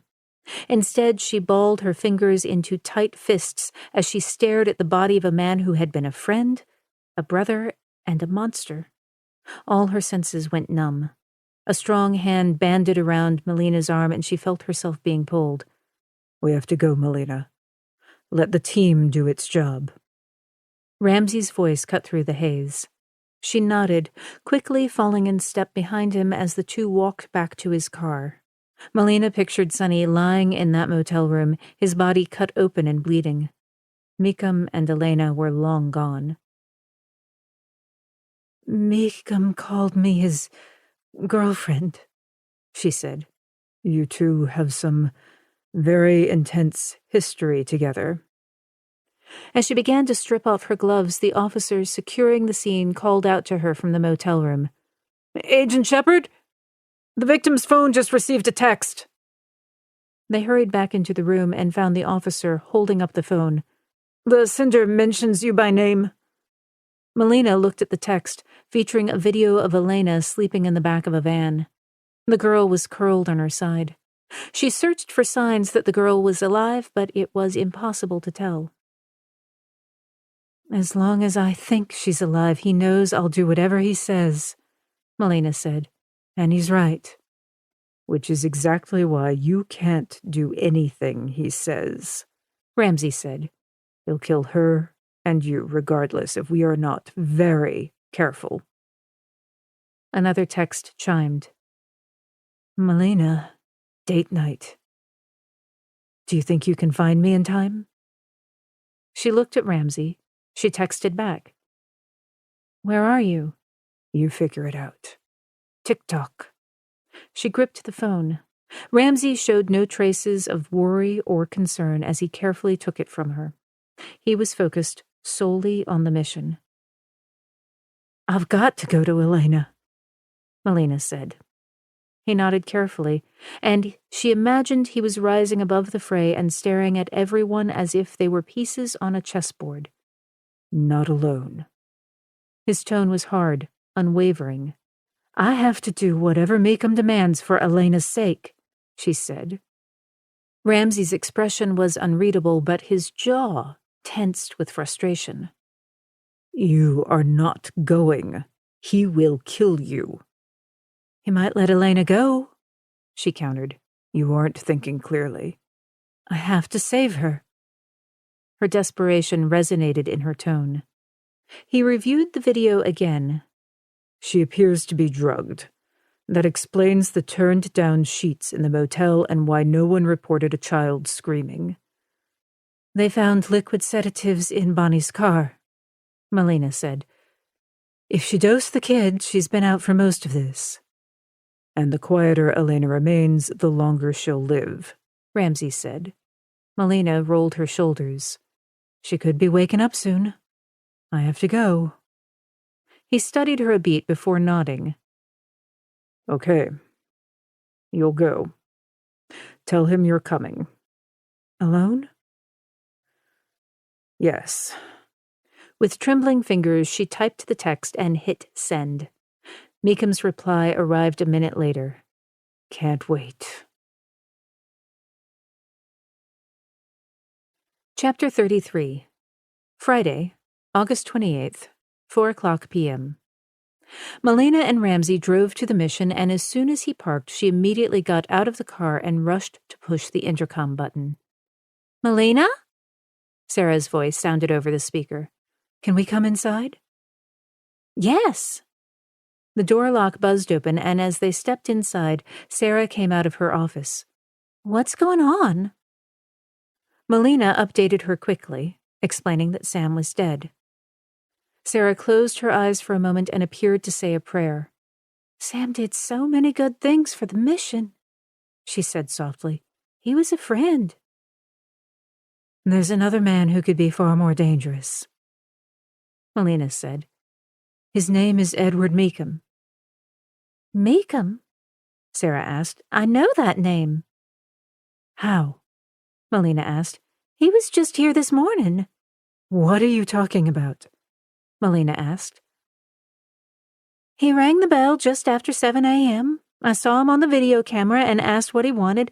He said he had a donation for the mission. Did you let him in? Melina asked. He showed identification and it seemed legit, so yes, I let him in. He gave me a check for $100,000. The check cleared and I sent a thank you email with a receipt to his address as he requested. Melina ran a steady hand over the top of her head. She tried not to think about what could have happened to Sarah. Did he say or do anything out of the ordinary? No, he seemed pretty normal. Who is this guy? We think he might be the key killer, Melina said. Sarah's face paled as she stared at Melina. Why would a guy like that give me a check? To get control of your computer. Ramsey reached for his phone. I have an agent in Quantico who can remotely take control of Sarah's computer. Do you mind if she does it? No, but how could he get my computer? He never touched it, Sarah said. The email address you contacted would have sent a virus to your computer, Ramsey said. You could have inadvertently granted complete access to your computer.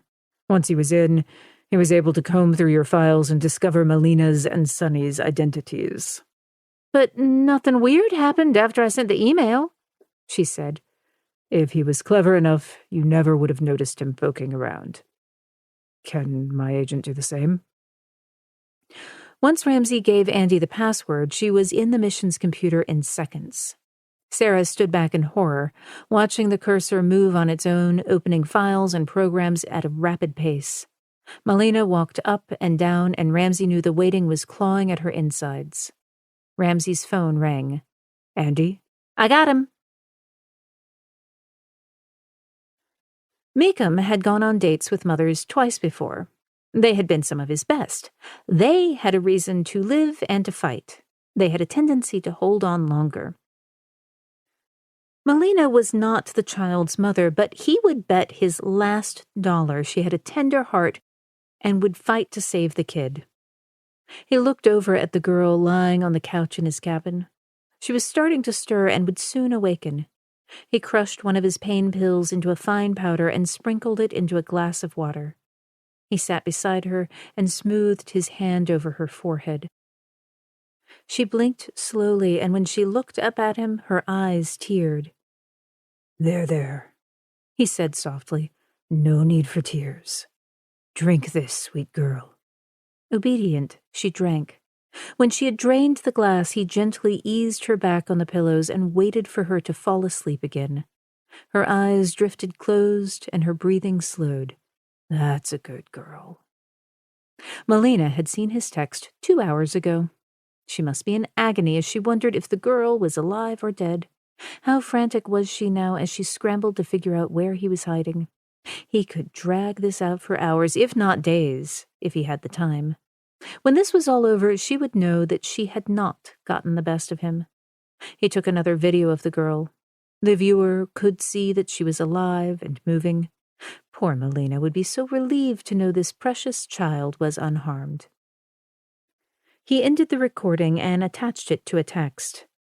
Kid, I've kept you alive this long, he said. No marks or bruises on your little body. That's got to count for something.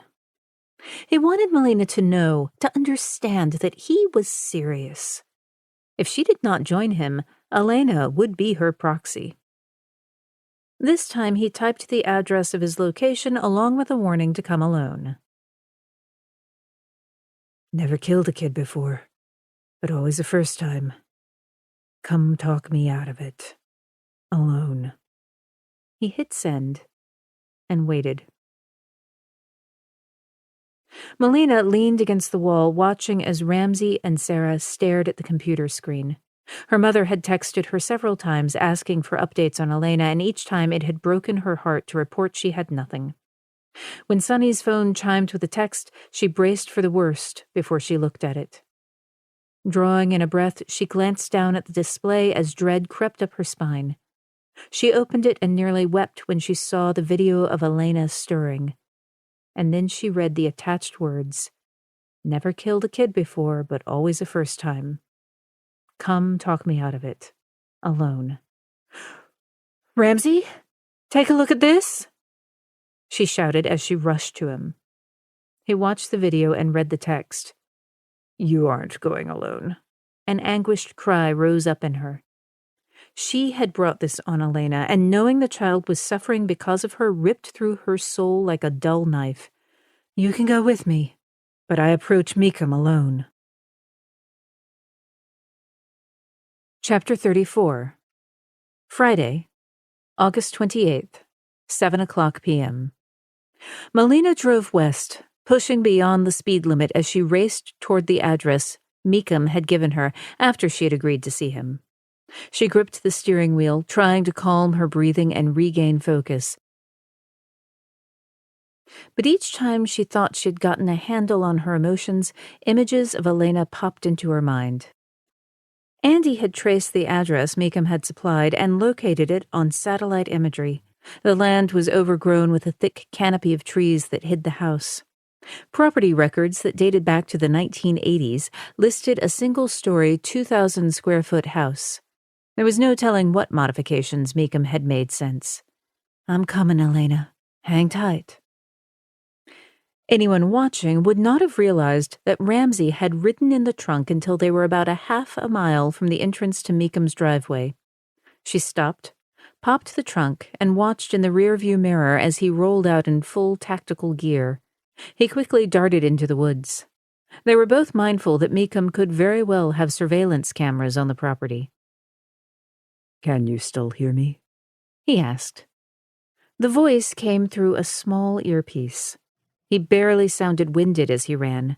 "I can?" Agent Jackson had assembled a tactical team that was now gathering a mile behind her in a church parking lot. Ramsey had been dropped off near the base of Meekum's driveway and was moving up through the woods toward the cabin with a long rifle. "Good. Remember, talk to him. I should be in position in 5 minutes. Go as slow as you can up the driveway. When you arrive, I'll key off what you tell me." "Understood." She drove very slowly toward the twin pillars marking his driveway, searching the trees for any sign of cameras or Ramsey. She saw neither. She slowed at the pillars and then turned up the long tree-lined driveway that stretched almost a quarter of a mile. When she saw the house nestled against the ground, tension twisted every muscle in her body. "I don't see signs of the van," she muttered. "House is as Andy described. 1 story. Windows are shuttered. No shrubs around the house." "I can see the house," he said. "Meekum has a clear view of the driveway from his porch. You're in a bottleneck." "I know." She parked and stepped out of the car. She held out her hands and shouted, "I'm here!" Wind whistled through the trees, rustling the leaves. Branches creaked. The house remained still and quiet. Her skin crawled. Wherever he was watching. "Be cool," Ramsey said. She did not respond. Her heart hammered in her chest. And then the front door opened slowly. She saw Meekum's outline. He did not speak, but she knew the open door was not an invitation. It was an order. And then Elena stumbled into view as Meekum pulled her forward. The girl looked so small and her face was tight with fear. Tears streaked her cheeks. As tempted as Melina was to race inside and see Elena, she held her ground. Once she stepped inside that house, her tactical advantage would be greatly diminished. Melina? Her voice was heavy with sleep and brittle with fear. "I'm right out here, Elena," she said. "Come to me." I can't. The child started to weep. Please come get me. Melina took 2 steps toward the house. "Careful," Ramsey warned. "Careful. I've got a bead on him." She paused before she climbed the porch's front steps. "I'm not moving until you show yourself, Meekum." Silence crackled, and then Elena vanished from sight and screamed. Melina pulled her weapon. "Show your face," she growled. "That's not how this game works." The voice that came from the house was deep and smooth. It sounded more suited to a boardroom. "First, turn the car around and pop the trunk and open all the doors. I want to make sure you're alone." She slid back behind the wheel and moved the car around. As instructed, she opened the trunk and all the doors. "See? It's empty." "Very good, Melina. We'll get along well if you can keep following orders." "How does it work?" she asked. "You come inside and visit for a spell." "As soon as I see Elena. I need to know she's all right." More silence crackled. "His tone is arrogant," Ramsey whispered. "He believes he has all the cards. Hold your ground until you see the child." "Show me Elena," Melina shouted. "Drop your weapon," the man said. Melina removed her cig from the holster and set it on the porch. "Any knives?" He sounded almost amused. She removed a switchblade from her boot and set it next to the cig. She dangled her cuffs from her finger. "What else?" He coaxed. "That's it." "Take your clothes off," Meekum ordered. "I need to be sure." She didn't move. "I've all night," he said, "but I'm not sure you do." "Let me see her." The door creaked open a little wider, and the little girl stepped onto the threshold. She looked sleepy, her eyes red and her cheeks streaked with tears. "I had to crack an ammonia capsule to wake her up. She was out cold," Meekum said. "Do as he says," Ramsey said quietly. She smiled at Elena. "It's going to be okay." I'm scared, Elena said. "Nothing to be scared of, honey." Melina dropped the cuffs and shrugged off her jacket and then dropped it to the ground.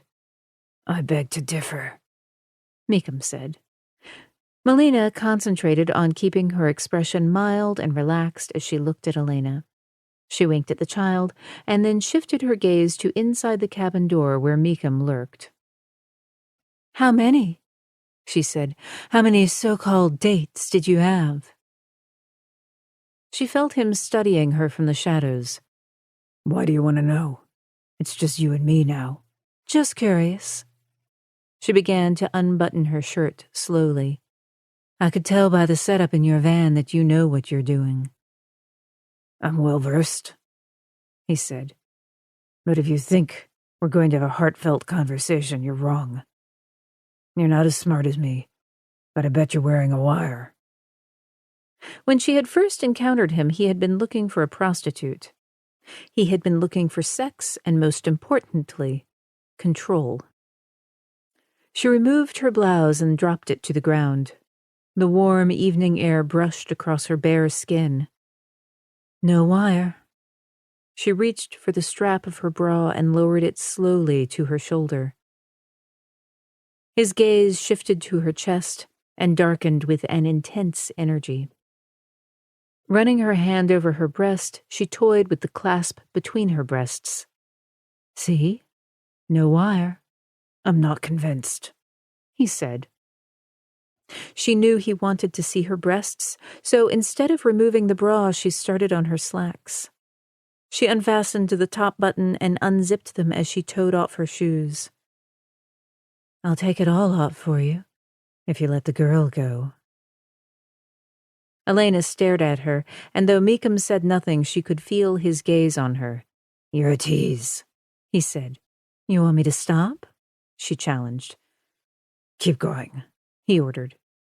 The pants slid down her legs and collected around her ankles.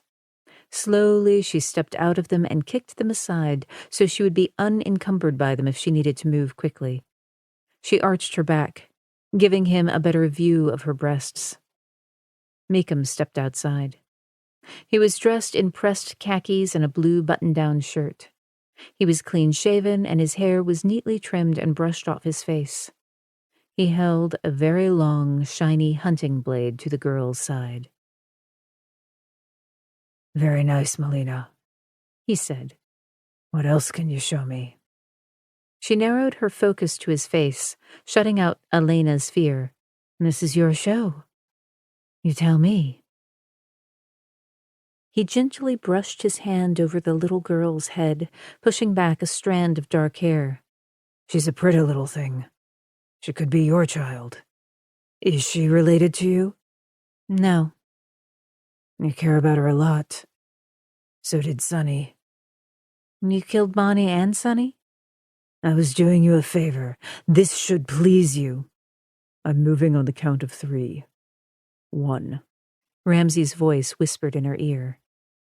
She reached for the second strap of her bra and coaxed it down her shoulder. She took another step closer, knowing the cups of her bra had loosened and her breasts looked as if they would tumble out. Meekum's gaze dropped to her breasts. He tightened his grip on the knife handle, but the tip eased away from the child as his attention shifted more to her. You like what you see? She said. You know I do, Meekum said. 2. Ramsey said. We'll get this party started as soon as you set Elena free. She knew Ramsey was close, but did not dare a glance toward the woods. Meekum released the girl. The move was not conciliatory, but slightly condescending. He thought he was toying with Melina. I can be nice. So can I, she said, if you do it my way. I saw what was in your van, and I'm not afraid. I'm intrigued. He moistened his lips. You're a tough one. It's going to be a pleasure breaking you. Wait until little Elena hears you cry in pain. Draw him out more. I can't get a clean shot, Ramsey whispered. Is that a yes or a no? She asked. There's plenty of time for that. Meekum stepped forward, pulling the girl with him. They were less than a few feet from Melina. The next few seconds played out in slow motion. Meekum stepped away from Elena, edging across the porch toward her like a crouched mountain lion stalking prey. Elena drew back, grateful to have Meekum's attention off of her. Melina held Meekum's gaze. She cupped her breast, feeling more naked without her gun than her blouse. Meekum approached her, moving farther away from the door. 3! Ramsey shouted. A gunshot fired, and Meekum took a step back. The bullet grazed his shoulder. In the movies, bodies recoiled when a bullet entered the body.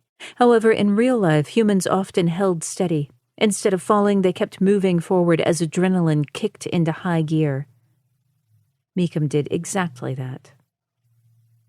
He staggered, glanced briefly at the blooming blood on his shirt, and then whirled around, grabbing Elena and dragging her to her feet. He raised the knife, ready to stab her in the chest. Melina scooped her knife off the ground, and with the flick of a switch, the blade popped open. Meekum grabbed the girl's hair and dragged her back in the house. This close range, she could kill him as quickly with a knife as a gun. Yelling in fury, he lashed his blade toward Melina, gouging her side. Pain seared through the adrenaline as she raised the knife and drove it into his chest. Meekum raised his gaze to her, his fury exploding. "Bitch!" She stood, hands flexed, Meekum's blood dripping from her fingers. "Back at you." Meekum lunged forward, howling in rage, just as Ramsey fired a second and third shot. Pop, pop. Both bullets struck Meekum in the chest and he fell backward. She raced forward, her gaze on the knife in his hand. As she approached, he jerked the knife forward, but she easily dodged it as he fell back. Meekum released his grip on the girl, and Melina yanked the child free, gathering her up in her arms. She held the child's trembling body close. She remembered the extreme fear she had felt when Bonnie had abandoned her, and then she recalled the sense of relief that had followed when her father had found her. Melina turned from the door and shielded Elena's body with her own as they dropped to a crouch. She turned from the scene, covering the child's eyes. Elena wrapped her arms around Melina's neck. "Melina." "It's okay, Elena." Her side burned, and she could feel the blood staining her underpants and soaking Elena's dress. She looked down and knew the wound was deep. Ramsey's hurried footsteps pounded across the yard and up the stairs to the porch. "You're bleeding," Elena said. "It's okay," Elena lied. Ramsey cuffed Meekum before confirming he was dead and called Jackson to move in with his team. He also ordered an ambulance. "Melina," Ramsey said. "He cut me," she said. Whatever physical damage Meekum had done to her would most likely heal. Most likely. All that mattered was that Elena was okay. He tried to pry the girl from her arms, but Elena squealed and held tight. With no choice, he led the two to the edge of the porch and helped her sit down. In the distance, sirens wailed. Melina could feel her head starting to spin, and she blinked to clear her vision. "It's starting to sting a little?" "Elena," Ramsey ordered. "Come to me." "I want Melina," she shouted. "She's hurt," he said. "Can you help me fix her cut?" "It's okay, Elena." Melina watched as the police car's lights bounced off the trees. The girl went to Ramsey as the paramedic raced to the porch. Melina fell back against the wood surface, her vision narrowing. Ramsey pulled off his jacket and balled it up, pressing it firmly against her side. She winced and hissed in a breath. "Ouch!" Melina's eyes widened as her mind cleared. "It's bleeding a lot." "Yeah, I can see that." He held the pressure steady against the wound. "You take too many chances," he said. "Not as many this time." She looked over at Meekum's body, knowing how close she'd come to dying at his hands not once but twice. "You scared the hell out of me," he growled. She smiled up at him. What a sweet thing to say. The paramedic came up beside Ramsey, ordering him to step aside. Ramsey hesitated, but complied. "Call my mother?" Melina said. "She needs to know Elena is okay." Ramsey nodded in agreement. "She has every right." Melina smiled up at him, doing her best to stay calm. "Are you going to make a fuss?" "Maybe." He cupped her face. "Yeah, definitely." The sirens grew loud and she heard men shouting. "I think I might be looking forward to that." Epilogue. Wednesday, September 9th, 11 o'clock a.m. Melina shifted on the couch in her parents' den and readjusted her earbuds. Her father was currently watching a classic football game, aka the 1971 Super Bowl. Super Bowl V featured the matchup of the Dallas Cowboys versus the Baltimore Colts.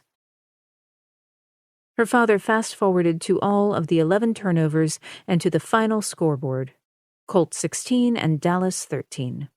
In her lifetime, she had seen this game at least a dozen times. As much as she hated watching it, she found comfort in the sameness of her father's habits. When Dad had keyed up the game, Mother had taken Elena into the kitchen, offering to bake cookies. Melina tried to rise and follow, but the gash in her side tugged painfully. The stitches had come out yesterday, with doctor's orders to take it easy and stay off her feet a few more days. As much as she wanted to rush recovery, A relapse meant more time at home with her parents, whom she dearly loved, but who were also driving her as insane as she was driving them. Easing back on the couch, she selected a podcast. She closed her eyes, refocusing on the narrator's rich voice, which made murder almost appealing. Instead of losing herself in a long-ago-solved case, she saw Meekham's face. He came at her, wielding a knife and cutting her flesh. There was pure, raw delight in his dark gaze. He did not seem human. She opened her eyes and pulled out her earbuds, shifting her gaze to her father, inspecting turnover number 8. 3 to go. Game almost over. Elena giggled in the kitchen, and the delightful sound chased away the fury and outrage directed at the man who had taken the lives of 13 women. Meekham had started killing in 1998, not 1999 as first thought, while he was still living in Georgia. Over the next 5 years, 6 prostitutes had been murdered. The bodies were almost completely decomposed, but the medical examiner had noted that each victim had suffered multiple broken bones, and the cause of death for each had been strangulation. 2 of those 6 prostitutes had vanished from Savannah, Georgia, where he had a vacation home. More died in Baltimore and in Wilmington, North Carolina, and the final 2 died in Nashville during the summer. Meekham had a type, and he never wavered from his profile. Young, under 30, and with dark hair and pale skin, he had preferred very small-boned women. Sunny had brought so much evil, but a part of her felt sorry for the tortured soul who had lost so much. Bonnie had spent years manipulating him. When she was arrested and he was left alone, his fears of abandonment had been realized. She understood what that felt like. And there was even a trace of pity in her for Bonnie. Geordie Tanner, the long-haul trucker with the surveillance cameras in his yard, had captured Bonnie racing down the street seconds after she had crashed her car by accident, not on purpose as they had first theorized. Whatever tender feelings she'd had for the man she knew as Sam faded as the FBI identified each of the fingers found in Sonny's pickle jar, and the one Ramsey had found in his kitchen cabinet. That appendage had belonged to Tammy West, whose body had been discovered in her bathtub. The women who had vanished in the cities other than Nashville went missing about the time Sonny had been in their cities with one of the bands he managed. Several of the men who had worked with Sonny on the road said that whenever the road crew had a night off, they went out drinking. The one exception had been Sonny, who had always said he had a date with a local girl. One had even produced a picture of Cindy Patterson, who had gotten a backstage pass. Melina was frustrated with herself and for several nights had trouble sleeping. However, slowly the controlled chaos of her parents' house, now filled with Elena's laughter and growing collection of toys, reminded her she had gotten a few things right. Elena's and her mother's giggles trailed out from the kitchen. Melina shifted her torso, winced, and pushed up off the couch. She'd had no idea how critical abdominal muscles were until she did not have the use of hers. More core work at the gym was a must now. "You're supposed to be resting, kiddo," her father said without looking away from the television. "I'm going into the kitchen to see what the girls are baking." "Turnover number 9 is about to happen. Give me a second." "That's okay, Dad." She kissed him on the forehead. "I'd rather have a cookie." "Send some in for me, will you?" She smiled. "Will do." She had had no contact with Ramsey since he'd left for Quantico over a week ago. In the hospital, he had asked all the right questions, but he had kept his emotions in check. He had looked after her care with the same cool reserve he had mustered in the fight with Meekham. She had considered calling him. Anyone else she would have dialed the number and called them out, but with him she could not bring herself to call. She really liked him, and on some level feared whatever it was they had had was over. She didn't want to hear him say they were done. She maneuvered slowly, keeping her hand pressed to her side. It had taken 42 stitches to close up the deep gash that had gone through muscle. Her mother appeared in the kitchen door. "What are you doing up?" Melina jabbed her thumb over her shoulder at the television. I need a cookie. Her mother watched turnover number 9. At least there are only 2 to go. The front doorbell rang. Melina felt as if the cavalry had arrived. I'll get it. Her mother's eyes sparked with amusement. No fast getaways. Got it. She opened the front door and found Ramsey standing there, dressed in khakis and a button-down shirt rolled up to his elbows. His hair looked in need of a cut. Long time no see. Melina was really glad and shocked to see him. She had spent days telling herself she could get beyond him, but now she realized how much she had missed him. As soon as she acknowledged that, she felt a little miffed that he had not called. A slight grin suggested he'd glimpsed all those emotions in her expression. How's the injury? On the mend. I can return to work next week. Never thought I'd be grateful for my small office. Who's at the door? Her father called out. She suspected her father had retrieved his weapon from the lockbox beside his chair and was preparing for an attack. God bless her old man. It's Agent Ramsey. Bring him in. Her dad's voice hitched with excitement. She stepped aside and led him back toward the den. Be warned, we are rewatching the 1971 Super Bowl for the millionth time. It's a heartbreaker, Ramsey said. She groaned. Please do not get my dad started. Her mother appeared from the kitchen and Elena was a half step behind. They wore matching pink aprons. Her mother's read chef, and Elena's pint-sized version read sous chef. Everything all right, Agent Ramsey? Her mother asked. It's fine, ma'am, he said. I came to give Melina an update. Ramsey shook hands with her father and mother and then handed a brown paper bag to Elena. The little girl grinned and opened the bag. Bubbles? In a pink bottle, he said. I love pink, Elena said. I know, he said with a wink. Elena opened the bottle and began to blow bubbles.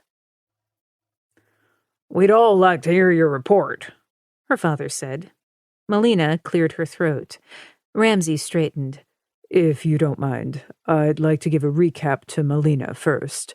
Keep the briefing official. I'm former law enforcement, her father said. Her mother smiled. We can wait a few more minutes. Hank, come on in the kitchen and have a cookie. I baked them, Elena said. Hank, those cookies smell ready, don't they? Her mother asked. Her father seemed to sense he had been outnumbered and, grabbing his cane, hobbled into the kitchen after his wife and Elena. Melina nodded toward the front door. We can sit on the porch. Sure. They retraced their steps through the house and he opened the front door. He closed it and then made sure she was settled on the glider. He took the seat beside her. When's the last time you escorted a girl to the front porch, knowing her old man was on the other side of the door sporting a loaded weapon? It's been a while. For what it's worth, Dad likes you. So does Mom. I like them.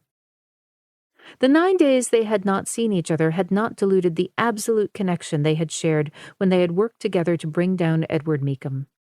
Agents sometimes develop a deeper bond when working a case. And more often than not, the relationships that turned romantic fizzled with the case. She feared that was going to be their fate. The FBI lab is processing the evidence from Meekham's home, but given what we found, several jurisdictions will be able to close their outstanding cases. That's great. You did some very solid work, Melina. You weren't so bad yourself. The glider squeaked as he gently moved it back and forth with his feet. I should have called sooner. Probably better you didn't. Still, it was nice to hear him say it. I've been less than charming the last couple of weeks. I wouldn't have guessed. It irritated her that she had been hoping to see him each time the front doorbell rang. Phone lines worked both ways, so she could have called him. But once her brain had cleared of the painkillers, she hadn't been sure what to say. "They finally kick you upstairs?" she asked. "There's no way you can avoid a promotion after cracking this case." They tried. Which meant he'd been in D.C. full-time. That's great. Wait, did you use the verb in past tense? I resigned. He said it with so little emotion that it did not register. Say again. I quit. I turned in my paperwork yesterday. Wow. Never had she considered he would leave the FBI. In law enforcement circles, he was a legend. I'm burned out, he said. Time to shift gears. So, what are you going to do? For the next few months, decompress. I'll get back into the game at some point. I like the hunt too much to stay away. But if Nashville taught me anything, it was that I like field work more than writing a desk. She regarded him. Is that all you got out of Nashville? A slight smile quirked the edge of his lips. No. As always, your expressions are hard to read. Take a guess. She swung for the fences. You're crazy about me. His expression still stoic, he leaned forward and, resting his hand on her shoulder, kissed her. Whatever self-pity she had nursed the last couple of weeks vanished. She deepened the kiss, realizing how much she'd missed his touch. Want to get out of here? He chuckled. Yes, but I suspect there are 3 humans on the other side of that door waiting for us. She kissed him again. Okay. Cookies, crime update, and then we find a reason to go. The creases around his eyes deepened when he grinned. Deal.